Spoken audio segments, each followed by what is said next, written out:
Good morning. We are knee-deep in contracts now. It's looking pretty good. I am gonna increase it to unlimited, but we haven't hit the max yet, so I'm not too worried about it.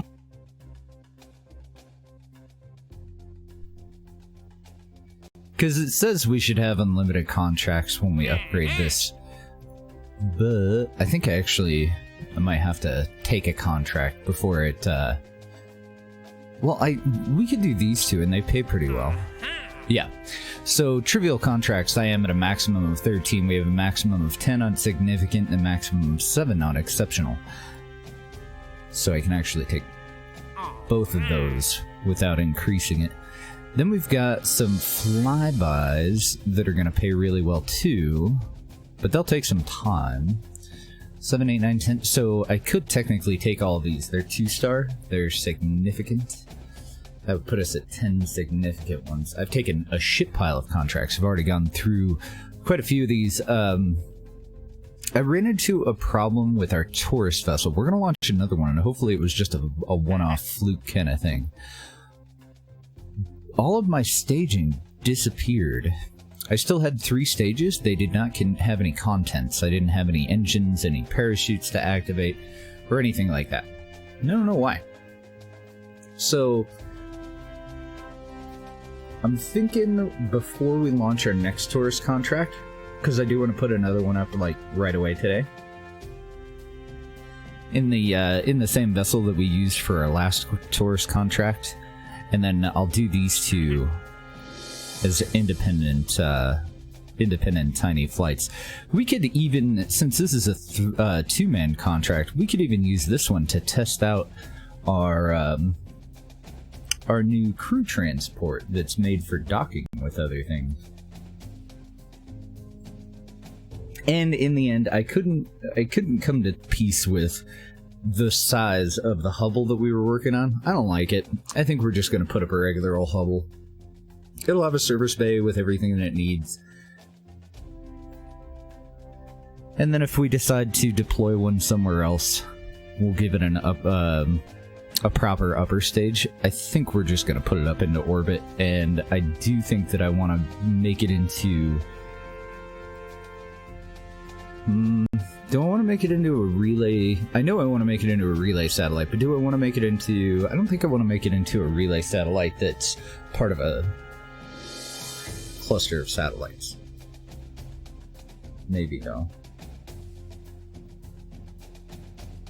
See, the problem is, if I do want to make it into a cluster of satellites, it delays the launch of our relays, which honestly I'm all about, until it'll be lined up so that we can deploy the other 3. And then later on, if I decide that I want to reposition it, or that I need to take it down so that we can do something with it, then we lose one of our satellites that's part of the actual network. Yeah, I don't think I'm gonna. So, what I've accepted so far, just this morning, just a second ago, I took 3 tourist contracts for 1, 2, and 3 tourists. These are just the good old low orbit ones for 6 total. We don't have one of the other kind with the itinerary. Might be one now, because I think time still occurs when we're in this window. But I don't see another contract that has VIPs with an itinerary. Let me just double check that we did complete the last one. Yeah, we're fine. Completed the last one that we got. The contracts similar to these, where you have to ferry a certain number of tourists safely to their destination and back. And I was just taking the ones that were for achieving orbit. So we did get 3 of those. It's not telling me what they paid me, unfortunately. And do we have any of these that we failed? Okay, cool. Yeah, we haven't actually technically failed a contract yet. So, outside of that, as soon as I upgraded this facility so that I could get the additional contracts, it did take pretty much everything for the MUN and for Minmus.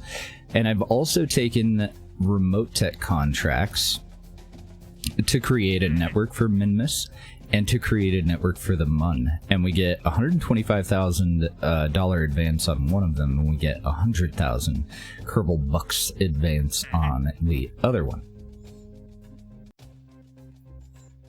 And this is the one for Kerbin. I accepted the 4 satellite contracts, so we did get 100 grand there too.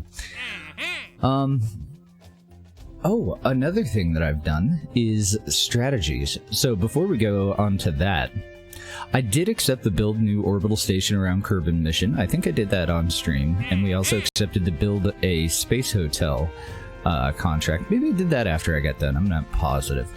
Then I've also taken conduct an ore scan-sat survey of the MUN and of Minmus, and those don't pay all that well, but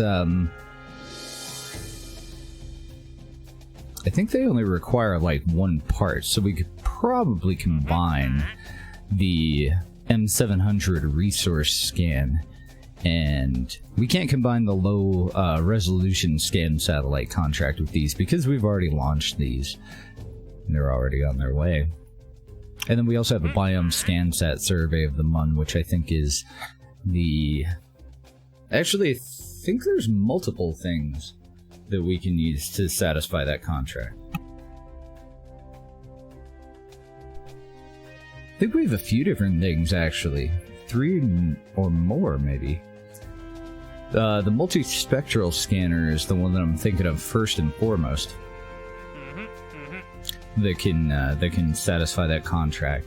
But I'm pretty sure that we have other things that count. The narrowband scanner, I think, might do biomes. We'll have to go look. So a fuzzy resource scan and an ore scan-sat survey, I think, are the same scanner in different modes. I'm not sure. I think that one of these we can auto-complete, like it just scans it at 100% when we execute the experiment. And then the other one, I think, is similar to the radar scan, where it scans over time as it orbits in a polar orbit. I don't know, I don't remember. So, out of all of these, let's go ahead and just get the tourist stuff out of the way first.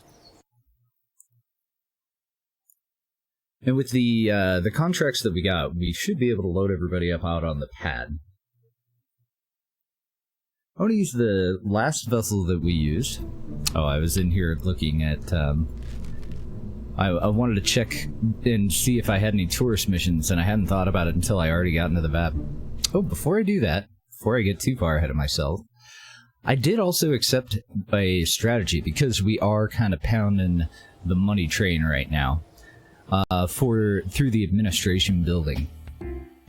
I accepted Pilot Focus, which gives us 50% to our rewards for tourism plus contracts, as long as a pilot is present. It costs 20 science, and it costs 35,000 funds. And it was over here in this list. So I did go ahead and accept that. We only have one active strategy that we can have at a time. I'm going to go and upgrade that, I think, and let's look through some of the others. It looks like even though I can have 2 active strategies right now, I do have to choose between the ones in this list. So I'm assuming that these are similar. So these would be concerning crewed missions, uncrewed missions, finances, science, public relations, and I've chosen one that was part of operations, apparently. So, from the little bit that I've looked, 15,000 additional funds when science is transmitted or recovered from new biomes. And I don't see any reason that we would ever go for a level 1 over a level 2. They do have a higher setup cost if we go with the level 2, but they also pay out a little bit better. See, now, I wish I had gone through this a little bit sooner. We were going around with our little science car. We could have got a 150% bonus to our KSC science. So that kind of blows. I don't know, the 100% bonus to Kerbin Science doesn't really seem worth it to me anymore. Say we were to go to a new biome, like we haven't landed in the Arctic, we're talking maybe 80 science, so make it into 120 science. Oh no, it's 100% bonus, so 160 science. Which is pretty good. But it's definitely not going to pay off as much as going to another world. And then, how do I cancel these? Oh, okay, I just click on them down here, and then I can cancel them off to the right if I want to. Some of these also have a penalty if we fudge it up.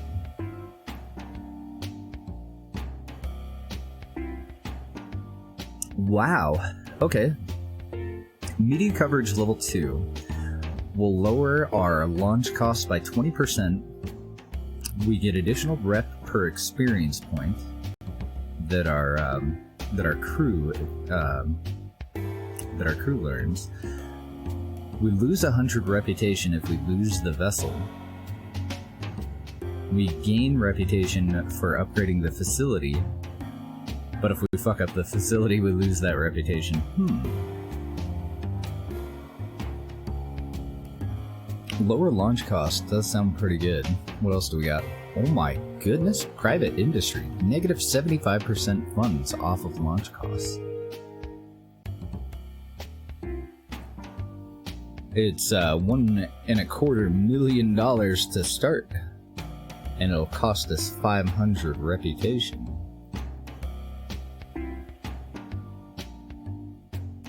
Unfortunately, it's not a percentage, but it does add 80 science to contract rewards. Good morning, Jabaya.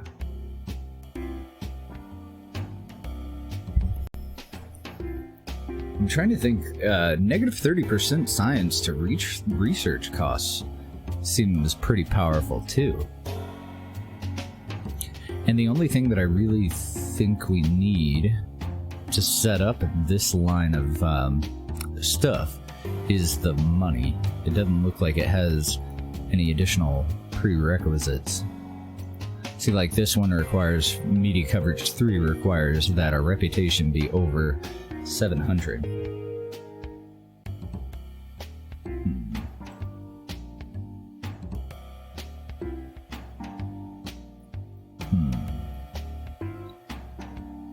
I'm looking at the top level one, media coverage number 3.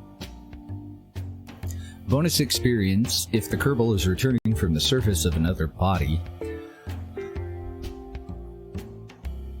Even higher reputation loss on facility destruction and vessel loss. 30% off on launch costs. I don't know, private industry just seems really powerful. We would only have to pay 25% of our launch cost and 80 additional science to any contract that we complete. Plus 30% off on research costs. Like, I'm thinking private industry. What about public spectating? 10% additional funds to contract advances. Negative 10% funds off of launch costs, so we pay less for launching. And additional reputation and milestone gains. I'm thinking private industry. And I'm also thinking this is totally worth saving up for right now. What about these probe ones? Additional science from probe transmissions and recovery.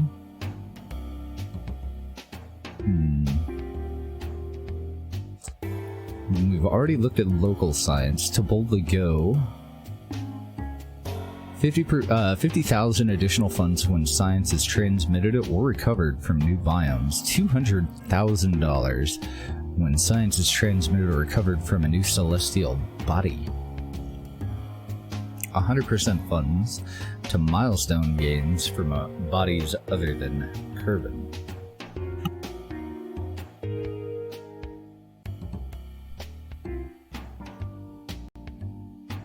So, just off the top of my head with this one, well, we don't have enough rep to go with number 3 there. it would cost us $400,000. We're going to be going into a high and a low orbit from the moons.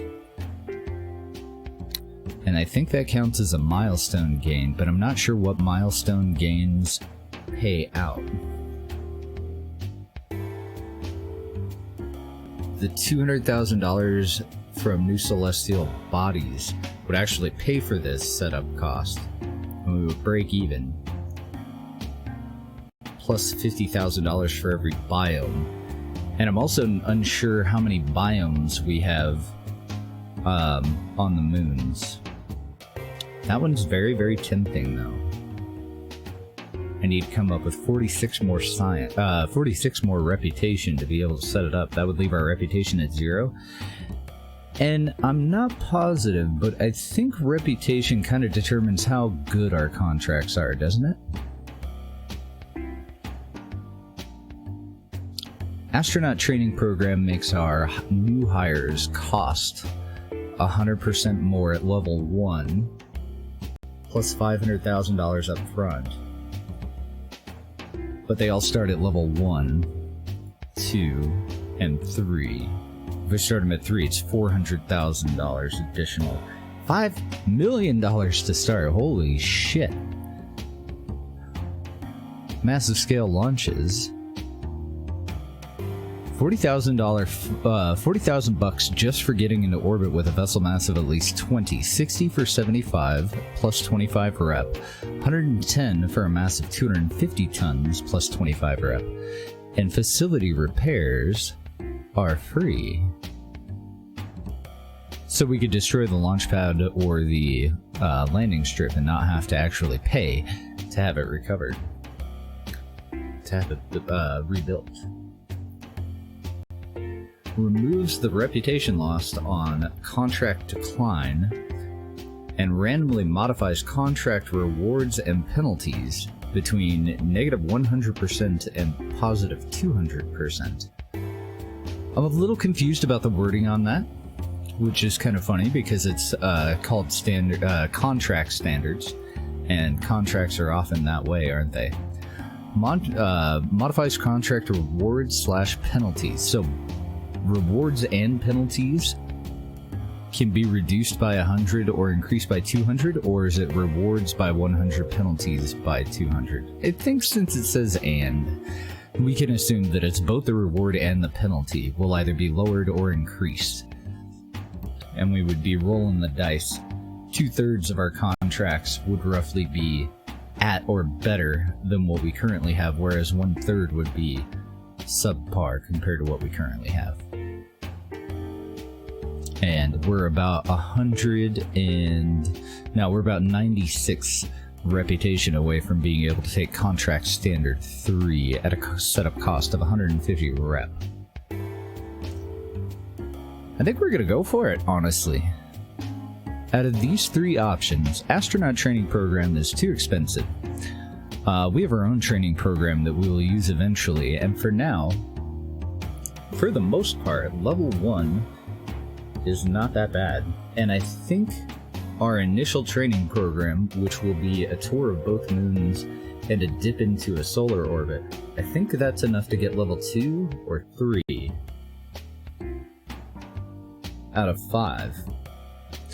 And then our people that touch down on the surface of things will also get up to level 2 or 3. Eventually, to even be a member of the space program, a knowledgeable crew will take you on a tour of the solar system in a vessel that we will design later, using faster than light technology.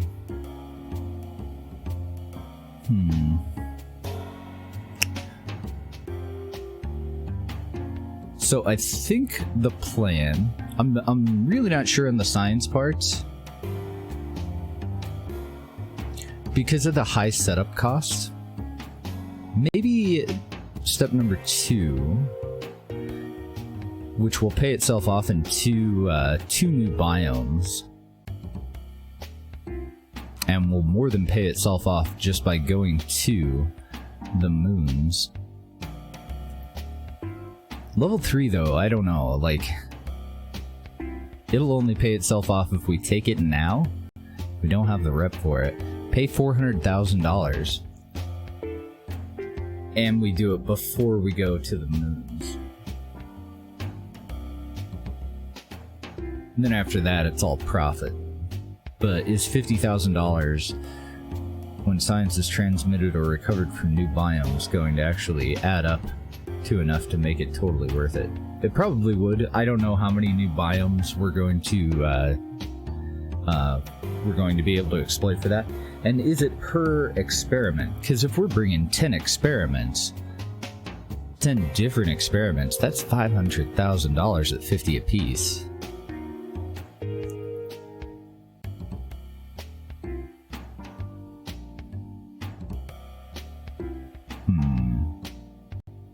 I don't think Probe Frenzy is going to be worth going for either. Much lower setup cost, but the cost to launch crewed vessels is increased by 100%, and that would definitely hurt our profit margins when it comes to our tourist missions, even with the pilot focus that I've already chosen.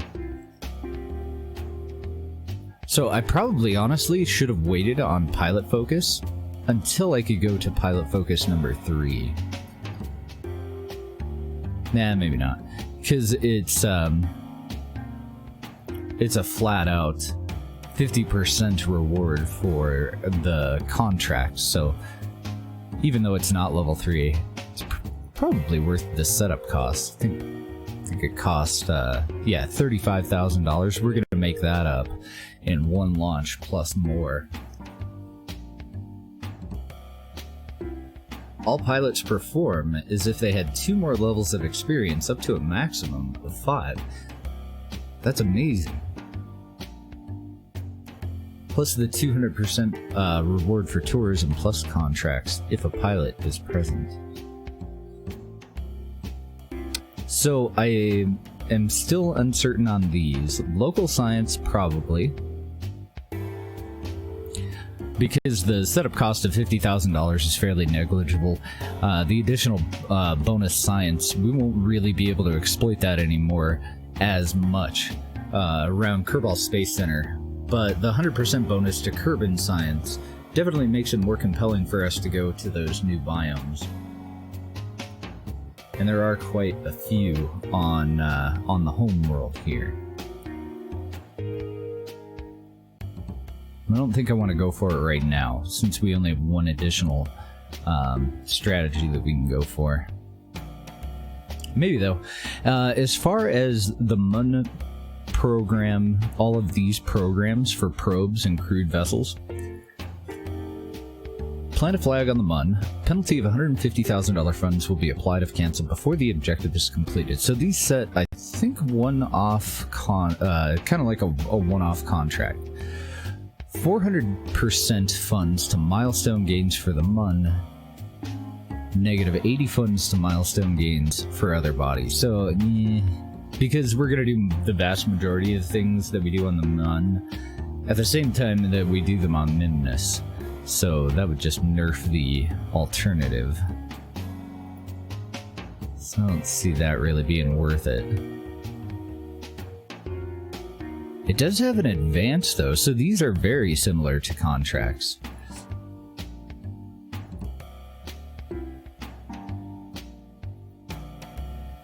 Just gonna move that out of the way.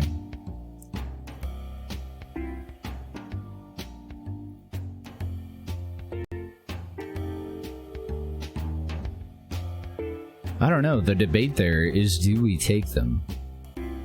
Because we definitely could use the same vessel or the same crew to do this first, then we would have satisfied it, and then go ahead with the MUN one, accept that right after, and get $175,000 advance, plus an additional $45,000 reward, and $125 a reputation.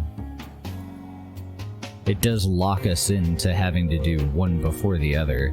Minmus more than likely before the MUN, but I don't think I'm going to accept it quite yet.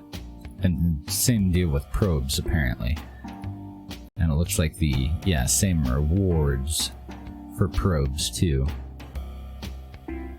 So double that. That wouldn't be bad. Just a little fiddly. And then outside of that, as far as the finances one, I think we'll go with standard contracts eventually. I don't think I want to do it now though. I think I want to build up our reps so that we can invest in the highest one. It might make some contracts less worthwhile for us to take, but since it removes the reputation lost on contract decline, that doesn't matter. Like, if the contract shit, we'll just say no.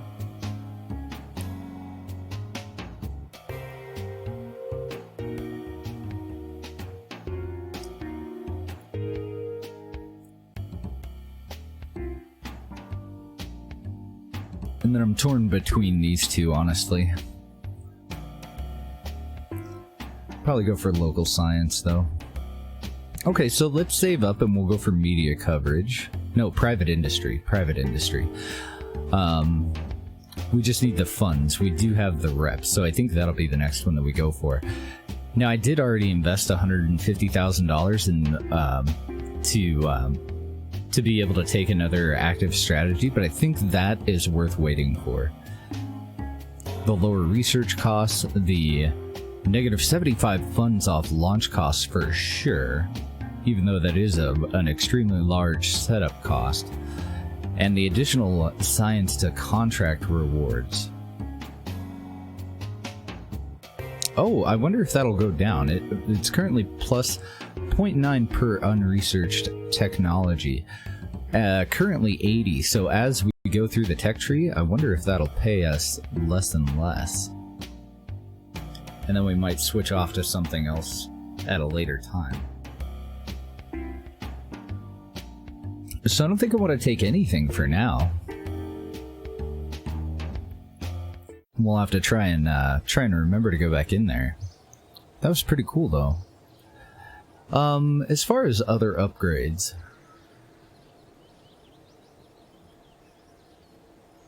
well, let's go ahead and do the astronaut complex. That gives us, it overdoubles the number of active curveballs that we can have, which really doesn't matter at the moment, but it does allow us to also place flags and perform EVAs. And then I think it was also required for them to collect surface samples. Right now they could only do an EVA on Kerbin, and now they'll be able to pick up moon rocks. I think we needed both of those to be able to do that. We have mission control fully upgraded now, so that we get the unlimited contracts. And I pretty much paid for that with contracts. So the observatory... Actually, no. The tracking station is probably the next upgrade that I want to go for. Just because the cost is much higher for the VAB. But custom action groups, max parts supported going to unlimited. We've already got the launch pad fully upgraded. I don't know, the VAB maybe. It's between one or the other of these two, and R&D is outrageously expensive. So depending on where we stand with maxing out our investments here, because we do have a limit to this line of the tech tree. We can't go any further than that until we can finance that upgrade. So if we have all this maxed out, then this becomes a higher priority to upgrade. But I don't think it's going to be a higher priority until then. We do have a lot of things that I want in here, but can't really think of anything that we absolutely need. I think that field science is going to be the next one that we end up going for. Pretty sure.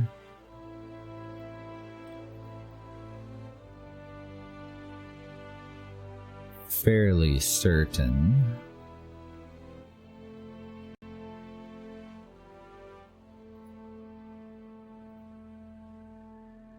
And then probably supersonic flight. So we need to get advanced landing. I want to unlock the prereq before I go for field science.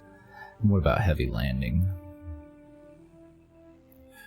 These weren't showing up when I first came into here, so I just scrolled up and down. think we can wait on most of these too. I think these are fairly large lander legs that won't really fit in with any of our current builds. Unmanned technology is definitely a secondary, and logistics down here for the additional types of tanks is also a secondary. Heat management will happen whenever it needs to, more than likely before I actually exploit anything from nuclear propulsion or nuclear power. We'll end up grabbing heat management systems at the exact same time. We'll unlock both of those together. So that'll be, what, 460 science that we need before we go with anything nuclear? And I don't really see us doing nuclear until we do our extremely long-distance probes. Once we start sending things further than, like, 1 or 2 planets away. So I think we have a game plan pretty well set up there. Field science, the reason that that's the most important one to me is there's a lot of science experiments in it. Additionally, we also get wheels, parts for a little pack rat rover, which is part of a mod. Yeah. Alright, so, finally, back over to the VAB. We do need to do test flights of our new crew vessel. I also want to get that telescope up, but since we have a timer on our tourist missions, I want to go back to the one that had a problem.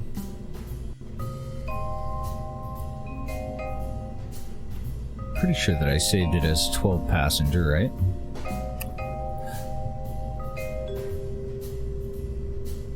Did we ever finish the 14 passenger? Oh, right. The 14 passenger is a 12 passenger with an additional crew cabin on the front. We definitely don't need that for this mission. I think we need a 6 passenger. We have a contract for 1, 2, and 3 curveballs. Doesn't look like we have a launcher for this one. Why?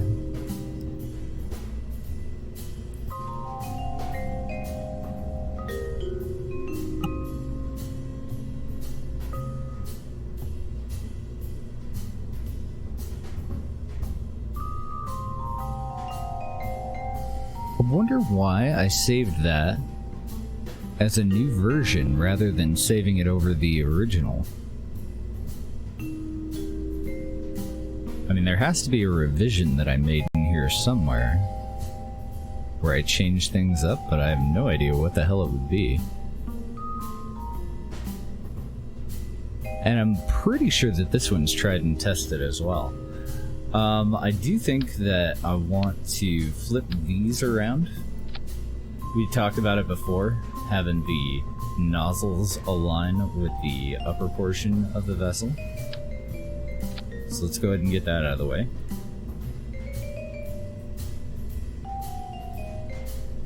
I'll rebuild the fairing there too. And normally I would have a fairing plate here as well.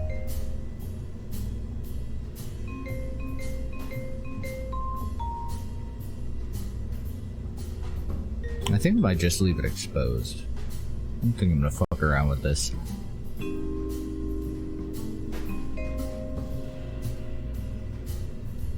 Probably be okay. Let's go ahead and take it up for a test flight. I don't really see any glaring defects just at first glance here. Let's also check stage recovery. I haven't taken out tweak sheet yet. I'm hoping that we can get this to more reliably recover the upper stages. But I think part of the problem is that I've aimed for like literally 1/10 of a meter a second lower than the maximum. And I'm at 6 meters a second on the top, which is the maximum. Any higher than that, and we can't guarantee on recovery.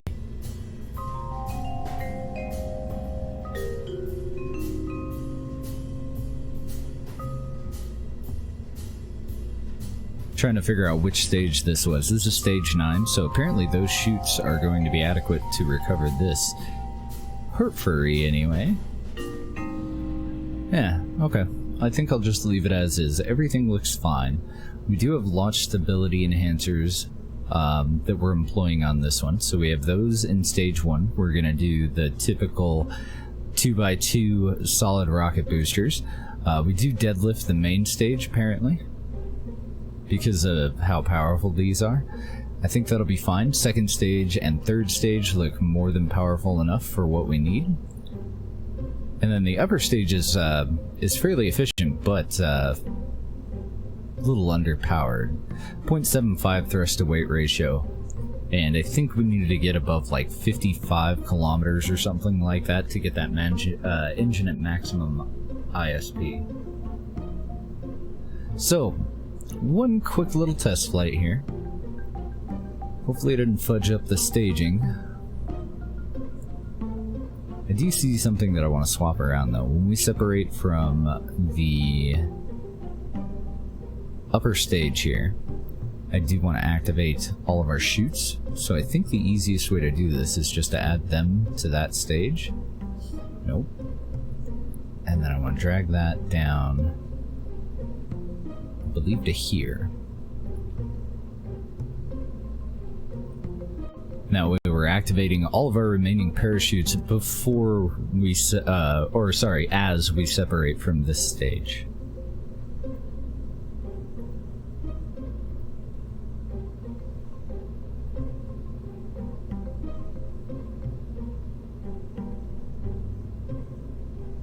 And Valentina has volunteered to pilot this mission. That sounds fine.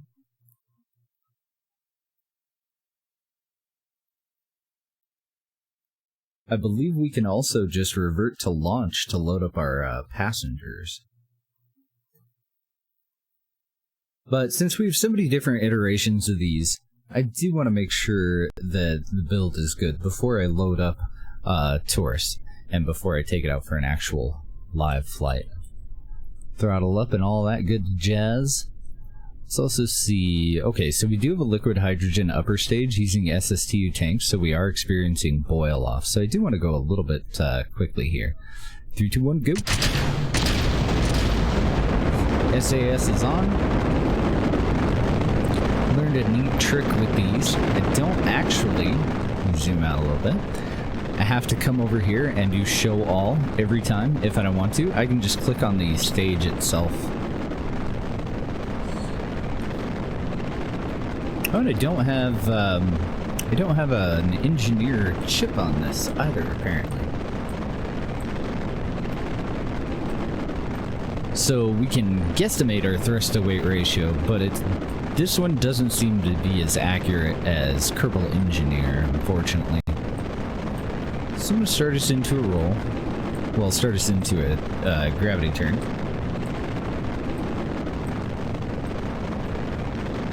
We do still have our AP information, our PE information, our time to either.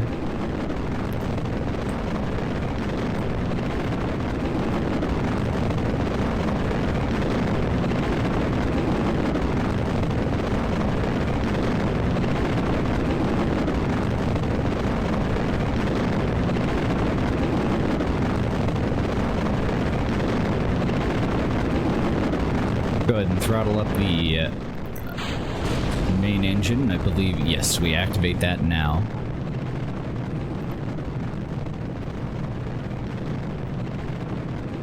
Get rid of that first set of boosters. Separation looked great.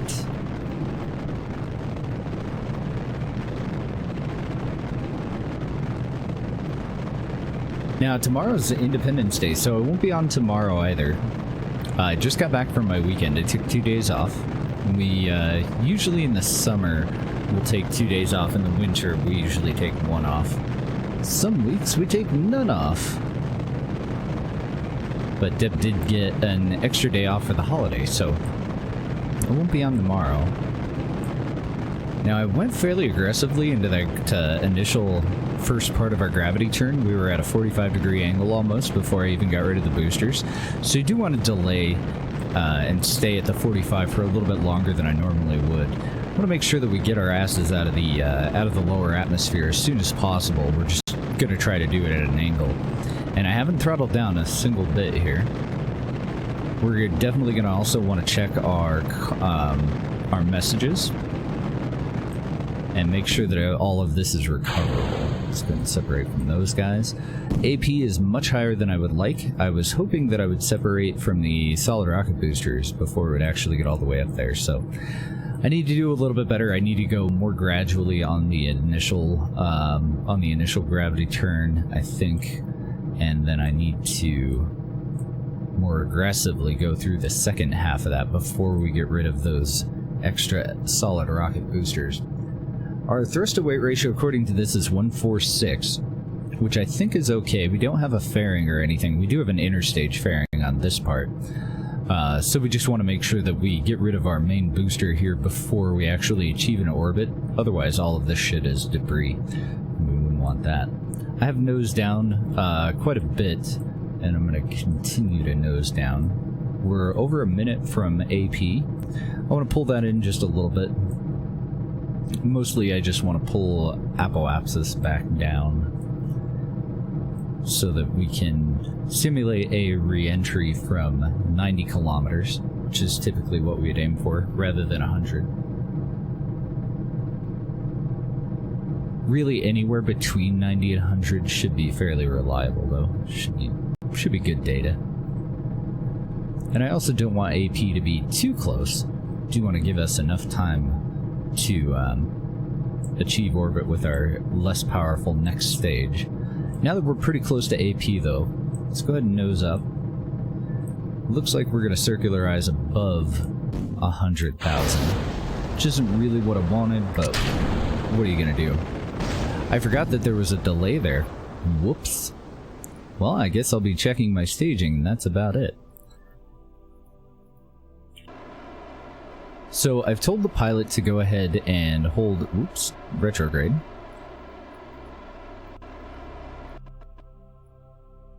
Kinda sucks. Did not mean to do that. I really needed to figure out if this thing had enough DV to get into an orbit, so I will have to redo the launch. But that does let me work on my launch profile too, so it's not really all bad.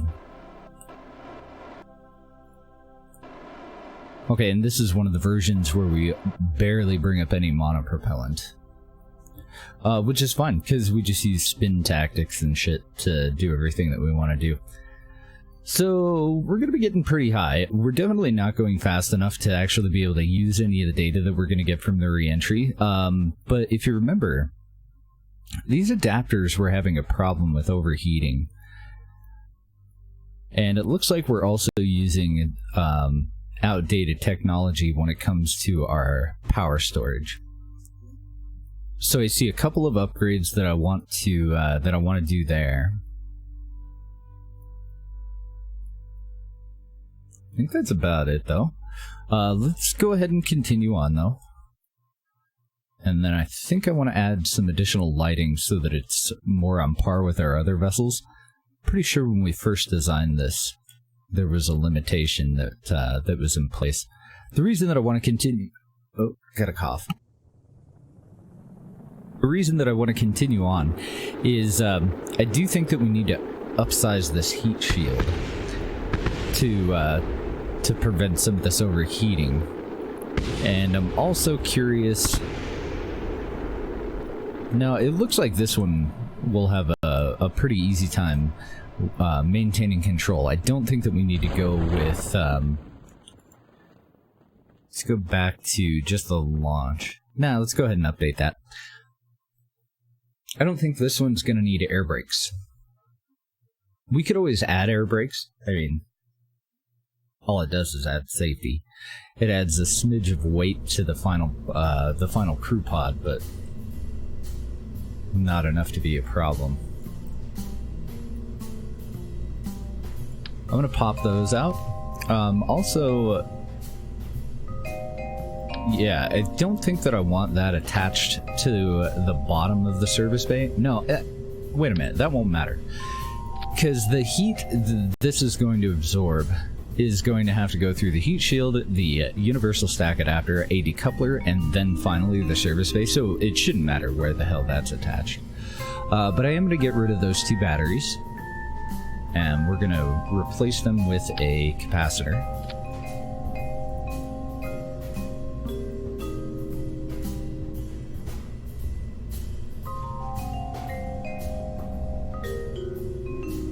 As far as major overhauls, we do have better active cooling on if we get rid of the SSTU tank and we go for a similar volume through a different tank.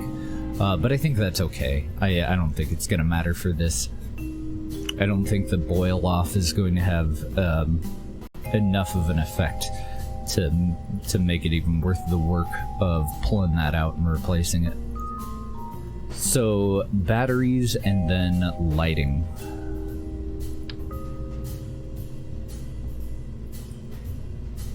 And I'm going to take the easy way out and just do 1 additional light on the top here. And then I think I do want a little bit more lighting on the back side. So I'm curious if the other surface lights that we have are going to be adequate, rather than going all the way up to an illuminator. These guys. Couldn't find them. Surface mounted spotlight. If I did 3 of these, and I angle them in a little bit, actually I would want to angle them the other way.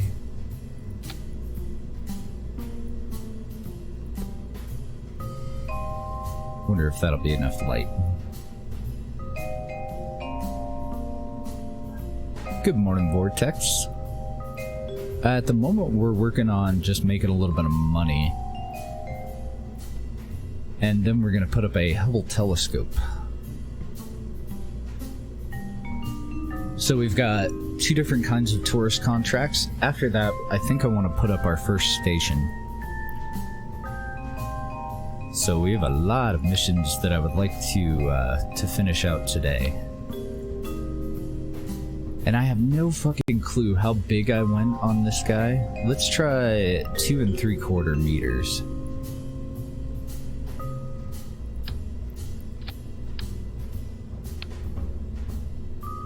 I'm gonna leave a gap there because we do have a fairly large fairing plate that we can now add to this. The only problem, I only want it to flare out as far as it has to. The only problem that I think we're going to have is the additional weight may dramatically change the effectiveness of the vehicle. I'd like to curve that in just a tiny little bit, but it's going to be too close. I don't really want to go any wider. So I think, frick it. I can't terminate that on any of the rest of this, so I'm going to take it just all the way up to the Mark 1 cockpit. What are you up to today, Vortex? Mr. Jovia? How you guys doing?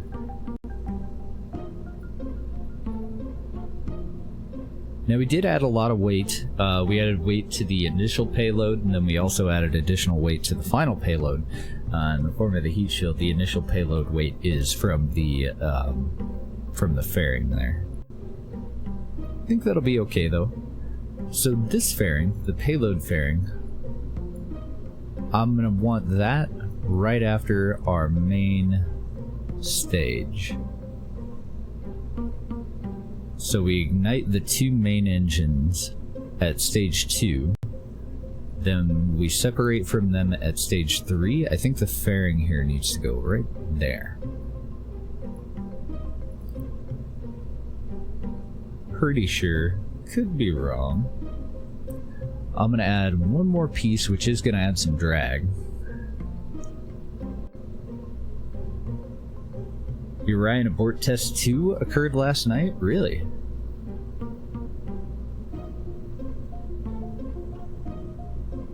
I have no idea what the hell that is. I'm a heathen.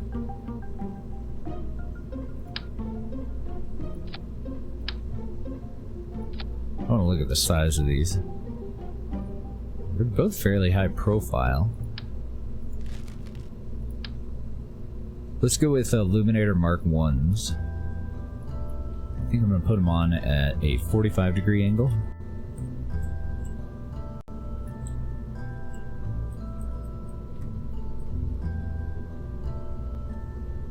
Right in front of the control surfaces.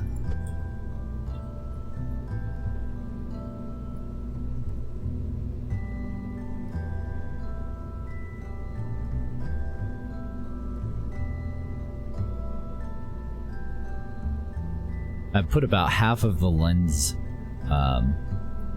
inside the tank, just to lower the profile a little bit. Normally I would also take something else that had a curve to it, like these aerodynamic decouplers, and I would put those in front of it a little bit to kind of make it a little bit more aerodynamic as far as looks goes, but the game doesn't give a shit, so I don't think I'm gonna bother. I don't think the game gives a shit.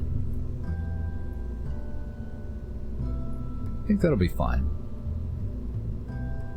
So I'm just gonna overwrite the previous save, and we'll take it out for another test spin.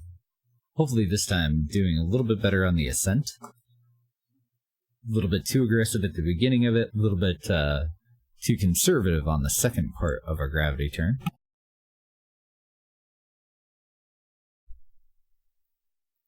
I want to get this thing up into orbit, and I would like to have a little bit of extra overhead. 2, 3, maybe even 400 meters a second of excess delta V. Yeah, lighting looks much more better. Alright, throttle up to full. SAS turned on. 3, 2, 1, go.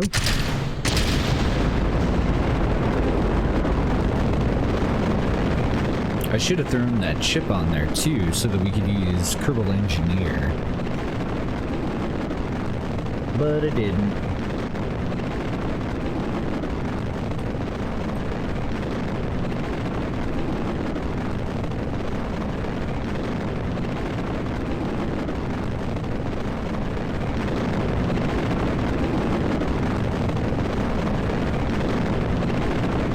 Maybe it has too many control surfaces. Maybe I should take the ones off of the solid rocket boosters.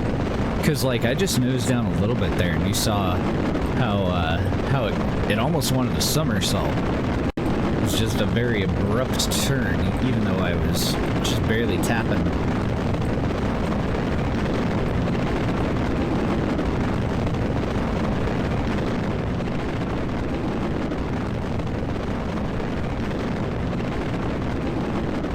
Get our AP and PE information up as well. So, Apoapsis is already at about 18K. Very, very quickly accelerating, just past 21. I'm going to stay at this angle until we get rid of that there set of boosters. Nose down to the 45. So just a little bit less aggressive than last time. I'm going to leave throttle at full. And that might change on a later launch when I have the Kerbal Engineer chip. But I don't have it right now. Let's get our DV information and thrust to weight ratio information up for the next few stages. We do have this additional payload fairing now. AP is coming up on 50K. Let's go ahead and start into the second part of the gravity turn, which I did far too conservatively last time. Take us down to about a 25 degree and continue to push that AP up while we burn out the solid fuel in our last two boosters. So I had accidentally staged the upper portion because this particular engine does deploy, the nozzles start retracted, and so there's a delay. So I didn't realize that we were activating it at the time. But everything's going good. AP's coming up on 85. We can get rid of our payload fairing now. We're coming up on 60 kilometers already. Nose down to horizontal, AP at just over 85, coming up on 87. We've got around 65 seconds of DV left, and we're about a minute and 10 seconds from AP, so I'm just going to maintain here and not stage this on accident this time. Hopefully.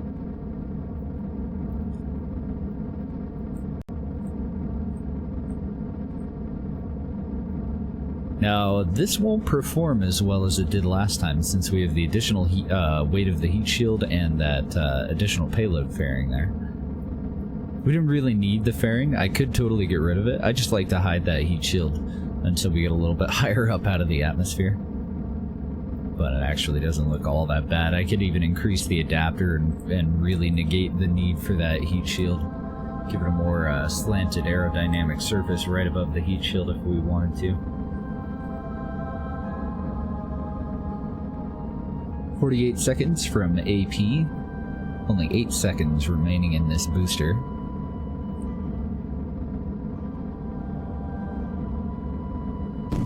Okay. Now these little nozzles are going to deploy, and then we'll fire that one up. Now we were losing a little bit of fuel out of this, and we'll continue to do so. I wouldn't want to do that if we were going on a long-term mission, but this is being designed so that we just get up into an orbit, establish that orbit, leave our tourists up there for whatever the time that they paid for is. Usually it's about an hour. Sometimes I think it's 4 hours, depending on the contract. So as long as we have a decent amount of DV left over in the tank here, as long as we have enough liquid hydrogen left in the tank, I don't think the boil-off is going to get rid of the rest of it, and I think we'll be fine. Otherwise, we would swap this out for insulated tanks with active cooling to prevent boil-off completely. So I'm a little bit below the horizon right now with our nose, but we're coming up from 5 seconds to AP. It looks like we only need about a 10-degree angle to maintain altitude.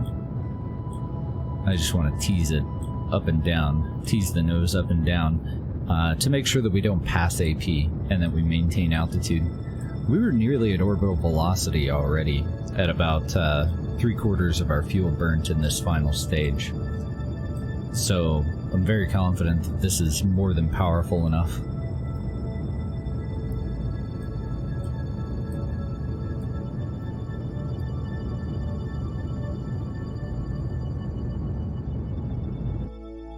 So we ended up at 94 and 90, which isn't perfect, but it's definitely enough for the contract. Lighting looks good. I'm okay with the lighting.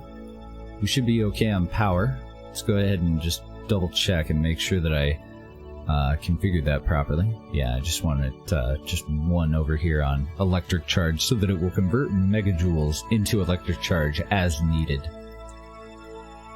And electric charge has to be full before we'll start to fill up the capacitor with megajoules. We do have a couple of solar panels. They're almost definitely unnecessary. We ended up with 665 meters a second of DV left over, so that this is going to be more than enough to go into a polar orbit, I believe.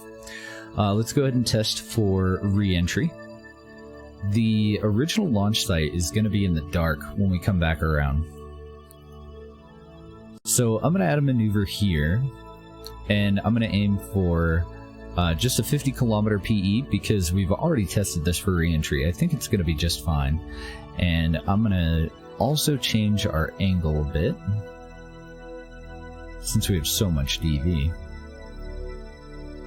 Oh, you know what? How about if I get rid of that one? We'll replace it. I forgot about the orbit tools that we have with precise maneuver. Let's aim for that 50 kilometer PE. It'd be more efficient for me to change our angle at a different spot, but since we have so much DV, fuck it.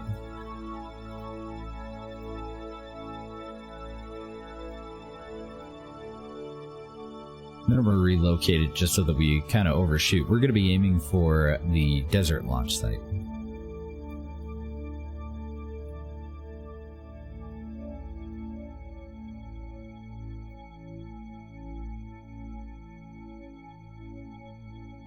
I think that'll be enough. Let's move back just a little bit.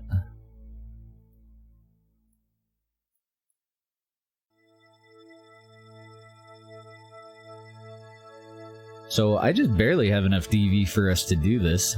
664. Oh, I don't. The rest of it, there should be a red line in there, I thought. The rest of it, we'll have to get with monoprop. We did overshoot a little bit too. So maybe I can lower that. And move it upward. We don't have a probe core that allows us to use the flight computer, but that's okay. We're going to open up our bay here. Disable SAS, and just going to manually move us around to the maneuver node target. Good morning, Dart.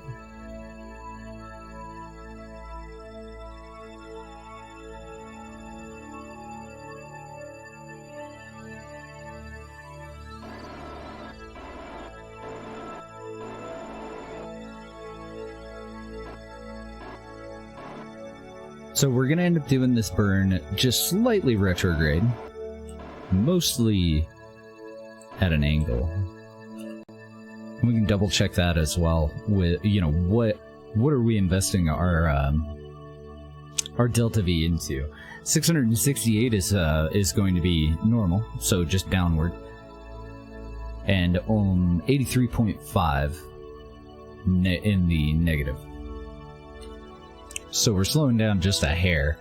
Mostly we're just changing our angles so that we get a little bit closer to that desert launch site.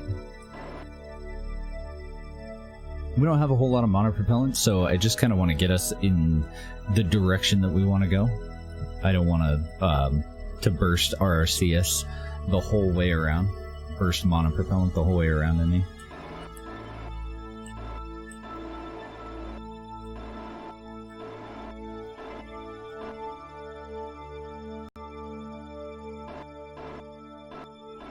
And I am always trying to keep my belly toward the home world there. Toward whatever we're orbiting.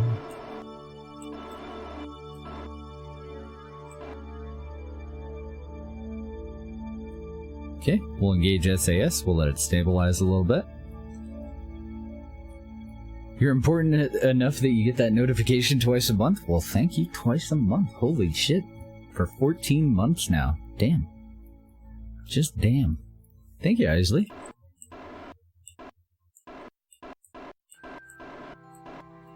Keep the nose on the spot.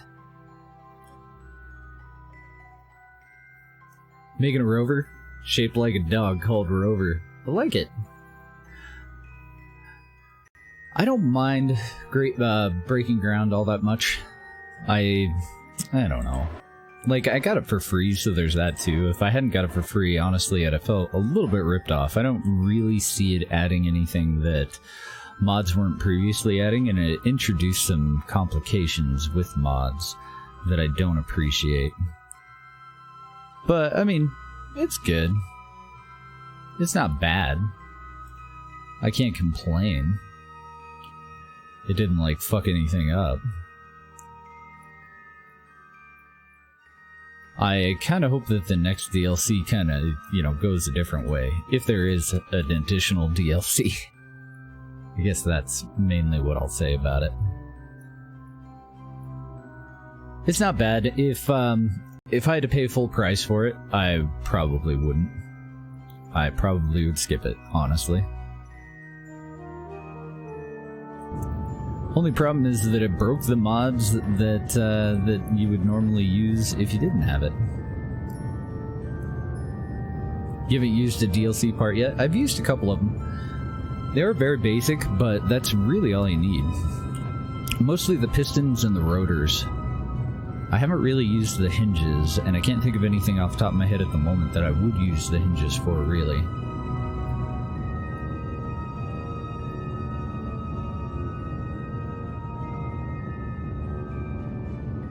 And then due to the nature of the vessel, we will go ahead and point prograde to separate from the travel stage here. Get rid of it.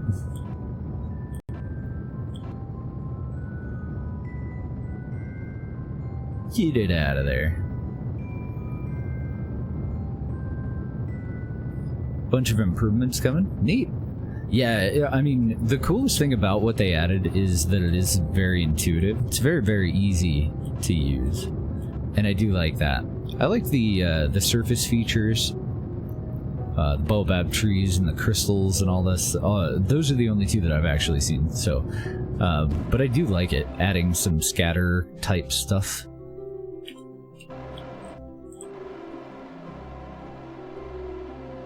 Definitely cool with all those parts.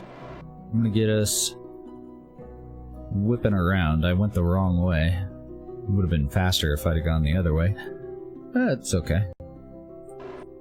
And then I've got us just a little bit of a spin too, so that we can get that belly facing downward. I'm gonna have to go past retrograde to get back over to prograde, because we do have retro rockets on this, which will further lower its re-entry PE, so that hopefully stage recovery can get it, but I haven't really had a whole lot of luck with stage recovery and final portions. I've been taking the parachutes off of them and making them all disposable because they're still so close to us that they end up burning up in the atmosphere.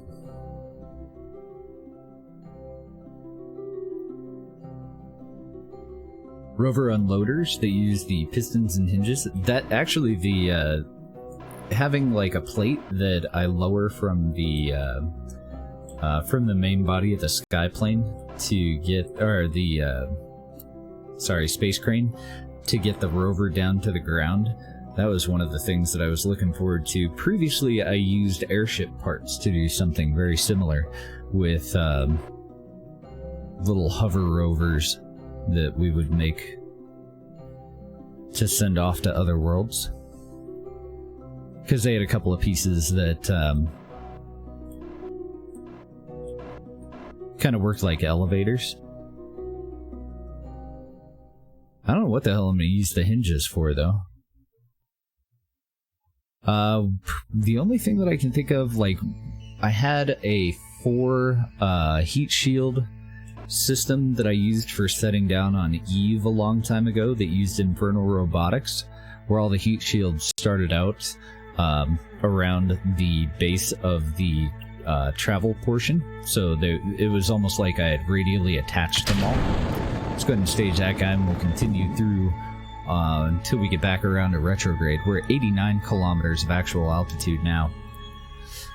And then using Infernal Robotics parts, we would move them up the outside of the vessel, and we'll put one heat shield right in front of the probe, and then the other 3 around it, just to give us additional surface area for the entry.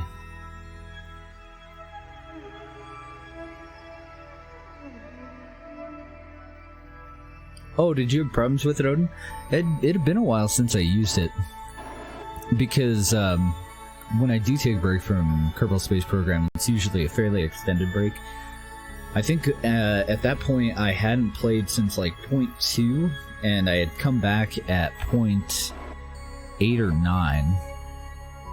So the next time I came back to KSP was version 1.4, quite a while later. And I didn't really want to have to relearn Infernal Robotics, so I never installed it. Yo, yeah, you can link whatever you want. Just, all I ask is that you let us know what the link is. And you have done so. You're done. Let's go ahead and enable SAS, and we'll just have her go and hold this surface retrograde. And then we'll do some time warping. So we have activated all of our chutes. Doesn't look like we've got any problems with our staging. I had a problem with one of these not yesterday, the last day that I streamed, right before my weekend on my Friday, which was Sunday, where for some reason all of my stuff disappeared out of these. I still had 3 stages left, but there was nothing in them. And so to deorbit the vessel, it was that last tourist mission that we did before I ended the stream. I had switched back over to the vessel. I was showing Deb what we did that day, and all of our stuff was gone. So I ended up having to just right-click decouple everything. And I'm not even sure if I eliminated debris. I think what I ended up having to do is burn. Yeah, that's definitely what I did, because now I recall that vessel has quite a bit more monopropellant. So I used its monopropellant to raise our AP back up. Then I had to fully deploy all of the chutes and right-click on the decoupler for the heat shield and just let it fall away. I wasn't able to activate any of the solid rocket boosters or retro rockets or anything. It's a pain in the ass. So hopefully it didn't fuck it up and break it.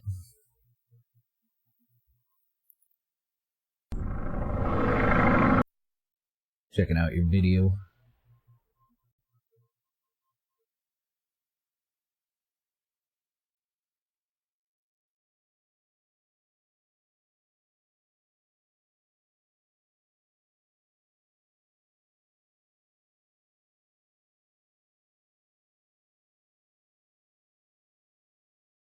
Damn, nothing is big. I like it. I bet that was a pain in the ass to configure.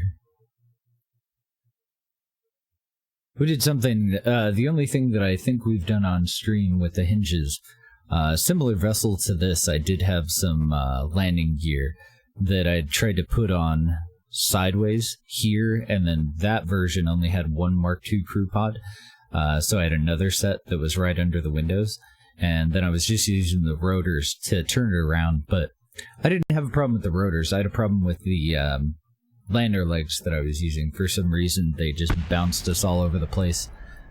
And before I messed with the springs, we would actually hit the ground. 1 or 2 of them would be destroyed, and the rest of the vessel would pop back up into the air without its parachutes.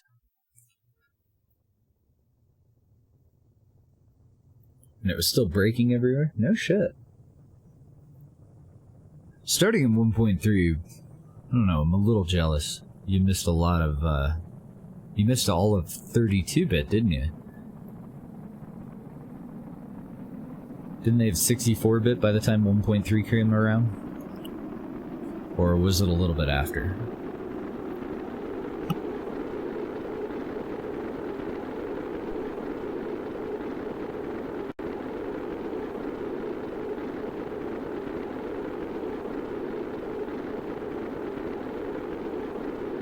So it was version 1.1 or 1.2, or was that version 9?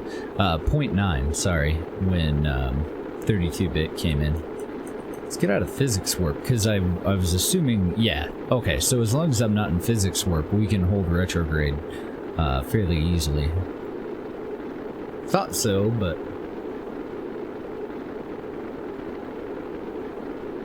if we're not able to hold the heat shield forward before we get under 2 kilometers a second, then I do want to go and reposition all the stuff on the top of this. Let me zoom out a little bit.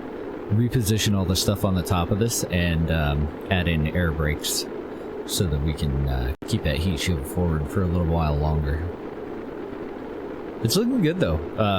The main thing that we needed to test was really just that, you know, that I could get up into an orbit, and more than enough power for the additional heat shield that we've added.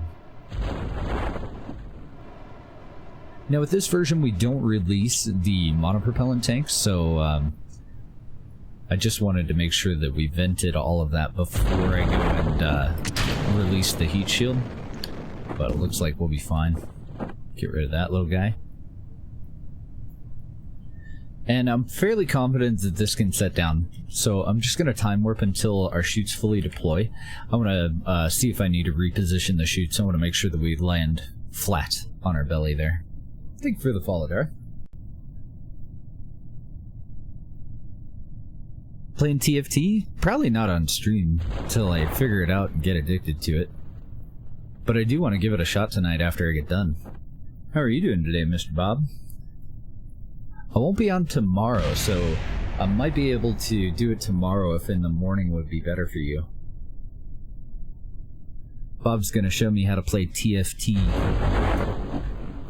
Can't remember what the hell it even stands for. I just heard about it the same day that Bob asked me to play it. But I wanted to reset my sleep schedule. We got going quite a bit earlier today. I just stayed up all night and went to bed when I normally would to try and reset my sleep schedule. And so far it seems to be working. Like, I feel pretty good. Teamfight tactics, there we go. Yeah, it was kind of funny too. Yeah, this thing looks fine. We could reposition the front parachutes a little bit further back if we wanted to, so that the nose isn't pointed down so much, but it'll be okay. I was in grabbing a coffee, and Lucas, one of my renters, he's a video gamer, so I was asking him what he plays, what he's been playing lately. He's a big League of Legends guy, plays, he used to play World of Warcraft, but he plays all kinds of games, and he was the first one to tell me about TFT, and then Bob asked me if I wanted to try it, like, 2 hours after that. Like, holy shit, it's everywhere.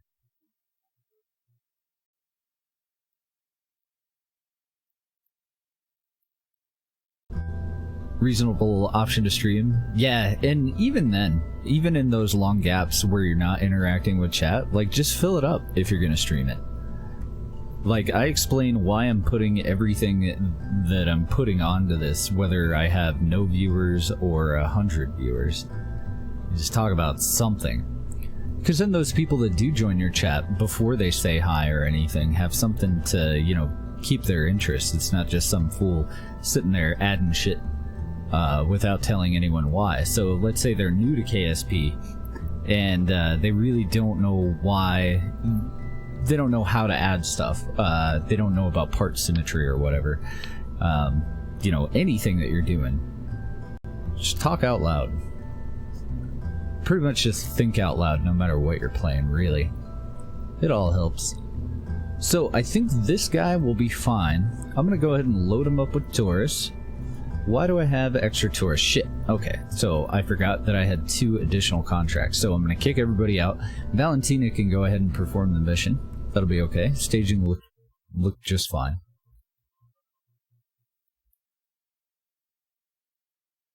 WoW Classic? I was reading an article about a lot of people that were really interested in WoW Classic that have been reporting things as bugs because they didn't really recall WoW Classic and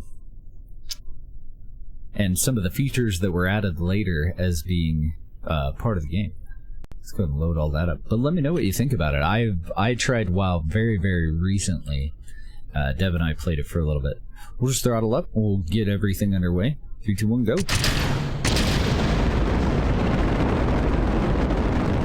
SAS is turned on.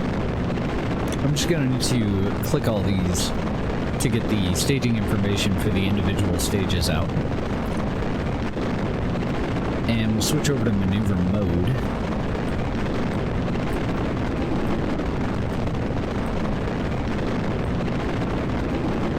Mutter incoherently while you play KSP. Hey, it works. That would do it too. I would totally watch you play KSP, Odin. Destiny 2, I always confuse that one because I've never played Destiny and I've never played Dauntless. I've watched Car stream Dauntless, I think. Maybe it was Destiny. Yeah, that's how confused I am about the two. Shit. I can't remember what Car's been playing lately. Good, keep nosing down. Mr. Carr just joined the stream team for the Happy Campers. And I'm totally stoked to have him. If you guys haven't met him yet, let's see if we can get one of the mods to throw out a link for Car 6. Give that man a follow. We're gonna go say hi to him tonight, probably. I don't know if he'll be streaming. It is the 4th tomorrow, so I don't know if he had other plans or anything. Do I already have the lights on? Okay, I do. Couldn't really tell since we're launching right before nighttime.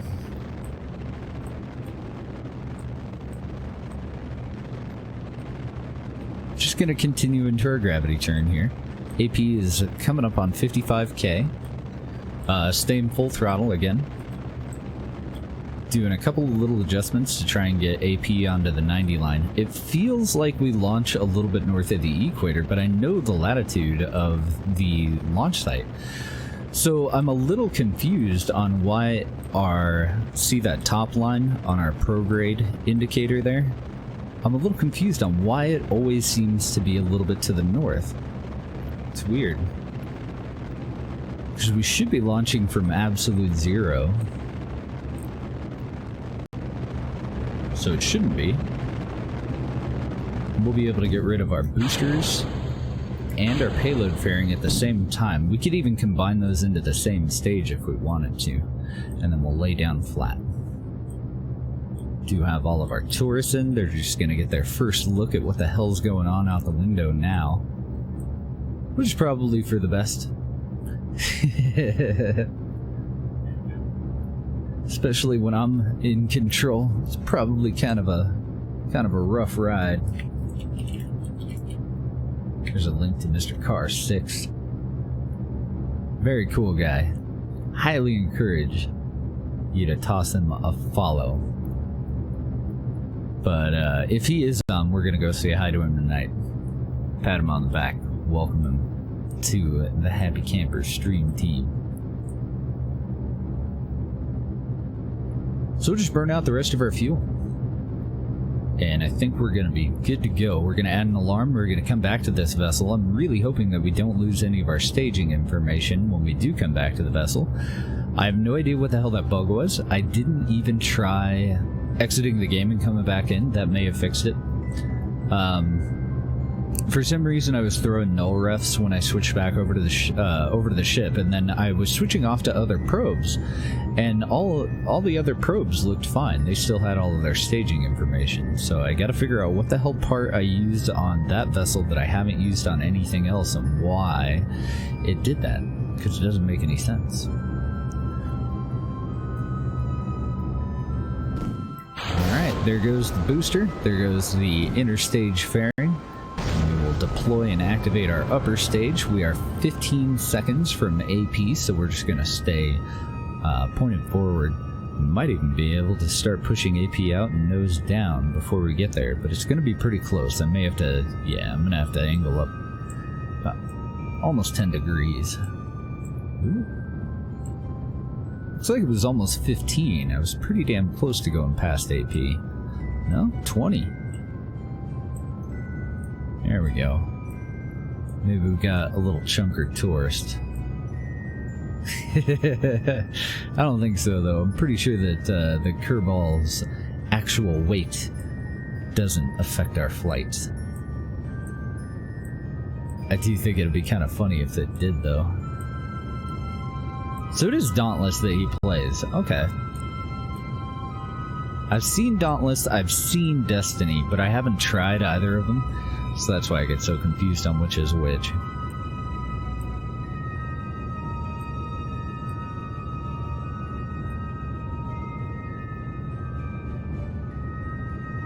Same as before, just trying to keep us right at AP, so my eyes are down here.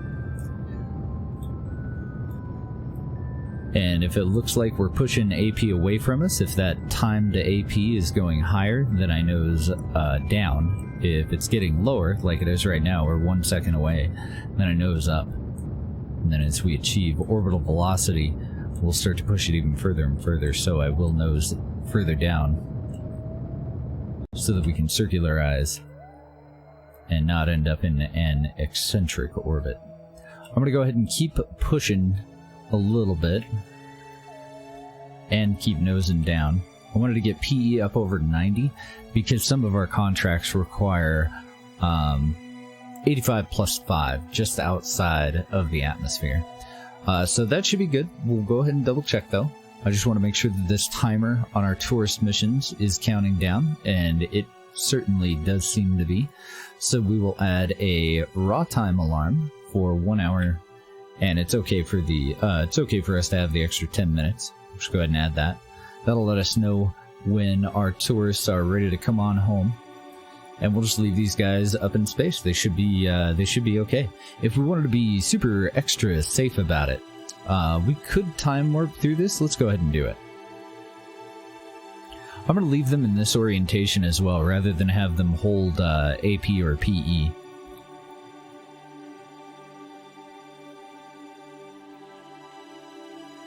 Because the only thing that I really give a shit about is that our batteries aren't being drained. So I'm just going to time warp until we're around in the sun and make sure that we're not still consuming electric charge. Yeah, and we look fine. So even though we only have one solar panel that's actually exposed to the sun, we're not consuming enough electric charge for it to matter. Otherwise, we would go and pivot it around so that more of our solar panels were exposed. These guys should be fine. We'll let them enjoy their time in space, and we'll go back to the Space Center. Now I have a new vessel that we've made. This is going to be the first vessel that we've created this playthrough that's going to be performing docking maneuvers. So with these other 2 tourist missions, I want to test it out. I want to see how balanced it is. Are the monopropellant nozzles that I want to use a little bit too powerful? Are they not powerful enough? I want to answer some unknown questions that we have, and we're also going to get paid to do it. Otherwise, we have another kind of vessel that's quite a bit smaller, probably a little less expensive too. And I haven't done a launch test for this one either. I'm assuming that it will be adequate to do our missions, but I don't actually know. So before I load anybody in, we do want to do all of our normal tests. This is just a modification of a 3-crewed tourist vessel that we had, where we've gone and balanced out monopropellant nozzles so that it can maneuver itself around in space, hopefully to execute a docking maneuver. So staging should be okay. We don't do the 2x2 boosters, it's just 3 solid rocket boosters and the main engine. And I can't freaking remember if I have the Kerbal Engineer chip on this. I do think that I want it though. Let me just throw it out on the pad real quick. Doesn't matter who's in it or anything, I'm going to revert it regardless. I want to see if Kerbal Engineer pops up, and if not, we'll go and add that chip. Destiny 2 is going free to play in September. Oh, if we want to give it a go.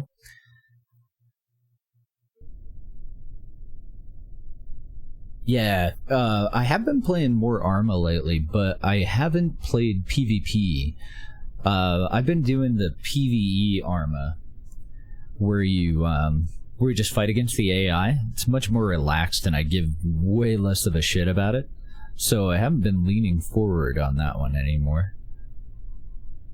And that kind of gets me my fix. I'm also hoping that if I play some sort of first-person shooter, then those few times that I do end up going to play an FPS, maybe I'll do a little bit better. It's getting a smidge better. Doesn't matter who's in this. We're just going to throttle up and give it a rip. 3, 2, 1, go. It does look like we have that Kerbal Engineer chip. So what I wanted to see, since we have the chip and don't need to add it, do we start out throttled down? Like what kind of a launch profile are we going to go for with this little shit?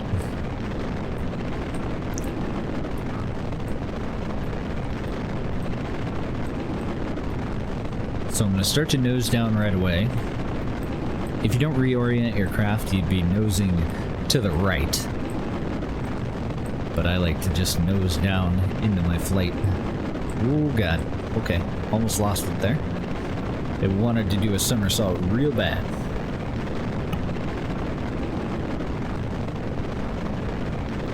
The first question that I had for this is, do I need to throttle down? Did I design this so that we have to throttle down? And it looks like we do. We're going to be approaching a thrust-to-weight ratio of 3. So I burned out a little over 50% of the fuel. That was probably too much. We'll go ahead and cut the throttle now, though. Oh, and I also need my AP info.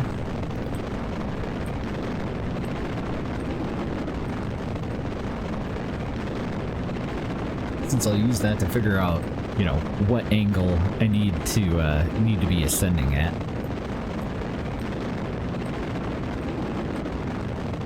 Because we might end up actually laying flat by the time we get rid of these solid rocket boosters. Does appear to be a bit of a twist in it, too, so I might go and add some additional control surfaces. We're at 42 kilometers right now. AP is at 85. I was at about a 10-degree angle there. Yeah, we're going to lay down flat before we even get rid of our SRBs. We just passed 50 kilometers. Let's go ahead and throttle up and stage. We're using an older set of solid rocket boosters to move those safely away from us, but it looks like it did a pretty good job. I also have a payload fairing. We'll go ahead and discard that now. Looks like we can actually add that payload fairing to the original stage too. But since the solid rocket boosters are actually tall enough that they kind of hug it, I do think for safety that I want them as two different stages. I've accidentally pushed AP a lot higher than I want to. So I'm going to nose down. We're about a minute and 45 seconds away from AP. Let's go ahead and kick that guy off. Okay. I'm probably going to redo that too. I don't want to hot fire this stage before the previous stage is safely away. So I must have designed the first version of this that we modified into what we're using right now without recovery in mind.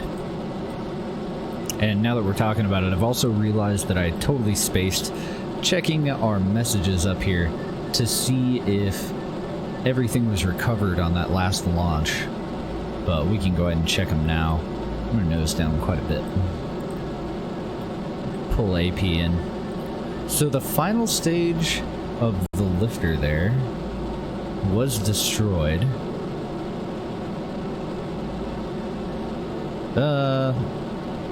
That actually might have been on a previous flight. I'm a little confused now. I'll go back to that after we finish this test flight. We did add monopropellant. We have a lot of extra gear on this now, so we may not actually be able to achieve an orbit. It looks like it's going to be pretty damn borderline. It might be pretty close.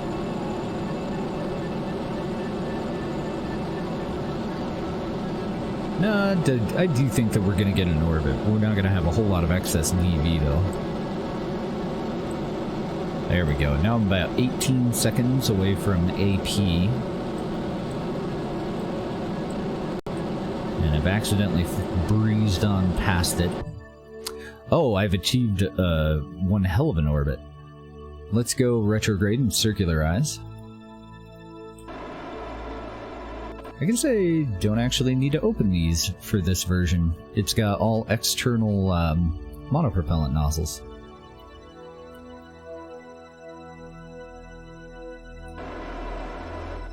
I'm just gonna undo what I'd done there. I was paying attention to our time and not paying attention to our actual AP. So I've turned retrograde to undo that little mistake there. Now, it's very important that we have a lot of Delta V in this stage. I also think that my solar panels are way too much. Let's go ahead and time warp a little bit here. Oh, I didn't realize that I had pushed my PE a little too low. My bad.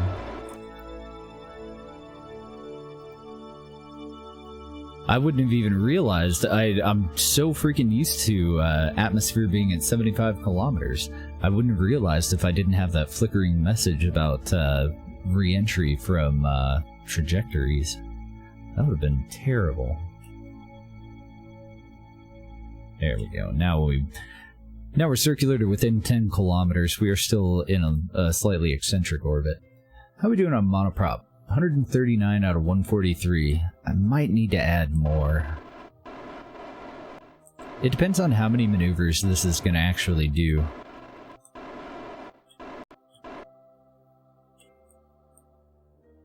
Let's get out into the sun.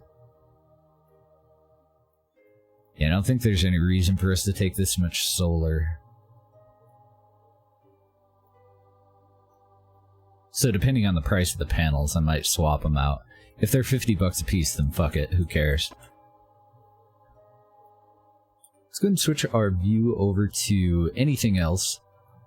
Well,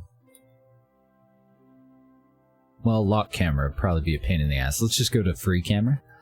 I'm going to disable SAS. I'm going to burst to the side, and what I'm looking for is how balanced is this. And I can tell right now that our front nozzles are too powerful. Because if I'm bursting out to the side with both nozzles, I should be staying right on prograde. I should not be turning. So if the ass end had kicked out a little bit further, then I would know that the back nozzles are too powerful. But it was the opposite, it was the front nozzles. So this isn't as balanced as I'd hoped that it would be. And then I have extra nozzles because I also knew that it was going to be a little imbalanced that way. Let's go ahead and hold prograde.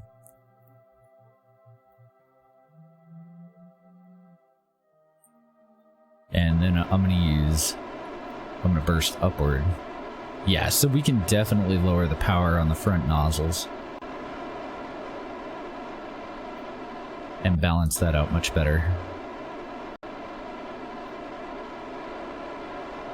Basically, if I'm pointed prograde and I'm bursting it in one direction, I want the whole vessel to continue pointed prograde, but to, you know, move upward, staying parallel with our current vector. I don't want it to change our vector. Hey, good to see you again, Luca. Back into the Vab. How you doing? Changed your name, huh?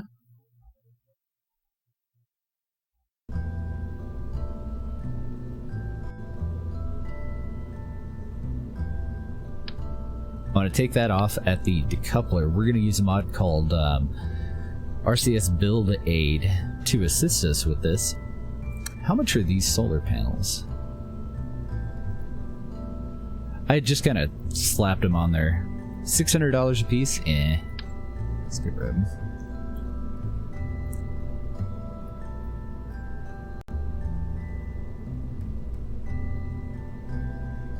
Considering just going with, like, you know, some solar panels up here or over here, do you think I want to leave them on this backstage, though?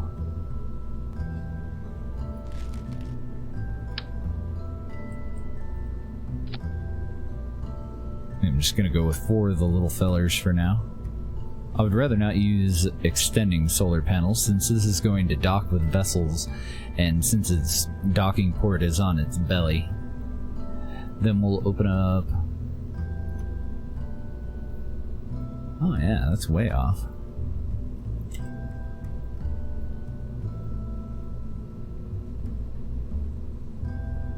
Actually, I think I underpowered these, so let's increase these.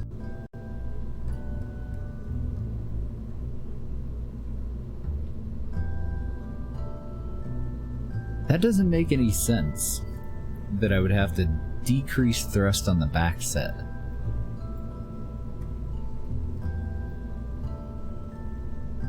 I'm a little confused there.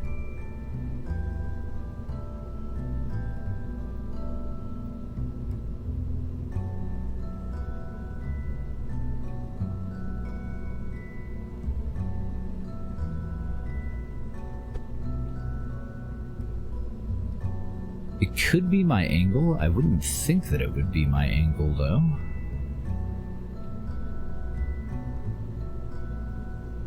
And I believe that I may have actually attached those improperly. Oh no, I attached them all the way up here. Okay.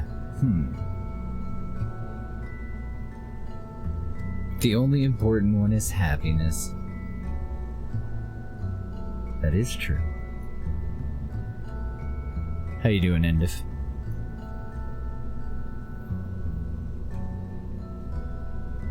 Gonna quit smoking the next 2 or 3 days? Nice, good job. Good luck on it, too.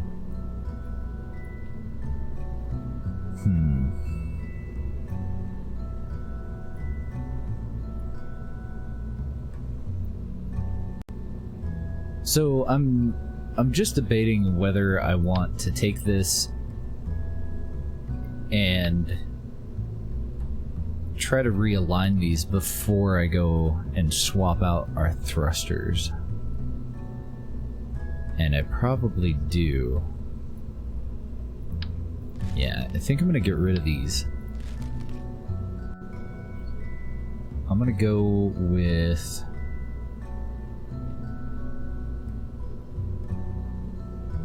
standard thruster blocks. If I can find them. There we go.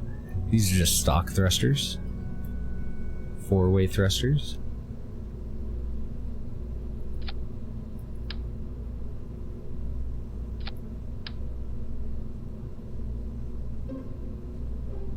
Oh, I've already fucked up.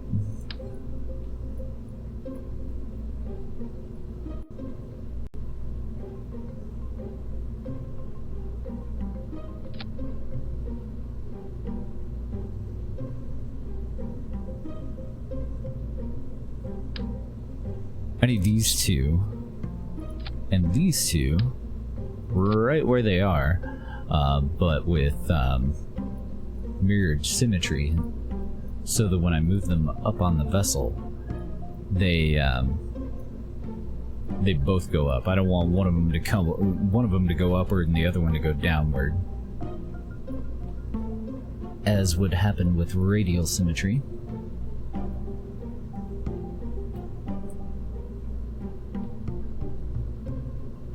And I'm moving these up on the vessel to compensate for the extra parts that we have, these parachutes. So they won't have to be up as high as they were before. But they do need to go up a little bit.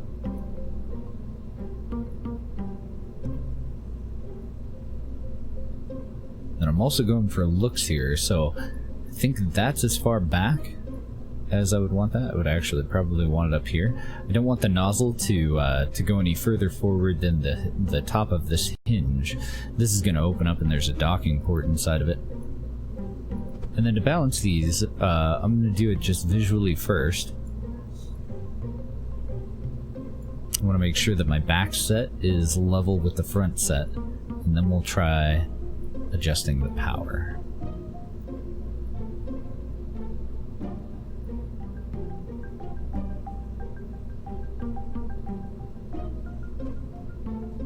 See if we can balance this bitch out. So I want to start with forward thrust, since our imbalance is due to those extra parts. And as far as forward thrust, as long as we're in symmetry, we shouldn't have any little red arrow or any rotation, any inadvertent rotation. That'll be indicated by a circle that's around that. As far as thrust torque, I can already tell that we're at 28.3 because of the extra parts. I can offset that with weight, or I can offset that by adjusting the engine. I'm surprised that it's actually that freaking high, though.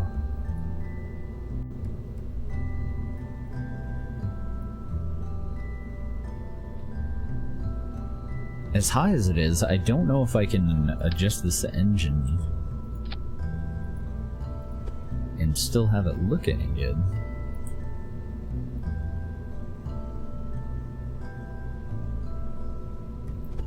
Wait a minute. Oh, I was looking at the wrong thing. I was looking at thrust. 28 seemed outrageously high. Our thrust torque is 0.666. Okay, so we're fine.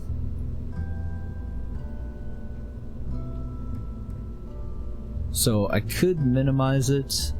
We're gonna end up with a little bit of a lip there if I do, though.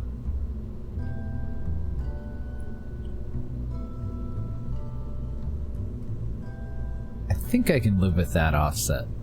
Any of the parts that I'm going to move, I want to make sure that I move them before I start fucking with RCS, otherwise I just undo all of the things that we just did.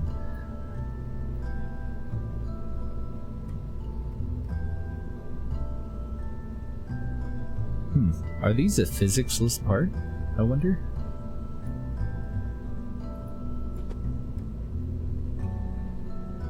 So now I'm moving the thruster blocks, and I'm trying to get rid of any of the little red arrows, and say I move them all the way up here, I have that circle. Definitely don't want that circle. That's indicating that if I were to launch this vessel and try to burst forward with these guys, we are going to come into an over-under spin, where our nose, since these would be bursting from so high up and these would be bursting from basically center of mass or close to the center of mass, we would go into a forward spin. I don't want that. And I also don't want them to veer off to the side. So leaving them there will get rid of it, but I do want these balanced the other way too, so I want to move them up a little bit the way that they were, and I'm trying to figure out where exactly both of these need to go so that they're balanced. So let's aim for something more like that.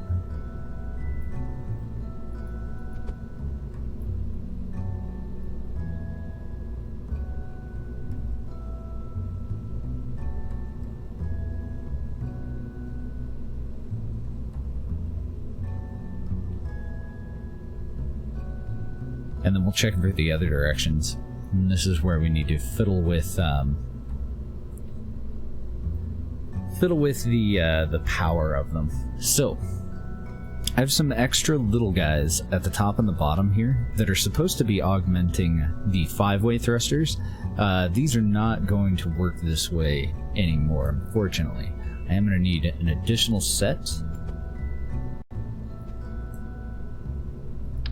of these little guys, and I want to put them on in mirrored symmetry, and I want to put them right in the center of the tank to start out with. Since I've added a part that may throw off the previous adjustments that we've made, they're just little tiny guys. I'm going to try to move them up. We'll just eyeball it since they're just so damn small. Try to put it up so that they're about level with those. We are building a 3-man crewed vessel that can dock with pretty much anything that we want. We'll use it for crew rotations and re-entries. Mainly we're going to use this one to go and collect science. Right now we're just coming up with the initial vessel. But at some point... Actually, yeah, let's go ahead and do it now. At some point I do want to expand it a little bit too. So let's turn that off for now. I need to figure out where the fuck I want to put 4 science storage containers, I think is what they're called. Experiment storage units. I totally forgot that I need these on here. I only had part of what we needed built. I think I'll go for a different bay.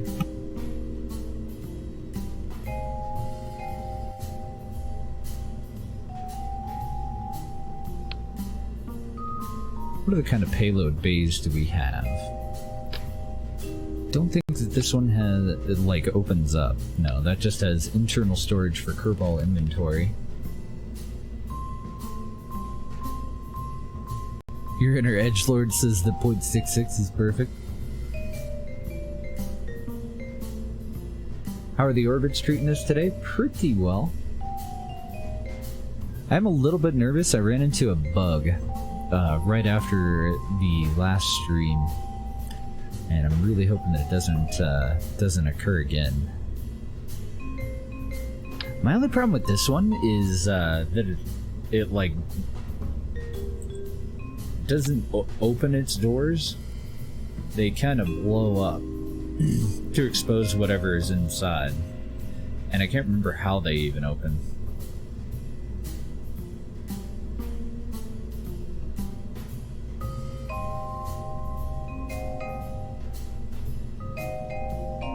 I don't think I want this guy. Oh, here we go. If I get rid of the shroud, then we can see how it opens.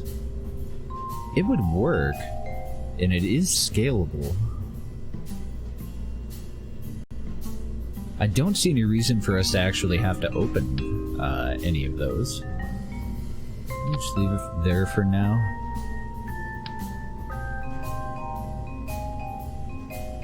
Because I can stick these inside.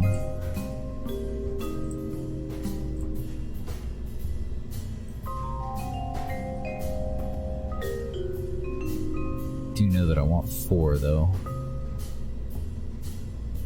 Yeah, I think we can make that work.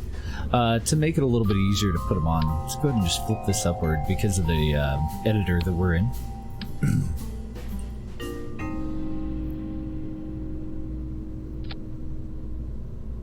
I might get rid of it if I can't change the staging though. So I don't see any reason that we would ever actually want to stage that, so it's fine for these to all just be internal. It's more the height of it that I was worried about.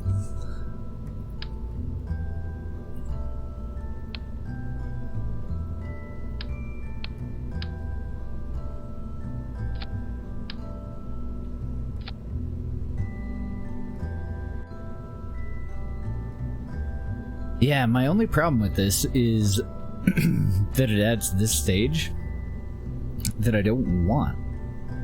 I would really like to be able to disable that. I could always just move it to the final stage and leave it. Shouldn't really be any downside, but I would prefer not to use explosive doors if I don't have to.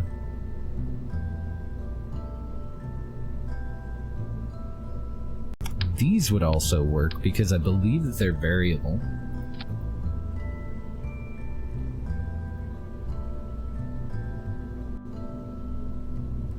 That'll work better.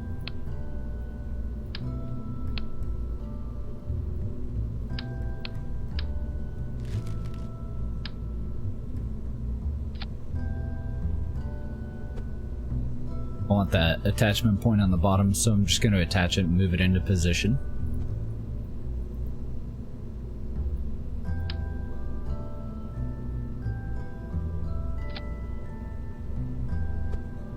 And I don't have anything inside of that to click on, so I'll just add those to the outside and move them in. Cool thing about this one, it doesn't add an additional stage or anything. And we could use stock parts for this too, now that I think of it. God damn it, go on there. Because if I were to take these guys, I can put them on no caps.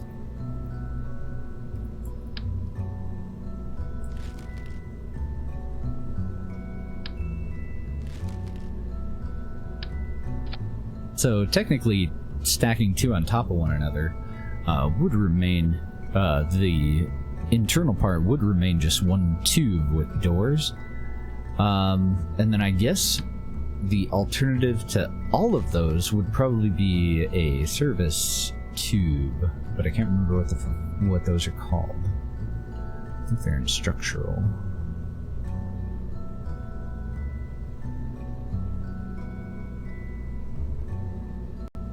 Structural tube. And those are also hollow.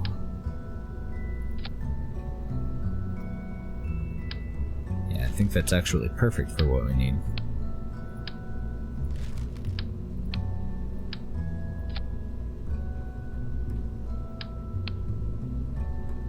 I don't know, the upside to being able to open these is if for some reason we had an issue where we needed to take the data out of them, then we would have access to it. And then a Kerbal could EVA and come over and actually grab it out of there. Yeah, maybe I will leave these. Plus they look good. This is part of Universal Storage 2.0. Let's go and put the surface bay back on the bottom there. I can't believe that I forgot such an important part. The whole fucking point of this thing is to go out to our Hubble telescope once we put it up, dock to the damn thing, and grab copies of the pictures we're gonna take. You want fairings? We're gonna definitely have to put a fairing on this, but the fairing plate's attached over here. I want to cover up all these nozzles, parachutes, solar panels, cover up all that stuff with fairings. think we'll go with that one. So let's lay this guy back over.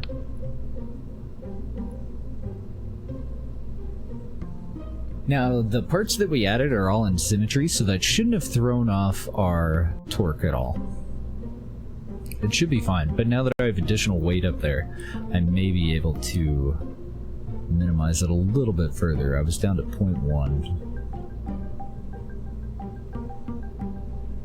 Get it all the way down to 0.09.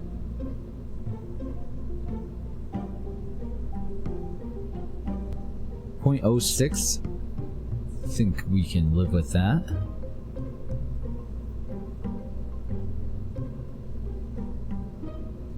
Yeah, I think that'll do just fine.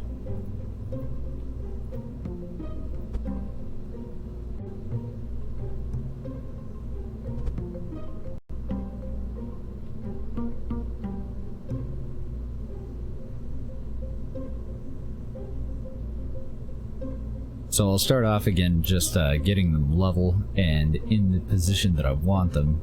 I don't really want it to cover that window at all, but as long as it's only covering a little bit, I think it'll be okay. Maybe we don't need to cover it now because they're high enough up there that they shouldn't interfere with the hinge of this. It doesn't open out and upward or anything. I think it opens straight out to the side. Oh yeah, that'll be just fine. Now I am going to have to make sure, since I've added an additional set here, instead of going with the 5-way so that I can balance it out a little bit better, I do need to make sure that we have enough of a standoff between us and whatever the hell we're going to dock to allow for these additional thrusters that'll be on the bottom.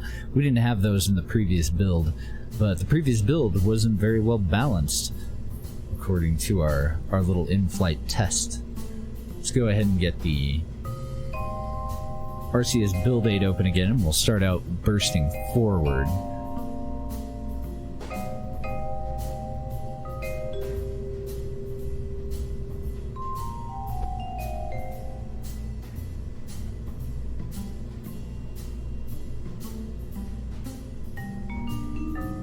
Just making sure that all of my blocks are at 100% when I first start.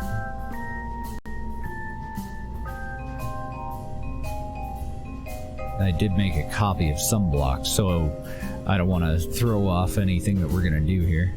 And they look fine.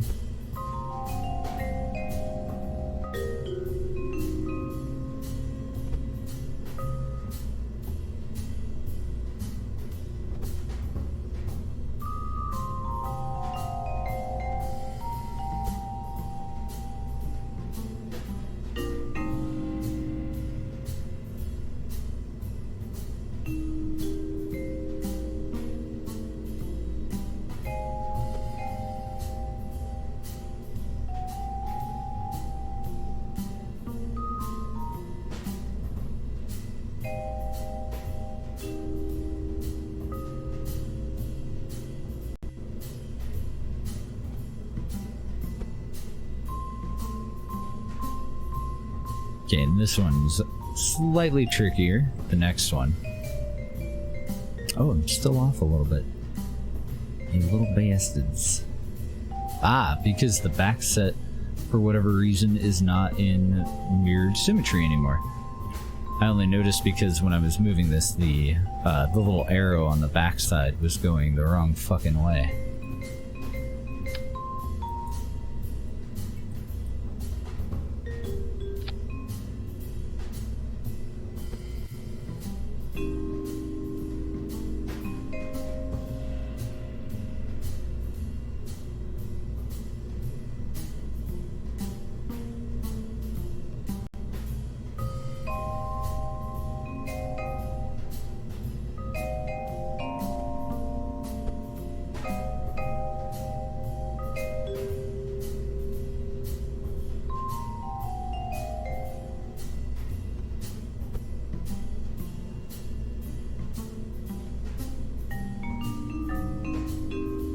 Cool.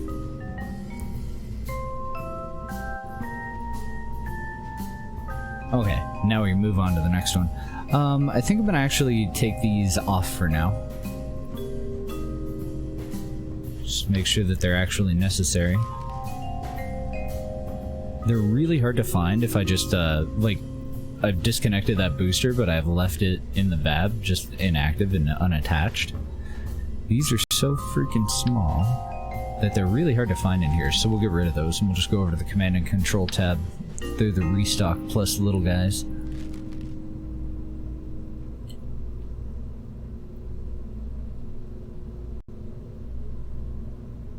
Okay, so bursting upward, according to this arrow, we're going to veer off to the side, which is odd. But we're also going to spin, and it's indicating that the rear set is a little bit too powerful.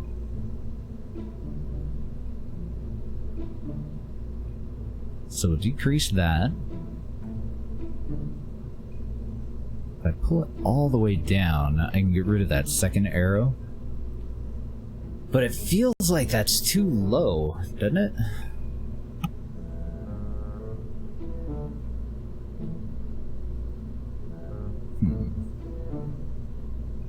Best case scenario, it actually move these all the way up to the front. That's yet another thing that we can do instead of decreasing those.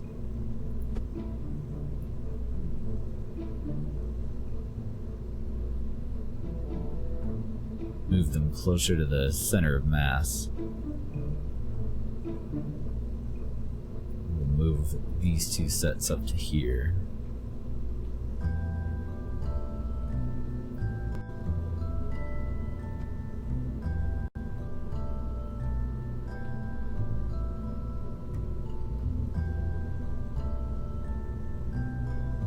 Okay, and that was taken down to 61.5. Let's try out to the side. So if everything's going right, these should be about the same.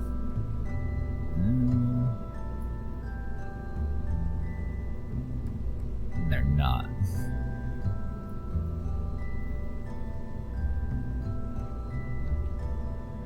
Now I'm looking for a part that was attached improperly, like a nozzle that's off just a little bit from 90 degrees, or say a light that I had attached in 3-way symmetry instead of 4-way symmetry.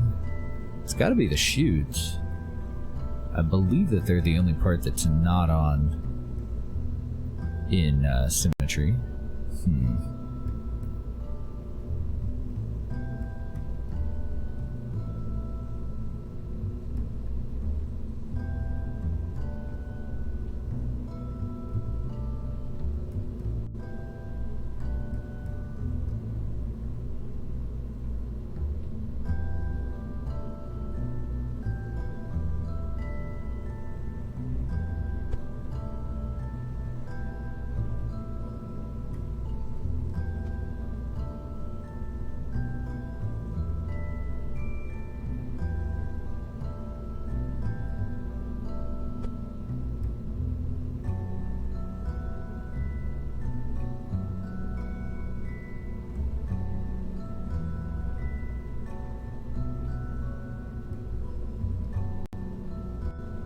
Okay.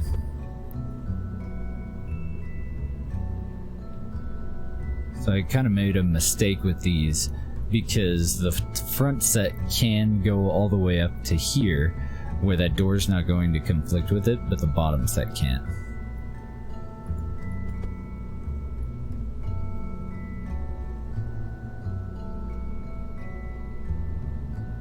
That's about as forward as the bottom set can go. I was hoping to eliminate the bottom set completely by going with 5-way thrusters, but it wasn't working out very well.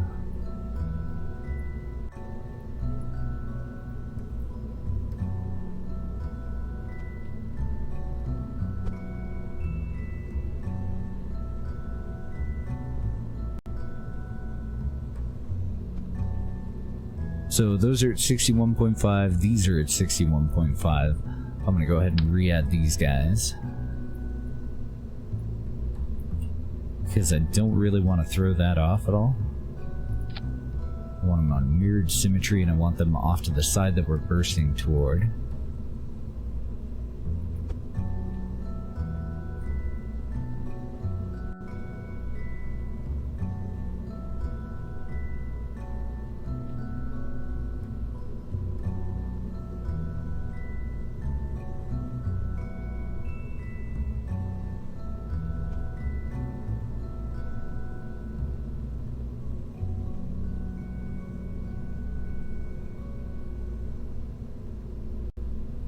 little bit funky, but it'll work.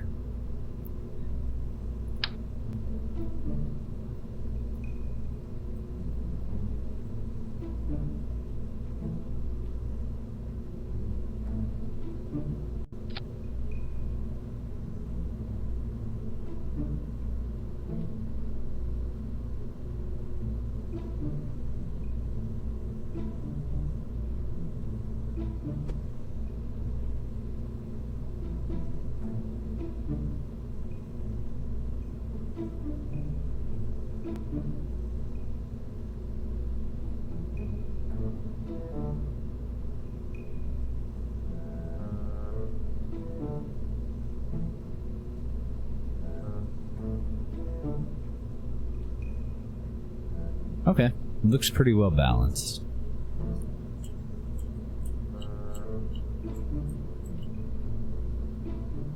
So the only other thing that I can think of that would have changed it is the movement of our center of mass. As we drain fuel, the center of mass is going to move further and further back. No, it'll be the opposite. We're losing weight back here, so the center of mass is going to shift forward. That could have been it, because I think when I'm using RCS build aid, I'm kind of balancing it out. I think with like half of the resources in the tank, I'm not sure. I thought that that's why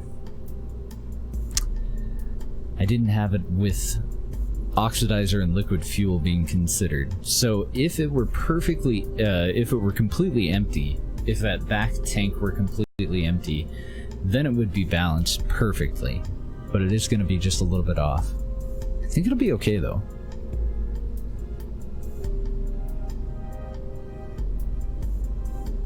I'm debating on whether to go for a happy middle ground and add about, well, just basically add the liquid fuel but leave the oxidizer out, which is roughly half of the weight of the rear tank, and then adjust these again.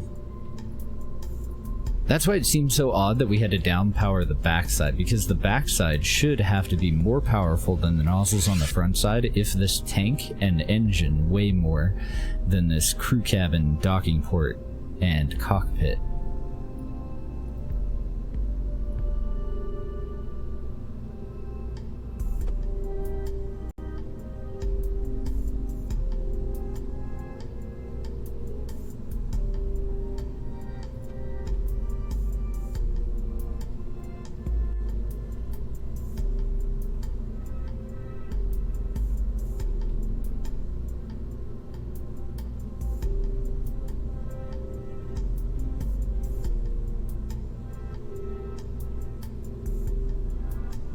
The oddest part though, I don't recall having to add these before. Last time I used RCS build aid. So at full weight with the rear tank completely full, now we would be pretty well balanced. But I have to take these down to 50% too.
We might just have to leave it with a little bit of a problem there, honestly.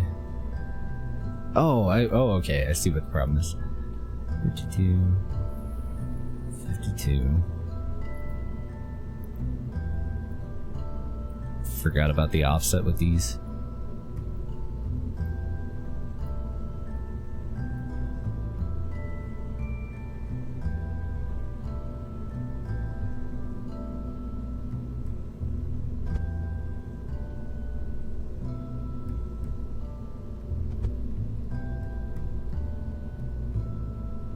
Wonder if I can get rid of these.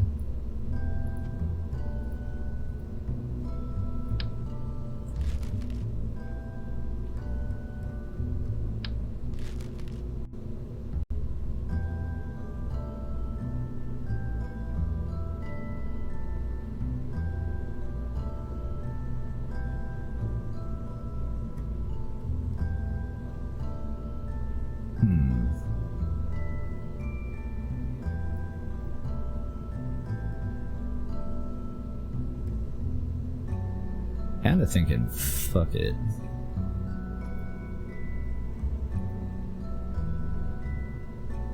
That's pretty close. The problem is I'm going to introduce a bit of a roll.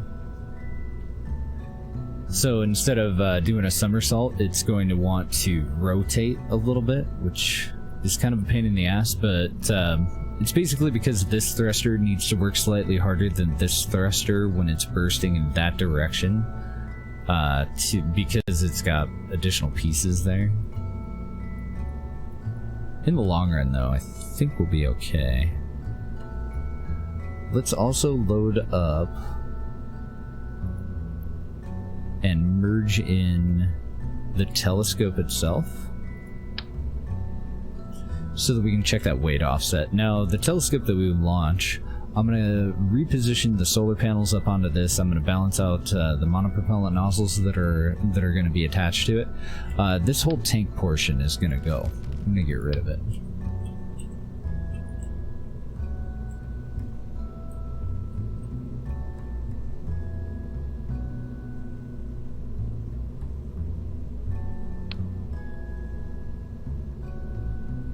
So I'm looking to see what kind of a standoff we have there.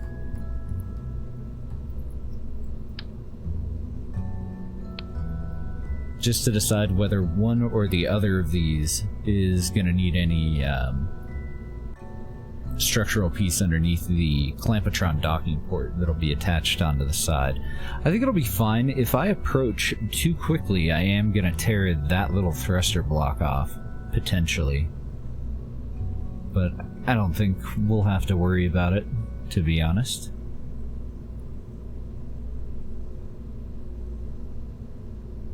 It may be smarter for me to move these back here, though. Ah, screw it. We're not here because we're smart. Let's get rid of that.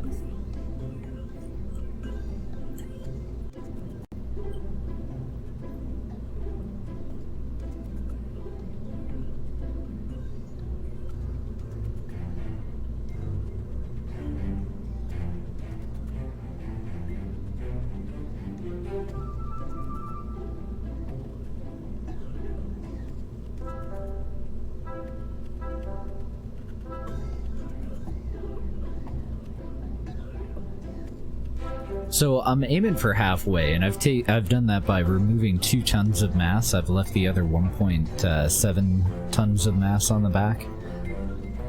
If we're not at half fuel, basically, still going to be imbalanced. But I don't think we're going to be at full fuel, so oh well. We'll just kind of hope for a happy middle ground here.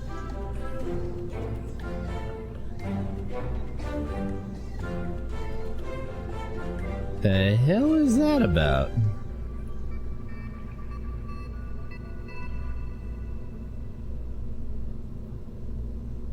I think it's tripping.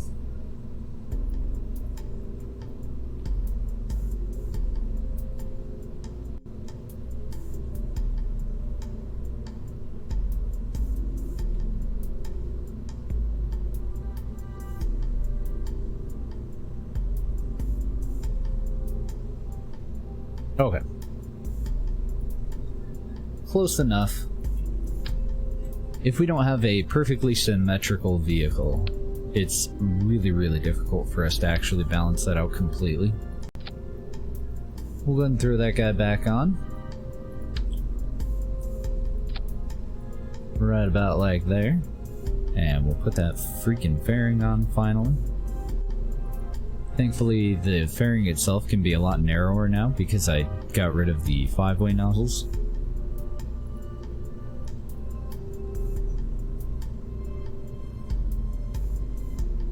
I think that'll be okay.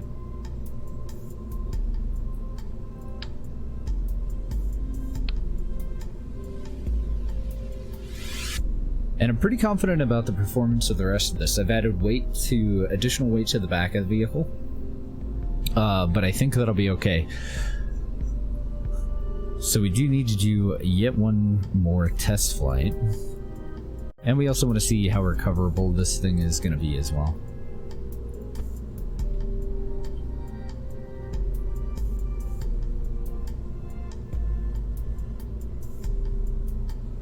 It should be pretty, we should be able to recover the vast majority of it.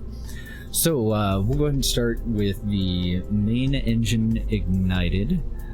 Then we separate from the boosters. I think I'm going to reduce our part count here and finally swap these out. They worked, so I was leaving them. But I did go and add KW rocketry after we had actually made this. And now I can just use the little ullage motors from that, which are actually designed for, supposed to ignite these before you try to kick on a liquid fuel engine. But thankfully we don't have to worry about that in Kerbal Space Program unless we go out of our way to simulate realistic, well, more realistic physics. And since we're not, we'll just throw them on the side. If you play like any of the realistic builds, then you would want these. You would have a limited number of ignitions, and anytime you ignite a liquid engine out in space, the fuel that's inside of the tank is going to try and occupy as much of the available space as possible, whereas your pump is going to feed from, you know, the bottom of the tank. So you simulate gravity with just motion by bursting these forward, moving all of the volume of the tank to the back of the tank so that your pump can grab it before you ignite. But we don't have to worry about that. Now these ones pointed outward a little bit. Well, they're going to be pointed mostly outward, but also just a hair forward, because I've had a problem with when we go with just one of these, with these deciding that they wanted to spin during their separation, and then they collide with one another. So I'm hoping that that'll just move them further away from one another.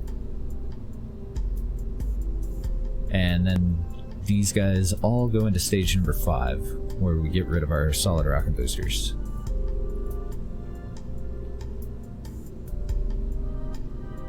Okay, so according to Kerbal Engineer, we're going to be on the launch pad at a 1.46 thrust to weight ratio, which is why we ignite this engine immediately on launch. And it's an SSTU engine, otherwise I would move these nozzles a little bit closer to one another. Can we do that? Actually, I think we can, can't we? Spacing.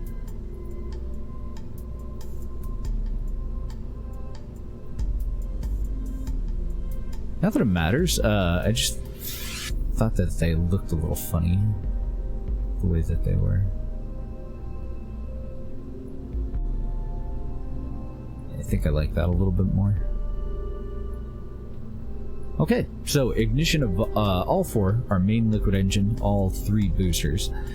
Then separation of the 3 boosters and ignition of the top and bottom separation rockets that will hopefully get those to fuck off.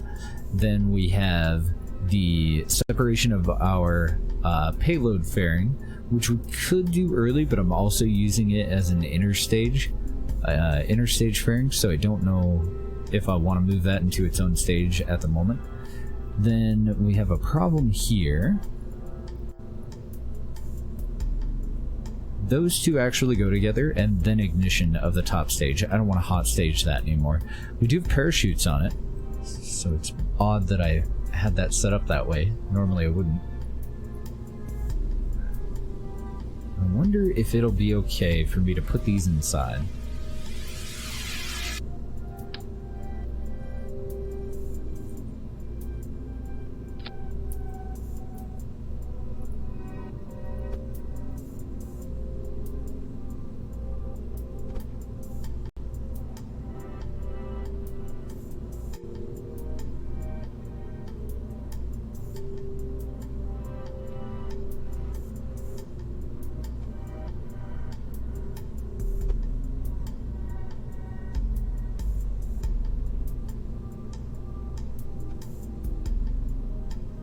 I've made it a little bit taller, so I do need to double check the top of the fairing, make sure that I didn't expose anything and that nothing is clipping through it now. We might have an issue with the nozzles. I may have moved the top part of that nozzle into the fairing, but it looks okay. So I think that part's fine. I want to separate from that stage before I fire that. And then I don't have retro rockets on this either, so we're going to give that an additional upgrade.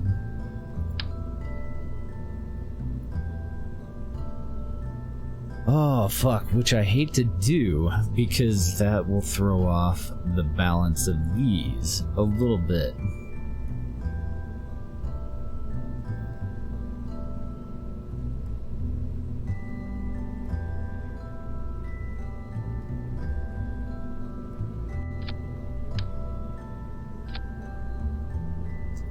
These little guys just get tucked in right under the heat shield.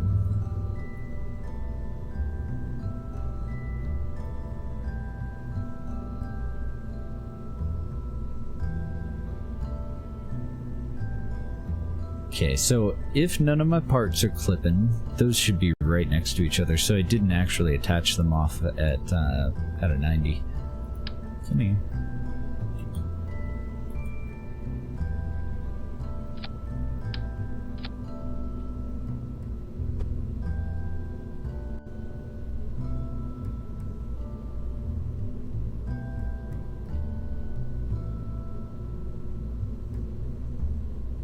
Okay, another little test flight here. I don't think we've done anything that will negatively affect the vessel. Even the parts that we added, we took away other parts. So it should all balance out. These little guys go in there. And at that point, I also want to be activating all of my chutes that are remaining. And we no longer need that stage 0 up there. That was for the container that I was previously considering using. So, how did you get way up there?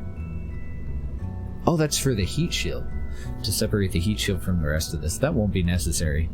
Let's get rid of that empty stage.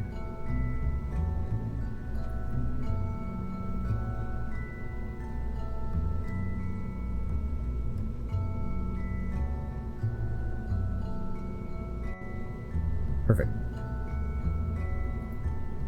Save over the previous build, take it out for one more launch. I want to at least get it up into space. It doesn't even necessarily need to get into an orbit for this test.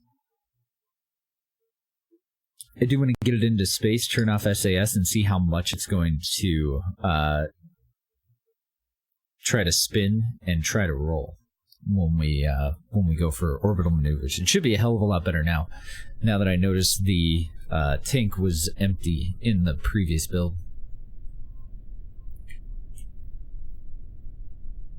Throttle all the way up. 3, 2, 1, go.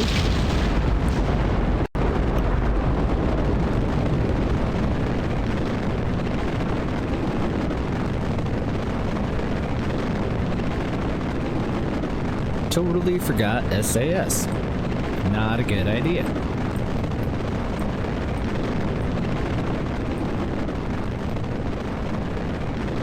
I like that narrower fairing for sure.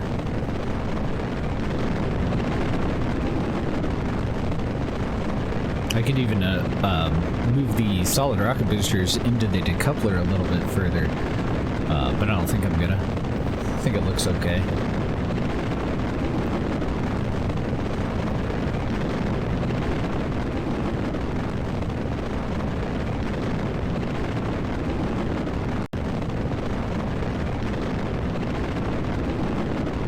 So we're not as powerful as our other rocket. Let's go ahead and cut the liquid engine though. We're doing pretty good on speed. AP is already at 30. Trying to fight this little son of a bitch into a gravity turn.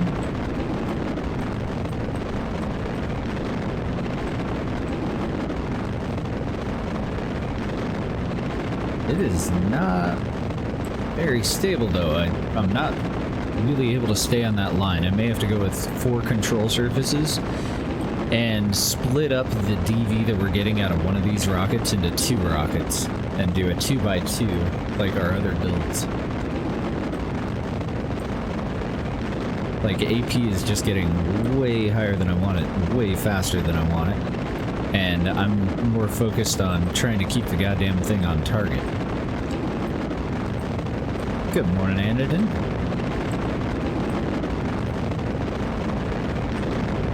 Okay, we'll throttle up. Separation rockets look like they're just fine. The payload fairing, since I'm using it as an inner stage, I wasn't going to stage it until we get rid of the heavy lifter. I may change my mind on that, but for now I'm just going to leave it.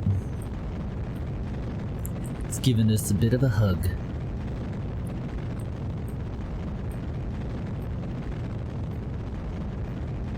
Because the heavy lifter isn't actually going to make it up into orbit with us, so as long as it's not debris, that's the main thing.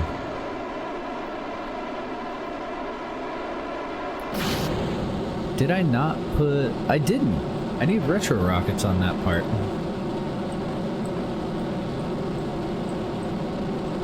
I don't even know why I had RCS enabled. Weird. Oops a lot. Thank you for the follow.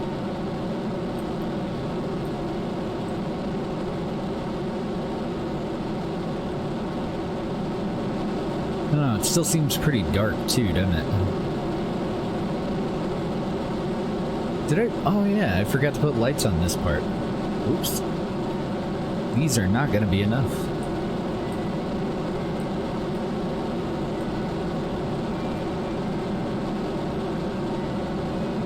So I was kind of hoping that we would have somewhere around half of our fuel left, and then these should be pretty accurate. This does need excess DV though, because the Hubble that we're going to put up is going to be at a fairly high altitude. So we need enough DV left over in the tank, enough fuel left over in the tank for us to actually get our asses out to it, get back home, recircularize, and deorbit.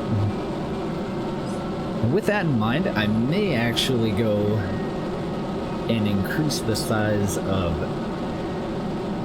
either the lifter or the upper stage, so that we use far less of our liquid fuel out of this stage to finish out this orbit.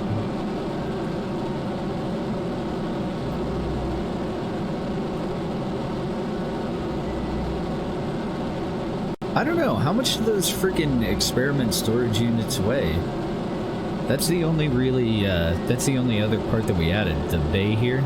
We did lose a lot of DV by keeping that fairing for much longer than the previous launches.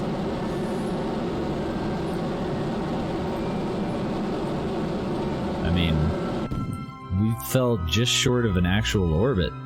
That's no good. I didn't think that we added enough weight for that to happen. But we did add the cylindrical fairing. Oopsie. And these 4 experiment storage units, so I don't know how much that all weighs altogether. That was about it. We didn't add any additional monoprop or anything. Yeah, this lighting sucks. Let's go redo the lighting. We're going to upsize the lifter. We're going to add retro rockets to it. I want the lifter, I think I want the lifter to get this whole thing up into orbit. I think I'm going to leave the monopropellant balanced out to about half a tank, though. I don't think I'm going to worry about that. I guess we could eliminate 2 problems with 1 stone here.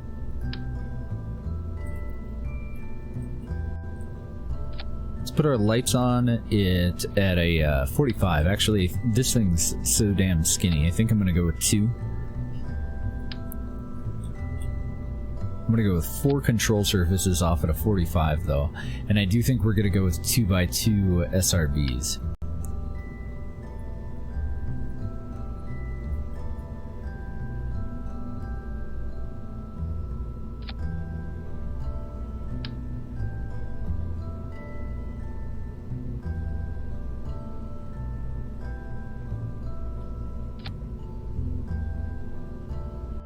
So that'll add increased control, since we have 4 control surfaces, 2 working together. Well, I guess, yeah, all 4 of them kind of working together since they're off at a 45 degree for pitch and for yaw. Then the boosters, I'm going to go and stagger them.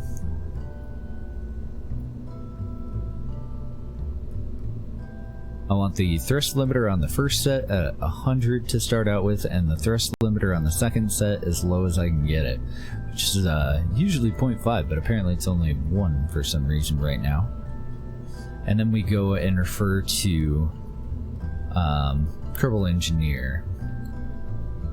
Oh, let's fix our staging first. I guess I'll leave that engine where it is for now. I'm going to make an additional stage. I want this guy and its separation rockets all down here. Then this set second. So we're going to have a 1.65 thrust to weight ratio on the launch pad without igniting the liquid booster. If we move that up into stage 5 and ignite it when we separate from the first set of SRBs, we're still at 2.8? Did I do... I feel like it did something improperly. Okay, could have swore that that was down.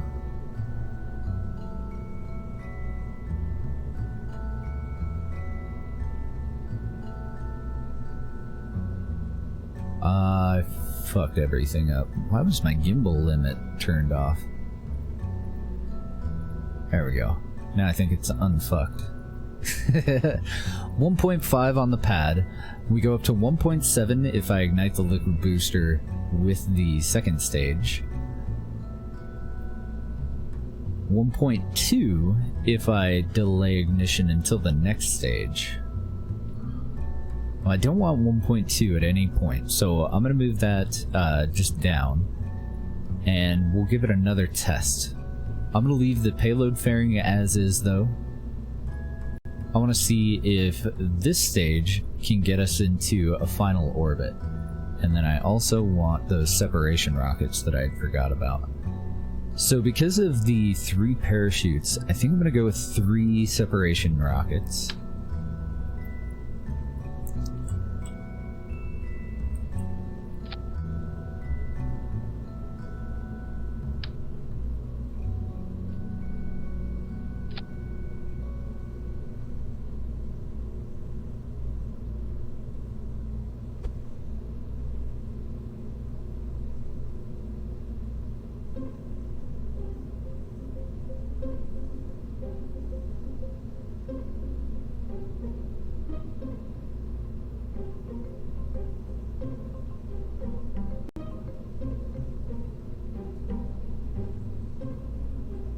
Okay. And those 3 additional SRBs will go in with the deployment of the fairing and right before the ignition of the Marlin.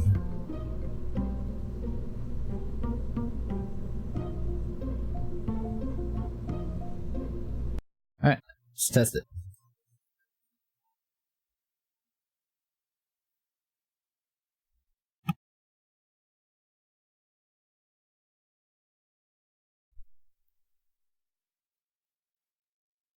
And I don't know, we might be at a high enough altitude that we don't actually have to throttle up on that liquid stage. So For the first test, which is probably going to be the only test.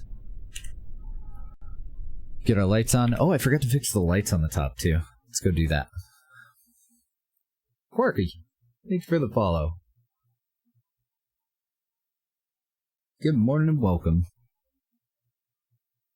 I'm gonna get rid of those lights and just do surface lighting. Because they're not quite bright enough to illuminate the entire thing. So I'll just get rid of those entirely and we'll go with... if I can find them. Good morning, Metroid. Oh, they're right freaking here. Go with these.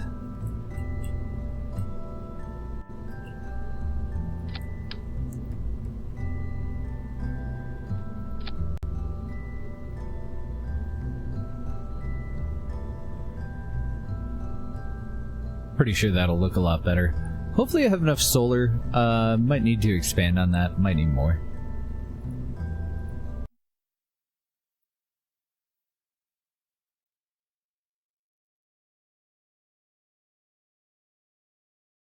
So any of you guys got plans for the 4th? Those of you who partake in the festivities? We're gonna have the girls over. Should be fun. I was gonna invite them over to play board games, but,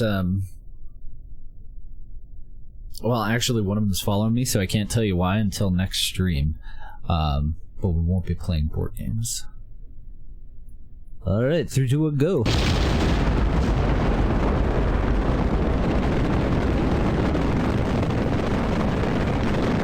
It's a birthday surprise.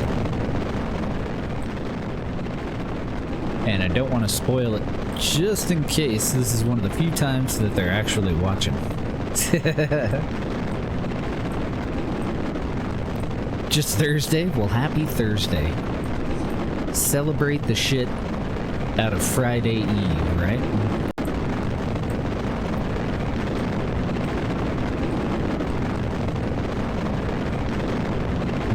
At least at the moment, doing much better at staying on the 90 line.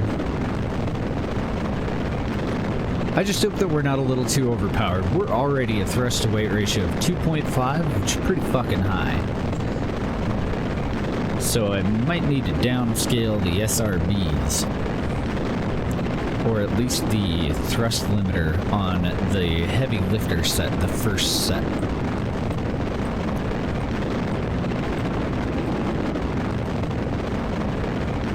Oh, and I actually want to throttle down just for this, so that I can separate and see what our thrust-to-weight ratio without igniting the liquid booster is going to be. And it was at like 1.3 something.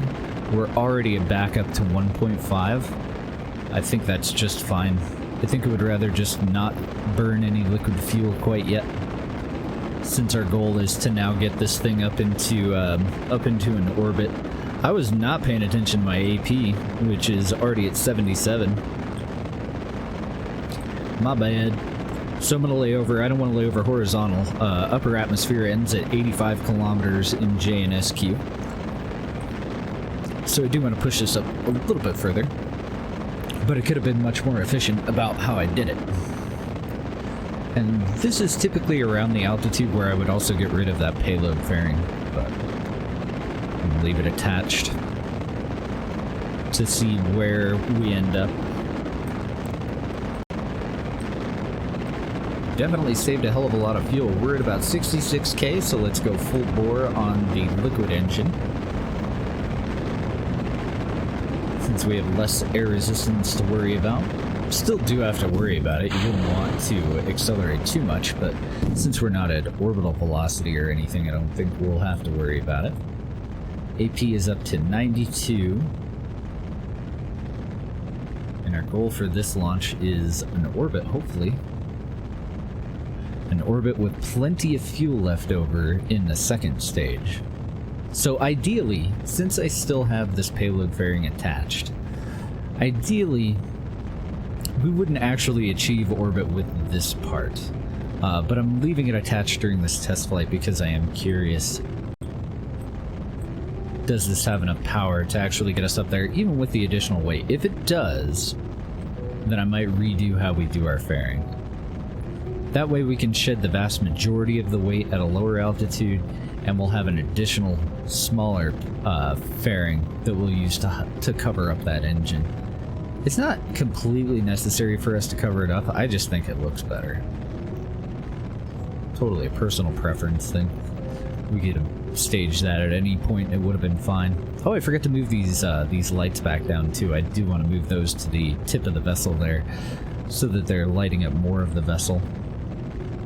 I'll have to try and remember to do that before our next launch.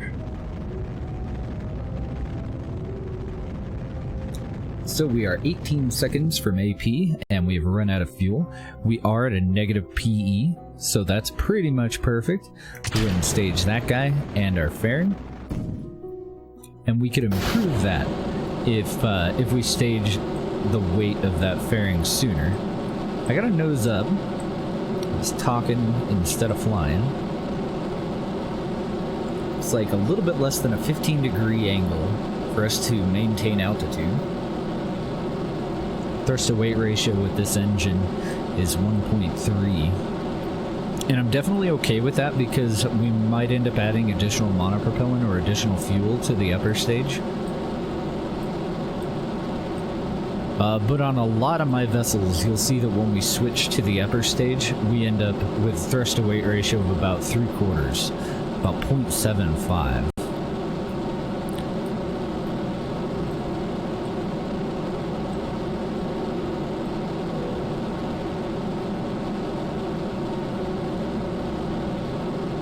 Okay, I just wanted to right-click that real quick and make sure that we were on a vacuum-specific engine. So we're definitely in orbit. We have about half fuel left, which means that our monopropellant nozzles should be very well balanced. Let's go ahead and disable SAS, but enable RCS. Let's get around into the daylight. You just go ahead and hold prograde, since that's going to be our indicator of how balanced we actually are. And I'm just going to time warp until we get around into daytime.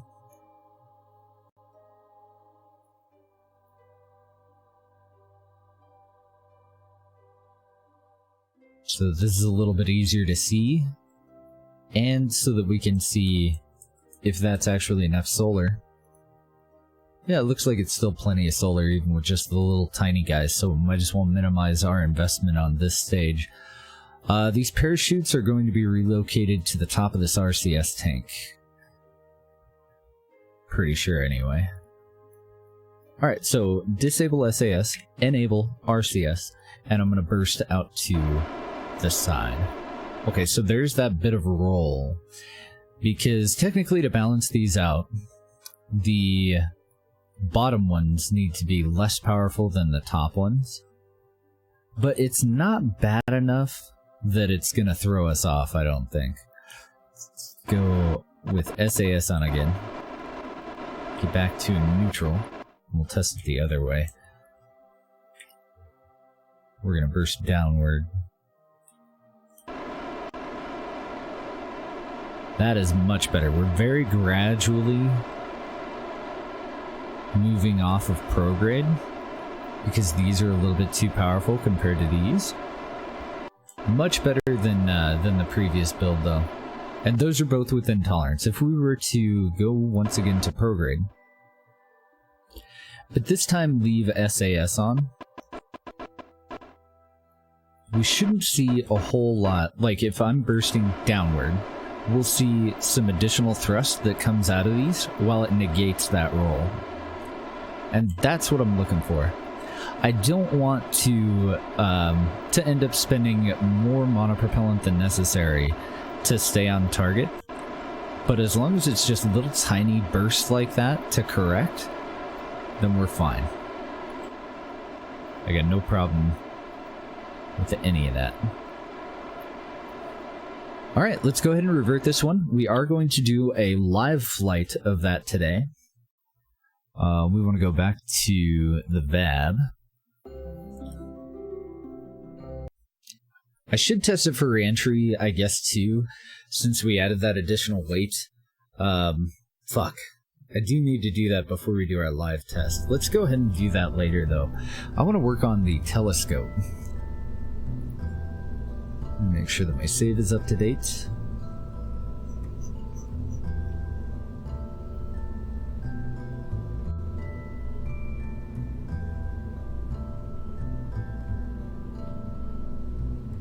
So I was toying with the idea previously of giving it its own maneuvering stage so that we could test this out in different biomes, but I don't like the look of it. So I'm gonna get rid of it. I'm gonna relocate the solar panels further up on the vessel.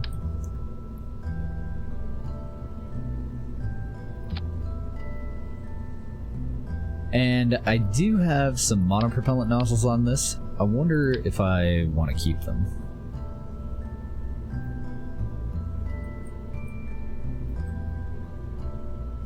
I guess it wouldn't hurt to have them. That's all gonna go, though.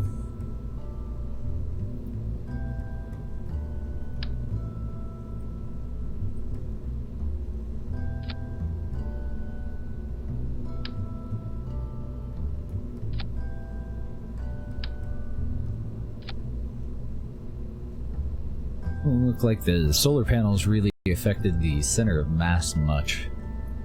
So I'm pretty okay with that too. I do have a couple of internal gyroscopes. I'm trying to get the nozzles either at the ends of the vessel, which is going to be a little bit difficult unless I put something else down here. Oh yeah, I guess we could do our monopropellant can down there. And I'm probably going to end up doing... because I don't think I can change the color of these. So I'll probably end up doing an SSTU tank for monopropellant storage. Yeah, I don't have any recoloring options with those.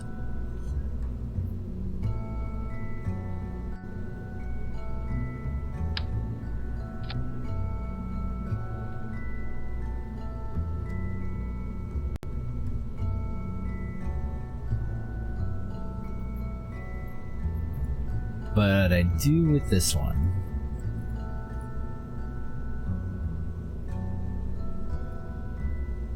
That is an absolute shitload of monopropellant. 1041.3 monopropellant.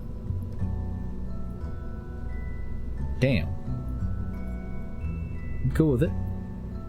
We will put it to good use. I'm also going to use that as our place to attach some monopropellant nozzles, and then I have a structural piece that I want to put on the bottom, because if I'm not going to I'm going to put this off at a 45 degree too, so that we're not covering up our logo. Branding is important, right?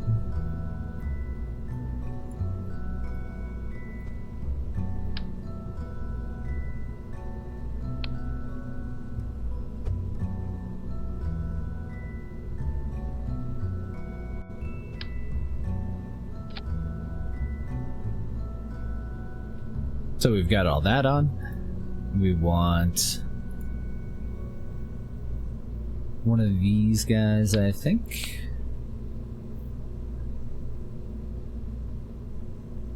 Or we could do a smooth adapter, but I don't think I can recolor the universal stack adapter. Nope. That one wouldn't look too bad. Ooh, I actually really like that.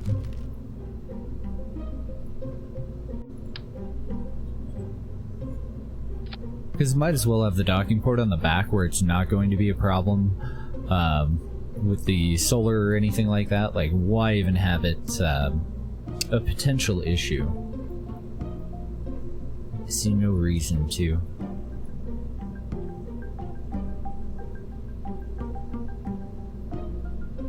Funny how fucking huge this is, though. And it's a 15-ton payload, 14.7. Let's go into RCS build aid. And I have a couple of parts in here that are not on at a that are not on in symmetry. I think it's mostly the lens housing and the processor mount. Actually, I'm sure that that's pretty much it. Those are attached to the back half of it. I'm also gonna want antenna though.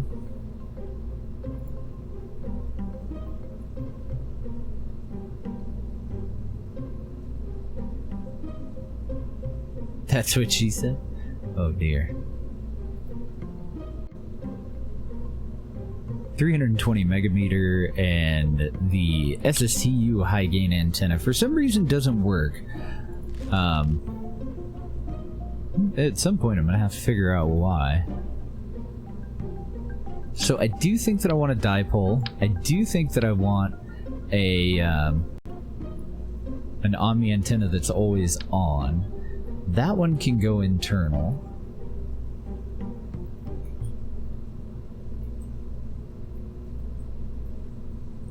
Maybe if I can figure out how to do symmetry and shit. One on the bottom. Doesn't really matter where it goes. Put it on the bottom. Actually, since this part is all the way at the back, I think I want this part all the way at the front.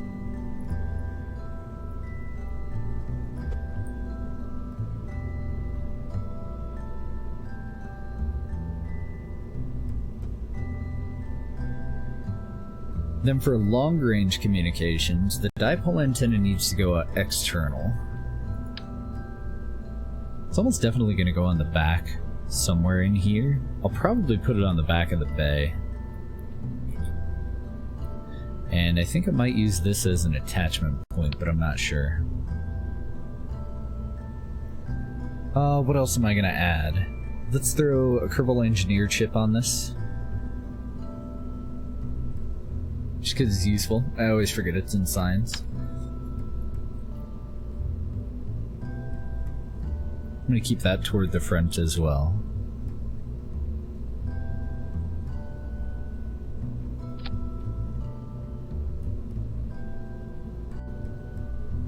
I might actually end up using that as a cap for the dipole.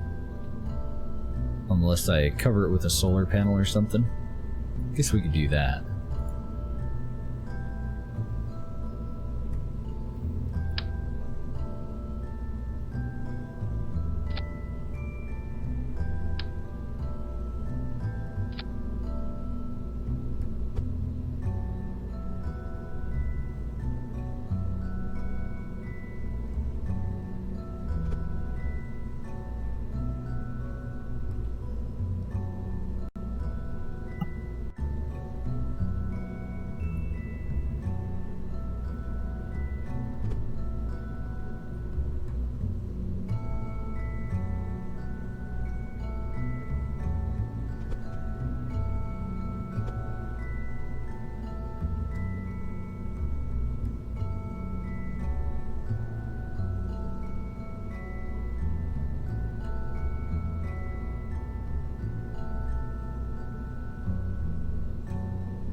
Couldn't tell if this was actually at a proper 45. I wanted to visually inspect it. It looks fine.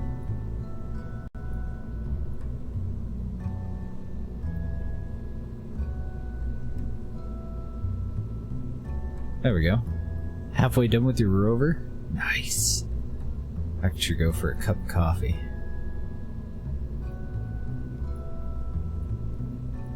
And then I'm kind of wondering, instead of at the top and the bottom, I wonder if I should put the high gain antennas. No, I can't put them in line with the solar panels, never mind. Because I do want one of them to point forward. So I'm going to end up putting communications. I might relocate that solar panel. Oh no, it'll be fine. I was thinking it was up here. I'm going to put communications here and here, I think.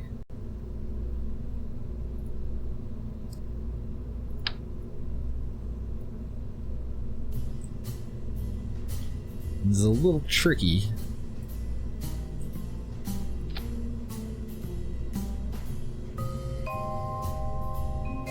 I do want one of these to point forward and one of them to point backwards, but I would like for them to be attached at the exact same part, or at the exact same spot. I guess I could line them up with the nozzles here. A little bit of a bitch to see, because I don't have a right-click menu that'll allow me to select reversed for one and not the other.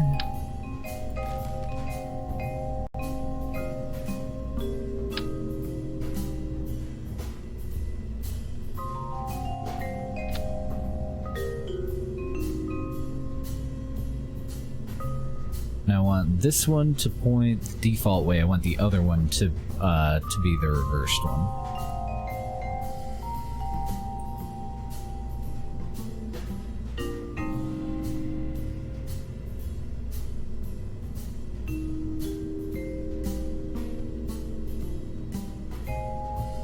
Whoop. My bad.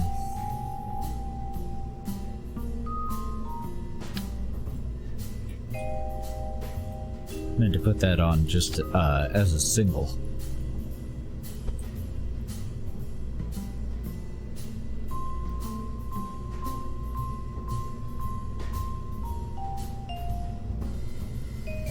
And then I'll pop this one off, but I'll put on two-way symmetry. Oh shit, it's too thick. Can't really do it. I guess I'm gonna have to eyeball it.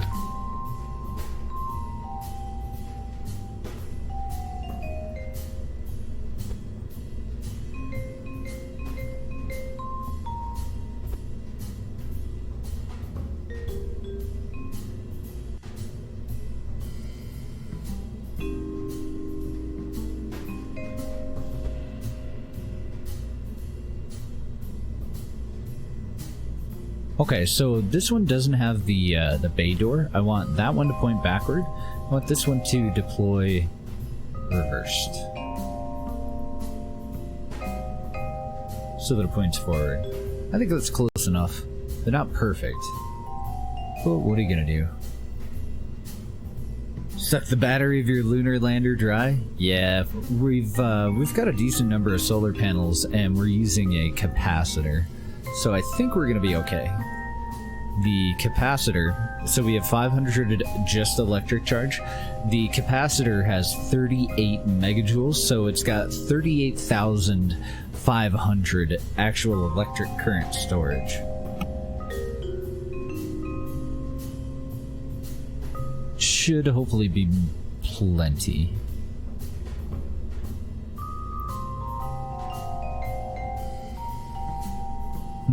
Considering whether to even balance this thing out, I don't think I'm going to worry about it. Because it's not going to dock to anything. Things will dock to it. So it having monopropellant storage is partially for this thing's own use to get on target for whatever it's going to take photographs of. But mostly just for us to refuel up whatever probe or vehicle comes up to grab photographs from it. So I think we're good. And we did end up at just a hair over 15 tons.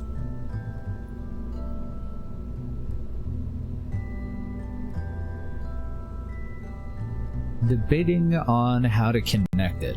Do we want to connect with a docking port so that we have a little bit less decoupling force? Yeah, I think we do.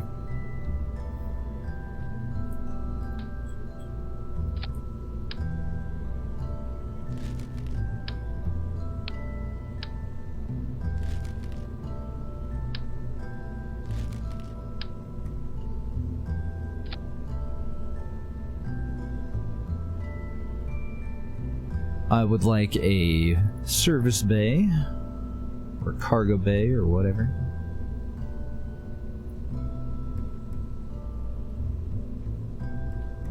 Just looking for the larger stock one. There we go.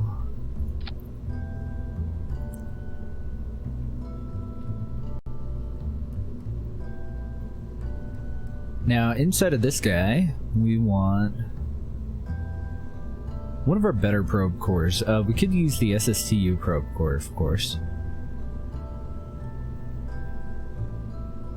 We'll use the Octo 2. Hey.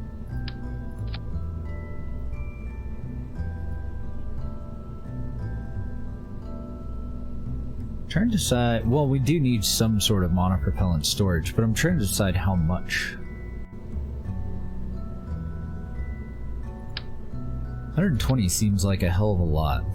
I don't know, it's a pretty big service bay, let's go for it. Let's throw an additional capacitor in here.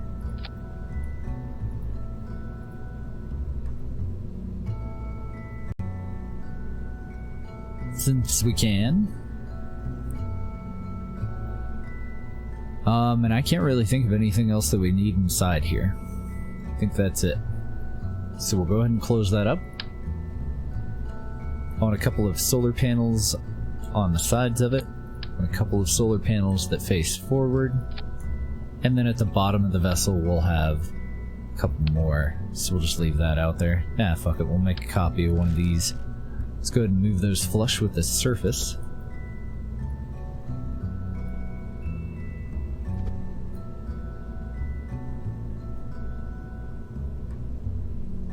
This is also where we're going to attach our parachutes. This is the probe core that's going to deorbit the upper stage. It's going to be basically its own independent vessel that don't need no man. The probe core itself has 500 electric current storage. We don't need batteries, I don't think. This doesn't need monopropellant nozzles to be able to dock to anything, but it does need some 5-way nozzles that we'll have to use to get it on target. Battery stores megajoules. Sorry, a capacitor stores megajoules and a battery stores electric current. Megajoules can be converted into electric current. So the only difference is you're storing them in a different form for a much higher capacity. Realistically, though, that's not how shit works. We're just exploiting Kerbal Space Program.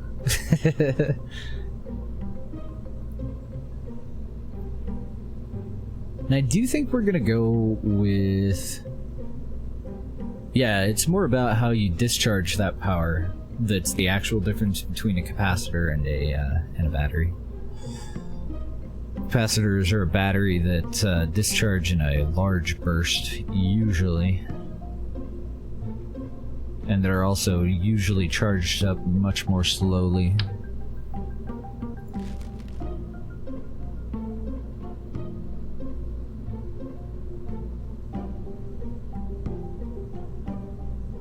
I wonder if that's going to be a little too much.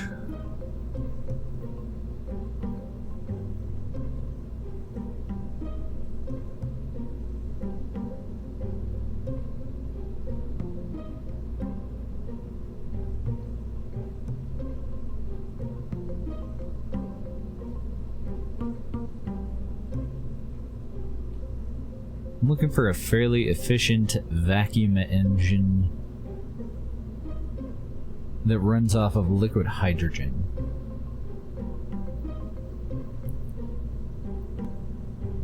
It is pretty overpowered, honestly. The balance there is that they take fucking forever to charge.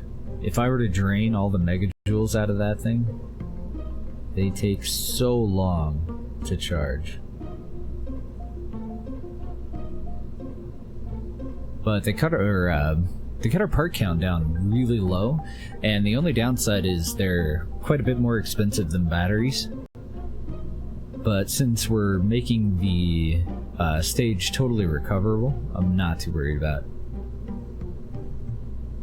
Like, I'll throw a capacitor in damn near everything, as long as it's something that either is going to pay for itself, or something that'll be recoverable. That's a little powerful. It's not that bad. That's the Volcano cryogenic engine. I do want to increase the total delta V though.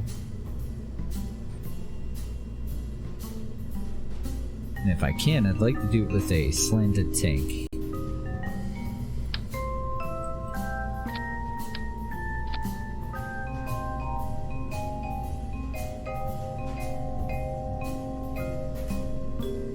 $1,000 DV, I think I need a smaller engine. I think the Volcano is just a little too powerful for what we want.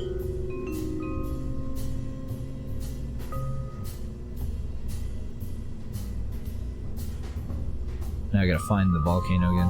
Oh, okay. There we go. 422 specific impulse in the vacuum. So this one's even more efficient. As far as thrust, this is 230. This one's 55. That might be a little too low. That is a long fucking burn time for only 1,000 DV. That's too low.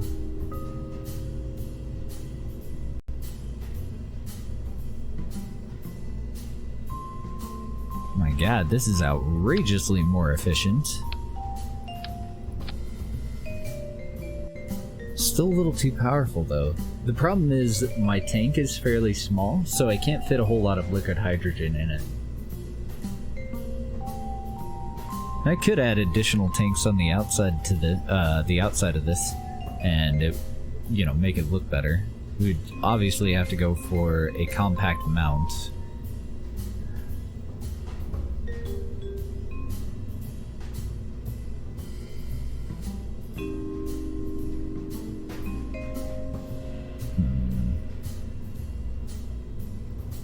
You think a fish ant is your spirit animal? You're gonna have to show me a photograph of a fish ant. I don't think I've ever seen one. Yeah, and I'm definitely okay with the lower thrust. The TWR is pretty well perfect, but the burn time and the total DV, I think I want those to be higher. All this thing really has to do, I guess, is get this damn thing up into orbit. Disconnect from it, flip around retrograde, circularize in a lower, safer orbit, or just re-enter from PE. I don't know, maybe 1,000 is enough. Yeah, let's take it up and test it. Let's go over to stage recovery and see what it thinks about the number of chutes that we have. Stage recovery thinks that we're going to be fine, but only barely, so I'm going to upscale them a little bit because we have a hell of a time so far with stage recovery actually being able to recover any of our upper stages, which kind of makes me sad. I don't think that these are actually going to be necessary. I think that those can go down here in four-way symmetry, and I also completely forgot an antenna, which is bad.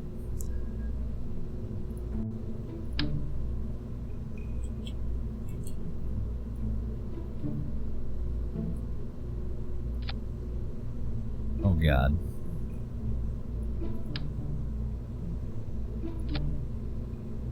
Oh, there it is.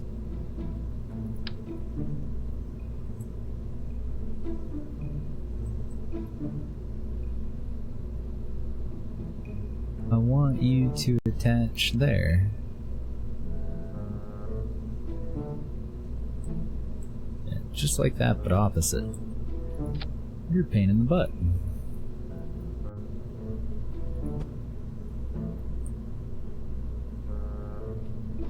That'll work.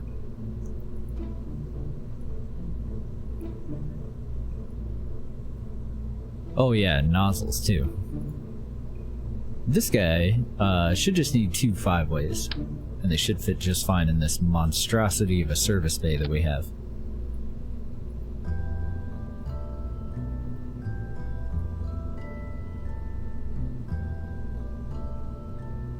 Alright, so from the looks of it, I don't think I need to cover any of this up, but we'll cover it up with an interstage adapter. Still trying to decide if I want to go with liquid fuel on the top, though.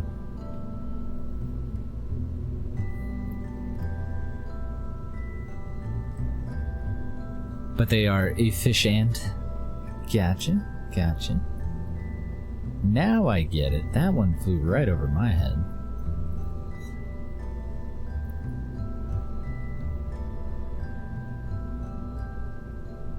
Ah, fuck it. Let's try it with the Tunguska cryogenic rocket engine.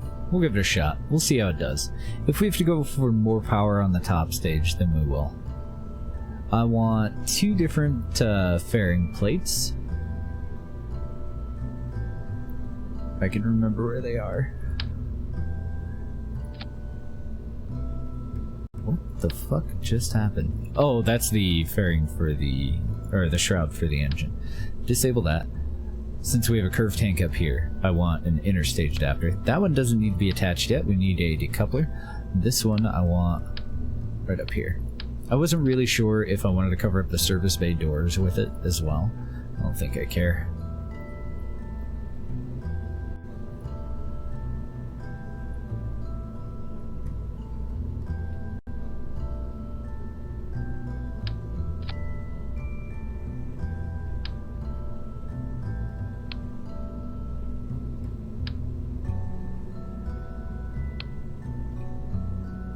Alright, and then for a decoupler,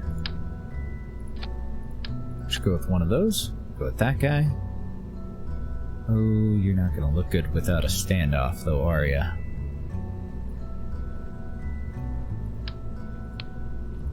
So, I lie. We're gonna go with a decoupler that's about the same size as the bottom of the engine's nozzle. And then we'll build our own interstage.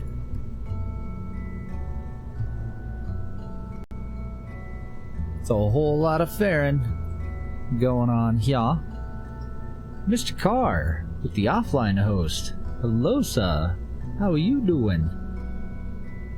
Welcome to THC, man.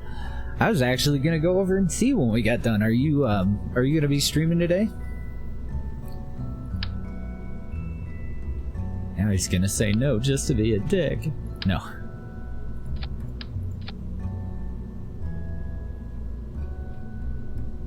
Man, this is gonna be big if I keep going the way that it's going right now.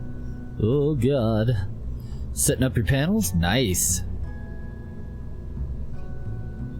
Oh, I totally did them half-assed. I need to go back through and do a little bit better job of it. Oh, show. I just threw them on real quick because I keep forgetting to do it when I'm not streaming. So I literally was like about to hit go live one day, and then I was like, oh yeah, I gotta throw those panels down there.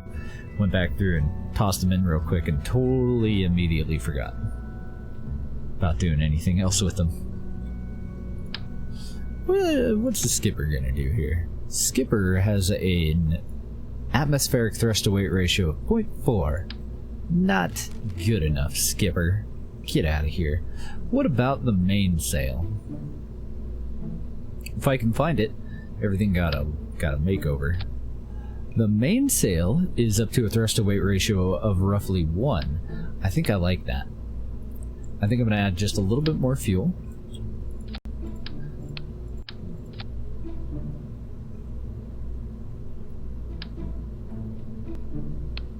And we are falling a little bit short on our total DV, even with all these freaking stages. So, gonna go through and fix this up a little bit.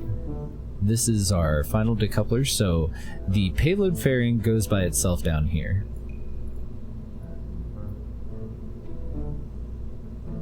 Stop highlighting everything. Why is everything highlighted? Quit it.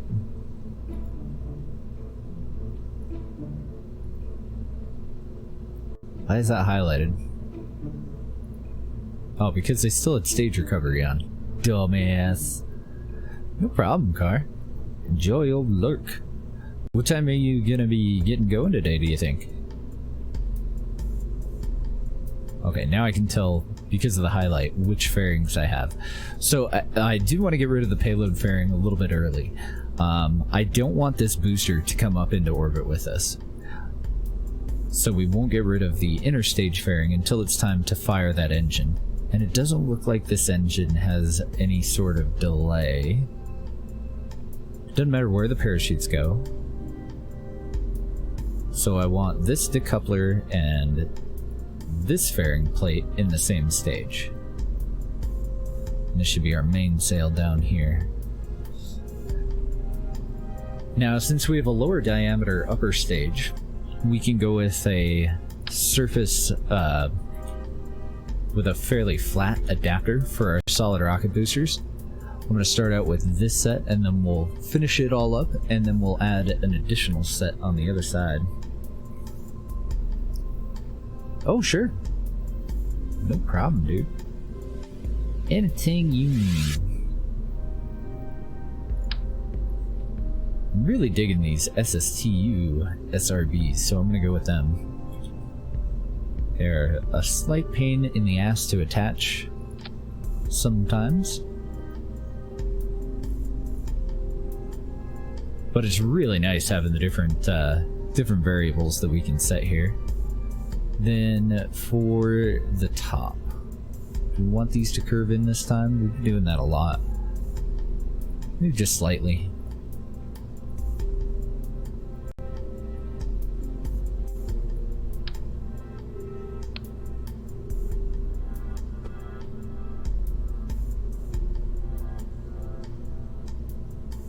Actually, I'm kind of wondering if we're not going to need more.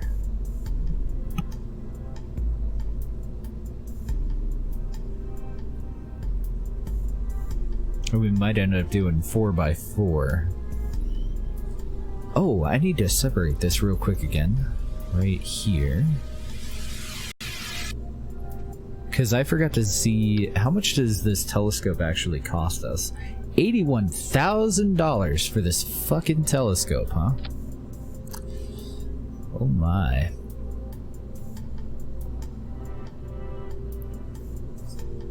I was thinking the launch vehicle was a little bit expensive, but I guess not. That'll give us a 1:3.5 thrust to weight ratio on the pad and nearly 4,000 DV for the lower portion. We did have 1,000 non-atmospheric delta V on the top portion. I still think that I want to aim for about 4,500 DV here.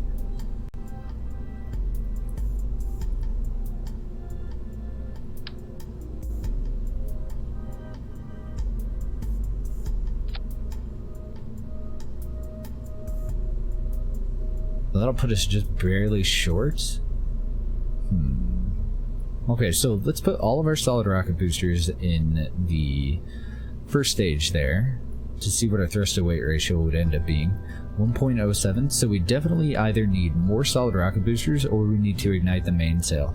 We are going to save a little bit of fuel though, because we'll maintain a solid thrust to weight ratio on ascent.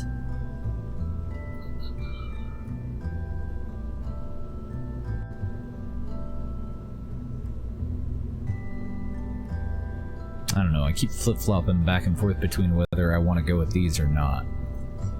Yeah, I think we will. Fuck it. Let's take this guy all the way down. and set it up just the same way as all of our other vessels. That'll put us at 1.34 on the pad, even with the mainsail though. So I think that these guys I want to add in 4-way symmetry to use them as heavy lifters.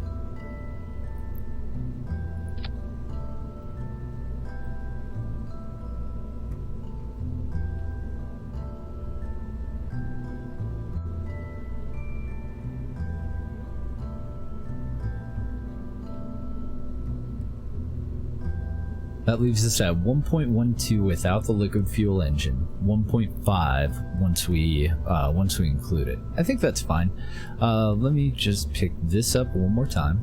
I'm doing it by the decoupler so that I know that it's attaching to the decoupler at a 90-degree angle, directly outward from it. Just eliminates the risk of me reattaching it to the decoupler off at a bit of an angle and producing a twist in the vessel on ascent. I want these guys. Same little tail fins that we were using before. Then I also want these boosters to be recoverable, hopefully.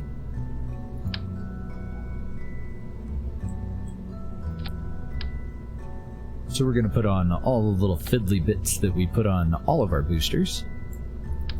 And I suppose as I go, I may as well also attach them to the other two SRBs. Alternatively, I could just make a copy of the more powerful ones and then lower the thrust limiter. Yeah, that'll be less work. Let's do that.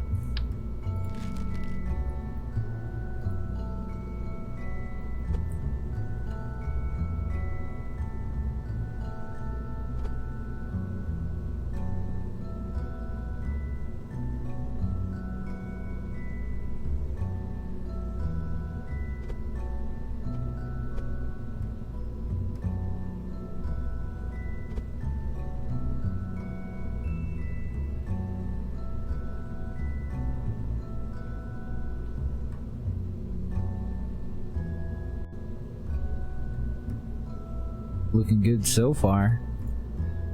Over to utility, and we'll add some parachutes. I'm a little bit high because I'm going to upscale them based on what stage recovery thinks. I do want one at the top and one on the bottom, and I want them on the same side so that if this were our active vessel, if we were this booster and we were to separate, I want us to lay down on our side with our fin up. And then if we roll, hopefully our fin will stop us from rolling.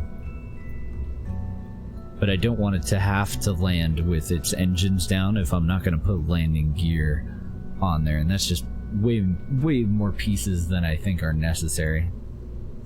So stage recovery back up. That won't be enough parachutes to actually slow this down all the way. So I'm going to scale them up and we'll see if we can go up to maybe 150 and do it. It's gonna be close. I think I might need a third chute.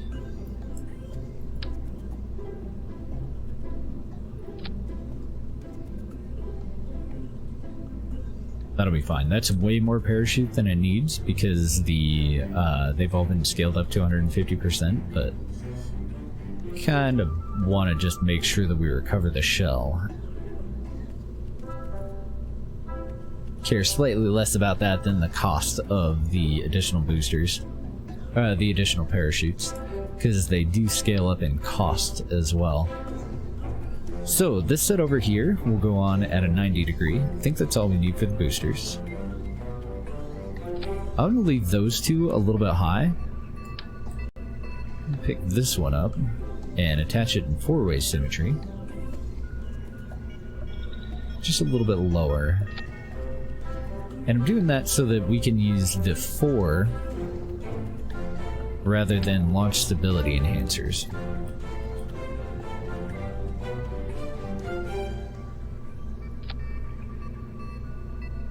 So I don't want these boosters to be lower than the main engine, and I don't want the main engine to be lower than the 4 boosters so that it's got something steady for it to stand on. Now, I'm hoping that we don't need additional control surfaces and that we can get away with what we have currently. We do need to fix up our staging, obviously. I want these 4, as well as the 2 less powerful ones, all in stage 1. I haven't lowered the thrust on these yet. So that'll put us at a 1.3. If it were over 1.5, I would consider not lowering these as much, but I do want the additional burn time out of them, because these are going to be our control surfaces that will help us stay, hopefully on the 90-degree line, in addition to the gimbal of the main engine there. Then we'll move the liquid engine in here to get us over the 1.5. That puts us right at 1.5, in fact. Then as far as separation rockets, they're already in the right stage. We just need to move the decoupler down with them. Perfect. And these 2 separation rockets need to be paired up with the final 2 decouplers. And I lost them. There they are. Then we have the payload fairing, the interstage fairing, and separation, and that will have some retro rockets associated with it. I'm going to attach them down low so that I know they're pointed directly upward, since I have a slanted tank there. Oh, I could put them on the side of the payload fairing, I guess.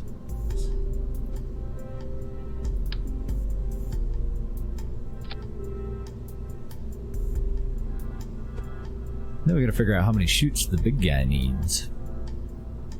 I think these are probably going to end up poking through the parachutes, some of the parachutes.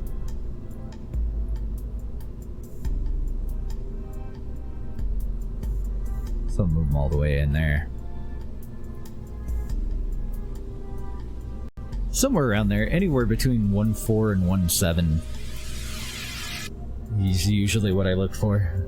We're playing on JNSQ, so we do have to go a little bit higher. So I've given it a hell of a lot more allowance when it comes to my thrust to weight ratios. We've frequently been going up to like a thrust to weight ratio of 2 and 2.5 on our initial lifters because our final velocity is so much higher than in stock playthrough. That's almost a third of the size of Kerbin and JNSQ. So we've been going a little bit high, but yeah, 1.6 is fine. I prefer not to see atmospheric and especially heating effects, because that's generally your giveaway that you're really fighting air resistance. I'm gonna go with a shitload of shoots and see if that's enough just by itself. That is half as much as what we're gonna need according to stage recovery.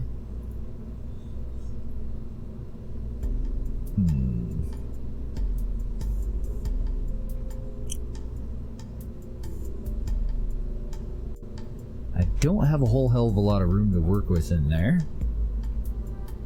But I think I'm gonna make an assembly for these. I'm gonna pop these off, but below the plate there, I'm gonna go with some sort of just skinny stick looking structural part. That weighs essentially nothing and it's fairly tall.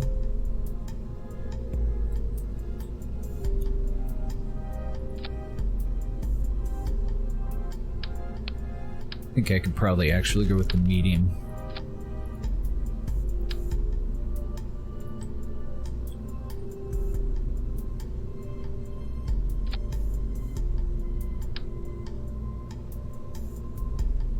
Now I've got 3 parachutes per stick.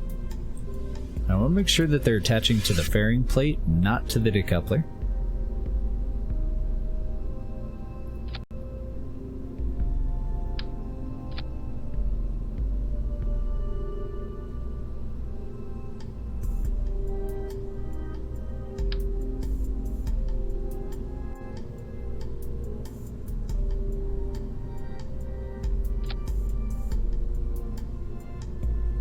Ooh, shit, that's almost enough. Not quite enough just by itself, but almost. I mean, it could go with 8.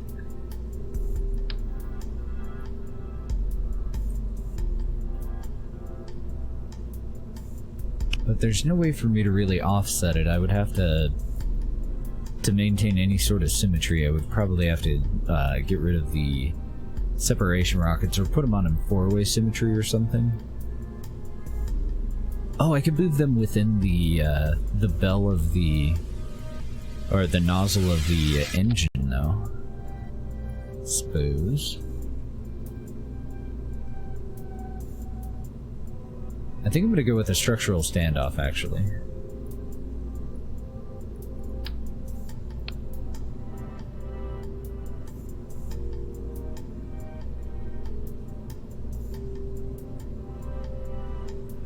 It'll definitely affect the weight of the vessel, which sucks.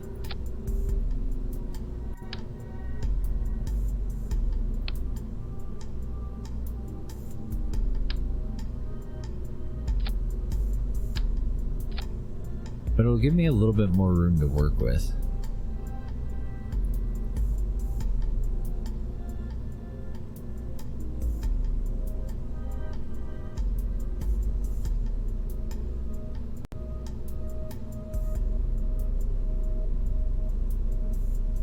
Barely. Let's see if I can click on these anymore. Don't think that I can. Oh, nice. That worked.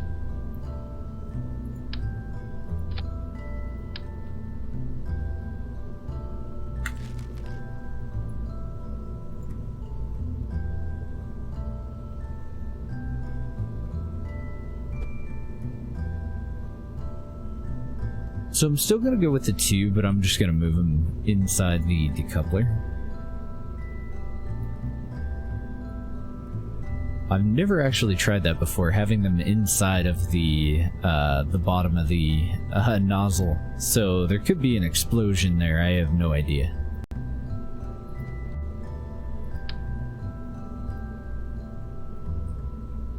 And then I'm hoping that that just gave us enough of an angle on the surface of this thing that I could go with 8 sets of parachutes.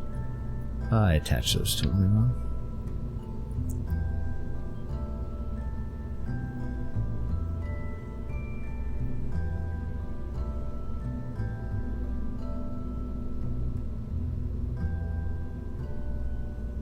Still have it fit within the fairing and not clip into the engine itself.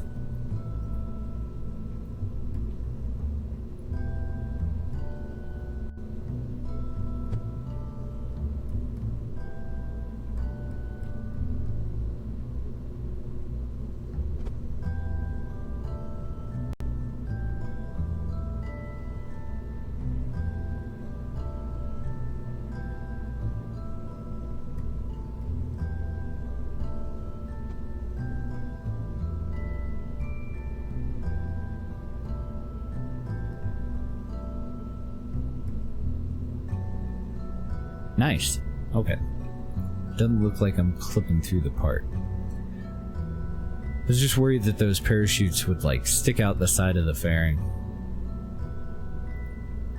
I think that'll be okay. It lowered our thrust-to-weight ratio just a little bit. I'm not going to add the additional set of solid rocket boosters quite yet, though. Because we're pretty damn close to our DV target. Our Delta V target is somewhere just under 5,000 Delta V. But we should be able to reserve a lot of our fuel by throttling back and maintaining our thrust-to-weight ratio during the ascent.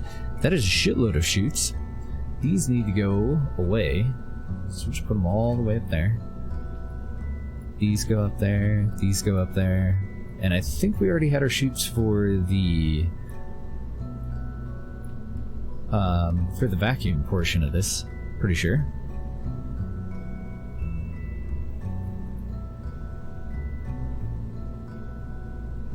Stage recovery is a combination of suicide burn and chutes.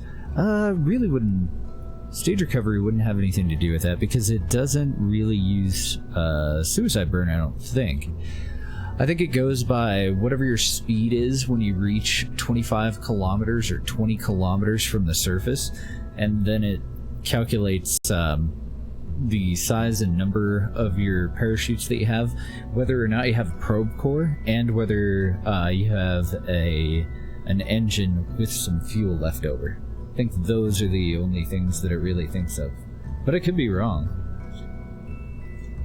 If you were actually on the vessel performing a suicide burn, though, then you wouldn't need stage recovery.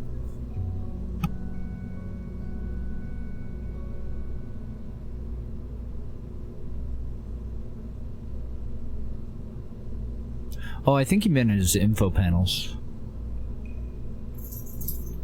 for his channel. We're both members of the Happy Campers pro gaming organization stream team. Mr. Carr just joined recently, so I think he was doing his info panels down in the bottom there. Oh, uh-oh. Why am I missing decouplers here? That would be awkward AF. You go there.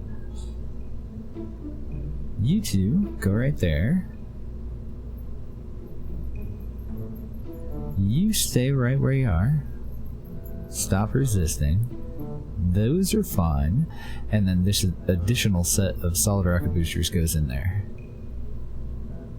Now we don't need SRBs on this portion. It's going to undock. It's going to pivot itself around, and it's going to deorbit itself with its main engine. All right.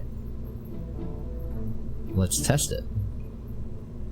Let's see if it blends. More specifically, let's see if the goddamn thing can get up into an orbit with the final payload. Oh, the current mission objective is to deploy a Hubble telescope.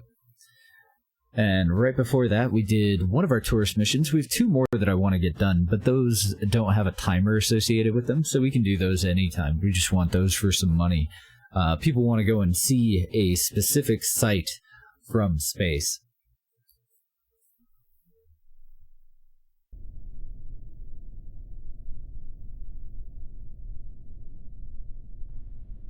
Yes. Well, so you don't need a probe core. You need to get your PE. I think it's under 25 kilometers or 35.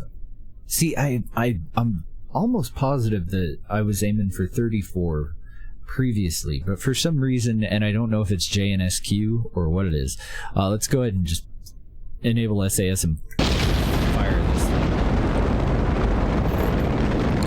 while we talk.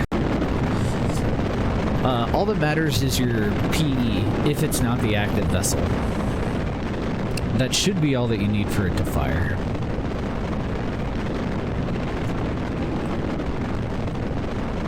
We'll go ahead and start throttling back to about half throttle at about 1.5 kilometers because I want to cut the liquid engine as soon as I can. Oh, I forgot to fix that plume issue. I need to make a note of that.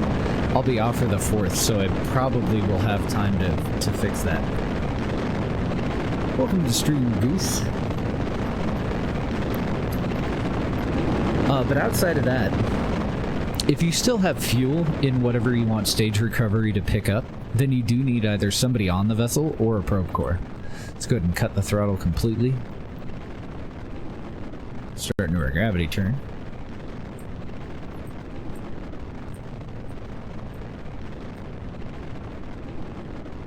Probably should have started it sooner, but since I have an uneven amount of control surfaces, I wanted to delay just a little bit.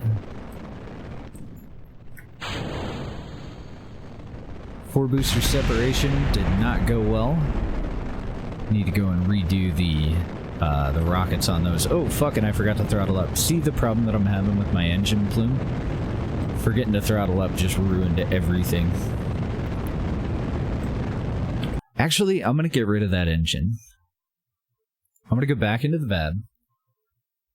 And I'm just going to swap it out. I don't know what is going on with real plume. Oh, the vanilla game recovering stages that you drop off. There's 2 different ways to do that. You can either switch over to the vessel, or you can do it through the tracking station, and then you select the vessel when it's landed. So the only thing that requires is the landed flag. It's got to be, it's got to not be in motion, and it's got to be on the surface for you to recover it. The surface of the homeworld. We're actually using a mod called Stage Recovery that automates that process depending on how many parachutes it has, whether it has fuel left in it, whether it has an active connection to the vessel, if it has a probe core, or has a pilot on board. If it doesn't have an active connection to it, then parachutes are the only thing that matter. If it does, then it'll also calculate in fuel, and it'll try to assist you with it.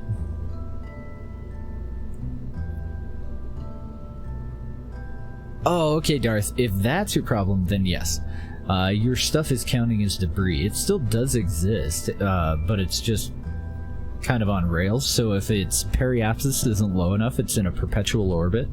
If you mouse up to the top of your screen when you're in the map view, and you toggle debris, you should see all of your spent stages either still in orbit, or they were destroyed on re-entry. So that guy's gonna go, because it's got a visual issue, but that shouldn't be too big of a deal. I could probably actually just swap up to the twin bore if I really wanted to, but let's go with one of these 2. That one.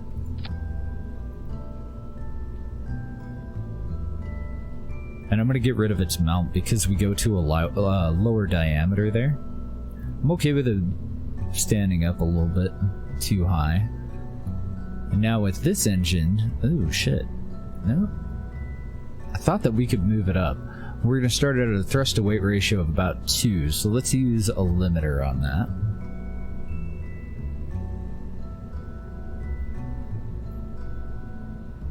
think 1.5 is fine.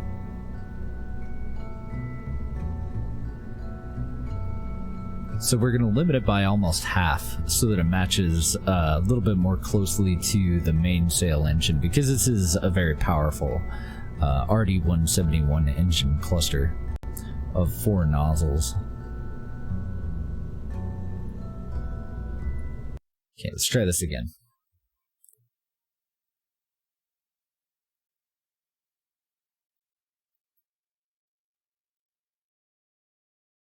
Yeah, usually I try to stabilize.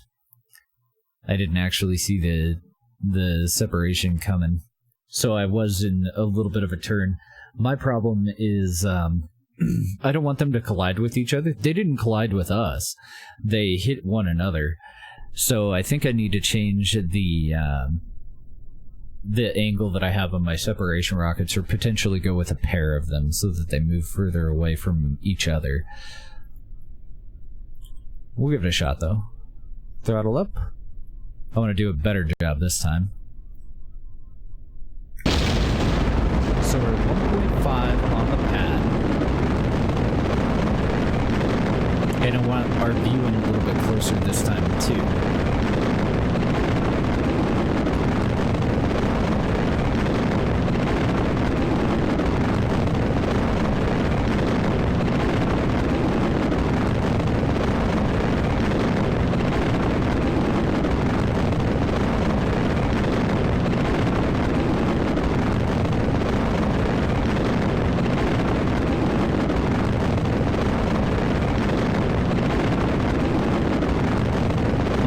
Thrust to weight ratio pretty high this time.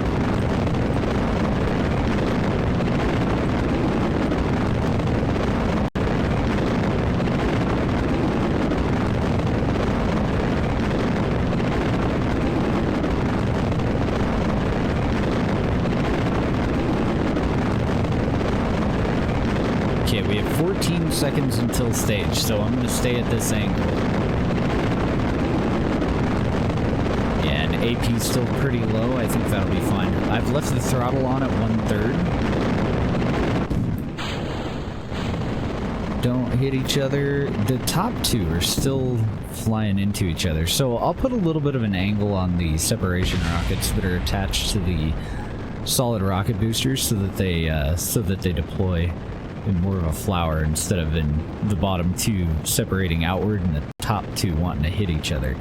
I think it's because of the angle of my control surfaces that are on them. Matter of fact, we can test that right now, and we might as well, because that does bother me, and I don't want to do another test flight just for the fucking SRBs. Oh, nice. Are you taking any screenshots of your rover that you're making? You should throw them up on Discord or give us a link to them.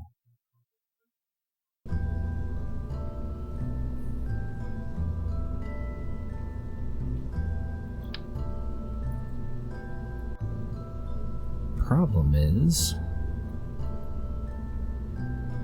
that I give up a lot of control doing that.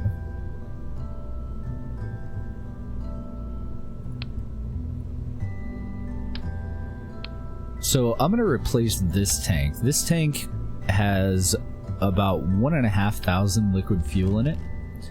I'm just gonna swap it out with an SSTU tank because I don't have an angled tank that's gonna have the angle that I want.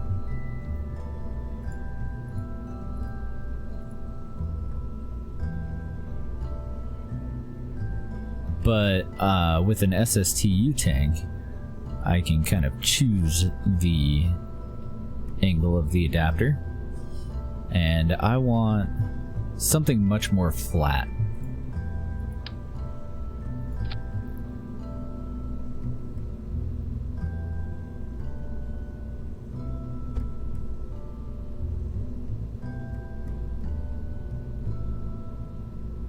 And I still want these to be our kickstands that we rest on. So I'm not going to move them up as high as these two. But I do want them slightly lower than the nozzle. Oh, that's quite a bit lower. Slightly lower than the main engine nozzle. Oh, and I have to make sure that I didn't give up too much fuel there, too.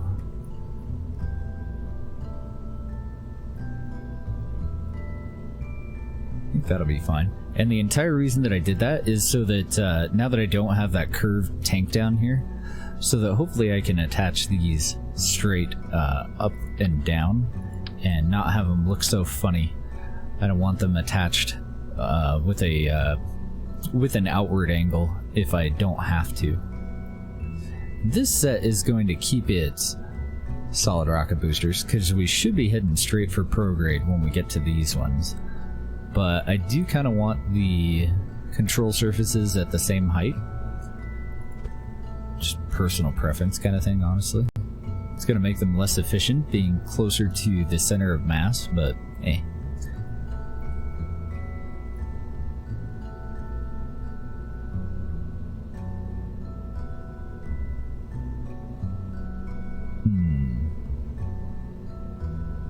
I don't think we're actually going to be at a high enough altitude when I get rid of those to do it the way that I have it here. All I really have to change, though, is that. I just want the final control surfaces that are attached to the vessel to be the ones that are helping us maintain pitch, rather than the two that are helping us maintain yaw. I'm okay with getting rid of these two. I'd rather keep these two, though. So I just detached the main tank and whipped it around. Then the other problem that we're having is the top two of the other solid rocket boosters want to collide.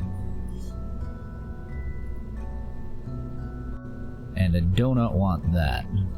So I'm considering either an additional solid rocket booster. I'm not worried about this one and this one colliding, I'm worried about these two colliding. Actually, just changing the orientation of the vessel may have taken care of some of that. So let's test it now without the control surfaces, because I think those were the actual problem. We do have less overall control surfaces. Hopefully it didn't fuck up my staging. Actually, I know for a fact that I did, because right before we exited the VAB, I saw that some of my decouplers were in the wrong spot. Damn it!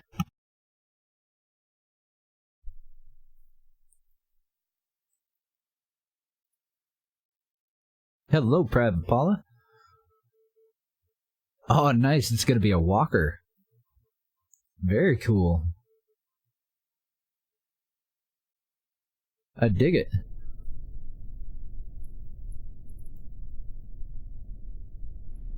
This is the rover design that Darther just is currently going through. Isn't that neat?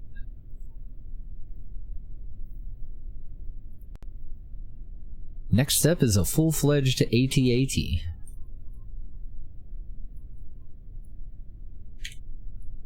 Oh, I need to add lights too, but let's see how these solid rocket boosters do. So I'm just gonna ignite.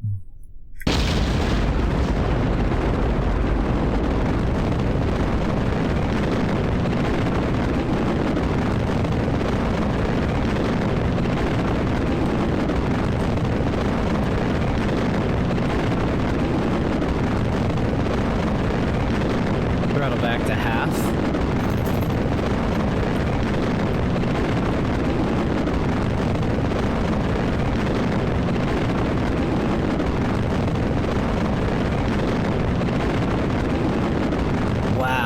I didn't realize how quickly that engine was burning through our liquid fuel. I need far more far more solid boosters on this. I have like a third, just over a quarter of our liquid fuel left. That is not gonna cut it.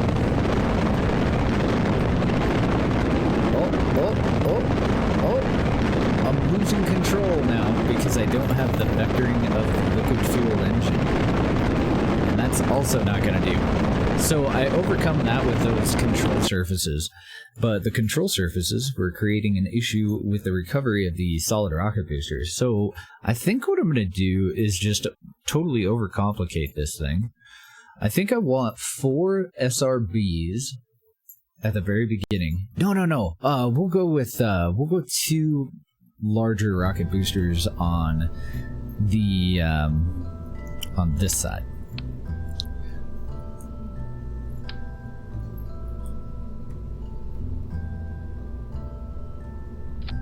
I still want these 4 to be the main heavy lifters there. Now I don't have to leave this stupid fin way up there. I can move that back down. Apparently I also didn't have symmetry. This is going to be a hell of a flight if I don't add another solid rocket booster on the other side.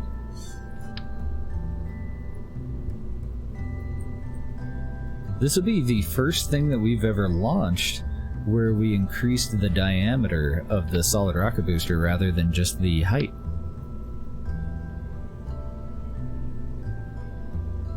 I have to mouse over the parachutes, otherwise it wants to add the control surfaces, both of the control surfaces just to that solid rocket booster. And that'd be a bad day.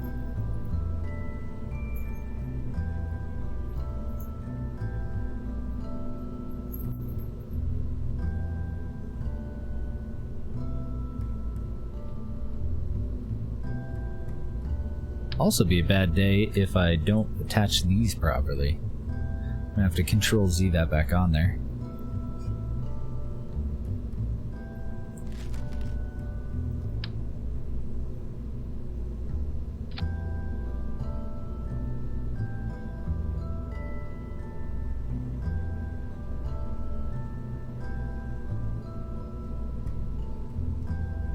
Do I just want to go one full size larger? Take them up to 1.8?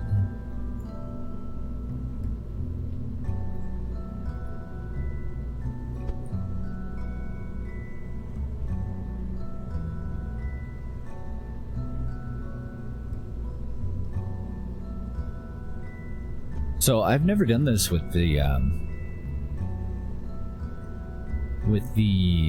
SSTU solid rocket boosters. I think I'm actually going to leave those down there. Let's just change the bottom of these. We'll get rid of that little flare out part.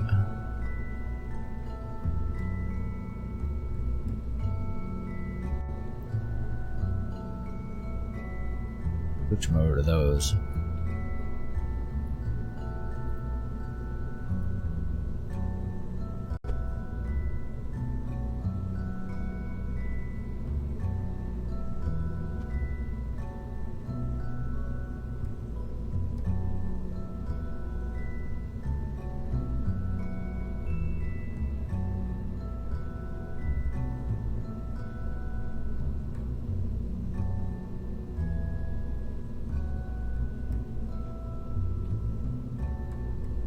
And I'm upsizing the chute so that it still remains recoverable.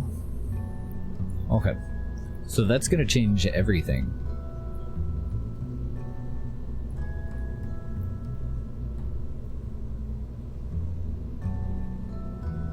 So our new first stage, I want those guys, and those guys. That all goes down here.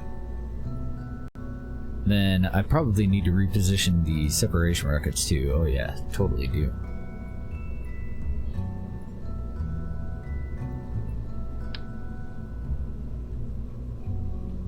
That one on the bottom is going to be a pain in the ass to find unless I just move the entire vessel upward.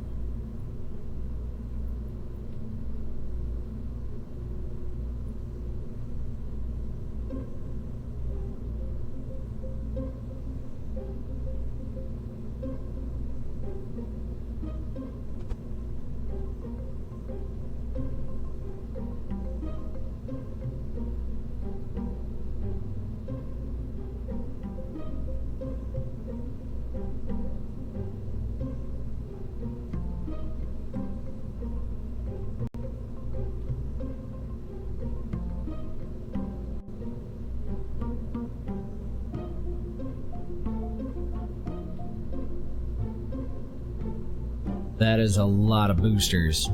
Okay. I might get rid of all of these and just go with a larger set on the sides, but for now, let's see what we got. So we definitely increased the weight of the entire vessel by adding those. Yeah, I think I'm gonna just get rid of these fuckers. What's your... that's part of the problem.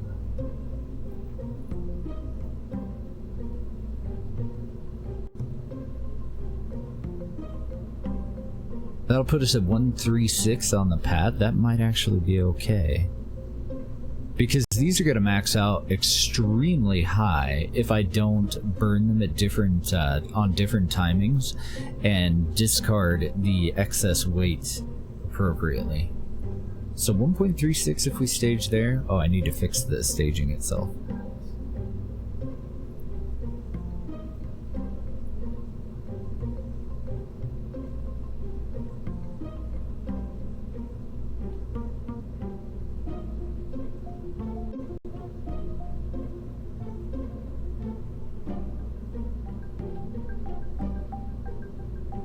Got to pair up the decoupler for this with the little separation rocket at the top and the bottom, and likewise for these.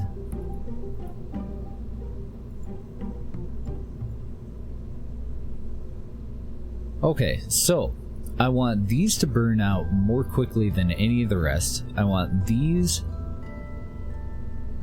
maybe I do just want them at 1. These will be how we balance out the rest of this, and I want that one at 100 for now. And then we gotta figure out burn times. And figure out when we want to fire the main engine. So I'm just gonna pull the main engine out of the equation entirely for now and give it its own stage.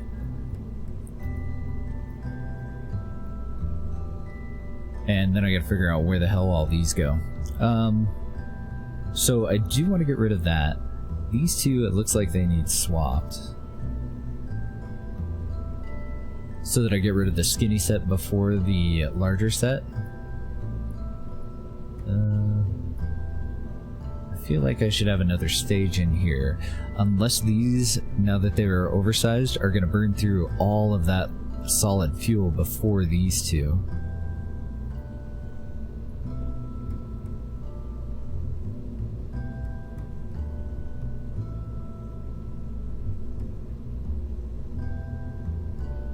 No? Nope, it looks like that larger set is going to outlast these by just a little bit.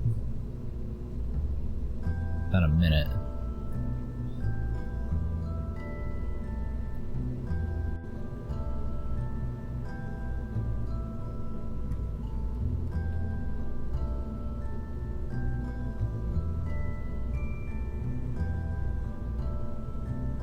Damn. If I want to go with this engine, I really need to probably go with liquid boosters. It doesn't look like this is going to work out.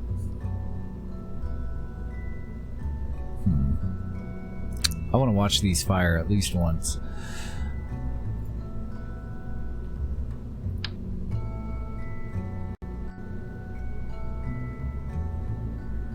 Did I put lights on the top? Shit. I gotta add that too. Let's go with the illuminators here.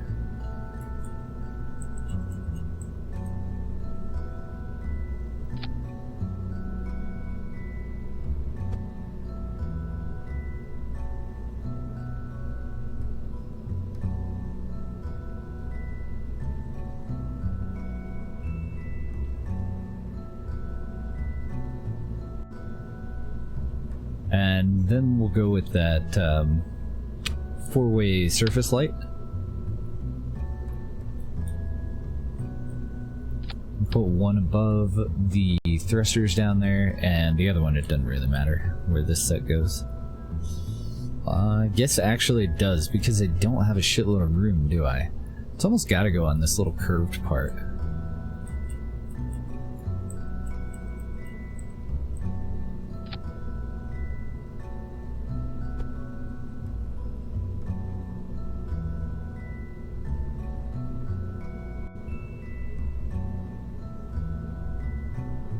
Okay, I want to launch it. I want to see what this thing's gonna do. Do I need to correct any of our other stages? I don't think so. Those are separation rockets. That's the main payload fairing. And I think I'm just gonna ignite the main engine, but not throttle up. So I'm just gonna put that back down in the first stage. the fuel consumption on this SSTU heavy lifter that we're using, our main engine, is outrageously high.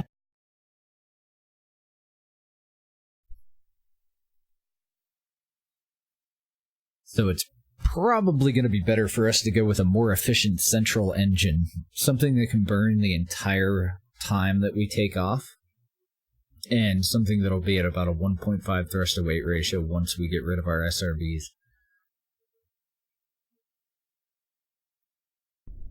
But I may just pull all of the solid rocket boosters off and go with the KW Rocketry Thor SRBs. Okay, so no throttle up. Now we have lighting. 3, 2, 1, go.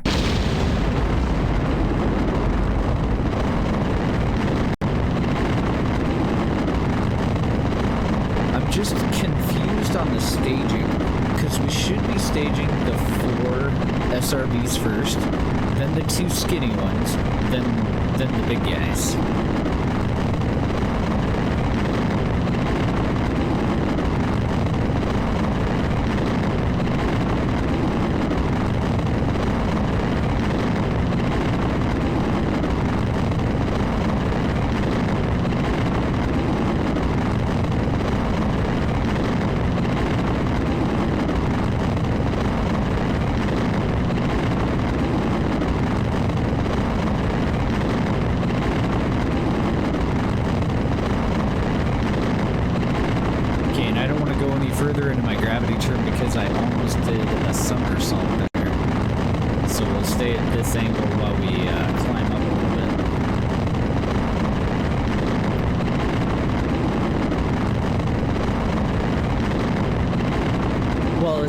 Stable, we should be fine. We'll still be accelerating. They should move away from us now, and we don't have the control surfaces. It's not that they were hitting us, it's that they were hitting each other. And I want my money back. Look at that. Okay. Still got a lot of fuel left in the other ones, but these guys burned out at the same time. So I'm thinking that that's probably a balance thing for back to the VAB. That's probably a balance thing for SSTU. As I size up the rocket, then the thrust is also sized up so that they burn out at an equal amount of time. There's a lot more solid fuel in those other ones, but they do get the larger nozzle on them too. Interesting. I didn't expect for these to have the same burn time, these and these.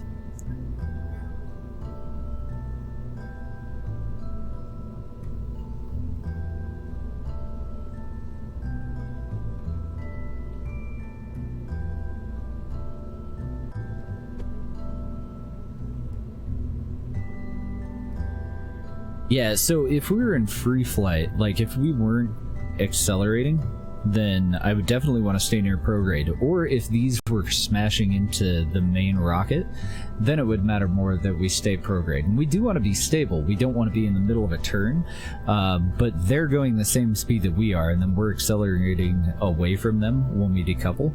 So the getting rid of the control surfaces, because I think they were locked into the angle that they were at as we were turning, and the control surfaces are actively keeping us at that angle. So getting rid of the control surfaces of these 4 should hopefully keep this one and this one from colliding with each other. But so we do want to be stable. It doesn't really matter if we're on prograde, or like we could lay over directly sideways and we should be fine, because they should still separate away the same way. Mostly because we have these rockets in here, and that just makes it a little bit safer for us to do it.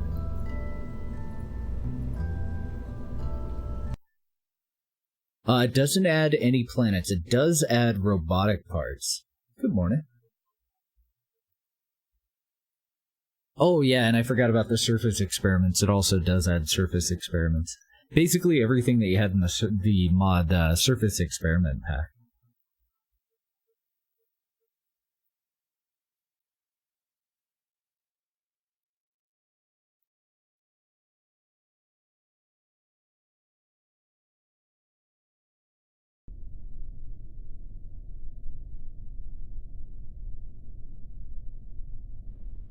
Oh, I needed to flip the decoupling here too.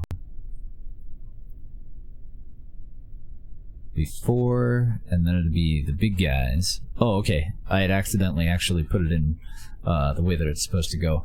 But this whole thing needs flipped over, or I need a higher thrust limiter on these guys, and I can't set it on the pad. Let's give it a shot. I just added some fuel so that they'll last a little bit longer.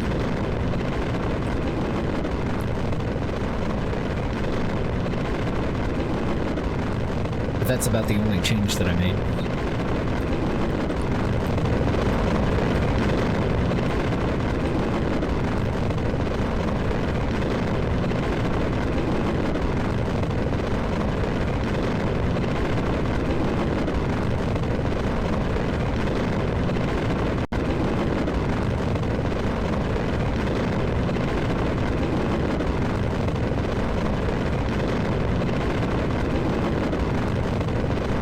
Man, we have a lot of thrust.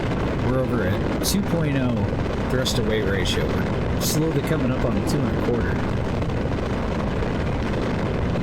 That is a big ass rocket, isn't it? Getting really expensive too. I think I'm gonna go with liquid boosters though. Don't think that this is gonna work for what we want.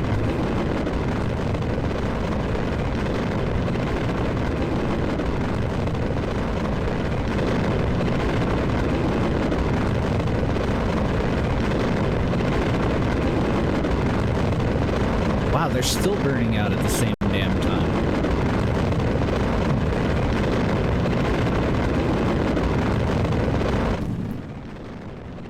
Exact same time. That makes no sense, really.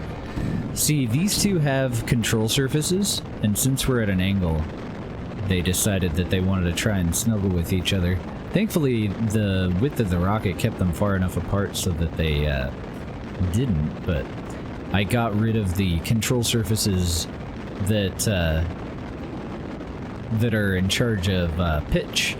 I still have rudder control, so I can turn side to side. So if those are going to burn out at the same time, back to the VAB, because it's a gimbal thing that we need to change.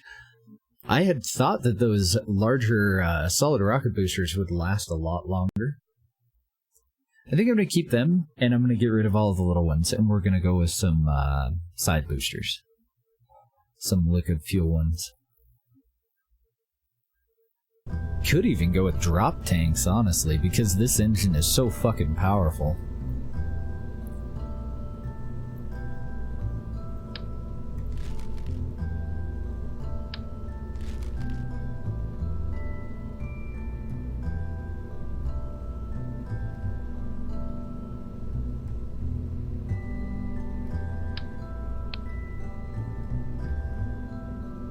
So one of the reasons that I went with the SSTU tank on the bottom of this fixed size tank is so that I can change the size of the core stage too.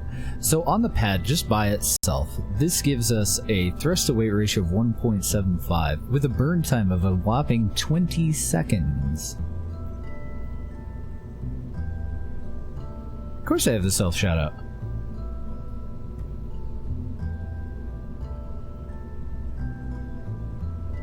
We can go up to a hell of a lot of fuel with this.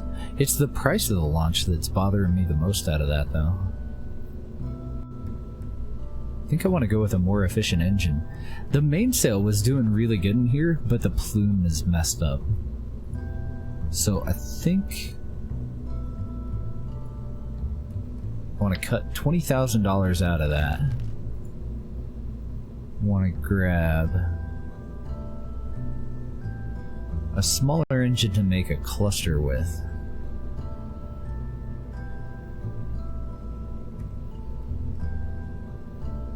Just Merlins, they're not very efficient.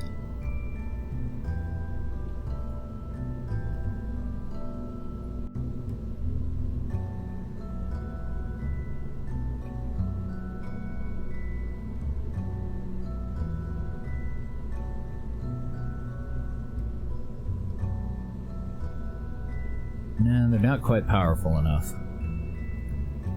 even if I go with 9 of them.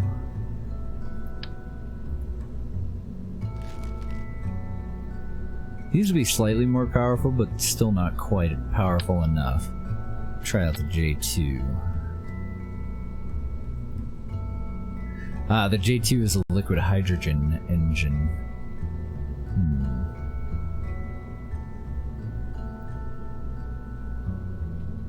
Yeah, we do have tons of engines available. Try the H1s.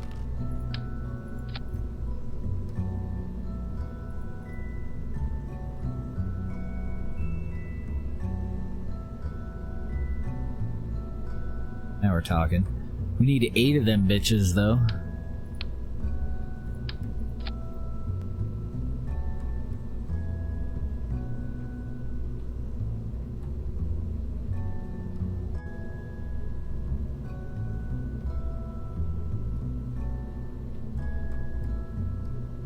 A lot of engine. And the burn time's still only 44 seconds, so yeah, this is just not gonna work. So I think I'm gonna go with the twin bore. I think I'm gonna get rid of that entirely. And I'm hoping that the twin bore isn't messed up.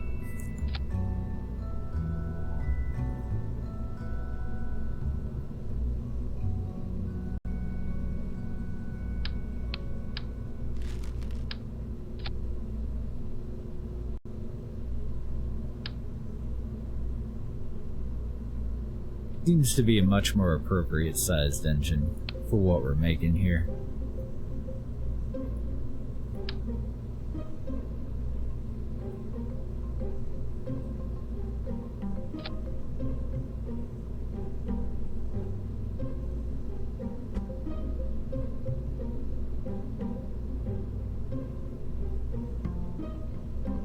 So a 1.4 thrust to weight ratio on the pad with just these solid rocket boosters and not igniting the twin bore. We're still a little bit low on our total DV, but our thrust to weight ratio is far too low on the center portion anyway. So I'm gonna pull this tank out and swap in that SSTU tank again so that it's variable.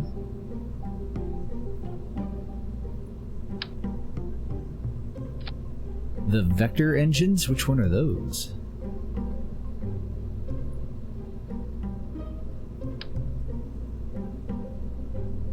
Another cool thing about the twin bore is that it has, it's attached to part of a tank too. It's got an integrated fuel capacity.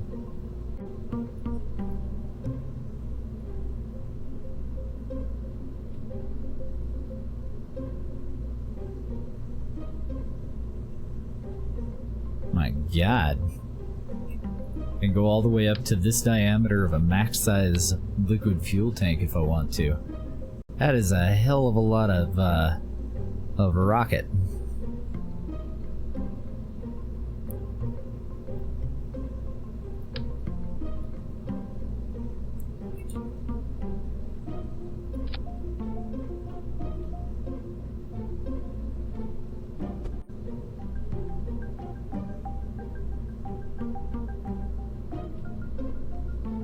So we're looking at 1 3/4 on the pad for our thrust to weight ratio, just about 4,000 DV, but we are going to end up with a little bit higher than that since we're not going to be burning the main engine for the entire ascent. Let's go ahead and move those down. And let's see how she does.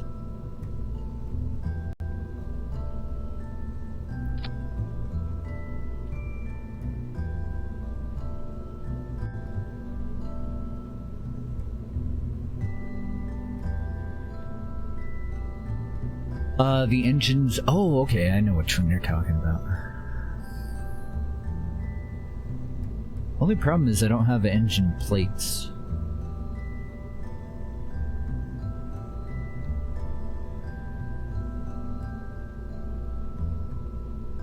I'm either not seeing them or I don't have them unlocked yet. Oh, wait. We do have kind of a similar looking one. The Octopus liquid fuel engine from Tundra Exploration.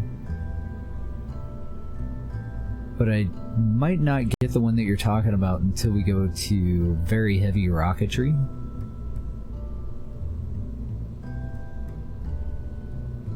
That or it's been reskinned and I just don't know what it looks like.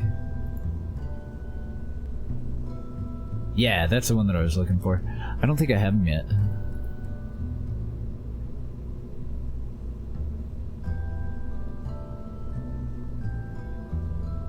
By then we'll have the mammoth too.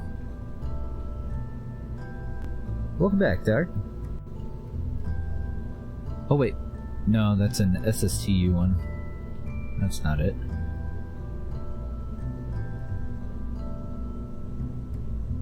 Yeah, I don't think I have them yet.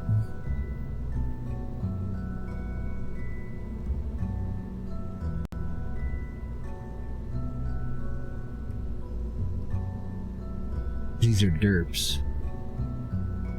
They look somewhat close. Could do search.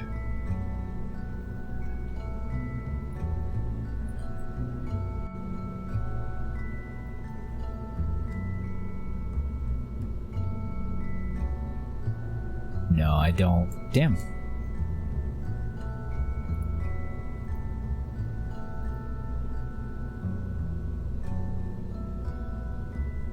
Well, let's see what we get out of this guy. Just what we have here. Two boosters and the twin bore engine now. I wonder if I should go for an additional set of control surfaces on the flared out part here and disconnect and reattach this that way.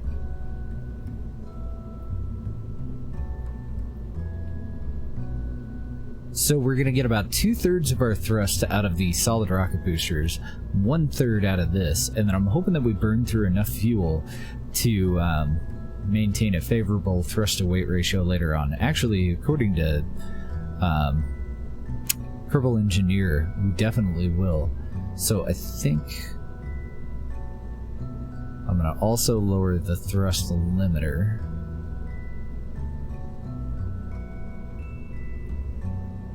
There we go, and now we should be at pretty much equal between these three. This is doing 1/3 of the work, this is going to do 1/3, this is going to do 1/3, this is going to do less work until these burn out, and then we'll go back up to full main throttle. Give it a shot.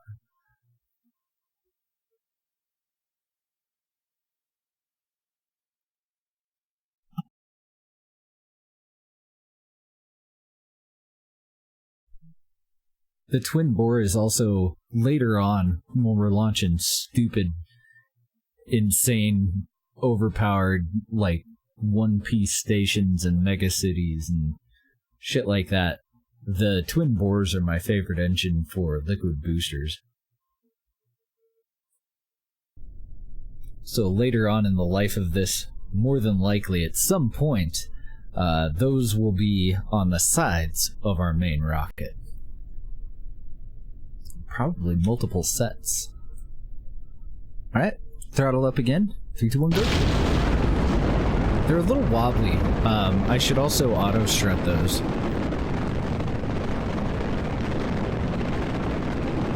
They are extremely powerful.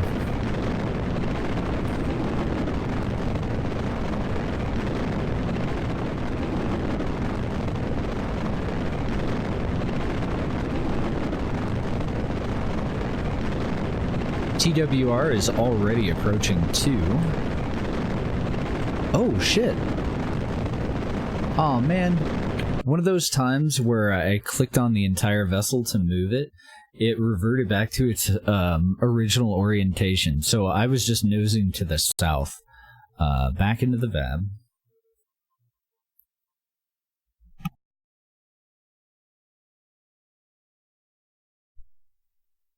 If I just had 4 fins on the bottom, it wouldn't matter, or even 6 fins on the bottom, but I do lose the control surfaces that help us out with pitching up and down as I ascend. So what I had meant to do is attach this guy in the orientation that it's in now, but this up here I can't remember which way the probe core is going to need to point. I think just like that.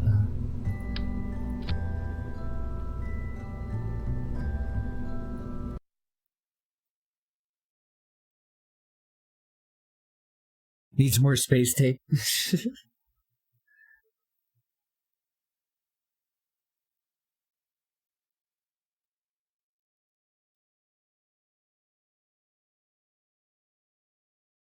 Develop a checklist to avoid random things that you can just... Yeah, for sure.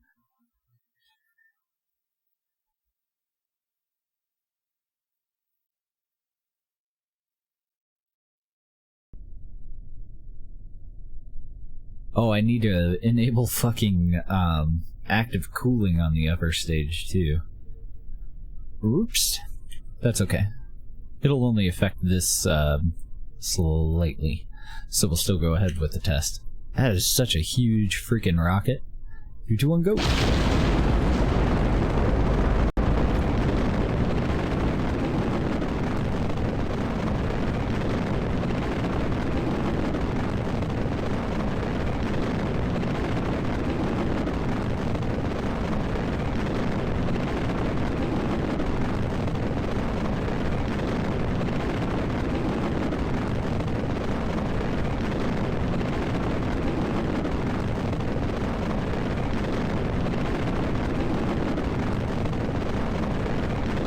So this time I'm pointed to the north. I still fucked up my orientation. Oh, and I've turned to RCS on instead of SAS. That's great. Our control surfaces are pointing the right way, so I'm just gonna continue on with it. I'll have to remember to pivot the whole damn thing around again.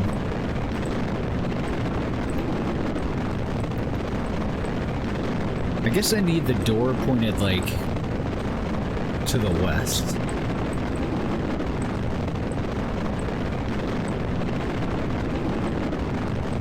And then I can nose down into my gravity turn and reattach this in the same orientation that it's at now.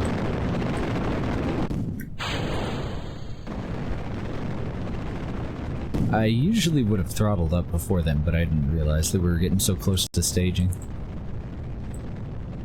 Oh man, I've cut the throttle way too far down on that guy. That's gonna actually have to be at 100.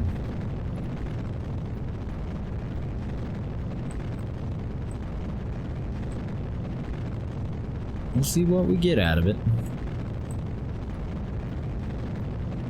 Yeah, I was throttled up. I had way overdone it on the thrust limiter though. And I should have throttled up before we separated from those boosters, just so that we move further away from more quickly. Well, I'm not too worried about the size of the fairing now that I've seen the size of the rest of the rocket that it's going to require to get 25 tons into space at our current tech level.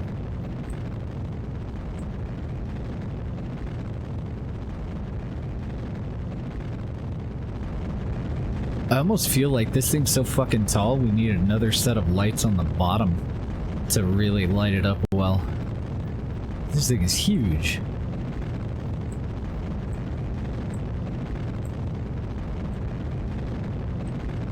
This twin bore certainly is powerful, too.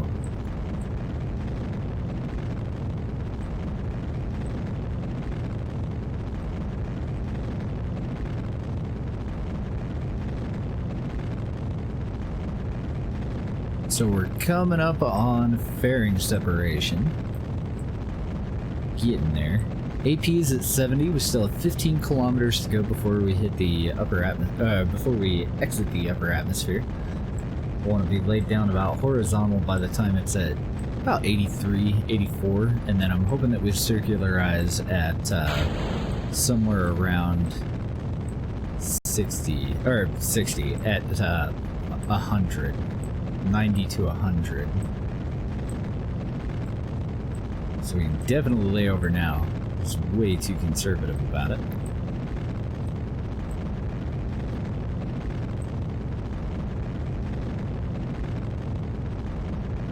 Almost out of fuel.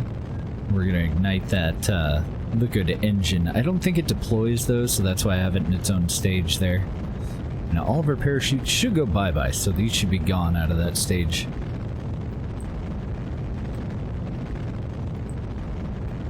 This is going to go into a very high orbit, so it didn't really matter what we circularize at, but it's a matter of do we have enough DV.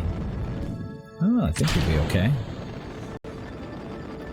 Separate from that. Oh no, I have the SRBs, I think, actually kept that a little bit closer than it should have been. Here, let me cut throttle. Ignite that engine.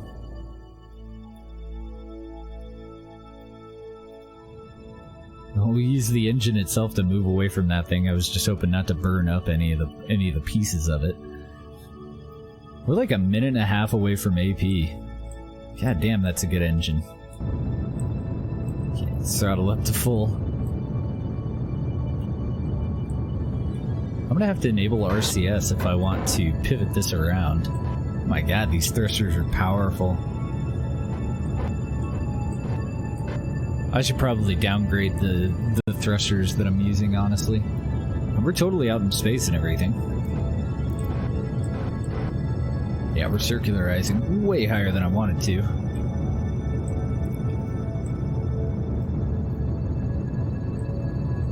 Oh, nice, you're already out to Duna? We're just now getting started on our moon stuff. We've got 2 satellites on the way out to the moon. We're only... why can't I click on this? Ah, we're only on day 7 of the playthrough so far.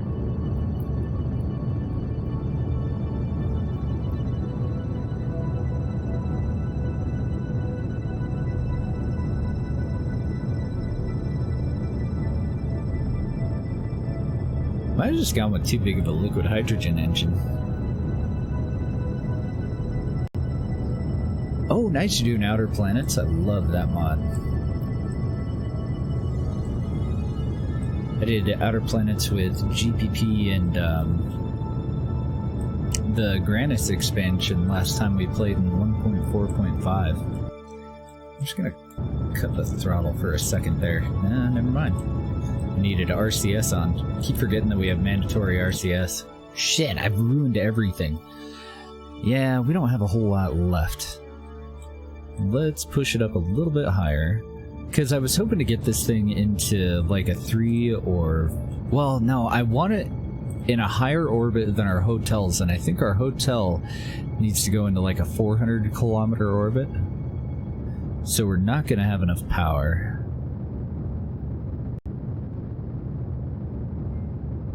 Because I think I at least want this guy up at like 500. Yeah, we fell a little bit short. So let's go out to PE.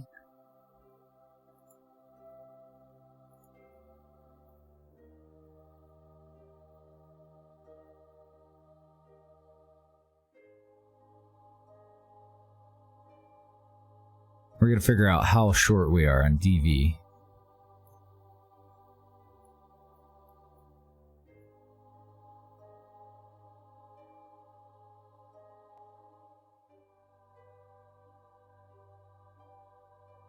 I think I'm actually okay with way higher. Let's go like 850.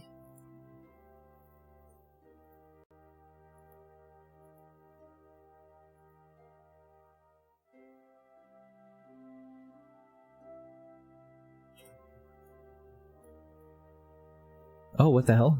Ooh, too many orbits might not be compatible with JNSQ or the version that we're on.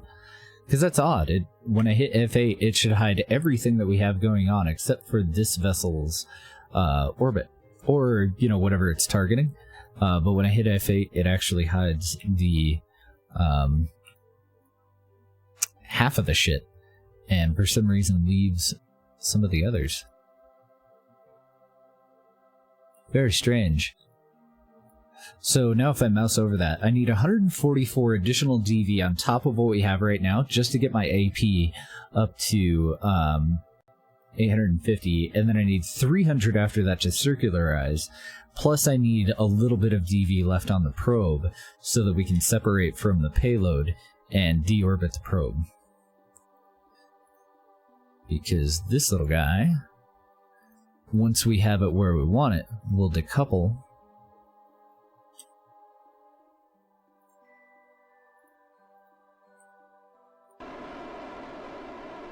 And then it just moves itself away and flips around to retrograde, leaving the payload at the final altitude that we want it at, and this guy needs to be able to deorbit itself. Which is why this has parachutes. This doesn't get parachutes, though. So I need about another 500 DV.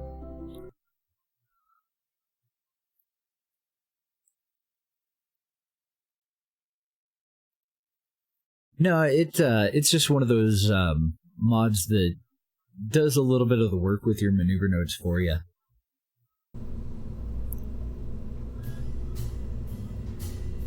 So it's not, it doesn't automate anything. It just gives you a little, what the hell do they call it? I can't remember what they call it.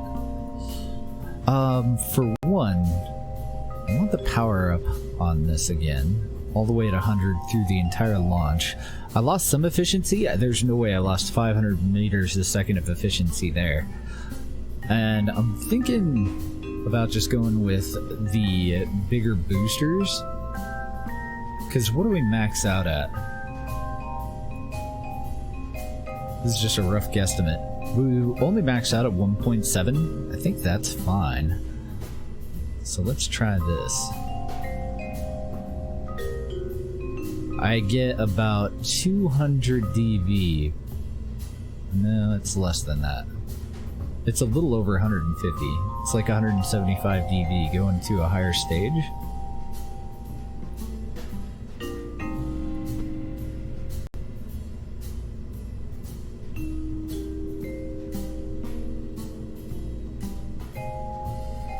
God damn, this thing is big. And let me go and pivot the payload around too.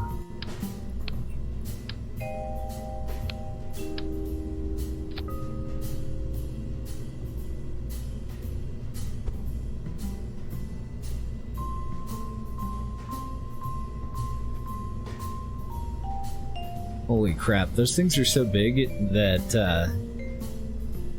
if we wanted to, we could just deadlift this whole thing. I guess we could try it. That might be the extra delta V that we need to get it up into orbit and have enough left over to get it, the final payload, to where we want it. Oh, and one more thing. Two more things.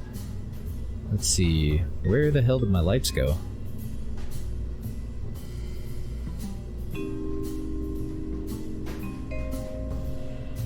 Were they attached to one of the tanks that I took off? Or did they get moved inside of this when I was fucking around with the size of it? Oh, I don't think they're on there at all. Okay. I thought I attached them to the, oh, they're way the hell up here. God damn. This thing's so tall.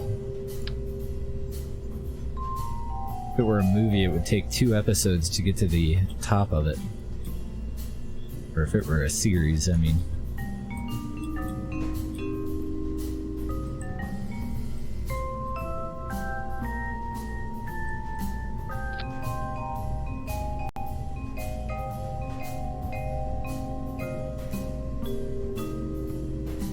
Thing is huge. $100,000 for the launch, so twice as much investment just to launch it.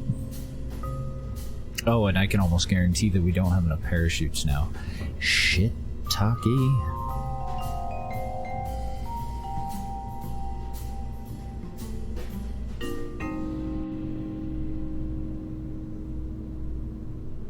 Holy shit. Even that's not enough. The big boy. Oh, god dang it.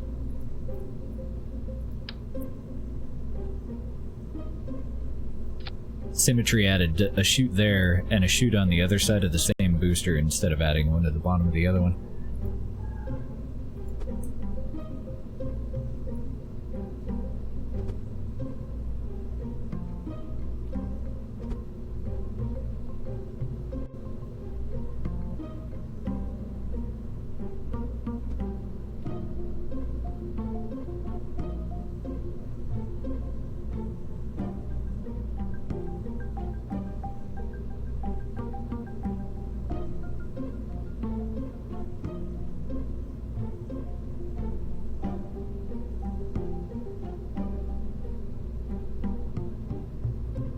wrong part.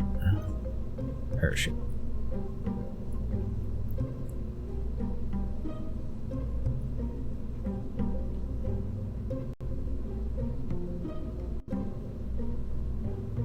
Oh, and I forgot about the SRBs too, so I'm gonna have to make an artificial standoff in here.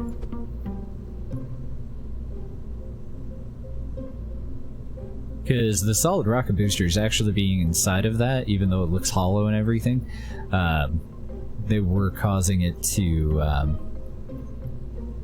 just like a clipped part, kind of causing it to hang around. I don't want the adapter, I want the little structural piece.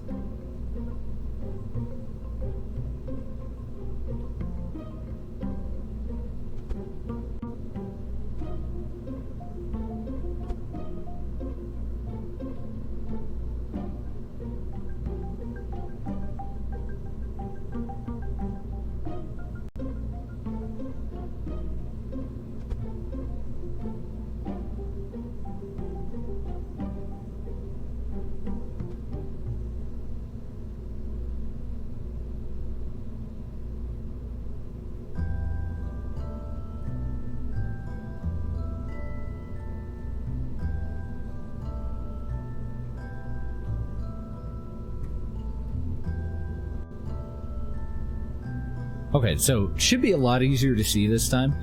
I do think that I might deadlift this. Nah, we'll just cut throttle and throttle back up. We'll put it back down there. We'll do a little bit of the initial burn to get up to our cruising speed that we want.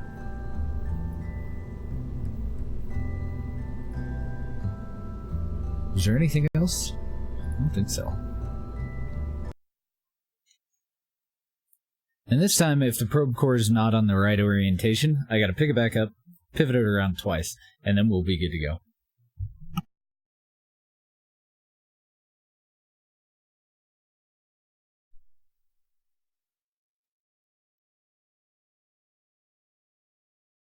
Oh, nice. What was the name of the satellite that we piggybacked the Titan probe onto?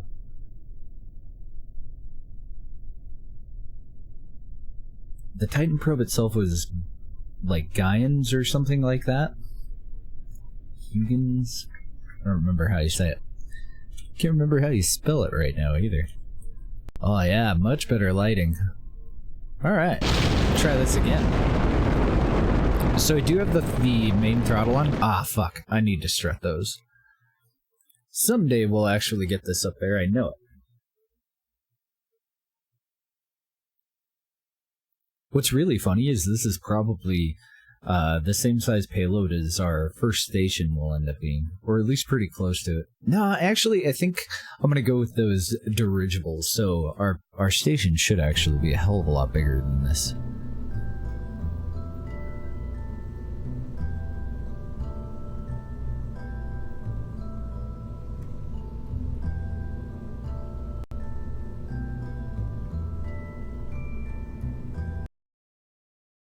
I should have paid more attention to the nav ball, too. Because then I would know if I needed to pivot this around. It's okay, though. Even if it is off, we just nose up into our gravity turn instead of nosing down. No big deal.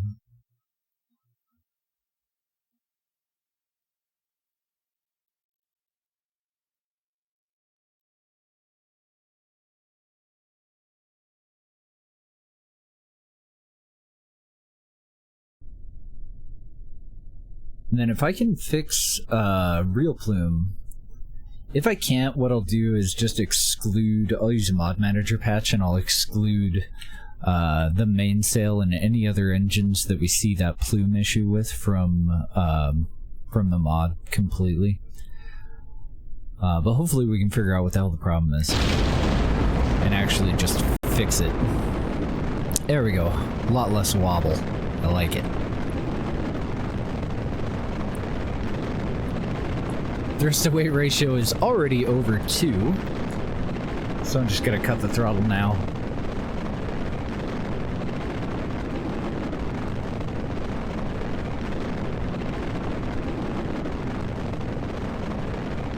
Oh, nice. I got the probe core in there right. So I can finally just nose down into our gravity turn.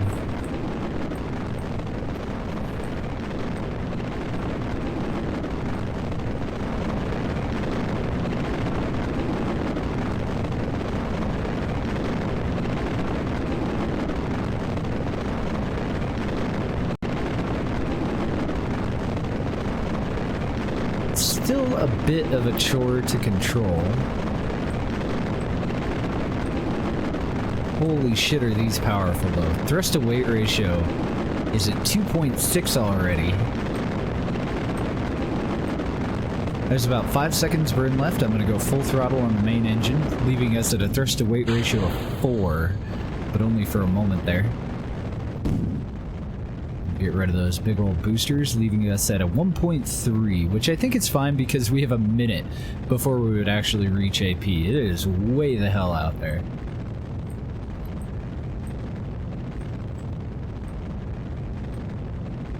I need to nose into way more of our gravity turn before I actually stage those two.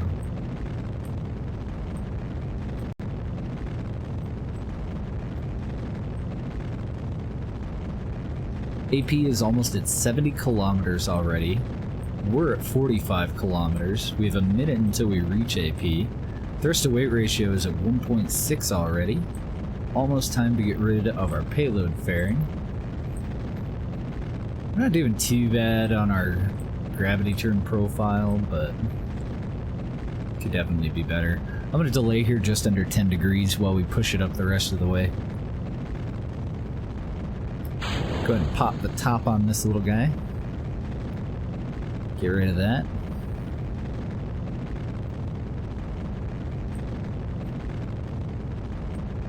Go down to a 5 degree. AP's creeping up on 85. We still have half of our fuel left in this. I could definitely make this smaller. At least I think I could.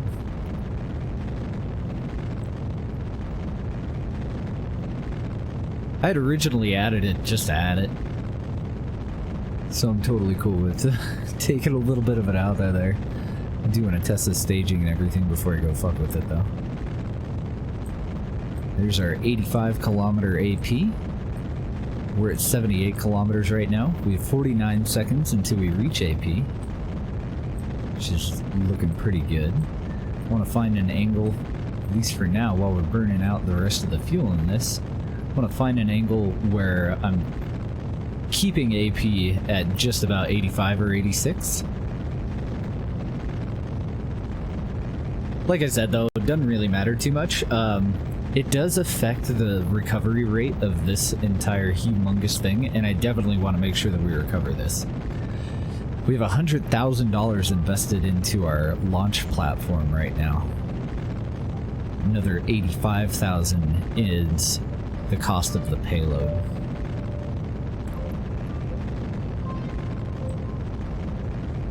Let's go ahead and pitch up before separation. We're 20-something seconds away from AP.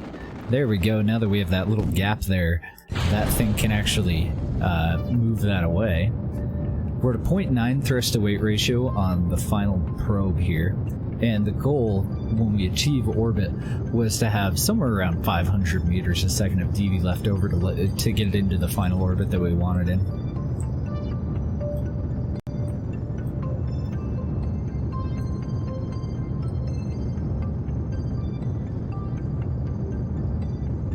Oh, I forgot to enable the fucking cooling too, didn't I?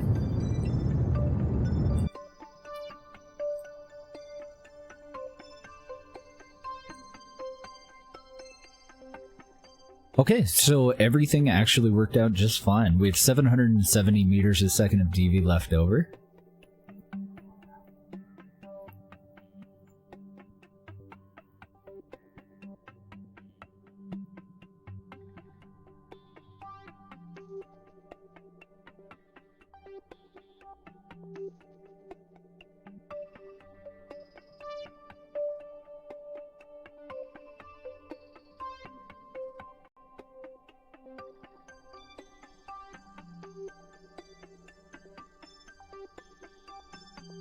So it would end up being 366 for this stage and 331. Oh shit, so I actually do need about 700 delta V. I was a little low on my previous projection. Of course, that's an extra 100,000 higher. That's getting it into an orbit of around 900. So, perfect, honestly. Like, totally fine. We have everything that we need here. We are experiencing boil-off, though. Losing 0.06 units of liquid hydrogen per minute. So I do want to make sure that I go and enable cooling on that. Let's test out the rest of the telescope. We are in a stable orbit.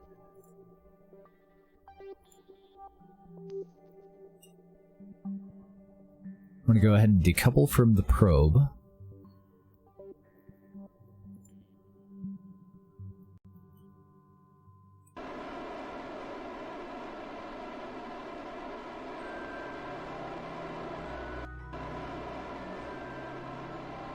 I'm going to do a little burst here to move it away from this guy, and then all it would do after that is just burn retrograde. We'll switch over to the payload.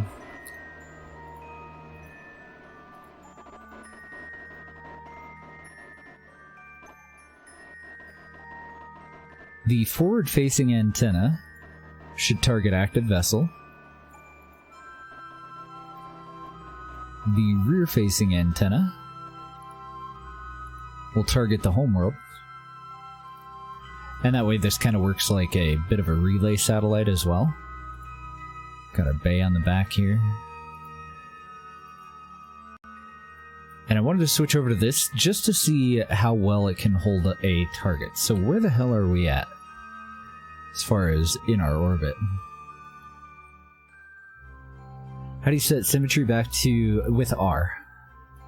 From mirrored symmetry to radial symmetry?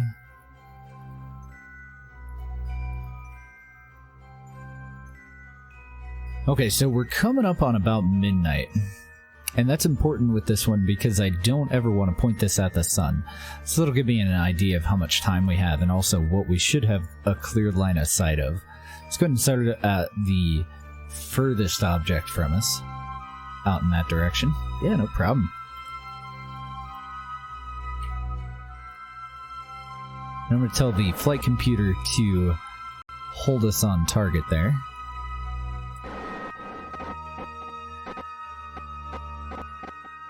I need to either thrust limit the hell out of these or swap them out for something less powerful. Let's go ahead and open up the camera. We're pointed at Lindor, apparently. I'm going to open up our aperture and zoom in. I think it's off. I think it's off-centered again. I've had that problem in the past, too. And it's really weird. If I put the lens and the mount for the lens like on just the outside of this part instead of inside of the bay, then it seems to do an okay job. So I'm letting our little gyroscopes that we installed in here that are very nerfed by mandatory RCS, I'm letting them try to stabilize us. And I think we can just, yeah, barely get Lindor into frame.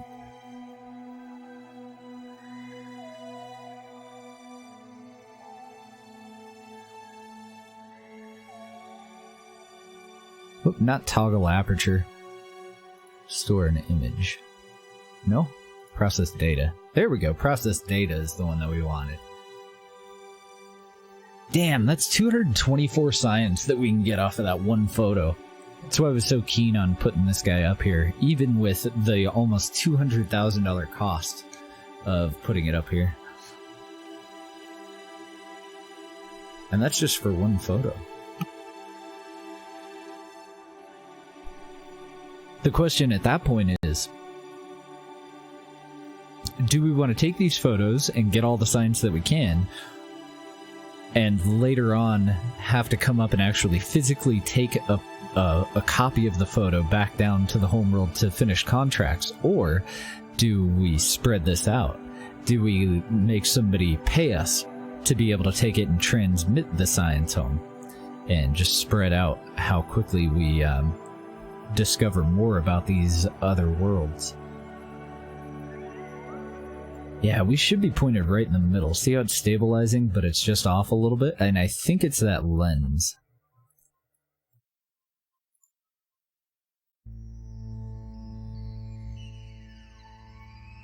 I didn't want to put them on the outside. I was really hoping that that would be kind of fixed, but I think that this thing needs to just be attached to the outside of it.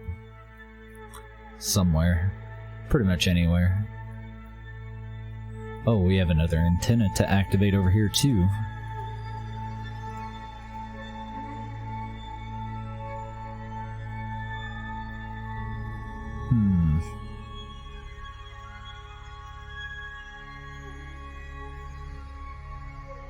I don't think the monopropellant nozzles are really going to matter all that much because we have so ungodly much monopropellant. It's part of why our lifter was so damn big. We're on a scaled solar system, and this is a very heavy payload. Oh, shit. I hadn't actually noticed that those thrusters were going to clip into the solar panel either, and that won't do.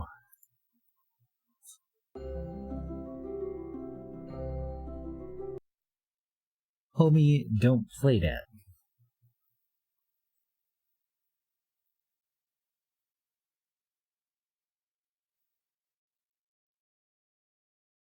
So I'm gonna get rid of the big thrusters too, I think. Actually, I really do like the look of them. I'm gonna keep them. I'm gonna limit their thrust though.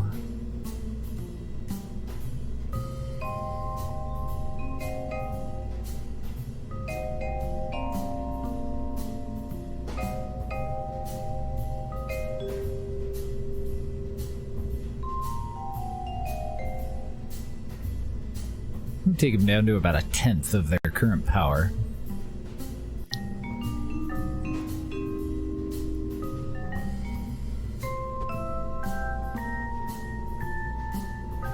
Excellent.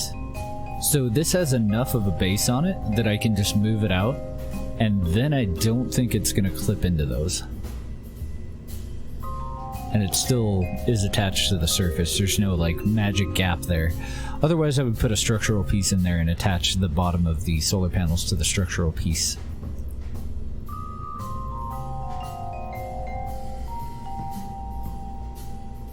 Otherwise, I don't think any real changes. Let's go ahead and enable cooling. Enabling cooling is going to draw more power for the probe part. It's going to require a higher amount of electric current to maintain that cooling, but it'll prevent boil off of our liquid hydrogen, which we don't want. We don't want to slowly bleed fuel as this is up here. In the capsule menu, what's center 8 down? A yellow thing. Center 8 down. This little guy? That's the Otter submersible pod.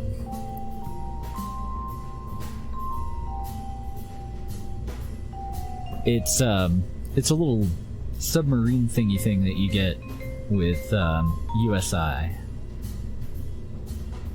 It's got some little pieces that go with it. Little fins and these little guys. A dive plane. Little rudders that go on the back of it. It's got a... I can't remember if it's a fuel tank main body or a structural main body. It's just a little submarine that you can put together, though. They're pretty cool. I haven't been able to get them to work properly, though. I can't get the dive planes to attach with symmetry. And so I have a problem with one of them angling upward and one of them angling downward. Although maybe I can change that in the right-click menu to get it to work.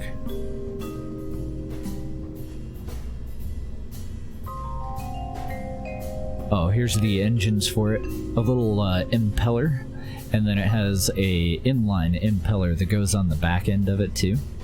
And then these little guys go off to the sides.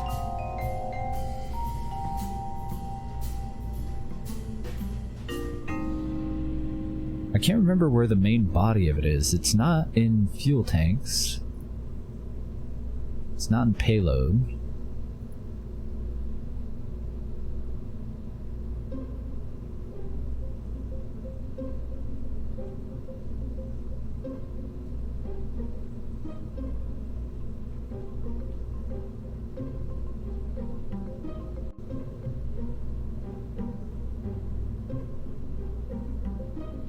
Oh, okay, it would have been in utility, because it's a crew cabin. This little guy. It's just a wee little feller. So you have the ballast plates that go in. I think you do a ballast plate on the front and the back of this part. And those let you increase the weight of the vehicle so that it can submerge. And that little guy on the front. It feels like there should be an adapter there, though. I think there's another piece that goes in here. High-powered spotlights go onto the sides of it. The radial impellers and the rudders go on the sides of it. Where is the rest of it? I think there's more to it that I don't have yet.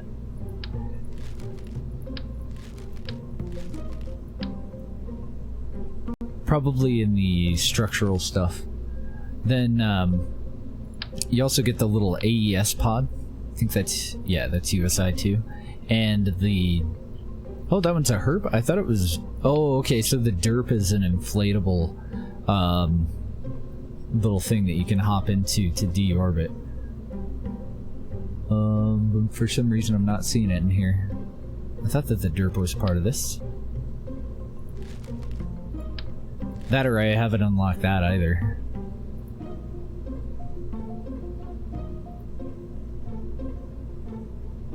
Oh no, I do have it.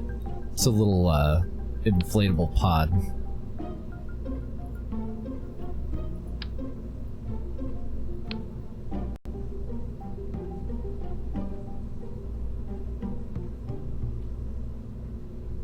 Oh, weird. I thought that I could deploy it here in the space, in the vehicle assembly bay, but I guess I can't.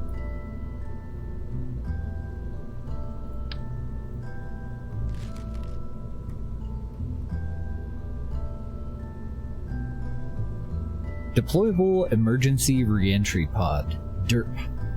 Small inflatable escape pod with integrated parachute. Survival not guaranteed.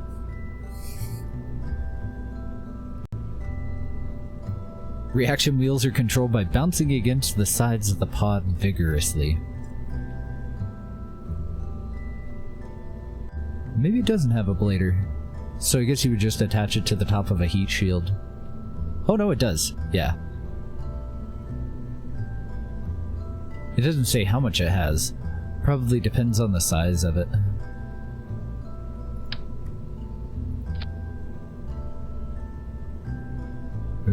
I don't know. It says that it has it, but I don't see it in the right-click menu. Maybe it doesn't have it until it's deployed? That's weird, though. I don't know. I've never actually used it.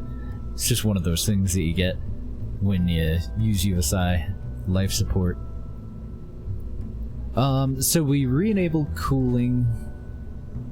I do think that we can make this smaller and more efficient. Even if we do, though, I don't think we're going to cut down the cost of the launch much. We're at about $120,000 right now for the cost of the launch. I think it's pretty well good to go, honestly. We're not clipping into those monopropellant nozzles now. And I've decreased the... Oh yeah, the lens. The damn lens.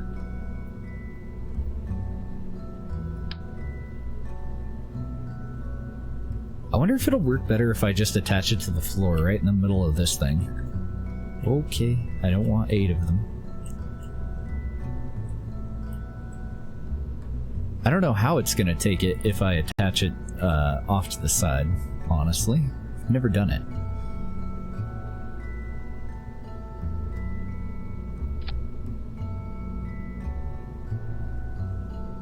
Actually, that looks like shit. I think I want it up here, if nothing else.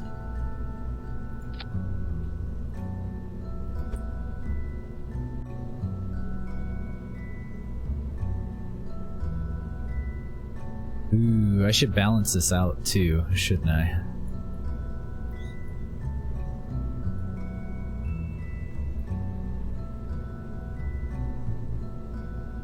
I think that's roughly centered, but I don't know.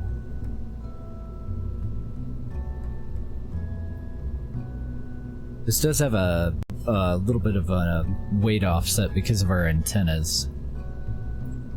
Actually, it's just the solar panel and the dipole antenna, this antenna, and the engineering chip. So shouldn't I be able to offset that with this piece?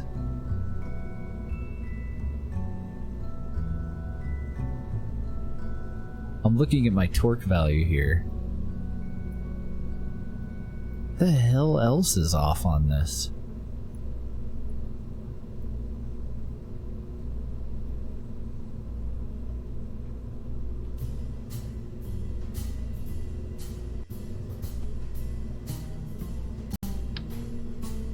I'm gonna put this on the back wall.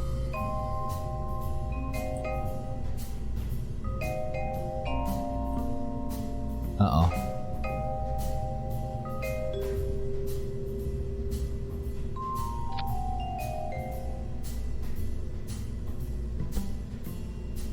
Being a pain in the butt.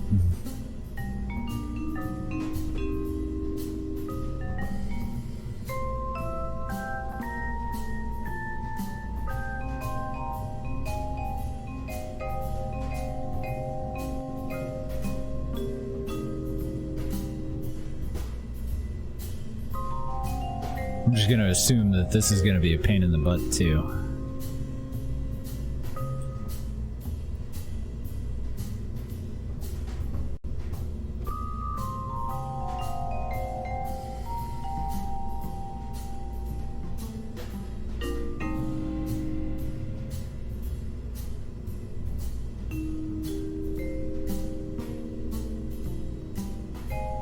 There's no real reason to have them in the way up there.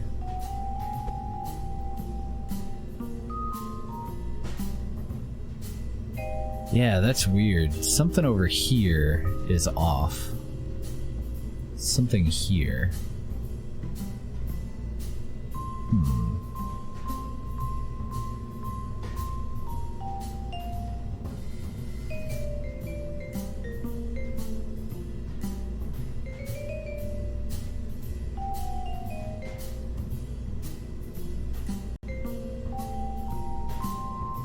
I think I'll just use weight offset to do it. So I'm gonna leave this fairly close to the door.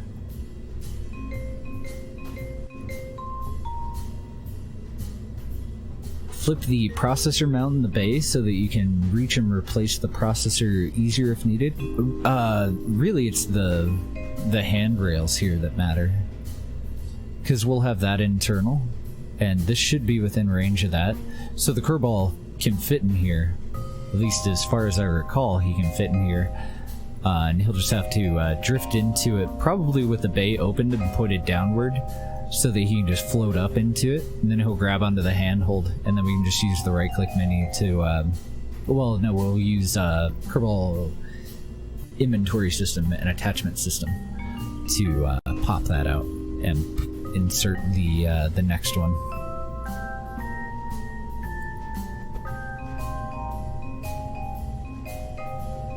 I'm just grabbing random pieces now and kind of moving them around to try and figure out what the hell the rest of my offset is.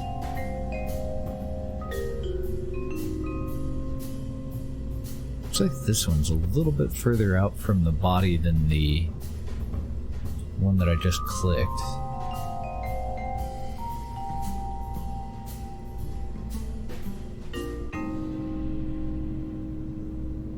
But that's not the problem. What the hell am I missing? Oh, I wonder if it was this guy. It's gotta be the capacitor.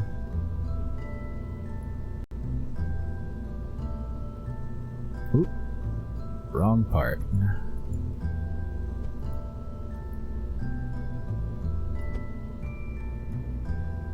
Oh. Interesting. Okay.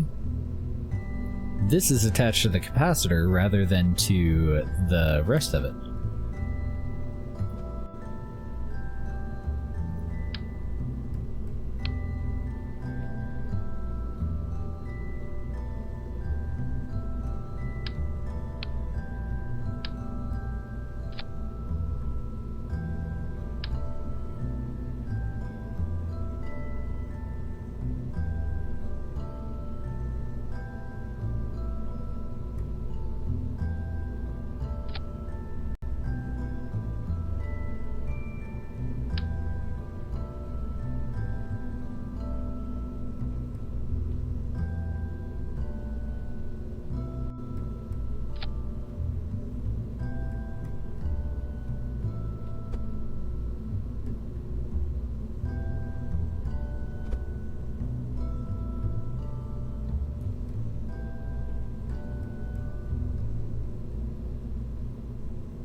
There we go. Just gotta make sure that it's not poking out or anything. Not too bad. It's still a little off because of the other parts. So I've used the capacitor to cancel out anything else that's a problem, like this solar panel, that part there. It's gonna have just a little bit of thrust torque still, but 0.02, not a problem.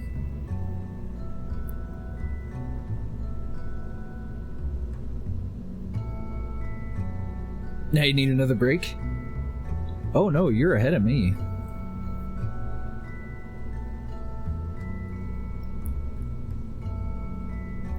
Yeah, we're just getting ready to do our flyby probes. You're building a rover.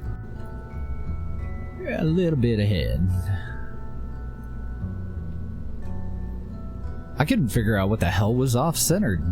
It's totally a little bit of everything, since I had these attached to the capacitor and I had the capacitor. I'm pretty sure that I attached it in here. I just didn't notice that this had snapped onto that instead of onto the bottom of the bay there. So we solved a lot of problems. I'm debating on whether I just want to move this up though, so that it looks like another little computer thing in there. I can definitely downsize the capacitor so it doesn't waste a damn much. Because I don't think we need that many megajoules at all. Yeah, fuck it, let's go for it.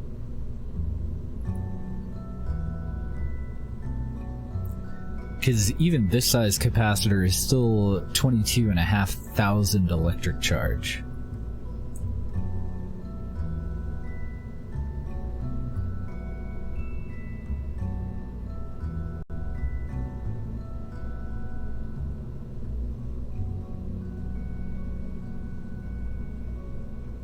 Okay, and that's just about the center of the bay. Alright. Enough fiddling, I think.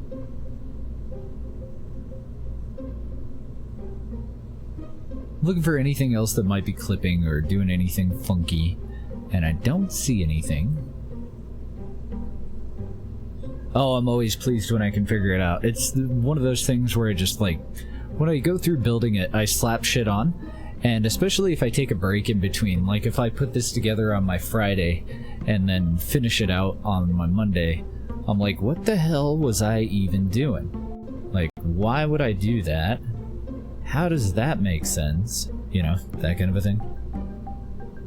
So the probe core is pointed toward the east, so that we're nosing down into the gravity turn, which means that this is officially the top of the telescope. This is officially the bottom, the belly of the telescope. And I think we just go ahead with putting it up into place. We've got $600,000, so this is going to cost $200,000. Our tourist missions for today should pay for it. But let's just go ahead and deploy it. One last thing that may cause me to revert is if stage recovery isn't able to recover these portions. If stage recovery is not able to recover this portion, we just eat the funds. At that point, we're out of the planning phase. Nothing we can do about it.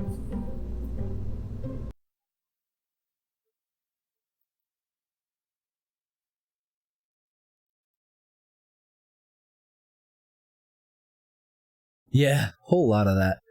Especially until we get some actual deploying vessels that we like.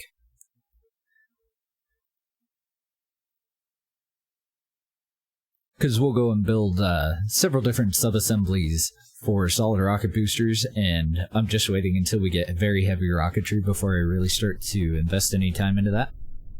And then we'll probably put together some heavy lifters, medium lifters. And then the only time that we'll have to custom make a lifter for anything after that is whenever we feel like it, instead of when the payload changes. The payload will still have to fit within inside of a preset fairing, though, probably. Alright, 3, 2, 1, go! I'm gonna let our thrust to weight ratio get up a little higher than last time before I cut the throttle. Just so that it's a little bit higher when we reignite the engine later on in the flight.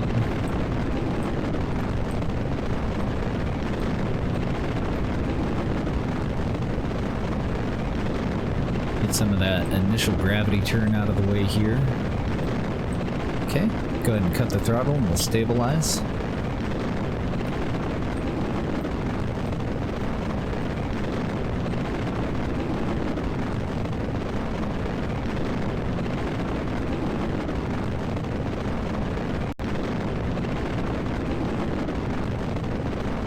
Sepratron enabled fuel tank? Yeah.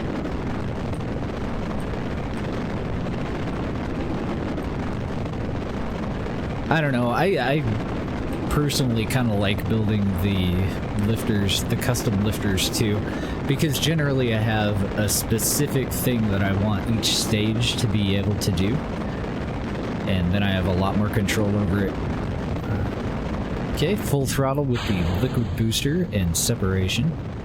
Bye, guys. Certainly separate a lot better without the control surfaces. Now, I've been building that kind of a sub-assembly for a long fucking time, and putting control surfaces on that kind of a thing for a really long time, and I never actually noticed that the control surface was the problem. Which is kind of funny.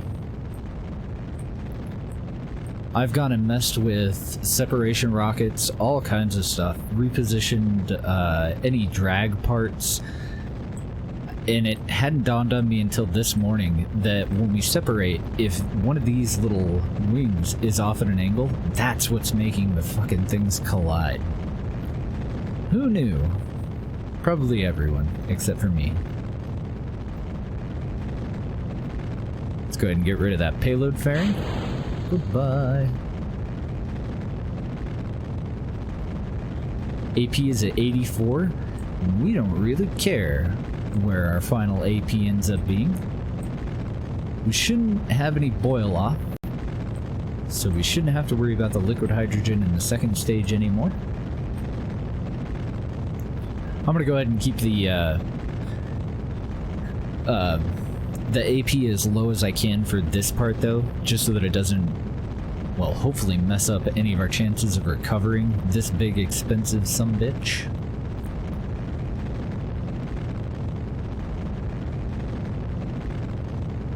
We are 55 seconds from AP. 37 seconds left of burn time. Nose it down just a little bit more.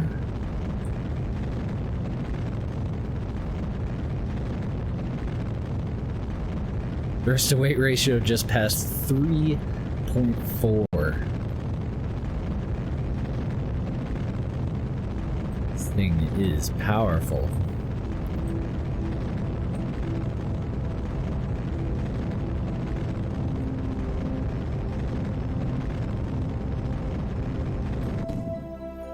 Ooh, I was starting to get a little nervous. We were getting up to orbital velocity with this thing.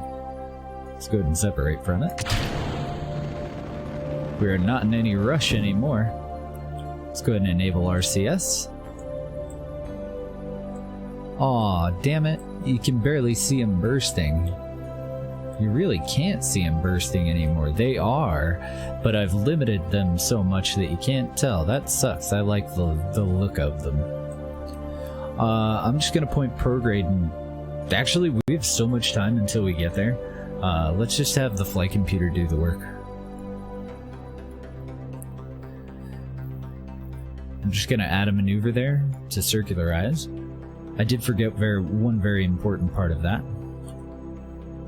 Enabling the engine. Whoops. I forgot two important parts of that. The second part being cutting the goddamn throttle.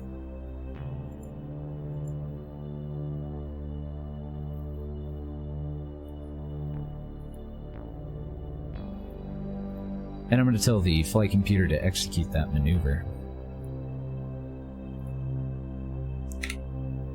The flight computer is part of remote tech.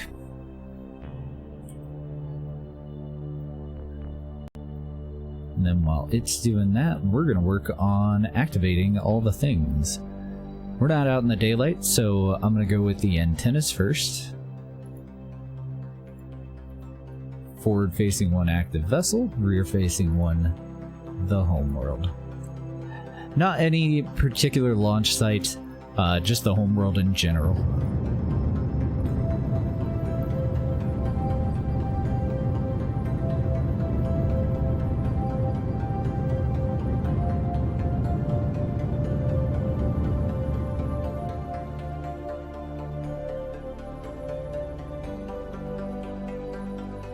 Sweet.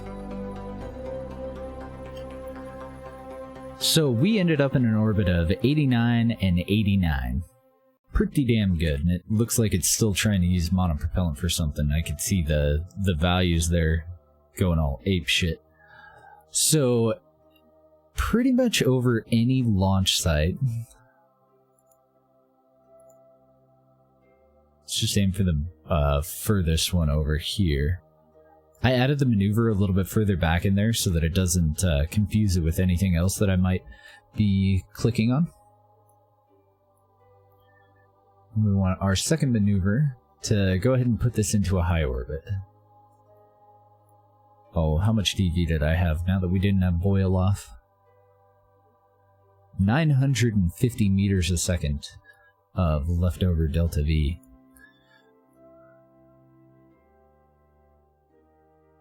I don't really care where it ends up. I do want it to be kind of just a weird number though. So 1.1 million would be fine if I have enough to circularize. That's 436 meters a second of DV. We're going to lose quite a bit of weight when we separate from the payload. So as long as we have a couple hundred DV left over, I think we're fine. We could probably get away with much less than a couple. So that's just a little over 800 DV out of our 950. I think that'll be okay. Let's go ahead and make a quick save just in case I screw anything up. Both of those maneuver nodes should remain valid, but the second one is going to be skewed a little bit depending on the results of the first one. So, I'll go ahead and tell that to execute both of them, but I'm just going to take the second one out now. Because I am going to click on it and adjust it after we finish this first burn. I've told it to wait until we go around for one orbit.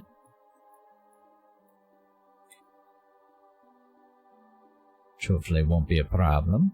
Let's also tell this to hold maneuver node, the maneuver node direction, and we'll get it on target now. So I'm going to enable RCS. May have to bump these up. There we go. If we go up to 25, we can actually see them. So let's do 25. You know what? I think I have to do them individually, though, since we're already in orbit. I hate that, but what are you gonna do?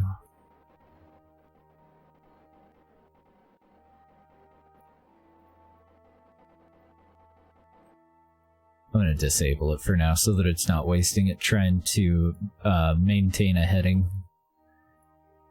Because it's not going to be able to. It's just going to forever be doing minor corrections if I don't.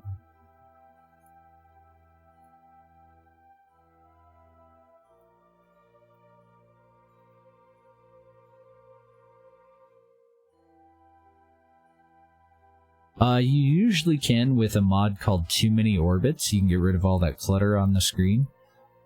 But it doesn't seem to be working properly for me right now for some reason. I may have an outdated prereq, or there may be some sort of an incompatibility with either one of the other mods that I have, or with JNSQ itself. I'm not really sure, because I hadn't actually noticed it until this, the last test flight. So if you install Too Many Orbits, then you just hit the F8 key.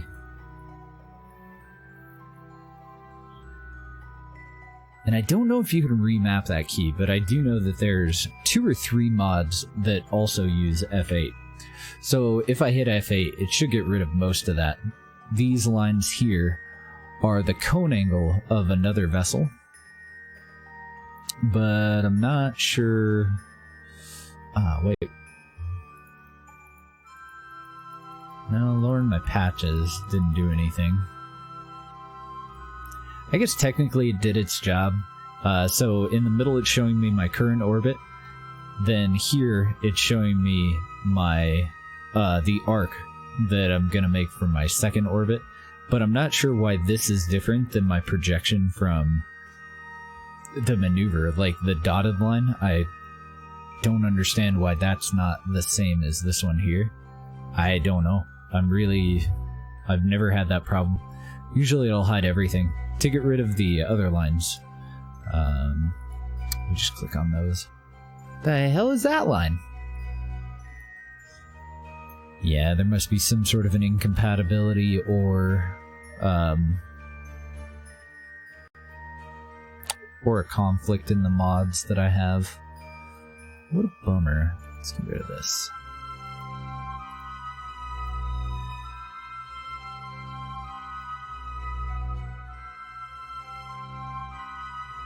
That's what it was. It was trajectories.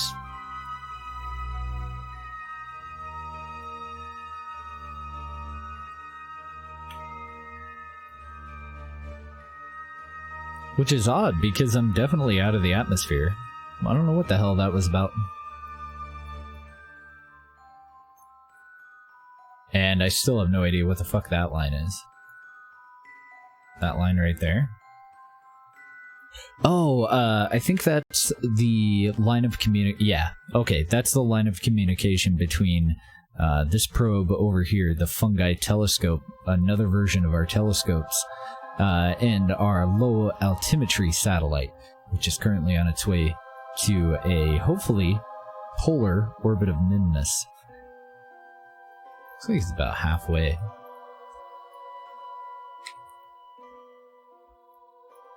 So I guess remote tech doesn't quite work right with too many orbits, since it wasn't able to hide that.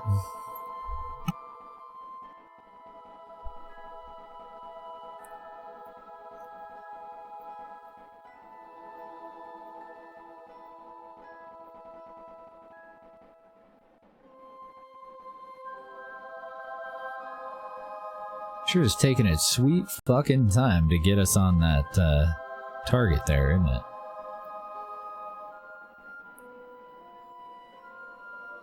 Oh, okay, so you get rid of those lines with the remote tech toolbar. I do want to leave it up there, though. But later on, when we have a lot of stuff, probably a good idea to disable that, clean it up a little bit. Okay, no monopropellant from you. Hopefully it's pretty close to being on target by the time we get over there. Let's go ahead and time warp. That'll take up the majority of the time that our tourists needed to be up there too.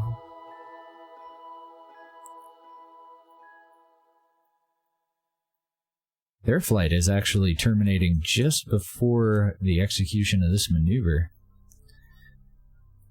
But their timer that I have set is a little bit longer than their actual flight would end up being.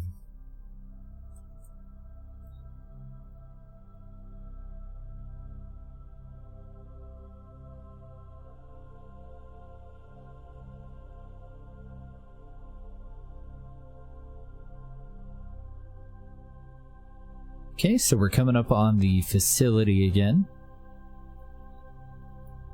Just wanted to ensure that we would have line of sight. That was the desert facility. That's the main launch site right there.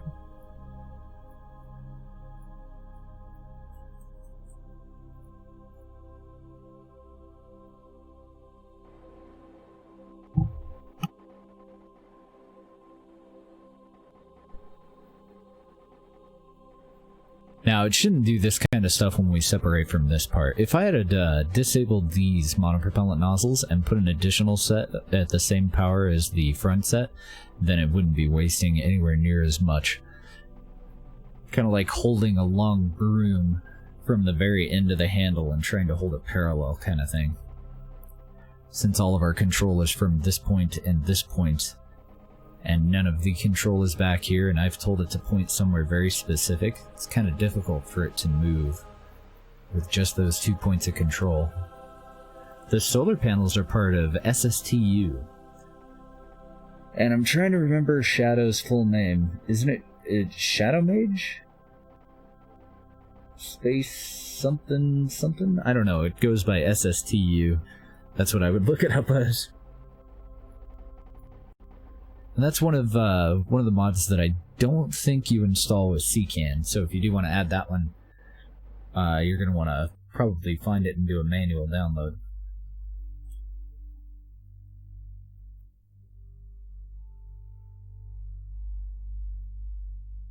Just about time for that maneuver.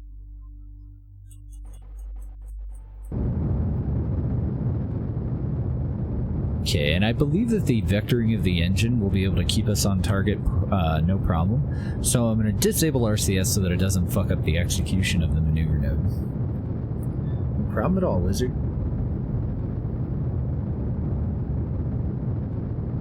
They are the same as the one with the ping sound, so we should try switching off of this vessel and then switching back to it. Actually, we're going to do that anyway when we deorbit the probe, so we'll see if it dings. We'll see if SSTU has anything to do with that dinging. Single stage to underwear. There we go.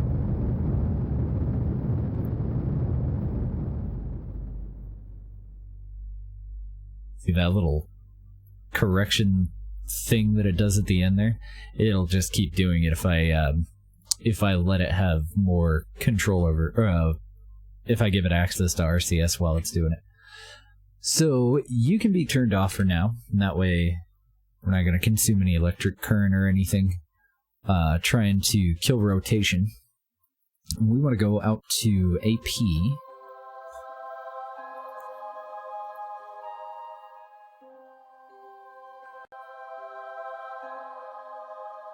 Does this have an AP button? Nice. I've seen that on other mods. I've never actually used it with Precise Maneuver. This is the little maneuver gizmo. It just gives you all of the stuff that you need from this one. You can also grab this and move the maneuver node wherever you want it to be.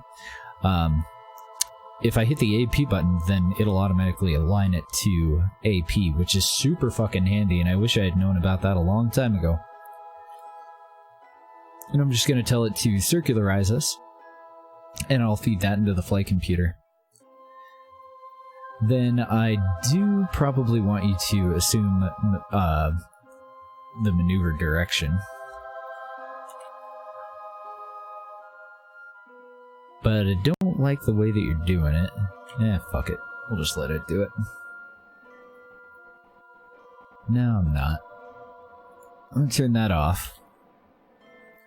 I'm just gonna give it a decent amount of burst and let inertia move us over rather than constantly doing burns and corrections and all that shit.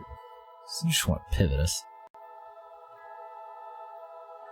Oh yeah, me too. Love the remote tech flight computer. There have even been times where I've considered not using remote tech, and the flight computer usually is the reason that I don't end up taking it out. It's just so good.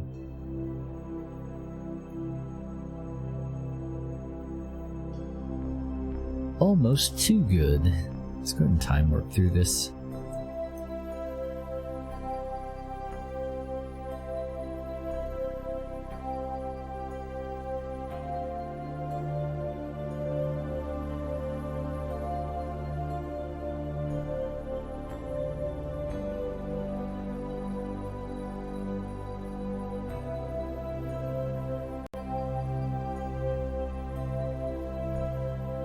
Okay, we're pretty damn stable.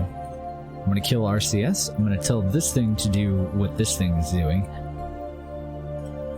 And we'll time warp up and get that maneuver out of the way. Now, our tourists, their timer is up. They're ready to go home. So... nah, I think... well, let's see, we have 20 more minutes? Yeah, 20 more minutes before we get out to actually execute the maneuver. I think that'll be fine. They're gonna get basically one extra orbit, maybe two. I was hoping to do those tourist missions too. I hadn't really thought about how high of an orbit I would end up putting this thing into, which I should have considered.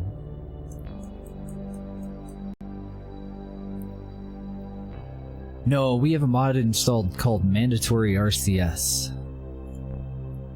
So we can't just use reaction wheels to do major changes.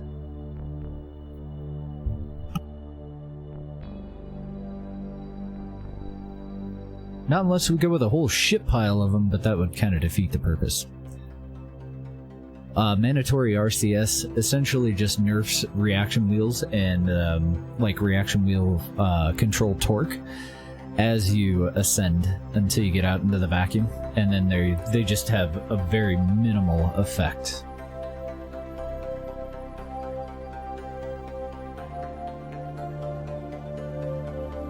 I think it's on target. Otherwise, yeah, we wouldn't have we wouldn't need anywhere near this many nozzles.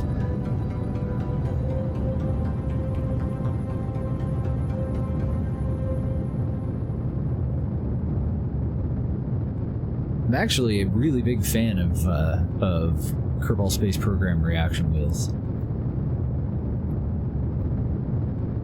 but it makes it a little bit more challenging to do it without them. Totally forgot about the dipole on the antenna.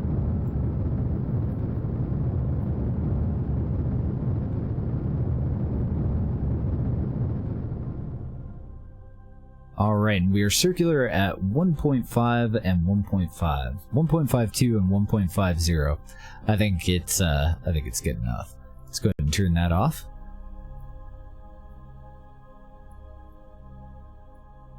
Keeping an eye on our electric charge because I didn't really pay attention to whether these solar panels were going to be adequate for all of the equipment that we have on here, but it looks to be just fine. I think it's just fine. I think that is where we say goodbye.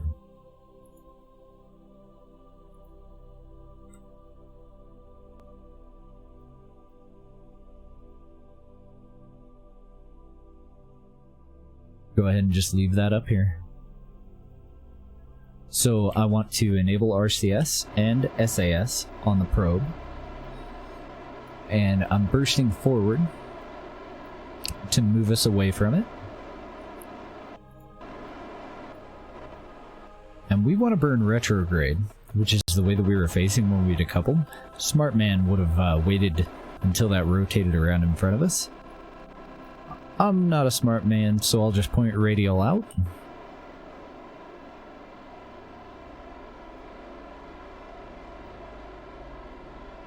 And I'm just moving us off to the side so that when we burn retrograde, we don't have to worry about colliding with that little guy.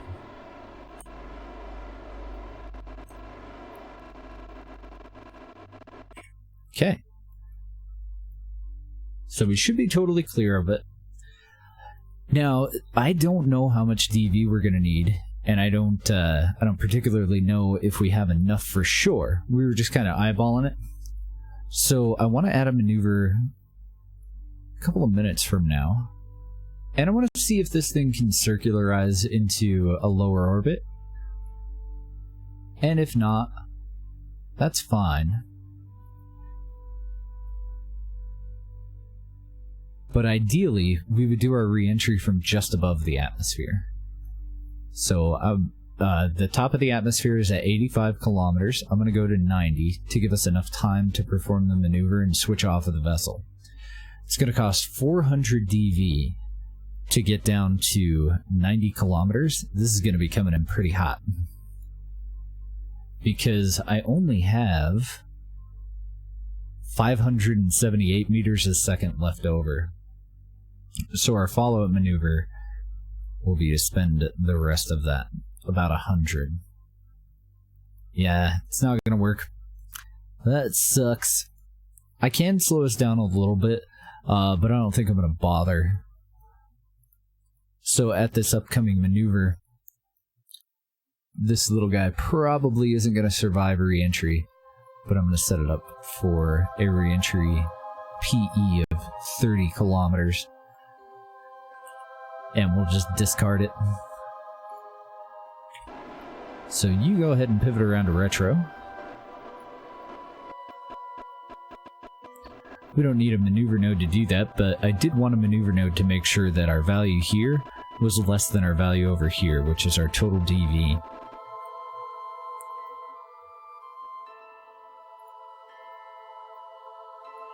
Okay, let's go ahead and just visually make sure that thing is not right in front of us, and it is not.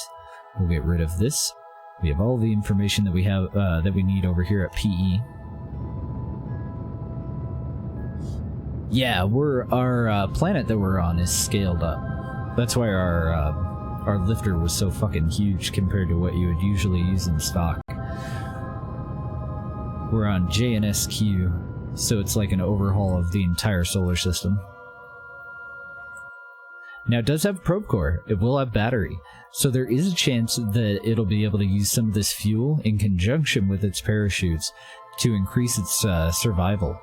But not a very good chance. Unfortunately, this thing is probably boned, which is also where we went fairly bare bones on it. The one place that I did waste a decent chunk of money was the capacitor. I should have just gone with some regular batteries if this thing wasn't going to survive, but I didn't know for sure if it wasn't going to survive or not. I had high hopes for it, but I'm pretty sure it's fucked. Alright, so I think we can just leave that where it is. Let's switch over to our tourist vessel. Not set it as a target, you dipshit. Switch to it. Thank you for the follow, homing. Welcome. I should have said homing don't play that earlier.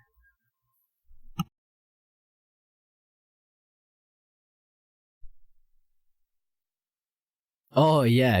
If you came into that not knowing that we were on JNSQ, then none of what I just did made a whole lot of sense. Oh, thank goodness. So I had an issue with another vessel where all of these things were not there when I switched over to it, and I ended up having to deorbit it just manually. I could still use SAS and RCS and all that good shit, but I wasn't able to actually go through the rest of our staging. I had to manually enable or manually deploy our parachutes, so I had to totally guess on when it was safe to put the drogue chute out, and then just do the right-click menu to deploy the rest of these. It took a little while for physics to kick in there, and I was really worried that I had encountered a bug more often than, more than just the one time, and that would have sucked. Let's get these guys scheduled for re-entry. Unfortunately, all of our flippin' facilities are in the dark. So, shit. And I don't think I want to leave them up here all night. We could. We do have some other launches to do. We have 2 tourist missions that I could probably combine into one mission. but I think I want to do it as 2 separate launches anyway.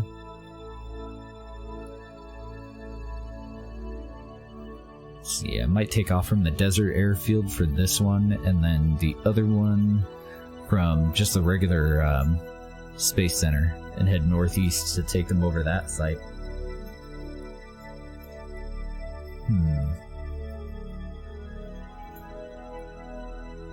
And then we have some probes that we need to design and get on the way out to the moons, too.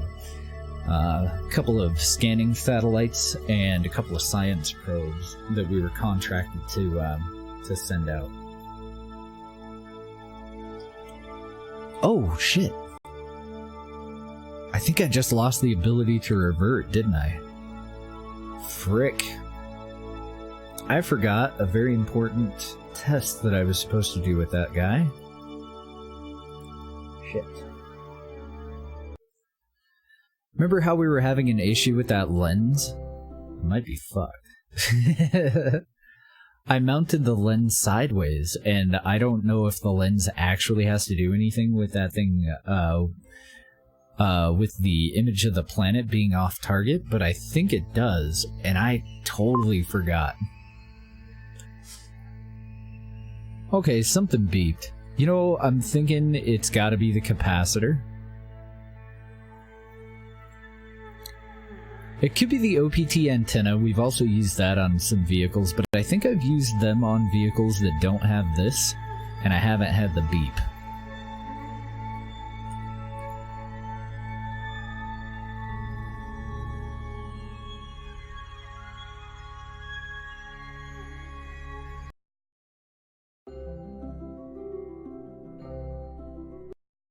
Now that did exclude the SSTU solar panels from us and our search for the beep. Pretty sure it's the capacitor.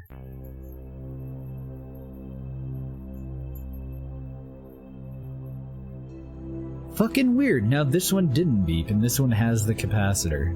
So maybe it's not the capacitor. Huh. Just It could be the stock probe core, but that's weird. I'm trying to remember if we have anything else with a stock probe core. Maybe it'll beep later if we switch over to this one. I don't know, that's funky. Let's go ahead and enable SAS. Not RCS quite yet. So we're coming up on noon time.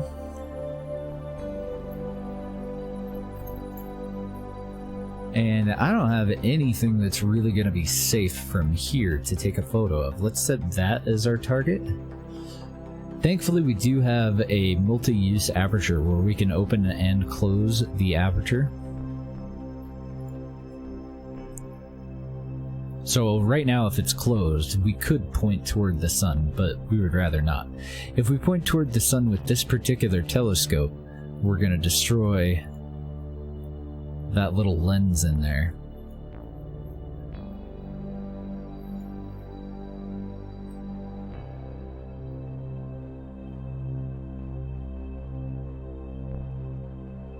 So we're going to have to time warp a little bit before we'll actually get a view of it.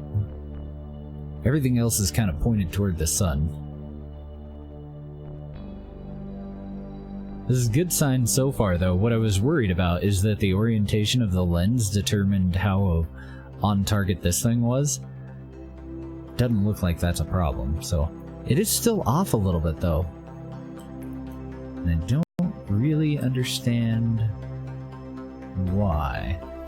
I hadn't actually noticed it. I just thought that it happened. I think Isley was the one that pointed it out to me.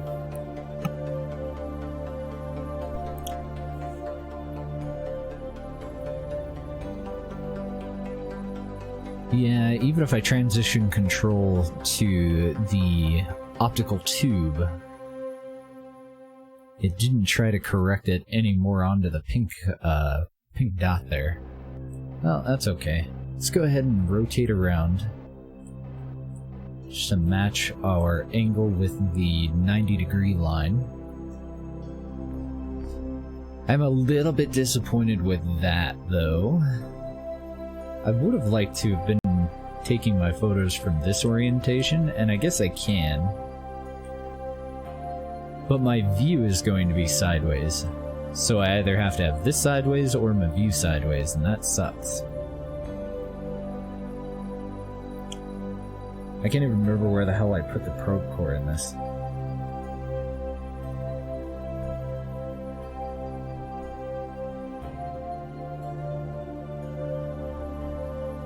I would kind of think that it would be on the bottom of that capacitor.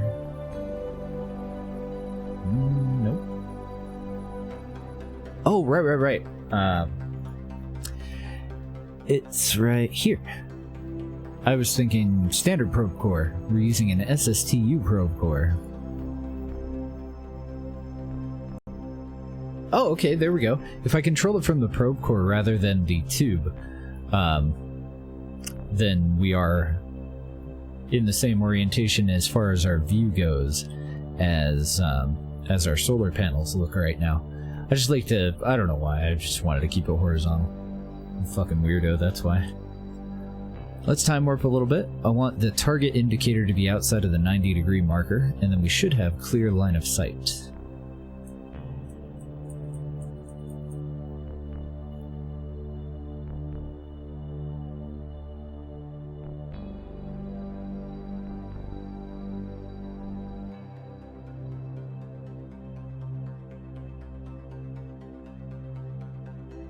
Actually, it's not that bad. It's the purple indicator that seems to be off more than the view now. But it definitely seemed like the view was off a little bit before, right? That wasn't just me?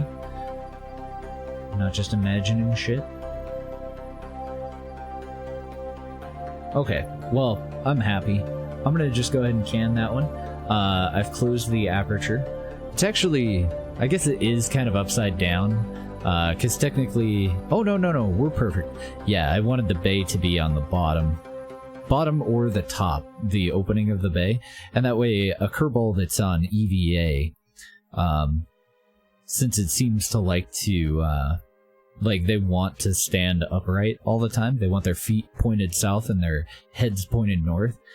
They can just position themselves under it and then float up into it and grab onto a handrail to do any servicing that might be necessary. Cool. Diggy. Man, I'm happy. I would have been so pissed if that lens pointing off to the side had screwed this whole thing up, or if we had to do some janky bullshit where, like, you know, I had to have the handrail that's on the opposite side, like this one, pointed toward the object we were taking a photo of. I'd have actually come up and deorbited this. Would have had to go. There's no way. Can't live like that. I do want this thing to point normal. I want it to point upward. I want to eliminate any potential chance of this thing pointing itself toward the sun when it's not loaded in.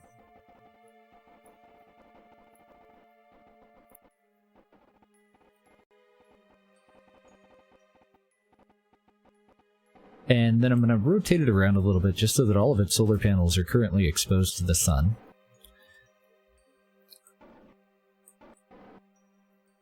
And that is where we will leave it until we actually need to come and use it. Or until we want to come and use it. It's not like we're being forced to take awesome photographs of other planets and moons, right? But we don't really have anything that I have to have the science for right now. So it was more important for me that we get it up here. And then I'm hoping that we'll get contracts to use it. Try to put it in geosync? We could try. I have no idea what geosynchronous orbit would be for Kerbin and JNSQ, and all scaled up, though. I have no idea. It wouldn't hurt as long as it's going to be within range of these high-gain antennae, which I would think it would. Like, they're pretty fucking powerful. So, our probe is on the way back home. This thing's doing fine. Taurus. Let's go back over to the Taurus. Get them heading on in.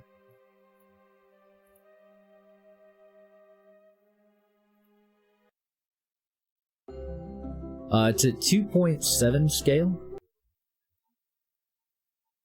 Or 2.8? I think it's 2.7.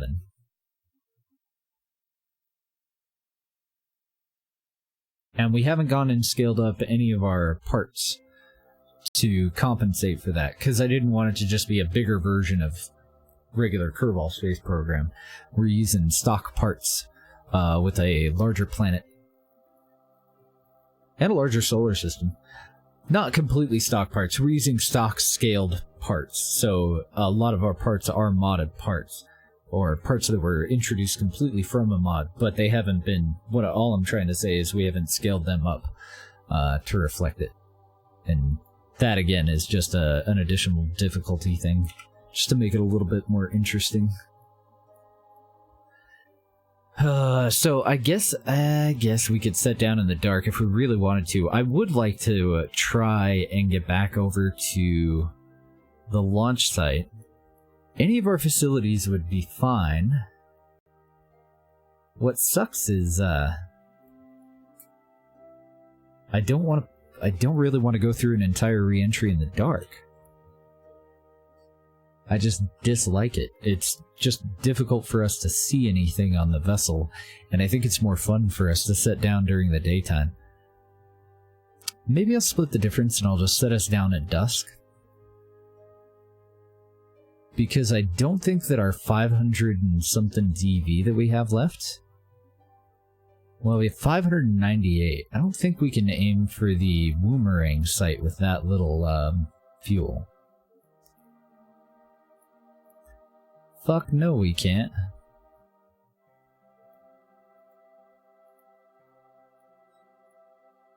That or just leave them up here. They'll be fine for a while. They'll be up here for less than a day. Ah, fuck it. We'll leave them up here. We'll bring them home later. We'll plan on doing that with the other ones, too. On the normal one, is there dry land opposite? There should be. Pretty sure.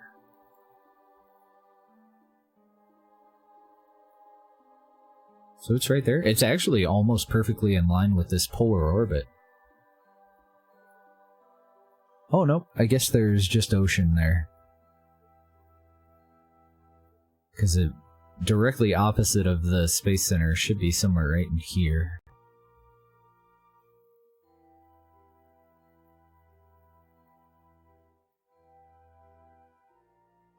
Calculator for geosync? Oh, cool.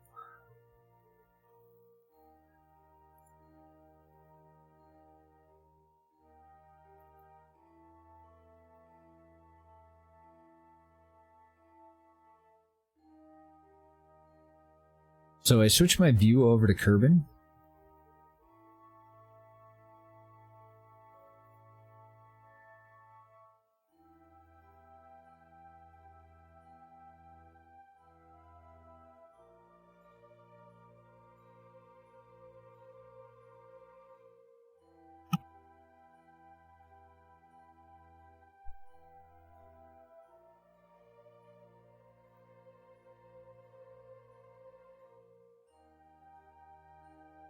Uh-oh. It's giving me the formula for it, but I don't see it wanting to do the work for me.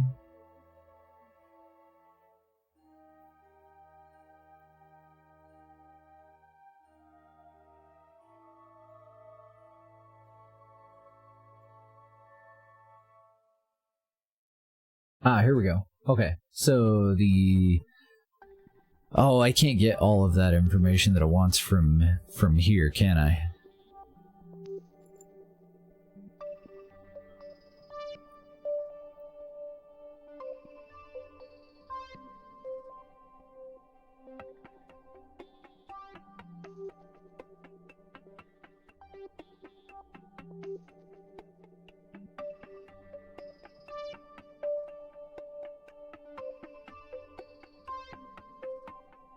I need a gravitational parameter. But it measures at sea level gravity in Kerbin gravity, so it's 1.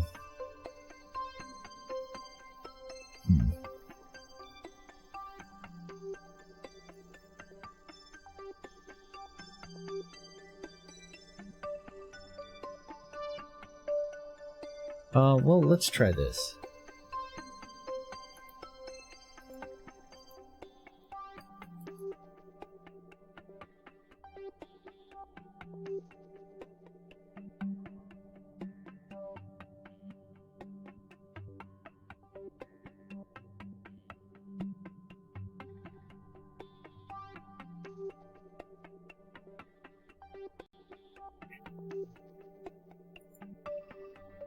And orbit period. How long is a Kerbin year in JNSQ?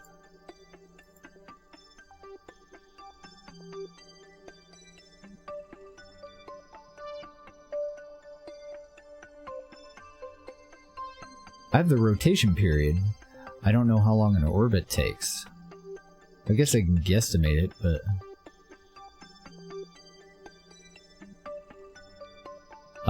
period is in the... No, that's for the current vessel. Otherwise, it would take 45 minutes for the planet to go all the way around the sun once. See, I could guess it, but...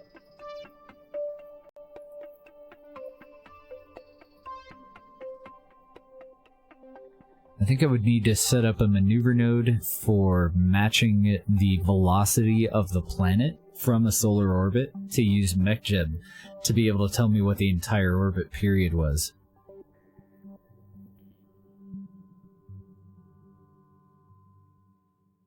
Oh, in that calculator, the orbit period is the period of the day? Are you sure it's not the year? If it's the period of the day, then it's, 1 day, 5 hours, 58 minutes in seconds. I'm assuming that a Kerbin second is, or that a Kerbin minute is 60, but I don't know how long a day is either. I don't know how to convert that into seconds.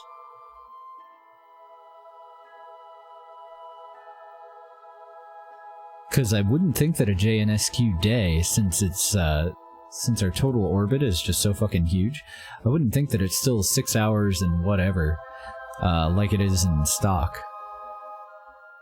JNSQ day is 12 hours? Is it 12, like, right on the dot?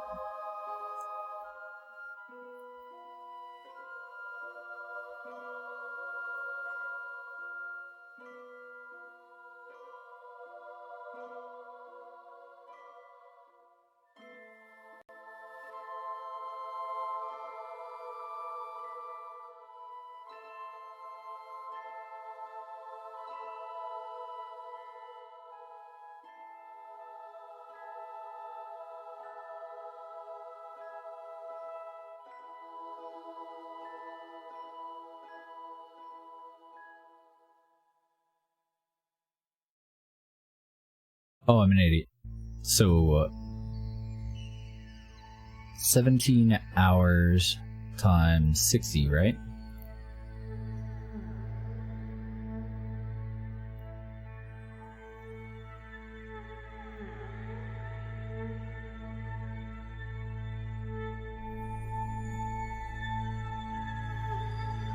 So, 61.2.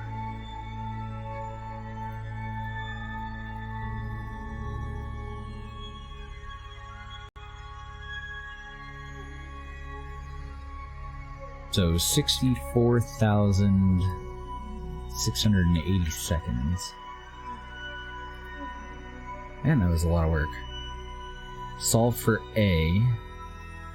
Orbit, geosynchronous orbit would be at 157.448, well, 0.449 kilometers.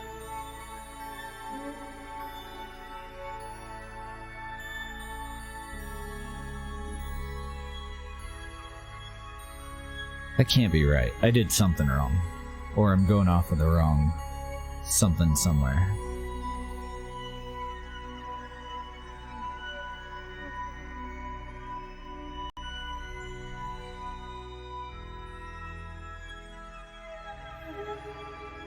I don't know, maybe it is that big. It can't be, because that'll put me out in a solar orbit.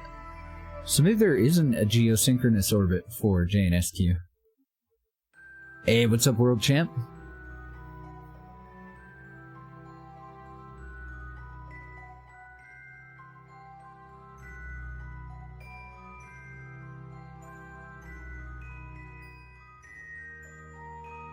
Oh, no. It looks like we're good. So to be somewhere out here.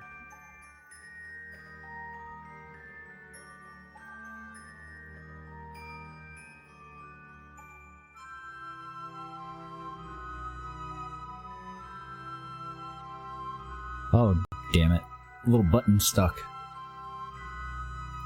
Not by much, though.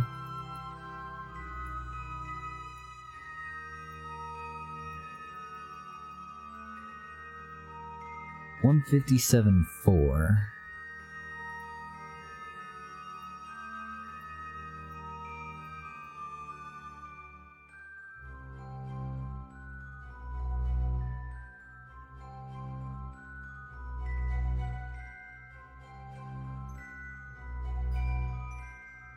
So the purple orbit would be a roughly geosynchronous orbit. I think. It seemed like that was so high that it would end up kicking me out into a solar orbit, but it is within the Mun. The orbit of the Mun. Oh no, sorry, Minmus. Mun's over here. That's a big ass orbit.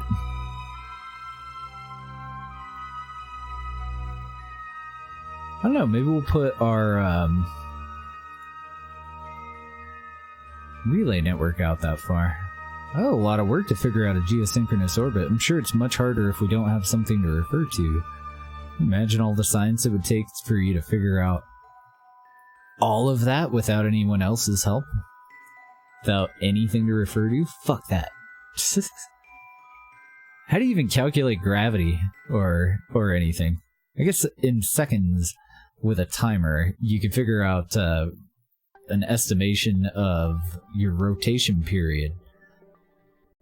Man, that'd be hard without any, like, specific equipment designed for it. But yeah, I don't think we're gonna put those out in geosynchronous. Not the telescope. I just don't see any reason for it to be. So, back to the Space Center. I'm gonna leave those dudes up there. Hopefully I don't forget, because I do have tomorrow off for the 4th. Oh man, that'd suck. All that you get is a scrolling message over to the side that people died, too.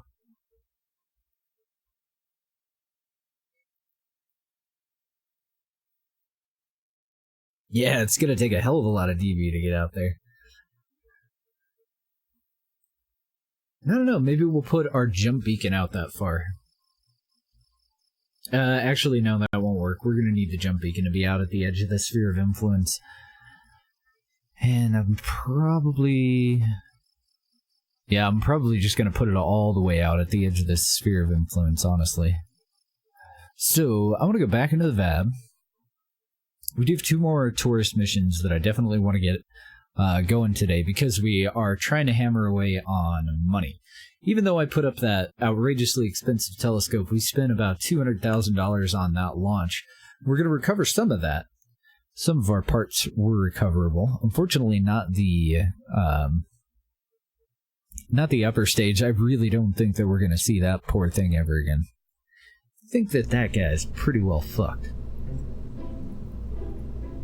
So I just want to load up probably the 3 crew orbital.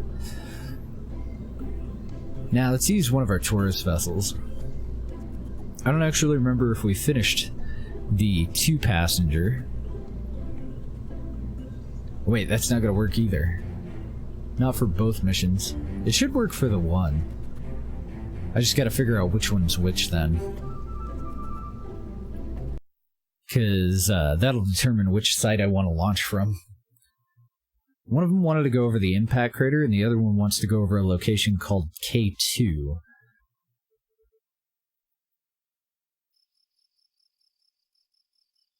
And they're going to launch from different sites to do it.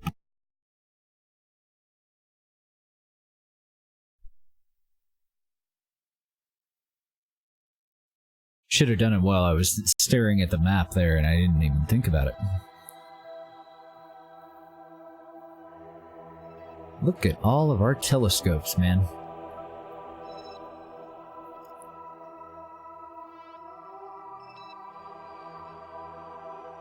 Okay, K2 is to the northeast of the Space Center. So let's do that one first.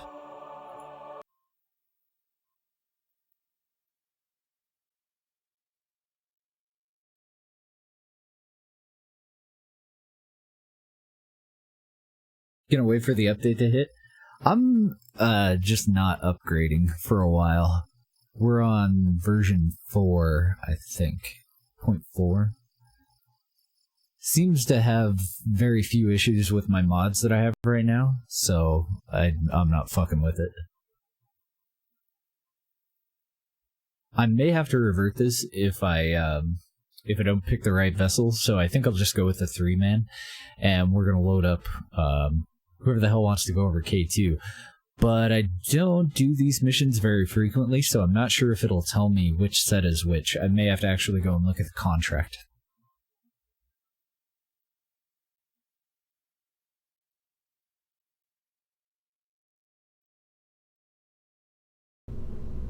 It's compatible with version 1.7.1, so you can use it with the DLC. I'm using build 5 of Copernicus, and I'm using build 4 of JNSQ. Because there were some additional issues with Scatterer that popped up. We did update tweak shoots, and now it comes with the remote tech patch that we wrote to make that compatible. Trying to think of any other major differences. There aren't very many. So yeah, just for the heck of it, I'm gonna go with the, not the 3 crew orbital. Oh no. Oh, here we go. I was saying oh no because I didn't think I had a 4 passenger. But we do. And we shouldn't have to fiddle with this. It should work right out of the box. I'm not really sure why I have nozzles on this part of it, but fuck it. Who cares? Because one set of nozzles on the back end should be enough to keep it on target. And then I'm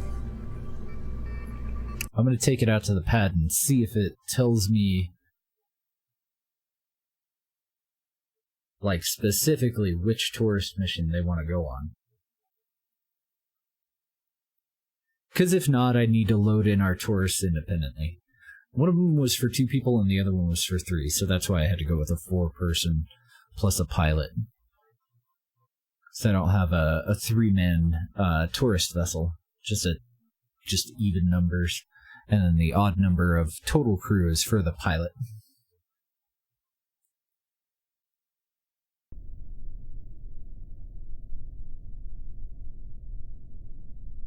I'm kind of doubting that it's going to tell me what I want to know, though. Oh, you know what it did? Fucking thing. Went and just added the tourists. We have stowaways.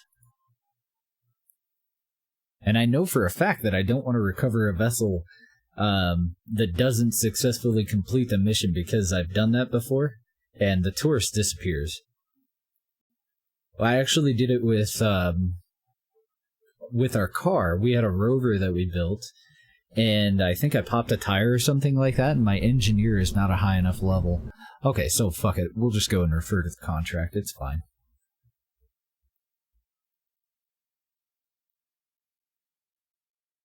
Yeah, Copernicus is up to 1.7, I think. But it does have some issues with the terrain scatters. So it's kind of laggy, but pretty much any mod that you want to invest your time in, probably plan on not being on the absolute most current version most of the time. Because I don't think they'll update it for 1.72 until they figure out the scatterer problems. So these guys want to go over... it just says oversight. What the fuck?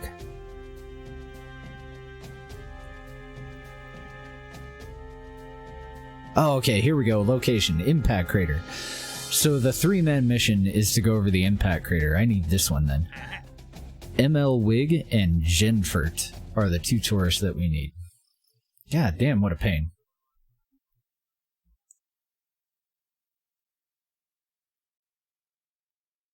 I have not tried KRCP. What do you think of it? I'd kind of looked at it the other day. I think the Linux Guru Gamer uses it.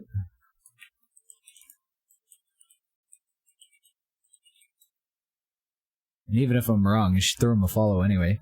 He streams Mondays and Tuesdays most of the time. If you're familiar with mods, then you've heard the name before. Dude takes care of all the mods. I am going to go with a 2-passenger version for this mission. And we know that it's taking off from this site. One thing that I also want to do is point its nose to the north. Well, point its belly to the north. You get out of there, and you get out of there. We need MeWig, or my ML Wig, I don't know, and Genfert. And these other 3 tourists will go on the next mission. So this should be fine for Jebediah. Any kind of pilot ought to do. I guess I don't really have a choice because Valentina is currently in orbit. I shouldn't have to do any fiddling with these stages, but it might have been a good idea for me to also update the boosters.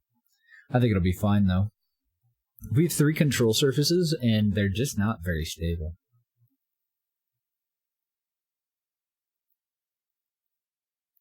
Oh, there he is. Yes, you, sir.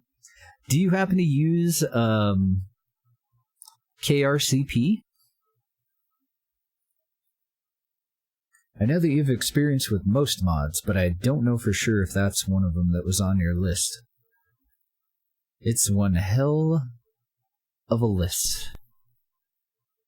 Nope. Oh man. We had such a good odd on that one too. I'd have totally bet money on it. I don't remember what your total mod list that you play with is now, but it was like 240-ish or something like that. So these guys, I want them to go up to 85 kilometers for their AP over the K2 site. And I'm going to do it a little bit differently than the way that I did it before. We'll go ahead and just throttle up and ignite. I don't have the Kerbal Engineer chip on here, so I'm going to have to rely on this information. Also going to want my AP up. Enable SAS. Go ahead and kick it on.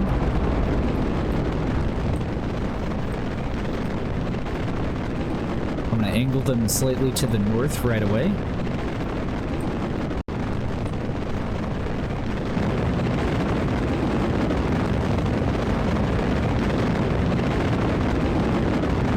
And I'm going to go pretty aggressive on our turn here, our gravity turn. Oh, I think I need to throttle back with this design. Or else I waste some of the fuel that we're going to need later.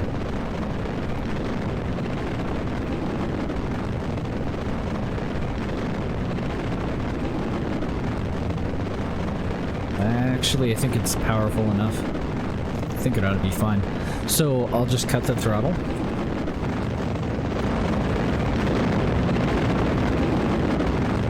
I need a little bit more line showing, but this will work. I'm just going to stay on the north line until our line kind of looks like it's going that direction. Which is probably somewhere around now-ish.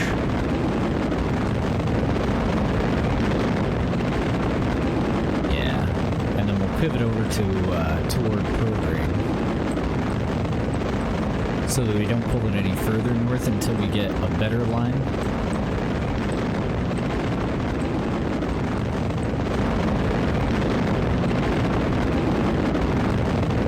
It'd be a lot easier to control if I had additional surfaces, control surfaces. We do have a stage coming up, so I'm going to switch out to this view until we stage.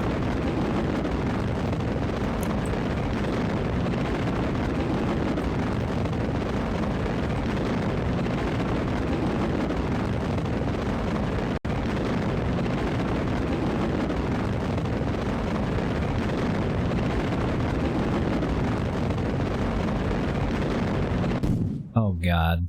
We'll go ahead and separate from those, but I'm not kicking up the throttle. I just noticed our AP is at 111. I did not have anywhere near as much horizontal momentum as I was hoping for. Bummer. Well, we're at a high enough altitude. Let's get rid of that fairing too, so that we can enable RCS. Plenty of time to dick around with it. Let me get our nose down under the horizon, push that out, and pull AP back down. These guys are paying us to be at about an 85 they just basically want to be over that point and out in space. Throttle up. So I'm going to elongate that. Trying to stay in line with AP, but it looks like I actually need to go a little bit south too, so I'll move my nose over that direction.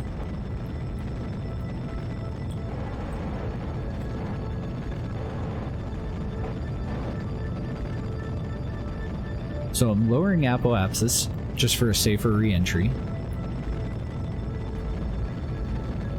And then we're going to drive for the horizon and try to push AP out over that location.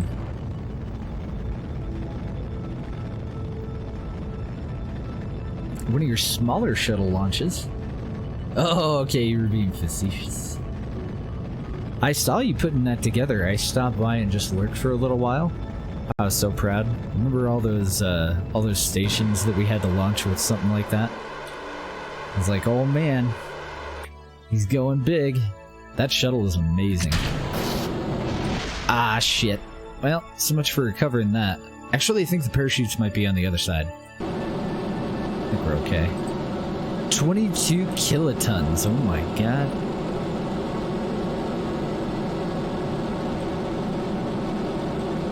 I like it.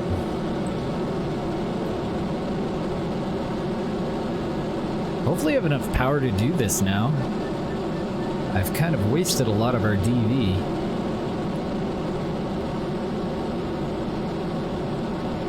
We should. I mean, we have enough to get into orbit, so I can't imagine that we can't get our AP up to 85 over this location. We don't need an actual orbit. Does need wheels to support the weight? Oh wow, really? So it can't walk on its own with all those hinges? About the size of the spaceplane hangar? Very cool.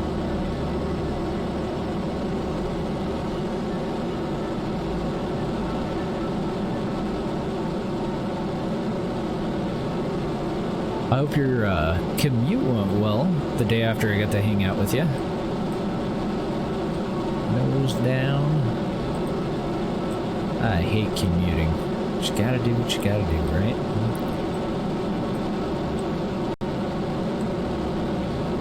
So I'm trying to pull this a little bit more northward. I want it to pass right over the bottom of that indicator, I'm pretty sure.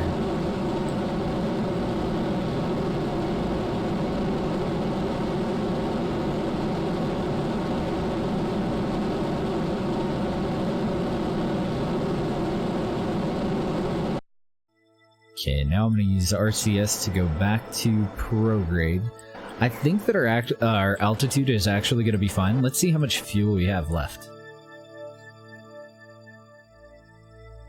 Not much. I wonder if we're going to be at a high enough altitude for that. And actually, from this view, it looks like I might be going a little bit too north, but we do have a bit of a error tolerance there, so I think it'll be okay. So we are going to pass AP and we're going to start to fall. I'm going to cheat it a little bit here by putting a maneuver node right over that spot, or as close as I can get it. And I'm going to tell that maneuver node to circularize so that I can see what our altitude will be there. Oh, we'll still be at 118. It's perfect. Boy.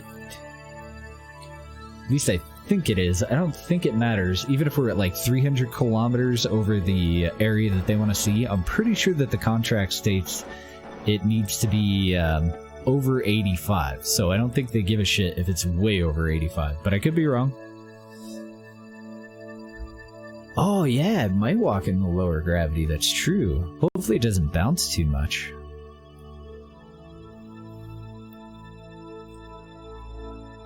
You're right, we might need to aim a little bit north. I don't think it would be too much, since we took off so damn close to it. Our total flight time is going to end up being somewhere around like half an hour at most, I think. Yeah, we're definitely too high. No, well, not altitude-wise, but I mean... So let's go anti-normal.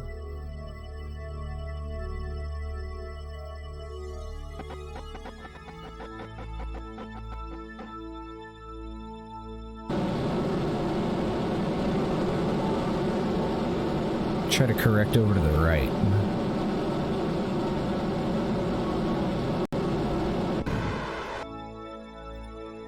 Okay, I've run out of propellant.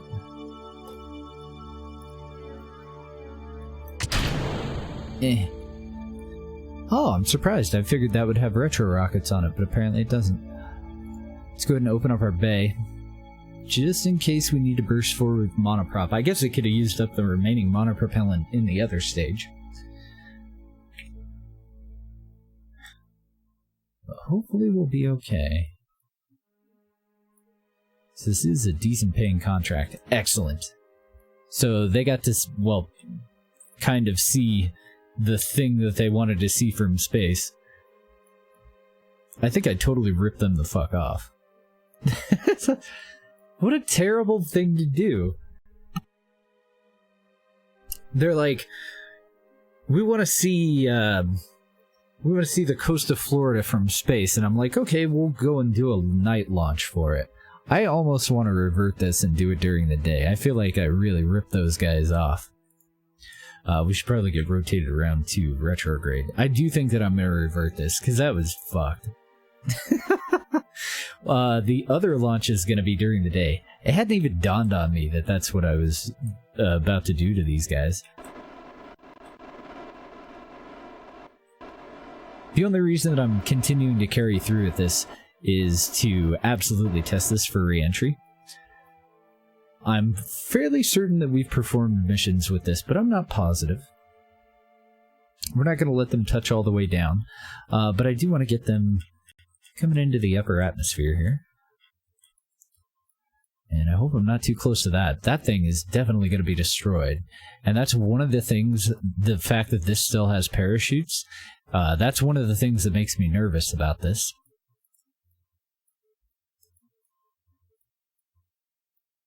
Because most of these designs, I've taken the parachutes off.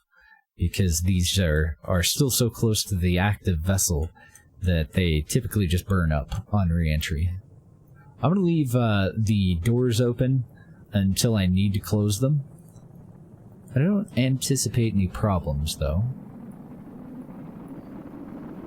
Ah, yet another reason that I can tell that this is an old design. The heat tolerance of a service bay is higher than the heat tolerance of an advanced inline stabilizer. This design needs to be updated. So my heat shield should be attached to the service bay, not to the stabilizer.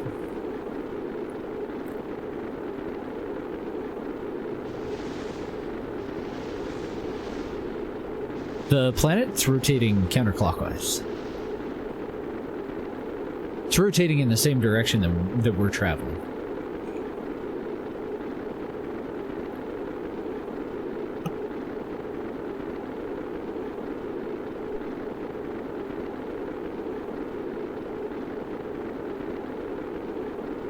Yeah, that too. I need to rotate them around so that they can actually get, like, a proper view. So the heat shield is fine, but this is why we redid this design. And I am glad that I tested this out, even though it wasn't a planned test. They do have a chance of survival, but it's very low. I guess I could also... Nope, never mind. I was gonna try to broadside it a little bit, but I wasn't able to maintain control, and so they died. Oh, looks like he's okay. For a moment, anyway. Bye, pieces of Arcturus. Bye. I was hoping to, am I? Oh, okay, no. I was gonna say, if I'm in physics warp, then that was stupid to even try it. Because I couldn't have relied on the information that I would have gained from it anyway. Yeah, it looks like he'll be okay. That freaking sucks. Anyway, back to the VAB. And I'm gonna use a different version. Because we need one extra seat. And I'm pretty sure that the other version is up to date. I don't think I'm going to go and redo much of this one, but I do want to swap at least those two parts around. We're going to go with the next version of this, actually. It's just slightly larger.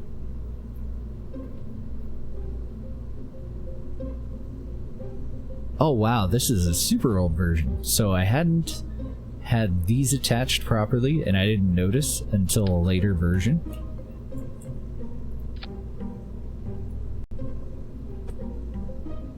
So we'll just update that real quick, because this is the vessel that we're going to use for their mission later on. The chances of this actually surviving are very, very slim, so I'm going to get rid of the parachutes and just save the money. I want the heat shield attached to the service bay. They're also using old batteries. Holy moly.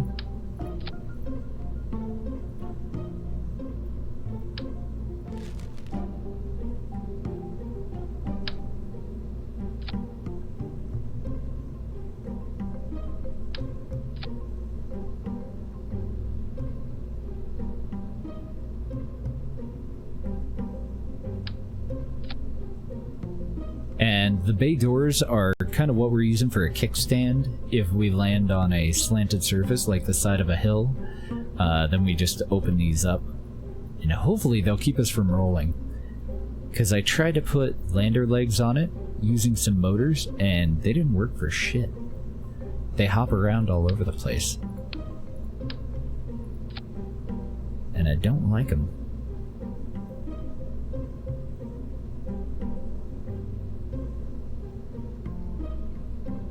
I'm gonna get rid of this set of nozzles too. They're just not necessary. The back set should be more than fine. Other than that, I think we're good.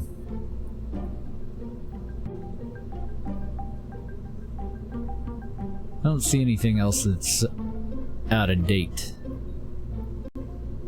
It's like the lights are on properly. Okay. So I'm gonna update that save of the 2-passenger tourist thingy thing. We're going to load up the 4-passenger, which is just a slightly longer version of the exact same thing. Oh, you're right. Also don't have any retro rockets for the second stage. I think I'm going to update this one too. Let's get rid of these kickbacks. Since we're here. I have no idea. That might be something that you can do with HyperEdit, but I've never used it. So I don't really know exactly what it can do.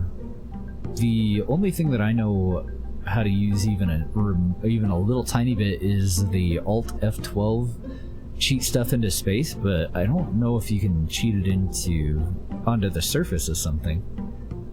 There she is.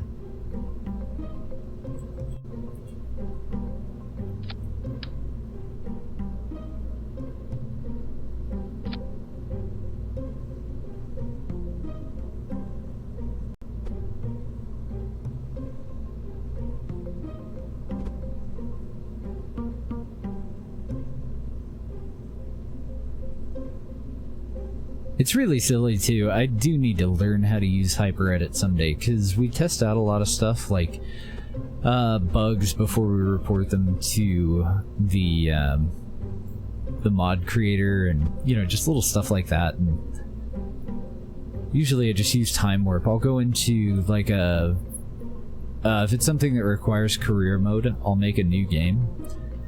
and cheat in like money and science to get me up to where I need to be, build the vessel, and then actually launch it out to where it needs to be. But I don't worry about some of the things that we normally worry about. Like, I don't give a shit if there's debris or anything like that, or if there's no actual way for them to return to the surface after the test flight, because, you know, they're not coming back. It's just a, you know, test out a mod, or usually it's a conflict.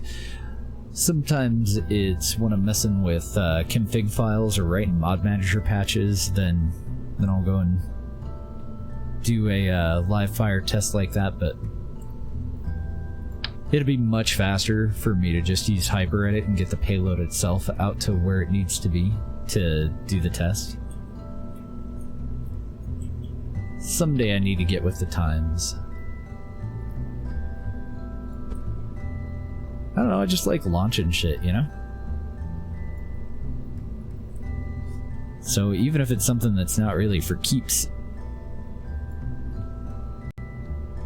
I like throwing a whole boatload of rockets and control surfaces under it and just seeing what happens, seeing what I can do.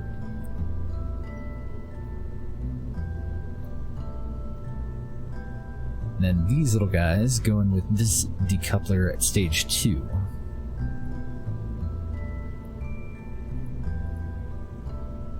Those will just move the upper stage away from us when we're out in orbit.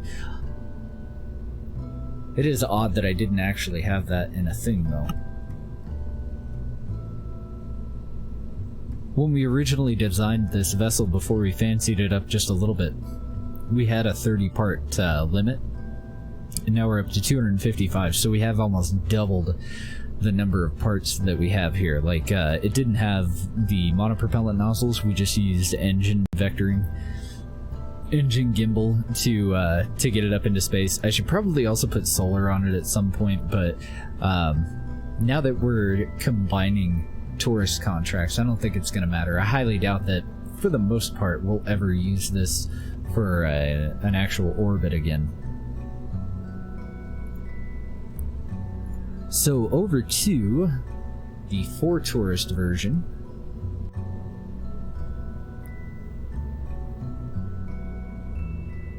One of the 130 mods you have hides the stack decouplers from the normal parts menu, and you have to access them from the diameter parts menu.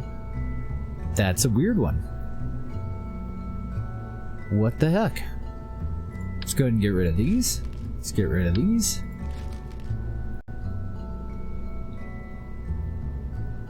This version has been updated. It does have the service bay attached to the heat shield.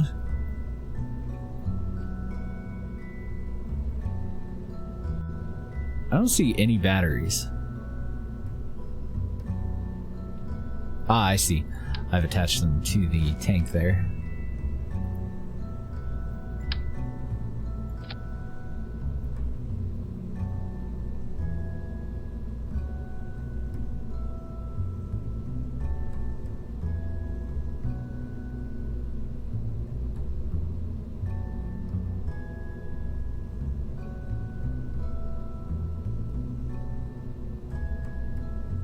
Alright, everything else looks okay. It's got the new SRBs.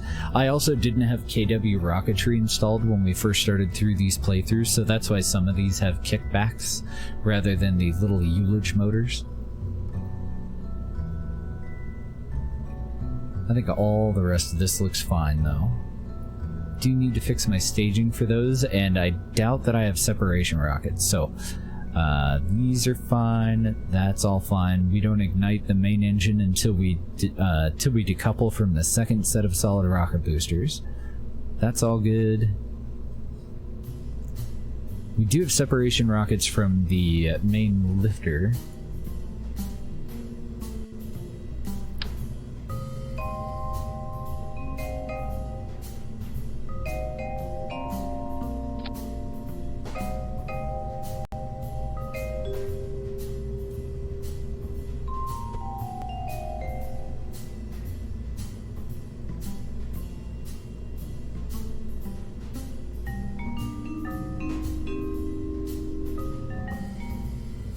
I think they'll be okay there.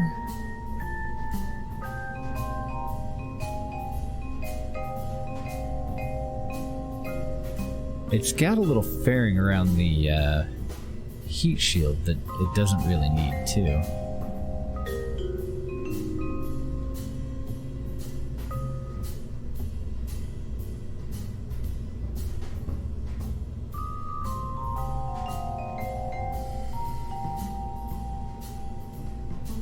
So, one little difference is, with this one, we did go and get rid of the, shroud for this, and we brought the fairing all the way up to cover up the heat shield until later on.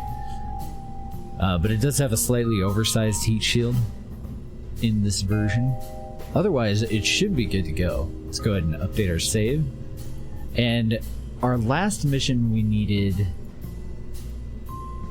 all those guys out. We needed Miwig and Jenfer. So this mission we need Dandroid, who shouldn't be in the list, Nezo, longtime viewer, and Willily,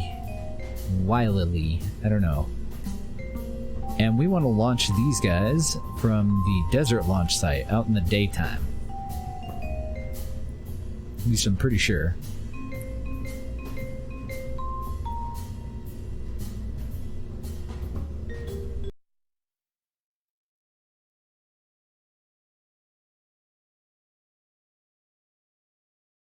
Yeah, I really have no idea what mod would change your filters, but I would start with mods that have something specific to do with spaceplane, or with vehicle assembly bay and spaceplane hangar filters.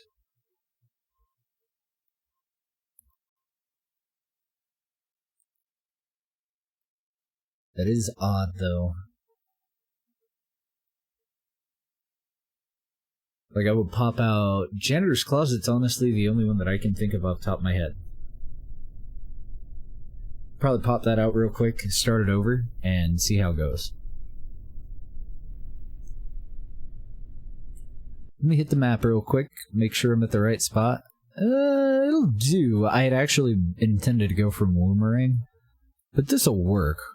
We just need to head west, and this is our new target. Basically the same deal, though. No, I'm gonna be upside down. Oh well, fuck it. We'll live. We can throttle up all we want, it won't matter. I forgot something. Oh yeah, I forgot to move these up to here. I'll have to fix that in the actual save.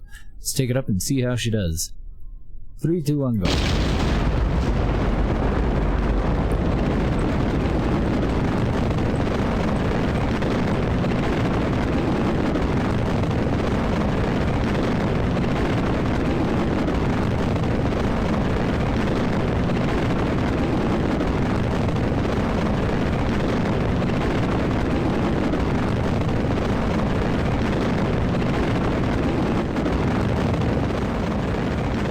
So we want west and north, not quite 45 degrees, 90, so that's about 45.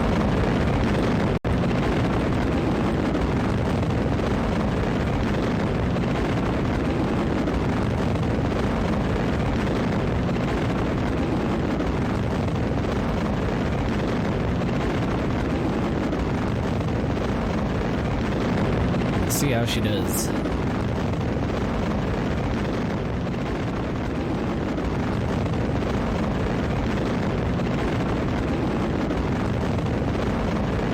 Try to pay more attention to my AP this time.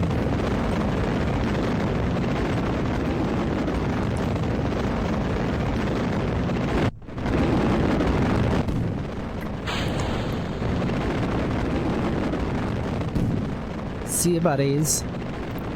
Hopefully we'll actually recover those.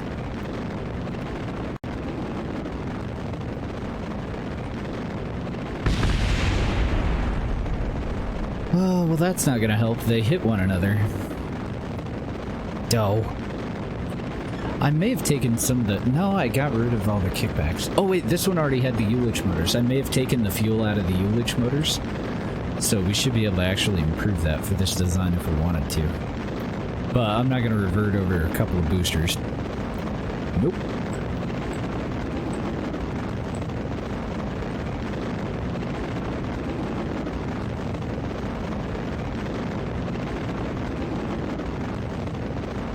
AP's coming up on 55k. Angle looks okay.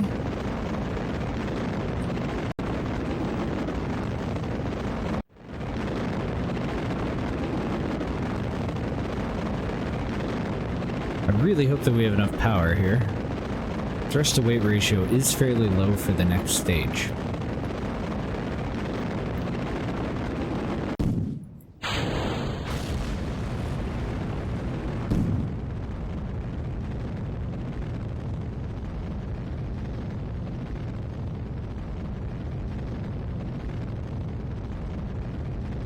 And I'm just eyeballing it. Almost looks like our planet has rings. If I just have a little bit of an angle on it, doesn't it? Try to encourage just a little bit further south too. There's our 85k AP.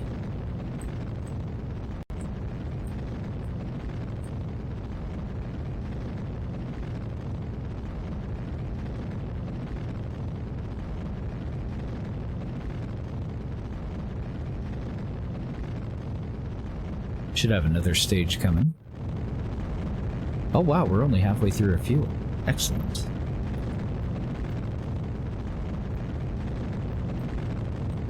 Just about at cruising altitude too.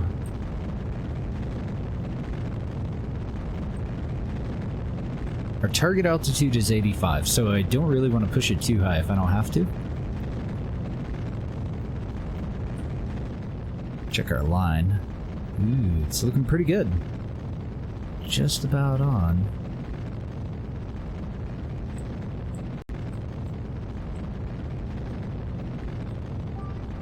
I think we'll fine-tune it when we get a little bit closer.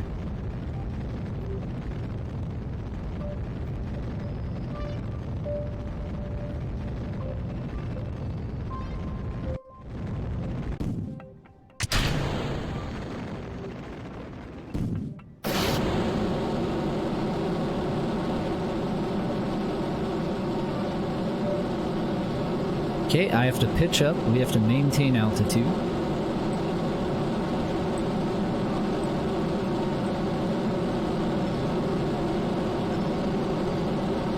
Looks like we need a little bit further south.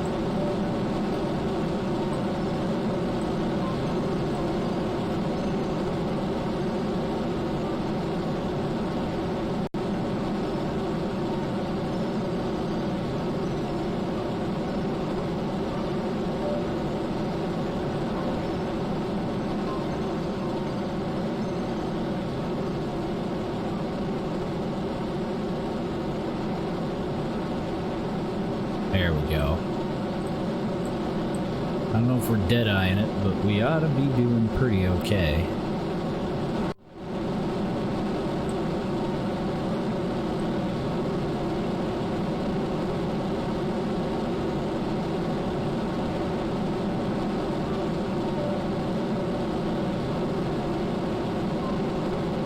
Down just under half a tank of fuel.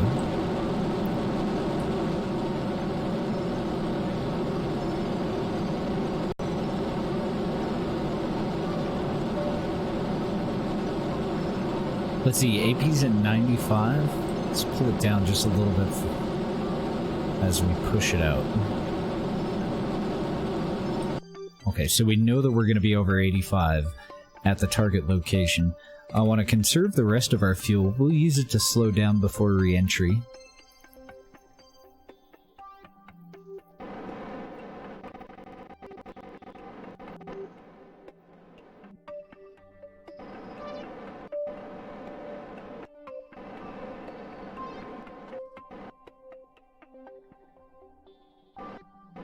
Give these guys a view.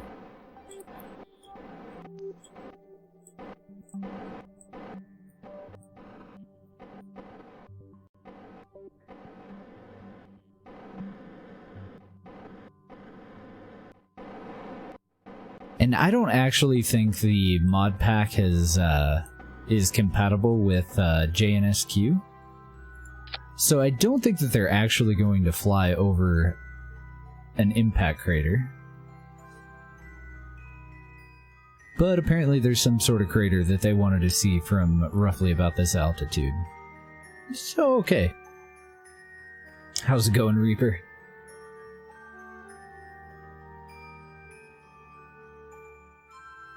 Oh shit, am I too far off to the side?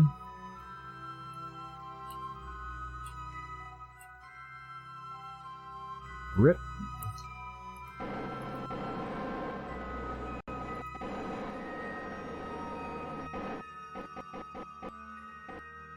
As long as they can still see, it's okay. You need to point north. I'm just worried that I'm not going to get close enough to the target there. Ah, nice, we did. Okay, cool. Alright, so back to Retro. They got their frickin' view. They spent a lot of money on getting that view, too. I do believe before our, oh man, I forget what they call those. Specialization? I don't remember what the hell we call them. We'll go and look when we're done. That was going to pay out over $100,000, and we get an extra 50% because of the whatever the hell it is that we chose. The thing that I can't remember the name of.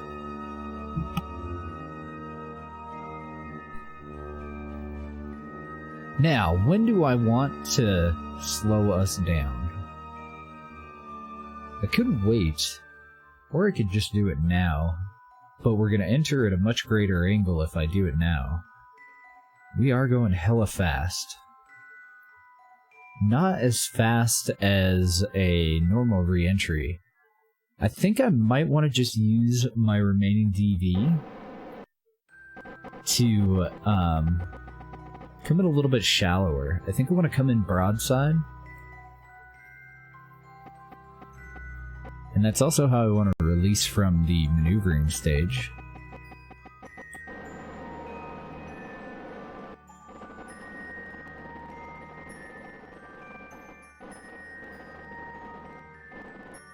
Oh no, I had it right the first time.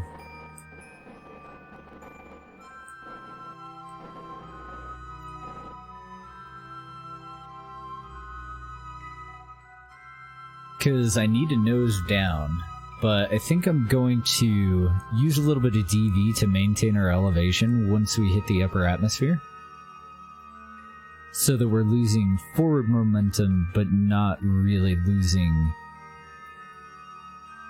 Or, sorry, so that air resistance is cutting down on our forward momentum, but we're not, you know, going toward the ground quite so quickly.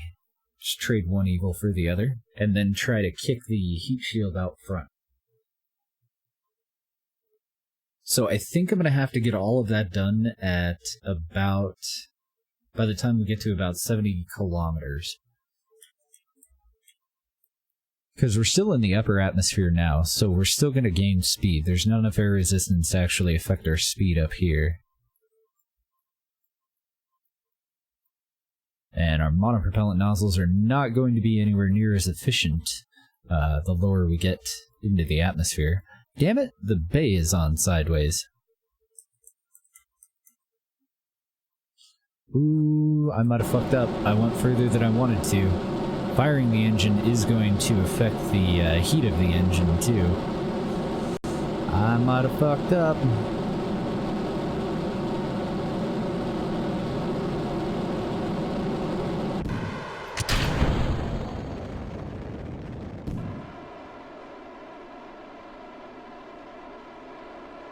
Okay, I still might have fucked up, but... probably gonna be survivable.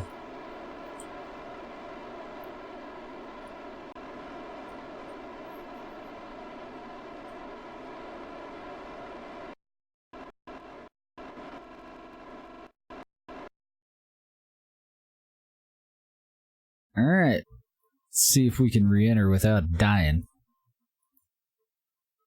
We'll go ahead and close those. We'll open them back up in a little bit.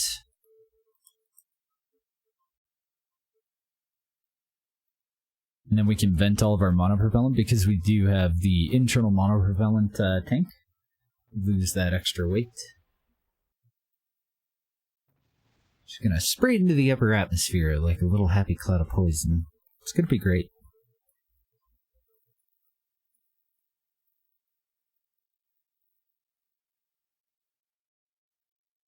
So we're still coming in pretty damn steep. A lot steeper than we normally would.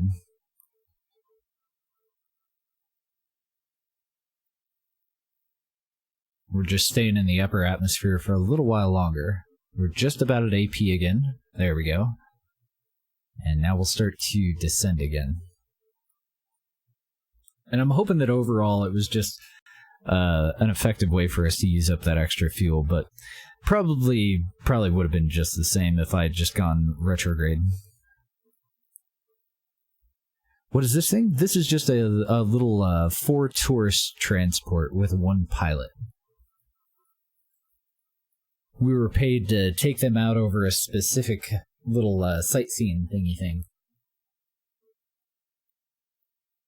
And now we're hoping, fingers crossed, that we're going to safely settle down and not end up dead. Because that's never good. I think they'll be fine. I hope they'll be fine. I definitely want them to be fine.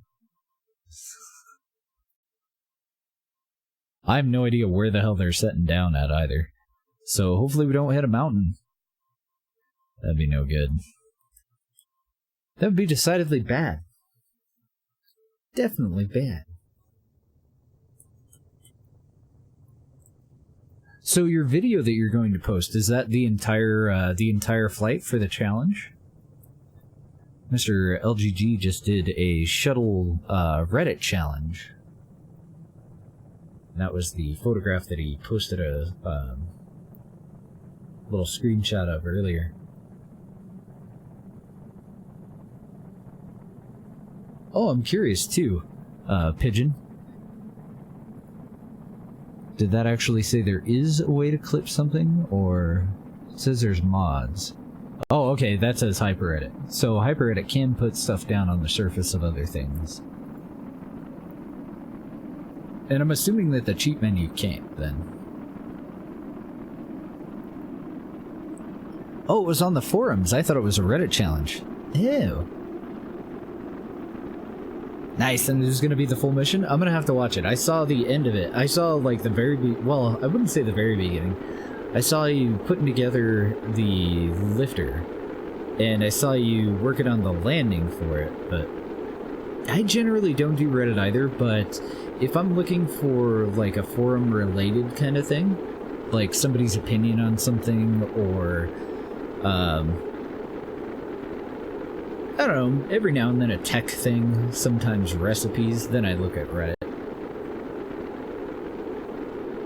I definitely don't browse Reddit, though. I just do a search for it.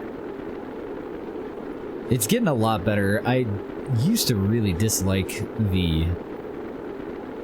I don't know, the tasteless part of Reddit. And it does seem to be getting a lot better. I don't accidentally find it in a search as often anymore. So that helps with using it more often. It used to just be an alternate 4chan, and I hate 4chan. I don't think 4chan's got any better either. I could be wrong. I don't know. Not the side of the internet I'm interested in personally, though.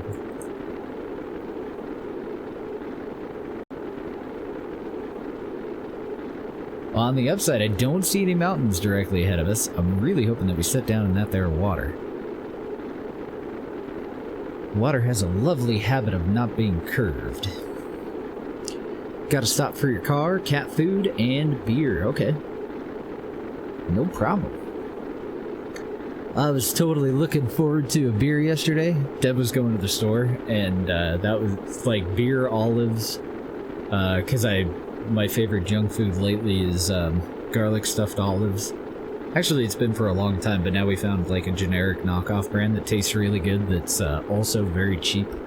Because they were like $10 a jar when I first was introduced to them. And that's a lot for a snack, you know what I mean? So now that I can get them for like $2, hell yeah, bring it on. And so yeah, we were getting ready to watch a movie. Tonight we're gonna watch the rest of The Hateful Eight. Uh-oh, fuck. Oh, crap. Oh, no. Oh, no. I did not expect overheating. I think we're gonna be fine, but... I'm a little nervous. Hopefully we'll be okay. I don't know. Yeah, we're fine. Okay. Whew. That doesn't sound good. The Hateful Eight? Or me going, oh no. It's a Quentin Tarantino movie. So I'm gonna let them go ahead and burn through the rest of that monopropellant. Thank goodness we did deploy the drogue chute. Yes. And we might make sure...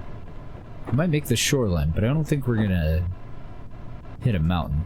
I don't see any mountains. I think we'll be okay. Yes! We could probably keep this heat shield. That's how much of a cheapskate I am. Like, I could eject the heat shield, but it's worth $5 or $6. Did you like it, Colonel? I wasn't going to watch last night, but I couldn't think of anything else to watch, so I did kind of start it. Maybe like 10 or 15 minutes into it. I'm looking forward to it. Django was one of my favorite movies, and that was the trigger puller, is that I guess it was originally conceived of as an continuation of Django or sequel or something. But I guess he did decide to go a different way with it. And I would imagine it was so that he could reuse actors. Honestly. But I'm okay with it. I don't mind at all. Even if there are only some similarities and it's not a Django 2, that's fine by me. Alright, we should safely set down. Doesn't look like we really need to do much with our parachutes. Do want to go into physics warp for the rest of the ascent, though. I left the SAS and the RCS on so that we could lose the weight of the monopropellant back here and just vent the rest of it. Plus, I knew that the parachutes should level us out pretty well. If I got rid of the heat shield, we would probably lay down right on our belly. So anyway, yeah, Deb was going to the store, and I started watching that movie, and I was like, you know what, beer does sound really good. And since she'd gone to the store, and since I had 2 things on the list, I figured that we had some. I opened up the door, and there was no beer. But I'll make up for it tonight. It'll be fine. We'll drink 2 12-packs tonight. No, I'm kidding. Go ahead and recover. And make our money. And I need to look at those little things over there. I know, I was heartbroken. It's like, oh, there's no beer. Okay, I'll just have some olives. Oh, right. But I was already really tired, too, so it would have been a waste of a drink. Play Despacito. Yeah, GG. Successful mission. Yeah, they are very gory as fuck, aren't they? A lot of his movies, like, that's why I've seen Inglourious Bastards maybe 2 or 3 times. There's just a little bit too much gore. I like the rest of it. I like the setting of the gore. If something's gonna be gory, that's a good one to be gory, you know? But honestly, in the end, there's other things to watch. There's other things for me to do with my time.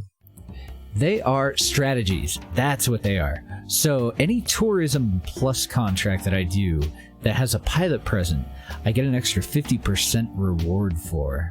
And one of the things that I'm going to save up for is pilot focus number 3 so that I can get even more out of that. All right, now I need 250 science And it looks like I need $265,000 to be able to do it. We could get the science that we need in one photo, but I would rather wait on that and invest it into technology if we need it than investing it into that right away. Gonna play some KSP? Nice. Haven't touched it in over a year and now you want to? I love hearing that. I love it when I go back to kind of a throwback game and somebody's like, damn, I never made it back to this. Now I gotta give it a go. One of the ones that I need to play soon is Oxygen Not Included. Have a good night, Colonel. Nice to meet ya. Oxygen Not Included. Release date. Is this game ever coming out? I don't want initial release.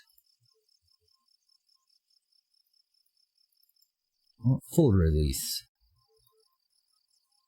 Launch date moving to July. Okay. Tell me more.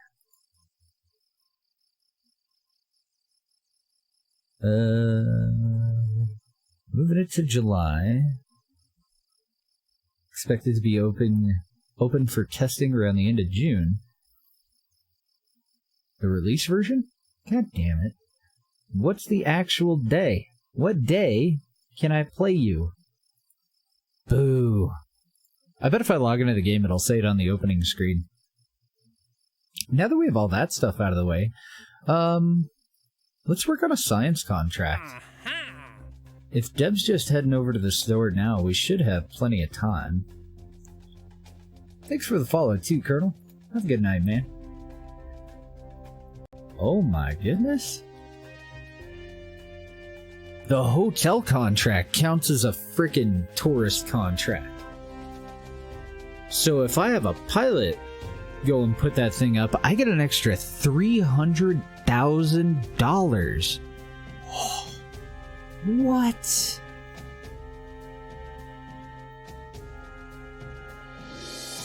That's amazing. I love it. So I think that other contract paid out like $150,000. We're gonna get $200,000 when we can do this mission, but I don't want to do that until daytime. I think that I really ripped them off. We're currently in the middle of this mission, which is all three of these contracts combined. We're gonna get an extra $80,000 because of that strategy. That's awesome. I think that's totally worth doing, because by and large, we break up our playthrough into two different playthroughs. We do an initial playthrough with an economy in career mode where we unlock the entire tech tree using community tech tree. So I want to unlock every one of these nodes. Then, the game by then is usually kind of chugging. So by then, I'm going to start a new playthrough. We're not going to do tourism. We're not going. Basically, we just imagine, we pretend that the previous playthrough's infrastructure that we built, the bases on the moon, the relay networks, all that good stuff, are there and operating. And now we're in charge of the interstellar, futuristic shit. And so no tech tree, we go with a sandbox playthrough. No economy, because we're in sandbox. We can do whatever we want, because by then tourism missions, the stuff that we're doing in this playthrough, is paying for it. And the only restriction is that when we do that playthrough, we're not going to do anything local. The only things that we're going to have in a local orbit are things that are absolutely required for our interstellar missions. We'll start out with Alcubierre warp drive scouting vessels that will drop jump probes, and no more anything around Kerbin or around the moons. Other than we will still have remote tech, so we will still need we'll need to put up a set of relay satellites. Everything else is going to be exploring and hopefully exploiting and colonizing the other moons and planets, whichever ones are the better candidates. So we're always on the look for carborundum, which is an incredibly overpowered mineral. That's another one of our house rules. If I use the carborundum, it's the carbonite mod. We never take carbonite from Kerbin. Kerbin has no carbonite as far as we're concerned. We can only use carbonite if we harvested the carbonite that we're going to use from another place, whether it be a moon, another planet, whatever. So we're going to have to build a colony somewhere to be able to harvest carbonite. Then we're going to have a way to get that carbonite up into a vessel, and we need a way to get that vessel out to where the carbonite is. Or we need to build the vessel there as well. And then we'll load it up with carbonite, and then that's kind of our end game. Like, that's usually the pinnacle of our program. So that's the plan. And that's why you won't see me focus too much on sending things off to other worlds and doing a lot of time warping in this one, because it's generally not necessary. We will time warp months at a time, but I won't send something out on a 5-year journey and time warp through that whole journey. We have a lot of other shit that we can do in the meantime. There's no reason, in my opinion, to waste that 5 years. So we need a ScanSat. We need one that can do a biome ScanSat survey. What the fuck is a low resolution ScanSat? Oh, I think we already have those on the way. That's the radar. An M700 and an OR ScanSat. So first I want to identify the pieces. I was kind of talking about it this morning when I first got going, looking over the contracts that I had accepted that we haven't actually done anything with yet. And I'm pretty sure we have multiple pieces that we can do the biome scanning through. And I'm also fairly certain that the stock ore scanner is the one that we want for the M700 and the ore scan for the other two contracts. I think it's the same piece for both contracts. So we already have a low-resolution altimetry satellite heading out there. And that is...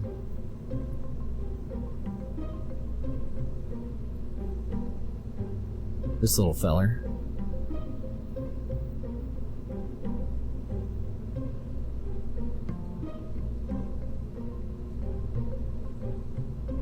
This little deployer here is disposable. We're gonna get rid of that. This is the actual satellite. Just this the little guy on top.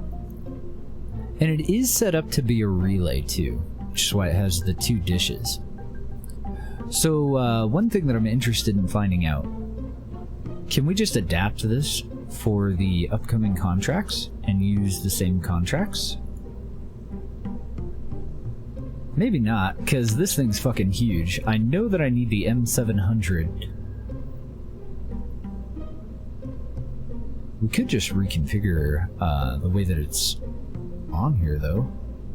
I meant to delete the fairing, not edit it. This does... it's a resource scanner and an orbital surveyor. And I think that the orbital surveying part is one set of contracts, and then I think the resource scan is the other set. So... oh man, we have so much old shit on here too. We launched this very early on in the playthrough.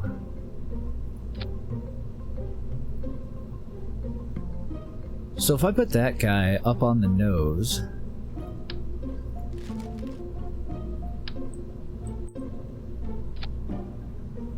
and we relocate this dish there, that might work, because this is going to point toward the surface. This one is the one that I'm going to have a problem with, because it's got a point... I don't... hold on. Axial deployment? Oh shit, that would work. Or we could just swap it out entirely and go with a different antenna. Obviously we would want to rotate it around the other way. Because what I was thinking is if the satellite itself is pointed like down at the moon, I want one dish that can communicate with the active vessel. I want one dish that's pointed back toward the homeworld.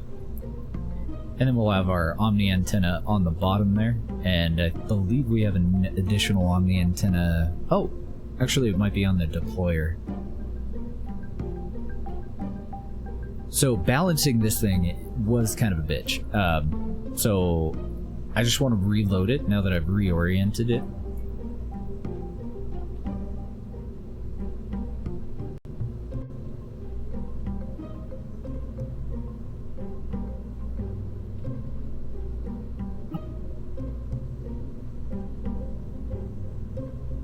And one of our hopes here is that all of these little satellites that we send out serve a purpose after they've completed their main objective. We're going to put them in phase in an orbit around their target moon, and we're going to use them to bounce signals around the moon. I'm going to start out with updating a little bit of this though.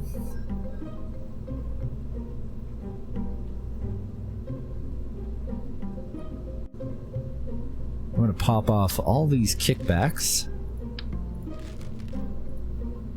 And I'm going to swap them out for ullage motors.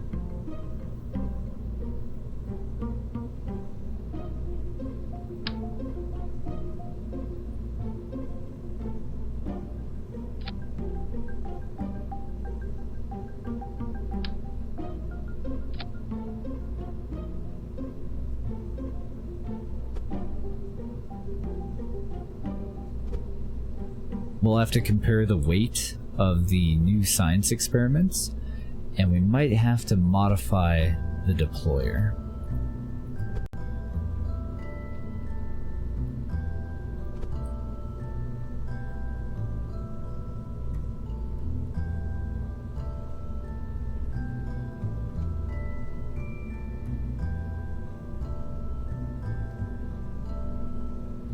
Did I not have kickbacks on the bottom of these? I may not have. It's a pretty old design.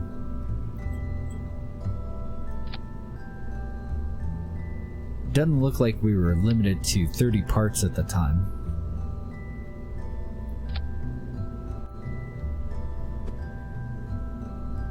So I think this might have been one of the first things that we launched when we got the first VAB upgrade.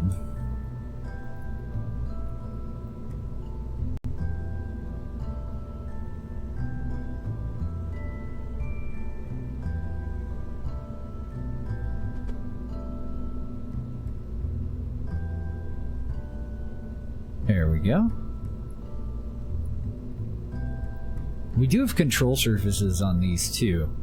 And now that we've identified that that's an issue, I'm going to remove them.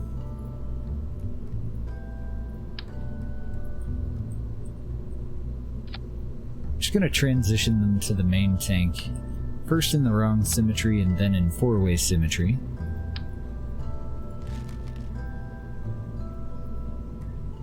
I think for the solid rocket boosters for this, since it's such a low diameter in the center, I'm going to change the lower portion of the boosters so that they don't flare out, because I don't want the control surfaces to clip into them when we're doing a hard turn.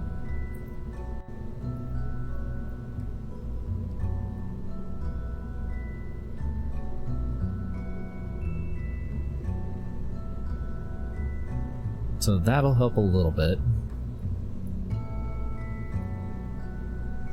We have way too many parachutes. We could just do 2 and upsize them, but if they work, then we'll just leave them.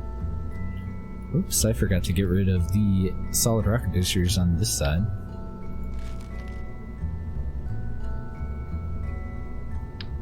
Well, we're using the most efficient tanks that we can. So for this little guy, since the payload is basically dick all, there's not really any reason for us to use anything larger. Because we do have a budget, and we have a lot of things that we want to spend our money on.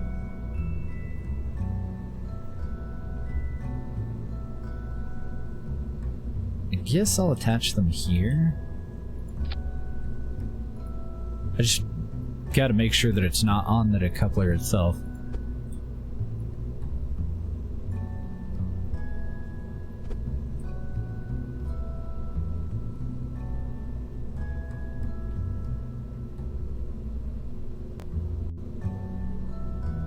I don't think I even mind that it pokes out of the bottom a little bit there.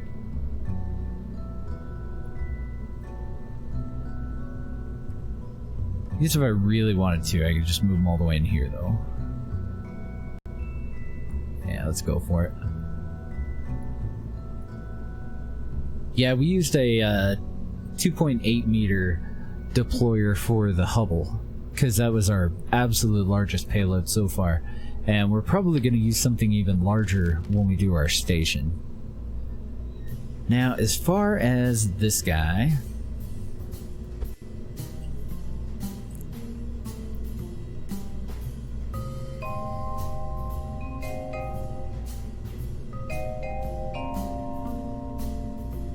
we got a bunch of shit that we just don't need in here. Other stuff that I do kind of want to keep.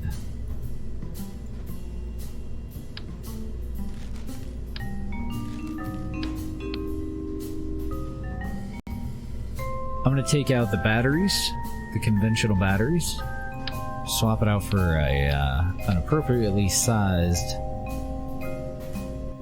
capacitor, just because it's a far superior technology. Then as far as making it a relay, I don't know if I want to go with this reflectron at all.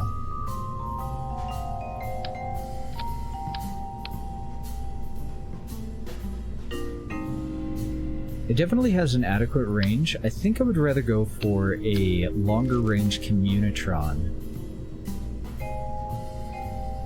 Because we're talking a difference of, this thing can maintain a connection with something up to 360.9 megameters versus 100 gigameters.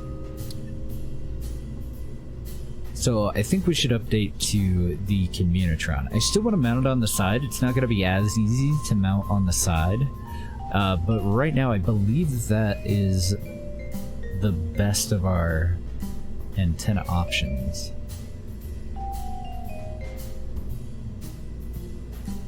Yeah.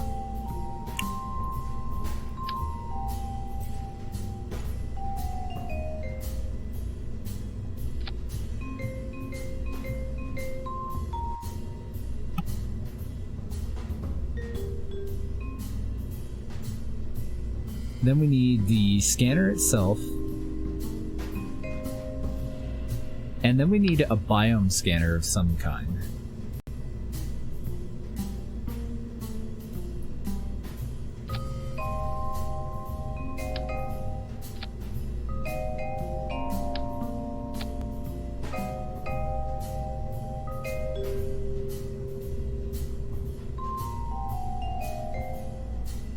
I think that'll be fine. I think that this one will be fine. But I do probably want to rotate it around. And I may move it further down. Both of these further down, just to give this a little bit more clearance.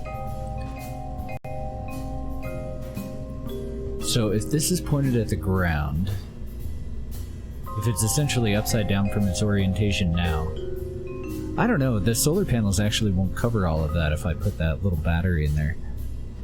So I may upscale these as well. And then for a biome scanner, we have a couple of options. The narrowband, do you do biome scanning? No, it doesn't. Okay.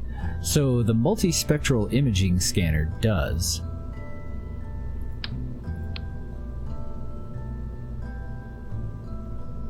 What the hell else does?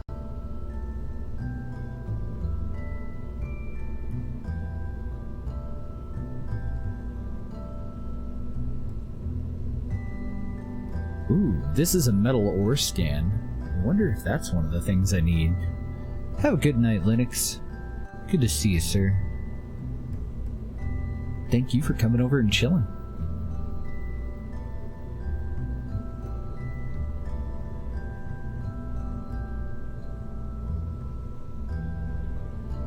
That's a terrain scanner. I don't know, maybe I do only have the one terrain. Thank you, Paula.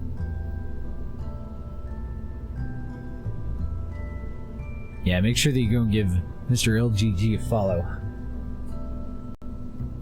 Stop by and say hi. Usually see me hanging out there Monday. Staying up all late. Trying to absorb knowledge.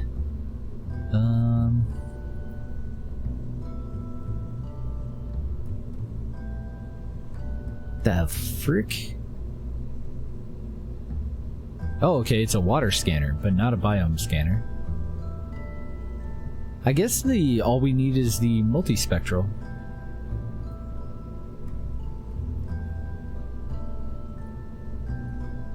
Now, how the hell do I want to attach that?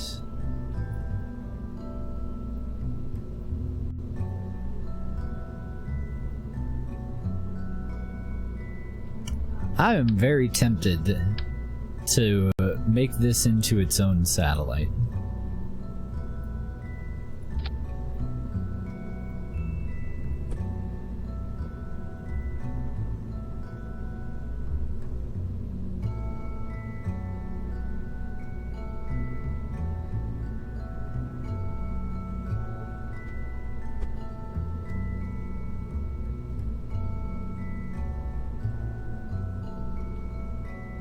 Oh, darn it. I must have accidentally changed this thing's angle, too. Here, let me put it back out to where it was. I had moved it with angle snap. And I think when when I pull it all the way out there, it kind of goes over to the side, too. I could always just reattach them. Take a look at what we've got here. Oh, I need a little bit of a gap there for the structural piece that these are attached to.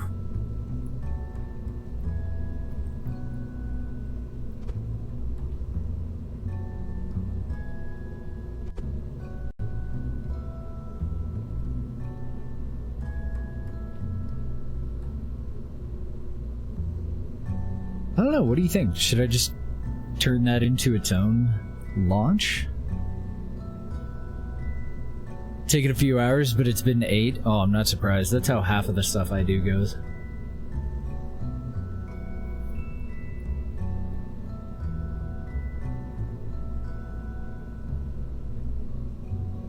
I'm not exactly happy with the look of the dipole under that.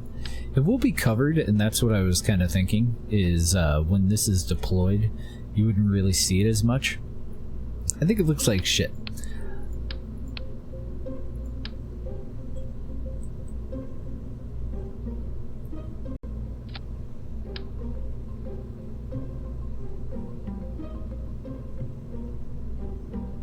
Why on earth won't you let me attach? Why do I have to do everything the hard way?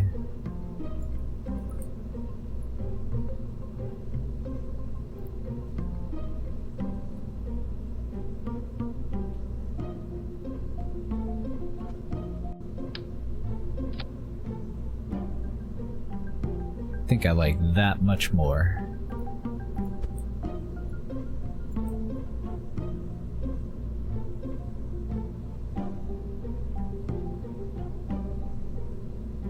Now, these solar panels are going to partially be blocked because I have these antennas here. But I'm hoping that the partial exposure will be enough for the very little electric current that I expect for this to consume.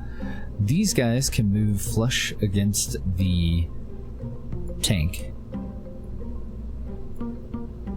Previously, there was a gap there because they didn't really have a room of their own, like a place for them to go, so they were out on the outside of some batteries.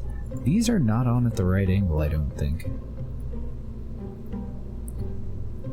The solar panels look all funky.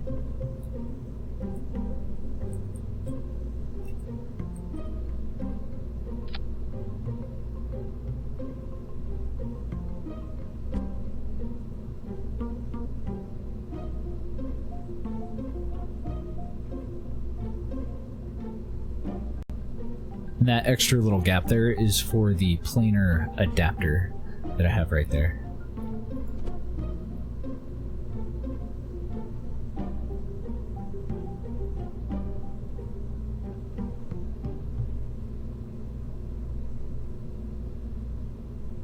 So I do want this one to target active vessel. It doesn't have a large cone range at all. The reason that I stick with the high gain is that it does have a pretty damn good cone angle. I'm almost thinking that I want it to deploy in its current orientation, though.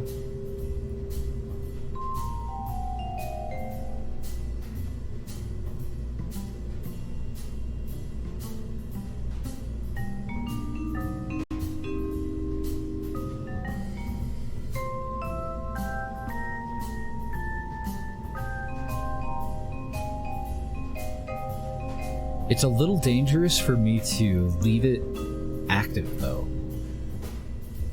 Unless I've got it inside of a fairing for the entire ascent.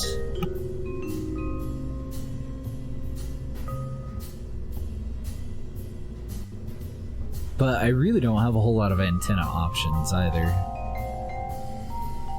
The Communitron DTS-J1 would actually be adequate, I think. An adequate replacement. It's roughly the same range, and I don't think that it has a deploying animation.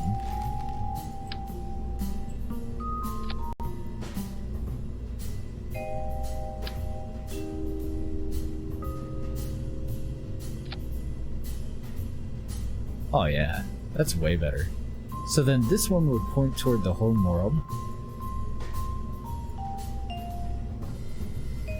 Oh man, if I could change the color of that one, I would totally go silver. We'll stick with gold though, so that these two match one another.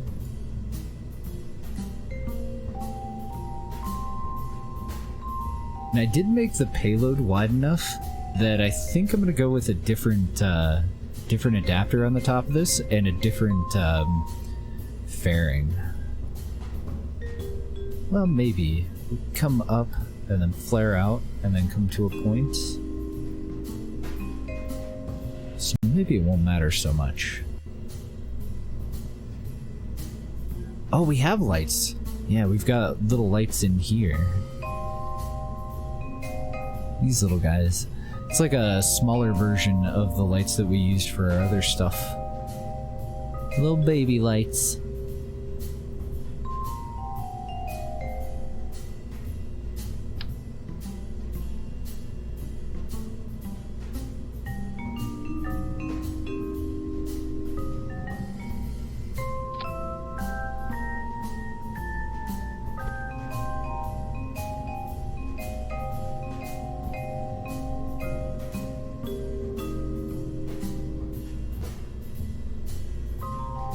There we go. Now we added lights.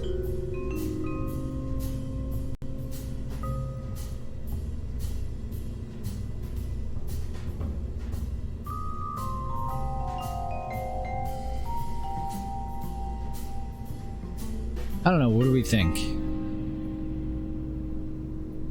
I mean, it does look like a satellite, I guess. I'm just not so sure on the solar panels now, since they don't cover all of this anymore.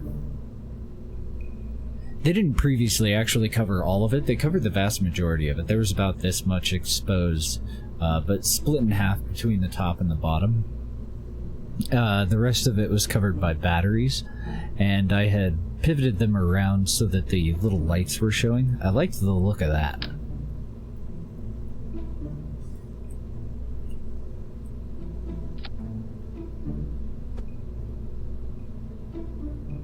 We had these little guys in here, kind of like that far back, and then the solar panels out a little bit further. But I don't want to use old batteries in that. So those aren't going to be a thing. I'm kind of thinking that I want to go with a different set of solar panels to cover this with, though. I don't have any curved solar panels, unfortunately. Because that would be great. I would just give it a big ol' shell on the outside of curved solar panels if I had them.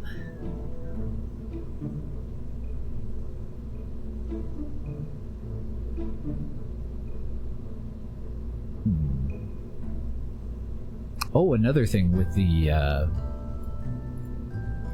new payload. Do want to make sure that this has a decent amount of DV.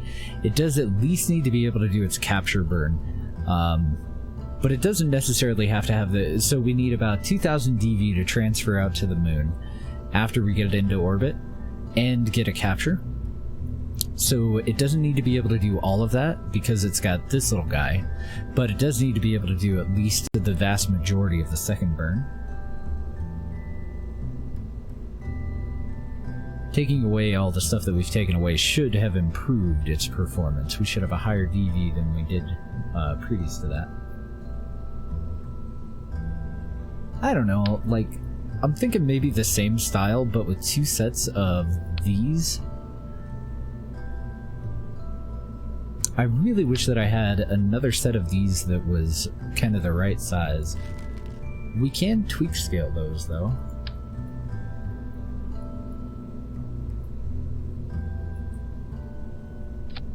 Yeah, actually, those are going to be too big. I think 2 sets of these tweak scale is going to be the way to go.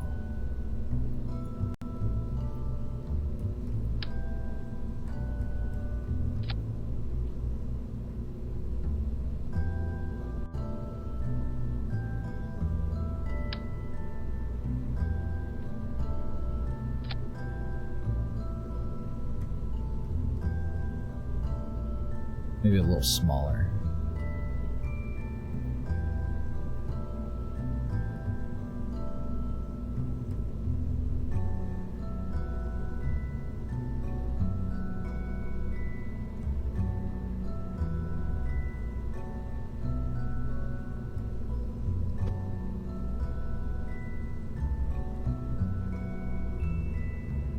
Well, shit talkie. I didn't actually realize that the probe core was so chunky.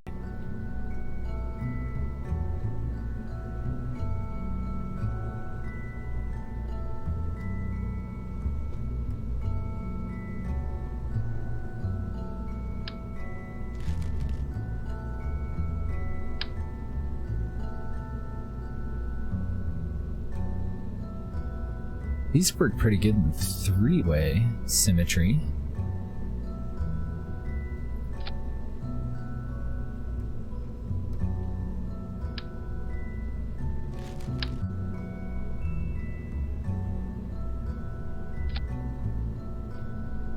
Could just do a shitload of these in 6-way.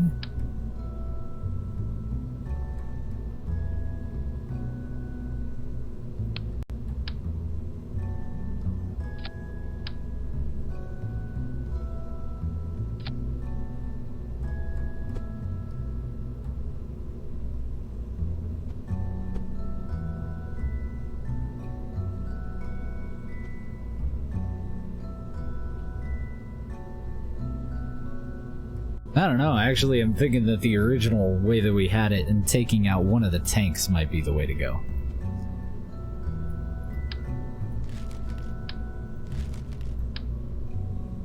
Oh, you guys can stay.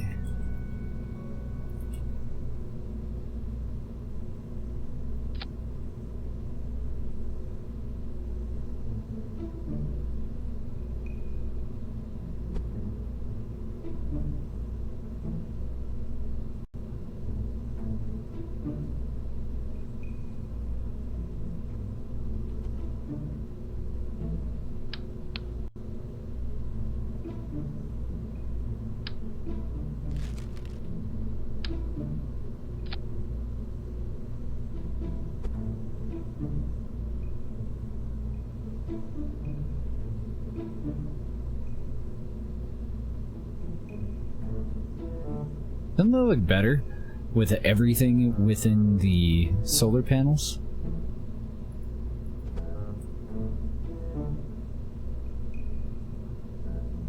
I did give up a little bit of DV.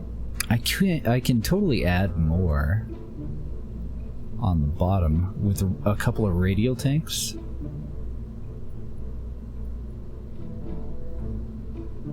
And we're kind of working on both satellites at once. If we pop that off, the second satellite would be this.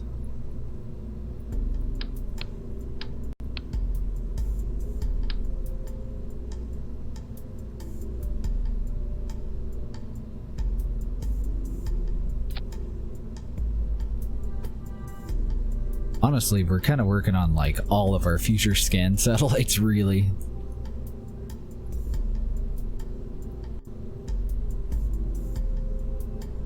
Looks pretty well centered.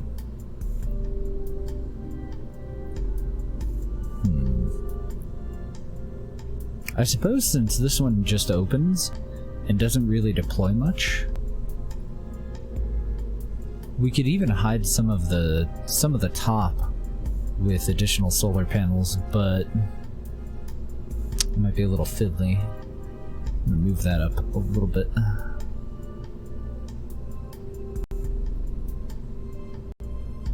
Just so that the blue of the dipole omni antenna isn't clipping into the instrument. And once again with this instrument, this would point directly downward. Pretty sure. I don't know, maybe it does point sideways. I think it points directly up. Like directly outward.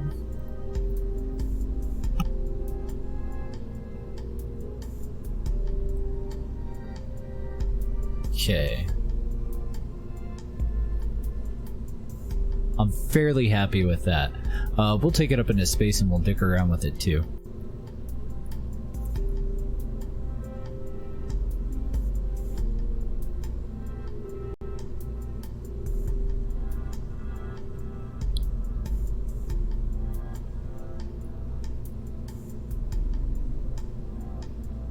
I was thinking maybe I would like that transition from the slanted tank to this one a little bit more if it were just a smidge smaller.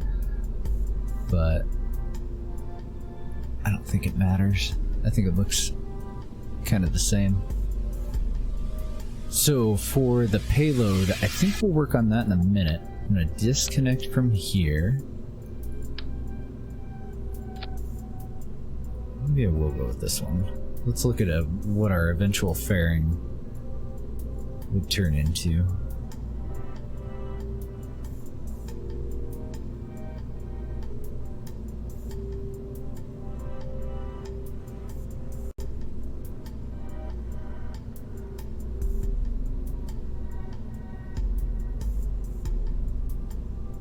That is a goofy ass payload fairing.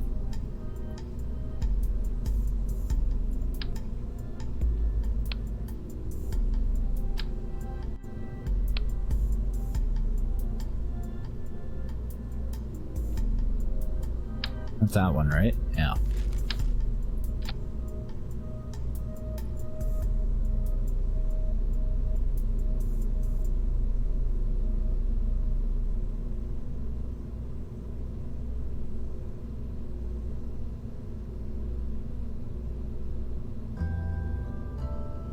I like that one more.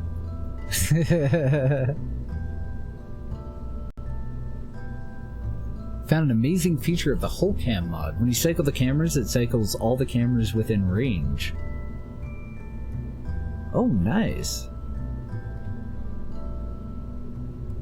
Camera stations that use robotic timing it to the camera. Oh, to tilt the camera. I gotcha.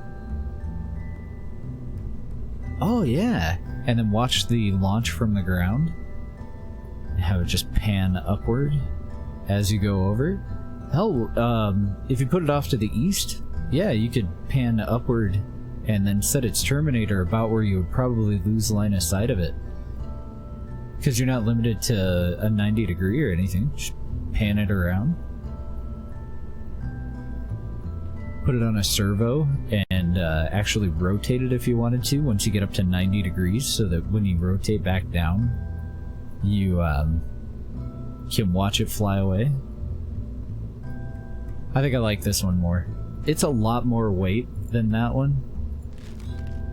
I think it's better. I think it looks better. The problem is, the rocket is a little weird looking with that thing on it. So do I want to go to a wider diameter, but same volume tank? I think I do.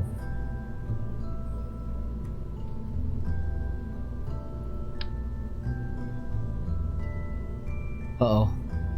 Well, why aren't you attaching?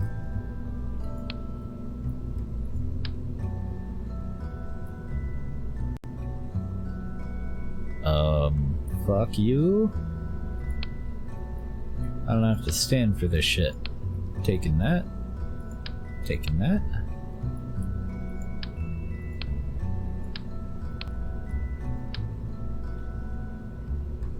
Really? You're not gonna work? It'll let me radially attach it, but it won't attach by the attachment node? A little freak. I can attach it upside down. Fuck that. We'll even grab new parachutes.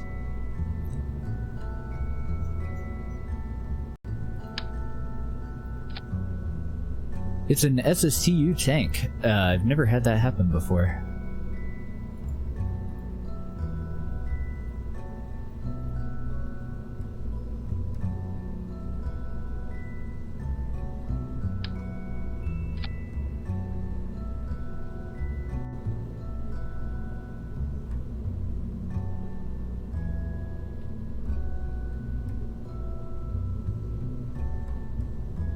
And these two stages, I believe, were the exact same.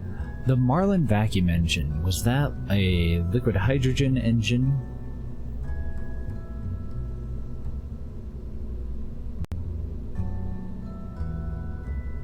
I could probably merge the previous version of this into this, and then maybe detach it and reattach it. Oh, great. Now I can't find it.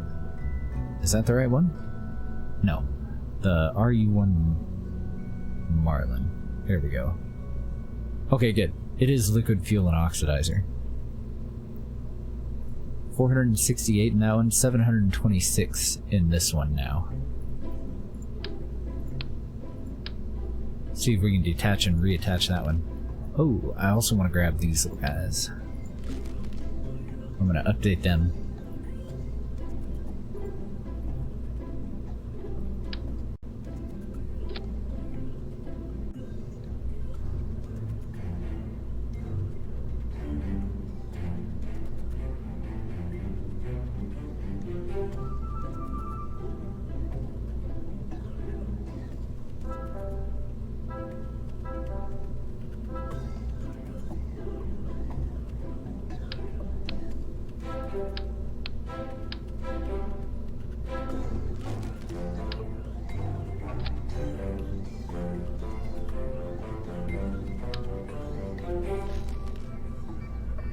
That the laziest shit you've ever seen? This dude just made a copy of a tank so that he didn't have to look through mounts. Damn, and in the end, I'm probably gonna get rid of the mount anyway. That's a 2-to-1 short. What I want is this kind of a mount.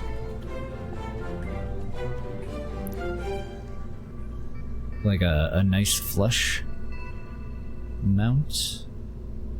Ooh, I could definitely make that round one work. Oh, is that what I did wrong? 2-to-1 short. Oh, okay. I did it on mount on this one. I did it on lower on this one.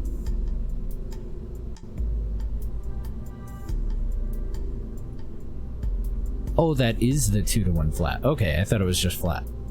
There we go.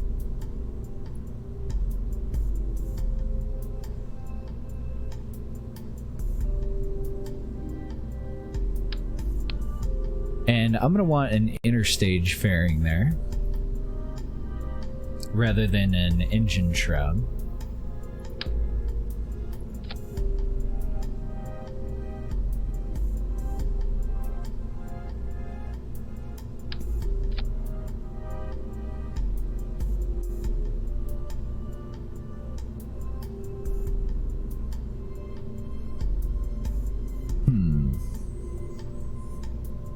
If I go with a more powerful engine, we don't need boosters anymore.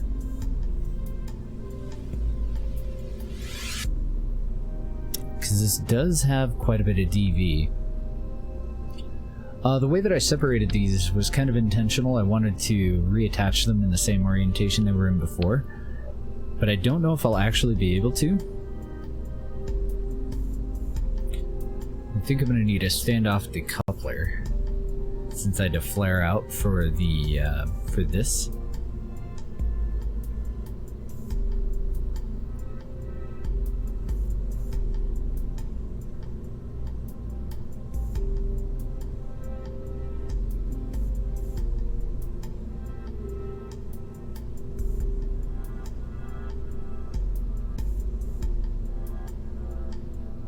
That would work.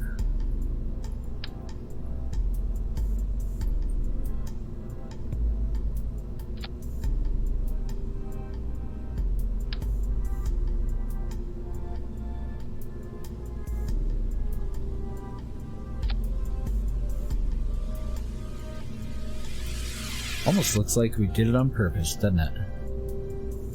I need separation rockets for both stages, too. Because I took the previous ones away. This is going to be discarded, so we don't need a separation rocket for this little guy. This little guy is going to smash into the moon.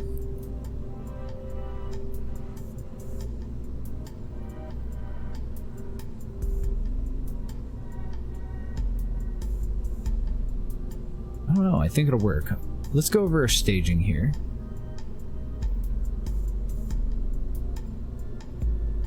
If we ignite both boosters, both solid rocket boosters, we have a 1.1 thrust to weight ratio on the launch pad. Let's go ahead and add the not Marlin vacuum engine. The Merlin v1 engine. Down here. 1.23 on the pad. Not quite good enough.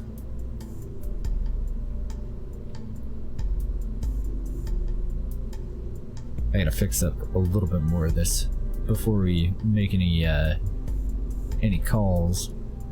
So that goes there, then this all goes up here.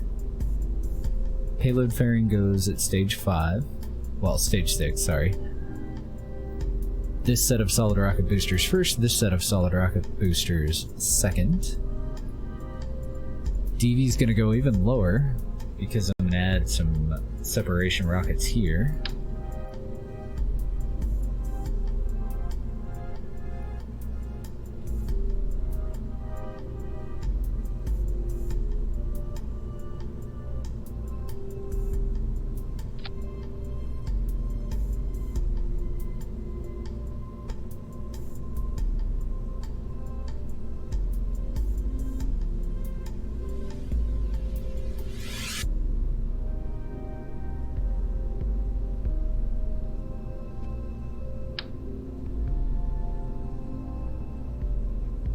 Another set right here.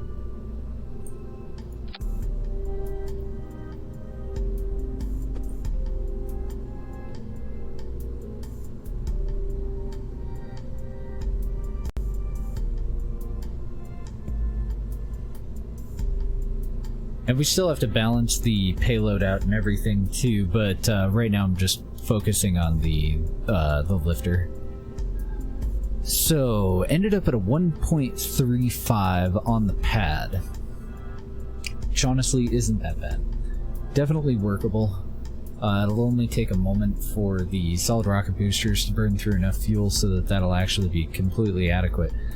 1.24 at sea level when we transition to the next stage, which is where we would ignite... Oh, I am totally missing a decoupler. Where are you? Oh yeah, this is all fucked.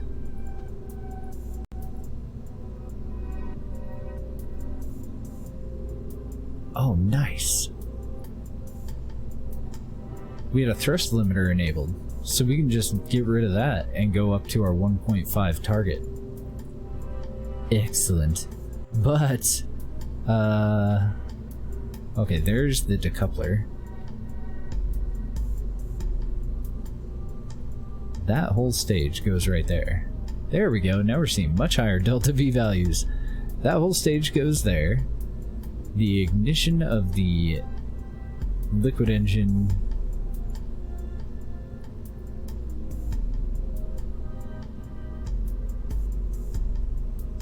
My staging was all fucked.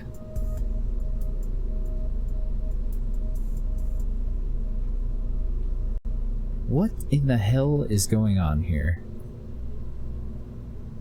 And what the fuck are these two other solid rocket boosters? I'm so confused. Okay, so that's where it's supposed to go. This goes here.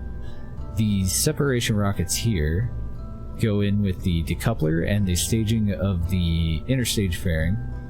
So this guy goes somewhere in here. You two go right there.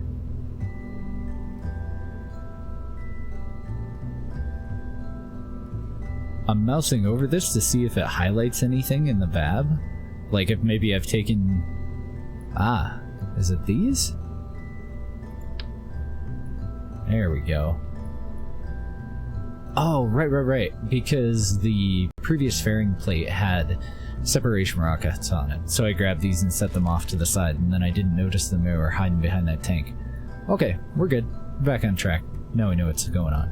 So ignite both of these on the pad. For now, we'll add the liquid engine in there while we figure out staging. I want to separate this set first. So that one's perfect. That one looks perfect. Separate this stage second. Center separation plus that needs this inner stage adapter, since we're not going to use an engine shroud, and then we're going to avoid having to go down to a lower diameter, so it looks like a real rocket on the pad, kinda. These two go up, wait, that's not right at all. These two go up here. Payload fairing has its own stage. Okay, now we should be able to rely on our DV information. Fine-a-fucking-ly. So, we're at a 137 on the pad. That's acceptable. We can live with that. We transition to a vacuum engine at stage 4, leaving us with about 2000 DV, 2200. That's adequate too, I think. I think we can just take it out and do a test flight, honestly. Let's go ahead and add some lighting to it, since we know that it's going to be a night launch. Or is it?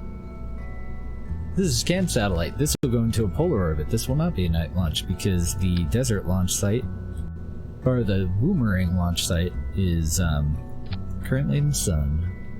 Move the control surfaces down. I would prefer for them to remain connected to the center there, rather than onto the solid rocket boosters.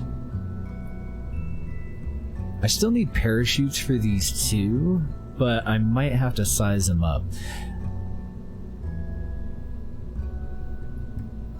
Okay, what is my burn time on this? I can't imagine that it's all that long. I don't know, that is a fairly efficient engine. What's worrying me is the 0.2 thrust to weight ratio there. Oh, okay, it's 0.82 because it's a vacuum engine. So it'll have to circularize itself, then that portion actually might be used as a kickoff to get this thing out of the sphere of influence of the homeworld. So this may need its own way to deorbit itself.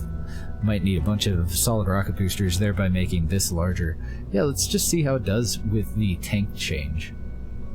Because otherwise the staging looks perfectly fine. Final stage, and then activation of those two engines. We'll take care of this thrust torque by balancing everything out with the revision that we made. For now, this is going to disappear. Oh my god, no. I accidentally just saved over the low resolution altimetry satellite.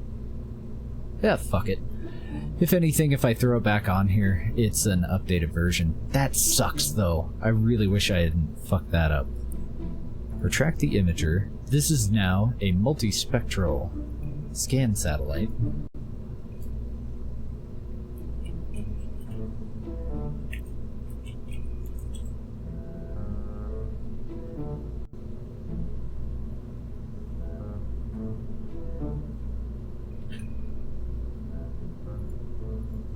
I don't suppose it saved that other one as an autosave or anything. Hell no. Damn.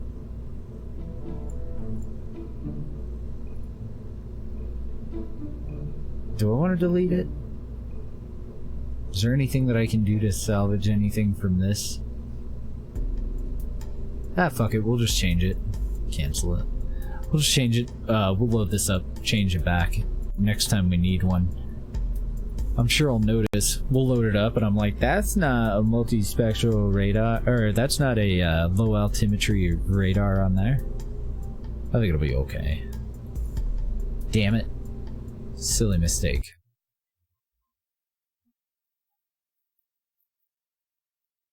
Second mistake already.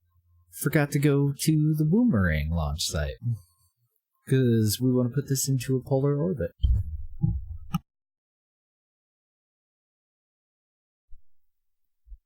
Bummer. I'm sure I'll remember after this. Unless I forget. I hope Deb didn't hit any traffic. It is the day before the 4th.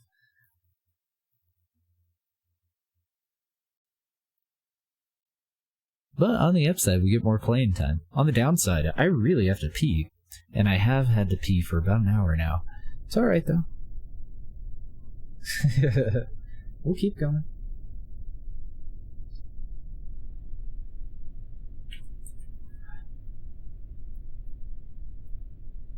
So, 1.38. We're starting out pretty underpowered, but only for a moment. Lights on, even though they're only internal and they won't do us a damn bit of good with seeing it. 3, 2, 1, go.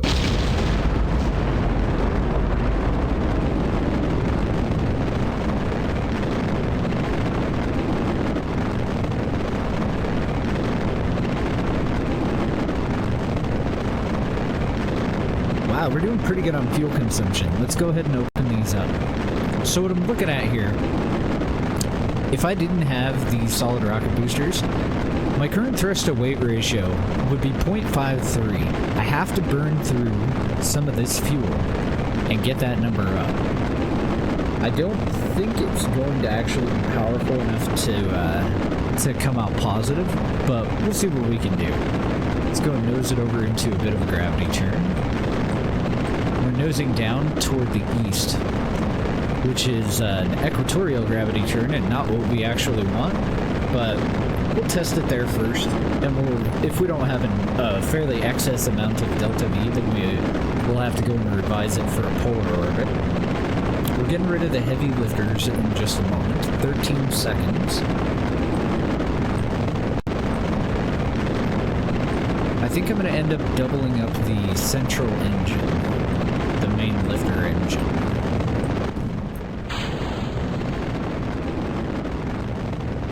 So there go the heavy lifters, leaving us at a 1.3 thrust to weight ratio.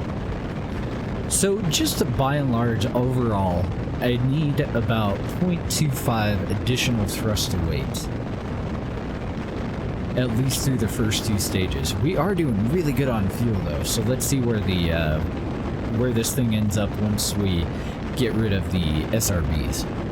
Because it's actually doing pretty fucking fantastic. I totally didn't notice the AP was so high.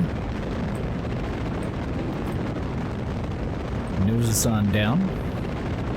Paying way more attention to other stuff. Our next stage is to release the very underpowered solid rocket boosters on the outside there. We're about a minute away from AP. And nose up. Yeah, this engine's not gonna do it.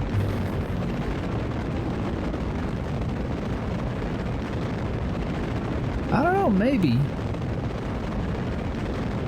AP just passed 85. Let's go ahead and stabilize real quick and kick those away. TWR is only 0.59. We have 140-second burn time with 60 seconds until we reach AP. We're way high enough to get rid of our payload fairing. We are still lugging around that interstage fairing here. The vast majority of this rocket is now fairing, and I think that's a lot of where we've lost our efficiency on the previous design when we went to the wider diameter. We have much heavier fairings involved now. 35 seconds until we reach AP. AP currently at 87 kilometers. We're at 83 kilometers. We're almost in space with this little bitch already. So I'm actually thinking about swapping this out permanently for the vacuum engine, which is going to have a much higher impulse in the vacuum than this guy, than the Merlin 1B, I think. 302? Yeah, I'm almost positive this one's like 400 something. Our TWR is just too low, unfortunately, though. I don't even know if I can maintain altitude. And if I'm at like a 70-degree angle, then maybe 10 or 15% of our actual thrust is being applied to horizontal velocity, which is what's going to help us achieve orbit. Yeah, we're totally falling right now, back into the atmosphere. So, back to the launcher. There are a couple of things that we can do here. We want to go for a more powerful, higher consumption engine, for sure. That's where I want to start. Our best vacuum engine out of everything right now is probably a cluster of SSTU engines, or, because we don't have the Wolfhound until very heavy rocketry, and then that's one of our absolute best ones. Probably the Mothra, the one that we're using on... Ooh, I reverted to launch? No, revert to the VAB. You bastard. Let's add lights before I forget.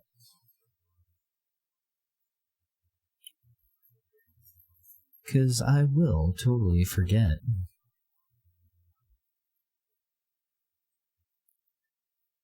And I think I'm going to aim a little high on this one. No, we don't have the Wolfhound. I wish. I love that thing. I even use baby Wolfhounds on tiny little things. Like, I would totally use a tiny little Wolfhound up here if I had it.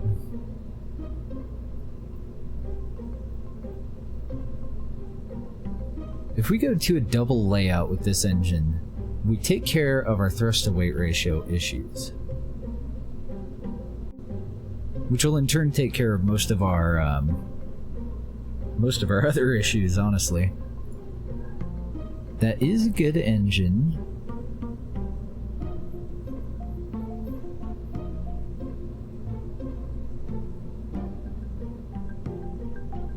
Wildcat, the Vesta. I can't remember the name of it. I have one of them that's like a really, really freaking good vacuum engine. As far as efficiency?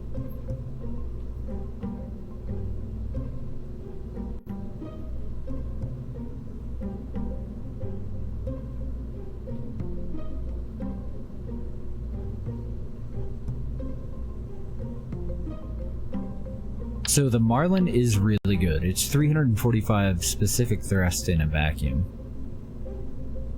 But I thought that I had one that was a little bit better, that was 360. I don't know, I'm sure we'll come across it.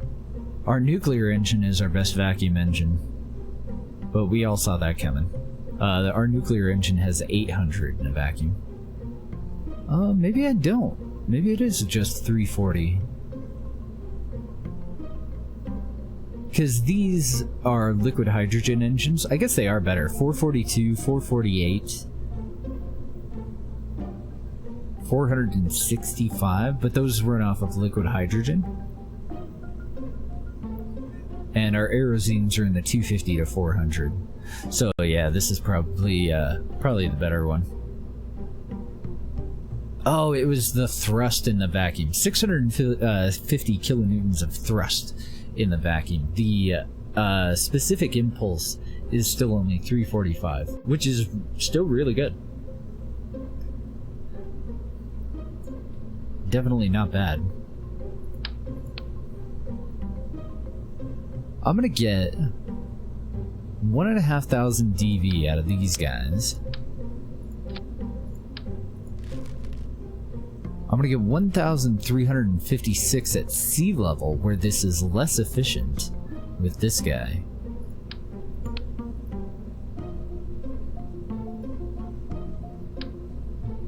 I'm gonna go to a flat lower core.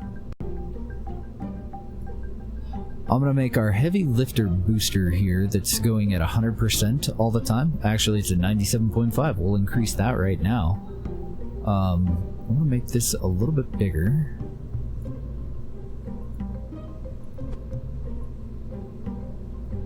The reason that I want to aim high, that I want these to be a little bit more powerful than is absolutely necessary, is the other scanner weighs a hell of a lot more than this one, and I would like for us to be able to just swap out the payload, swap out the instrument.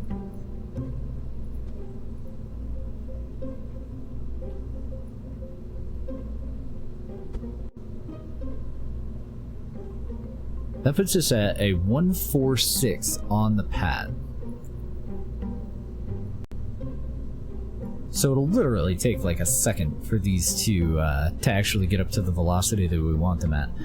I can't really balance them out perfectly, and I don't want us to take off from any odd angle. Since we're not going to add control surfaces, let's put some launch stability enhancers on these. Hey, Bubba.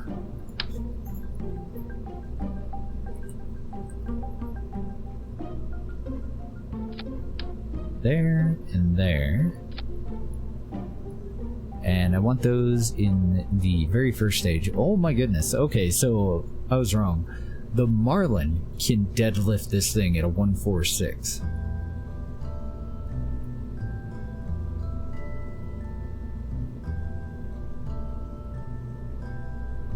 We're at a 134 with the boosters, without the Marlin. We're at a 146 total if we include the Marlin in the first stage. Put that there and that there.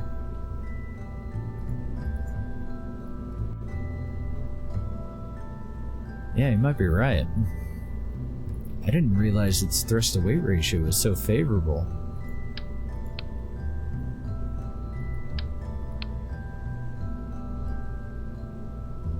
Oh no, it definitely needs to work in conjunction with these guys. At sea level, it's only 0.43. With a 1 minute 21 second burn time.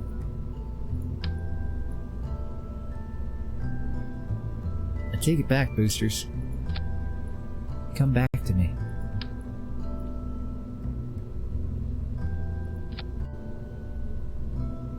Of course, the payload is small enough that we could get rid of the second stage. We could go with a much more powerful, less efficient engine and just stack a bunch of fuel. It'd probably be about the same damn size, and we could get it pretty much up to orbit without any boosters and in the same diameter. Get rid of this engine, get rid of this tank altogether, and just extend this tank, put a more powerful engine underneath it with this extended all the way up to about here. Probably break even and end up okay. I do think that I want to test it. That was the Merlin 1B that we were first comparing it to. So solid rocket boosters as well as the Merlin and the launch clamps all in stage 1, and the rest of our staging should be okay. That all looks just fine. That looks just fine. Release of the payload fairing does go a stage before separation from the main lifter, hopefully. Ignition of the second stage. Separation of the orbital unit. think we're okay. At least up till there, we're definitely okay. See how this one does. What I'm worried is, I didn't look at the fuel consumption. So if this Marlin is just going to burn through all of our fuel, even if we're throttling back, then screw it. Then we would need a heavy lifter, and there's just no reason to have it down there.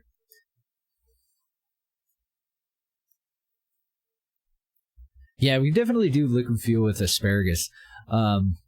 Typically, solid rocket boosters and their engines are far cheaper, so I do like to lean on those as often as I can.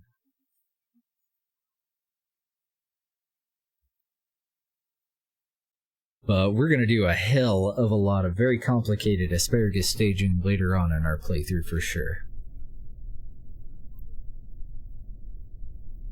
For now, we're just trying to keep the cost as low as possible. I didn't catch what the cost of this one was.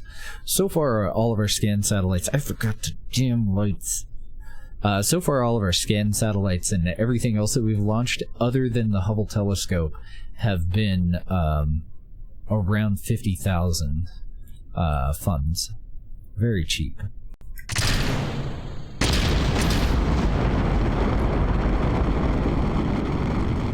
Yeah, see, this thing's burning through fuel way too fast.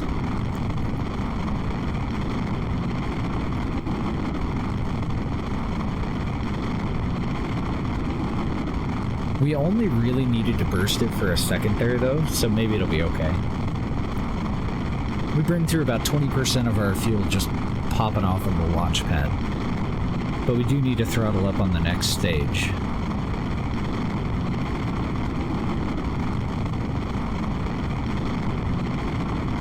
Actually, I think we're going to be fine. Look at our thrust-to-weight ratio as we ascend, and as this engine gets more and more efficient.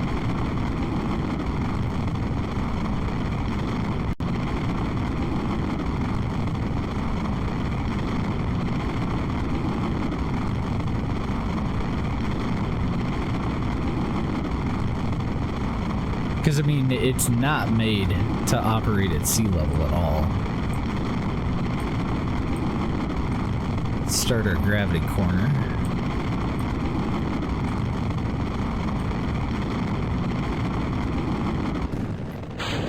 Go and pop those guys off. Thrust to weight ratio is a little low, so I do need to throttle up to a third throttle. Might be alright. We're still gaining efficiency here.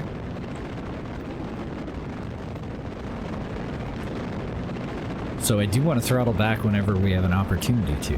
We're at about 34 kilometers, but AP is outrageously high. I need to pay way more attention to that. Yeek!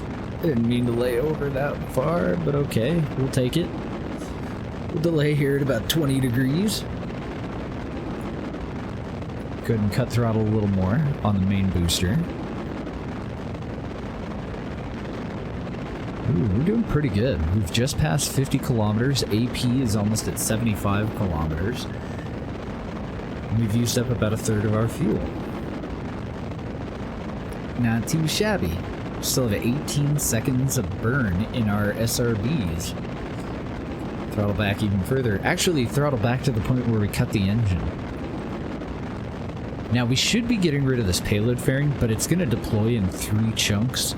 I need to set that to deploy in 2, so that we can deploy it with these attached. And kick those guys out of here, immediately get rid of the payload fairing, turn the few lights that we do have on. AP is at 86. We're at high enough altitude that we're going to go full throttle. I'm going to lay it over on its side. We probably don't need this stage at all anymore.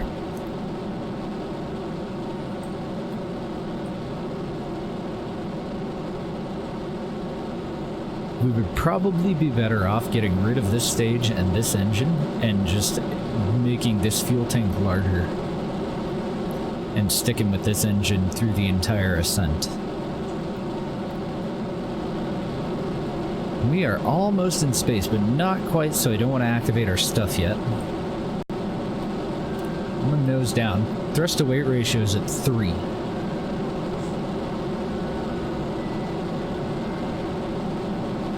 Ten seconds of burn left. We're only 20 seconds away from AP, so let's angle up a little bit.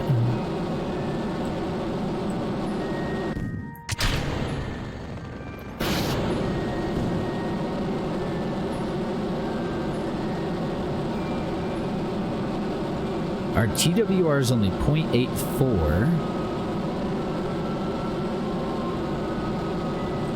But I think we might be okay. If this engine can burn through enough fuel. We're aiming for a 90-degree polar orbit. And we also want enough fuel left over so that either this stage, I would prefer that this stage do it, but either this stage or this stage needs to be able to transfer the payload over to the moon after we achieve a polar orbit around the homeworld.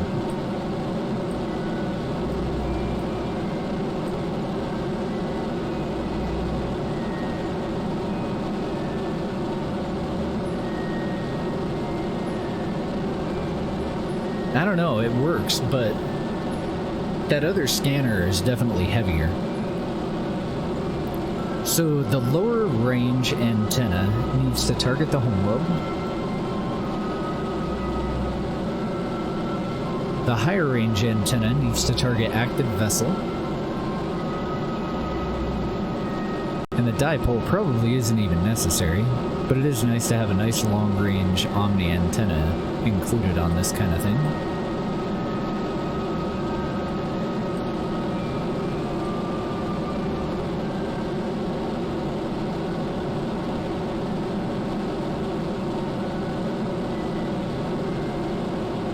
Usually for tests I aim for anywhere between 85 and 100 kilometers. So we're still looking good as far as that goes. Kawhi, thank you for the host. How are you doing today? Good to see you again.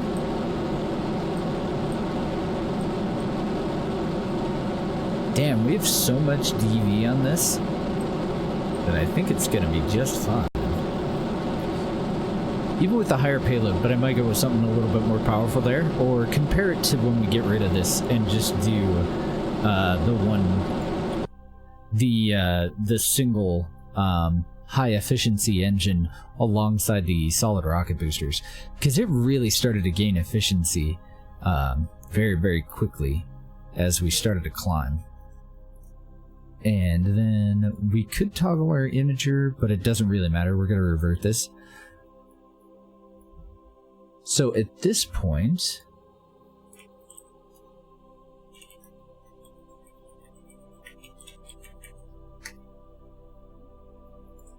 you're going to have to tell everybody what you play. Oh, you're playing Dead by Daylight still? Awesome.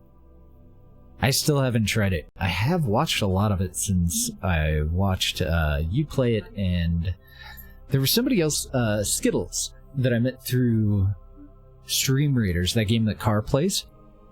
And she plays a shitload of Dead by Daylight. And then Elix, he also plays Dead by Daylight. So I have seen a lot more of it lately. Well, we definitely get into orbit. We have 1,450 DV left over in this stage. So that should be enough to get this whole thing up into a polar orbit, no problem. But I think I want to pack on more solid rocket boosters. I really do think that this is just unnecessary. There's enough DV in this stage to do the transfer. And there's plenty of DV in this final stage, even though we got rid of that tank and made it smaller. By making the final payload that much smaller, we've made the entire rest of the vessel that much more efficient. So I think I'm okay with all of that. But I think I might get rid of that stage, just cut it out of the equation, because this one's going to do such a good job. Now, this one doesn't have a decoupler. I may have to actually add one. Or, not a decoupler. It doesn't have a set of retro rockets. So I might add one little tiny one. This is going to be smashed into a moon, though. I guess it doesn't matter if we burn it up activating these. Yeah, it doesn't matter at all. It'll be fine. So I do need to balance this out. Unfortunately, this will be reverted. Typically, though, this payload... Why are you... Ah, there we go. It's like, why the fuck aren't you bursting? And this is the resting orientation of the satellite. It would just remain pointed toward the surface of the moon throughout its orbit, with one of these antennas pointed toward the homeworld and the other one pointed at the active vessel. I kind of like it. It's just a baby. It's so tiny. Duh. I might add some radial tanks to the top and the bottom, just to cover up these gaps. See how everything is all off-centered, like our thrusters are off to this side? It's because of the difference in weight between the two previous antennas. And then we also had to do the same thing with the engines, move them off to one side to balance the whole thing out. So we'll have to do the same thing with this. Yeah, I kind of like it. It's not bad. For a little scan set. And a cheapo relay. It won't be able to communicate with the other relays in the chain. This will only be effective if it's in a very, very high orbit with others that are in a very high orbit. And then they basically directly communicate with the launch sites, with the surface sites around here, or with any telescope that's or antenna that's in between the surface and them out of whatever moon they're at. And then this one just relays the signal forward. I think we can work with this. I'm surprised at how much DV we had left over. I'm going to go ahead and revert that. And that is where I will leave you. Tomorrow is the 4th, so I won't be back. The only reason that I didn't launch that one into a polar orbit is because I forgot to reorient the craft. Did my day live as fun with friends? And you've been doing a lot of Destiny too? Daylight and you play Fortnite? Oh, wow. I've been trying to play more FPS, but I haven't really played any, like, PvP FPS yet. I need to get better. I suck. I'm terrible. It's crap. Yeah, if I had remembered, let's see, so east is the same direction that this dish is facing. So this should be saved.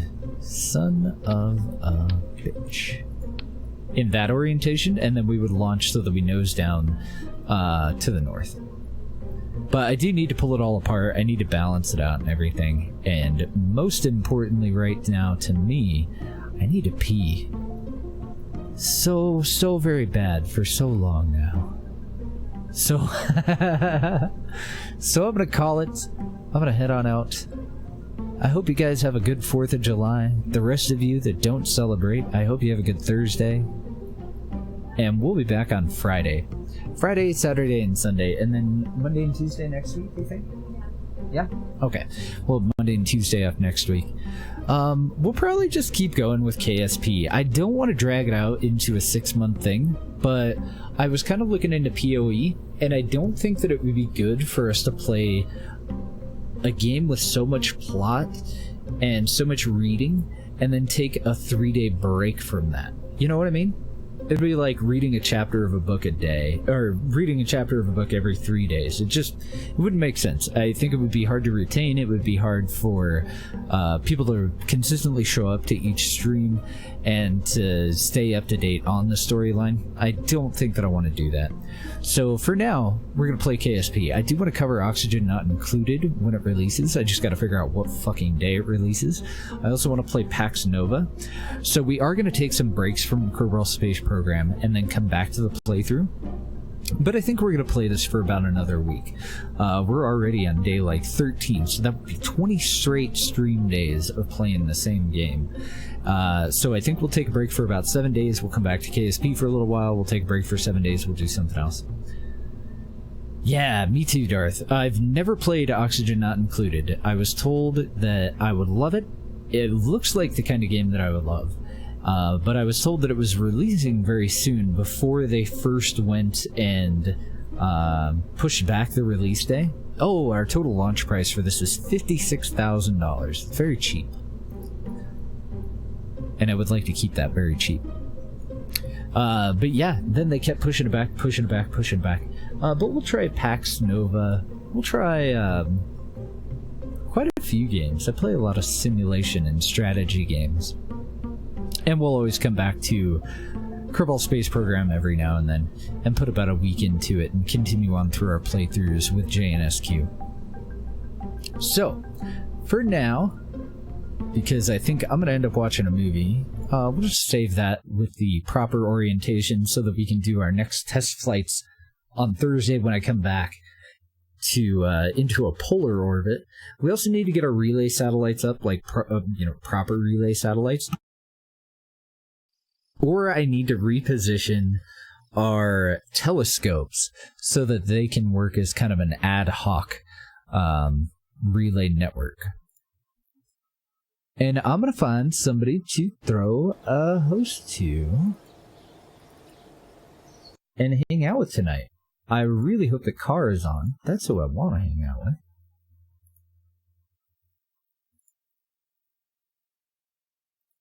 Drum roll.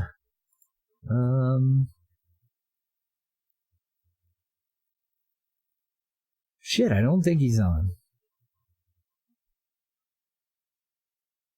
I know that he'll be streaming later on tonight, though. So you'll probably see me over there congratulating Mr. Carr. I'm gonna do just a shout real quick for him, too. Another one. Make sure you give that man a follow. Very cool duder.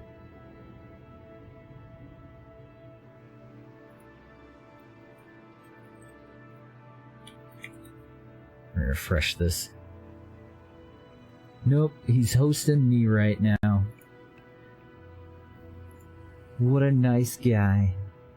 And a bastard for not being around. So, let's see. Who am I following that's playing the KSPs? Or we could go hang out with Adam.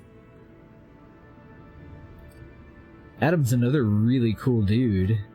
One of the pro PUBG guys for the Happy Campers. Red Dead Redemption, I cannot host anybody playing that. I still haven't played it. Rocket's on, but we just raided Rocket.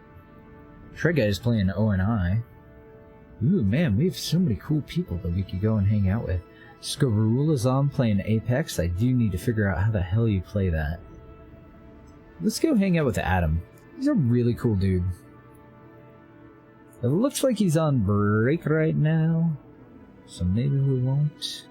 Oh my god, Enraged Ares is playing Arma 3.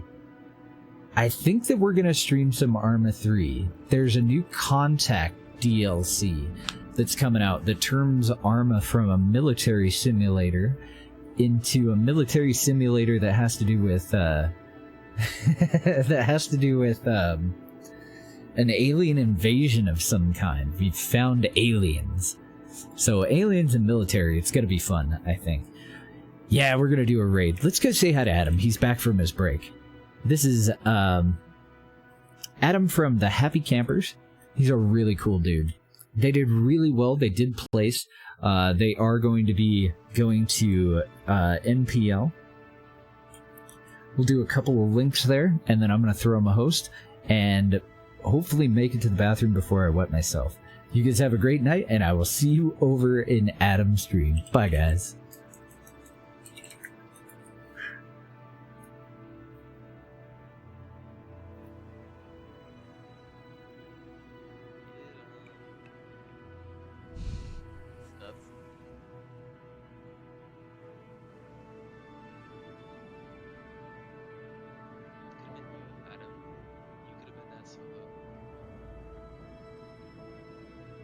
Adam. What's up? Join? Lush trying to get that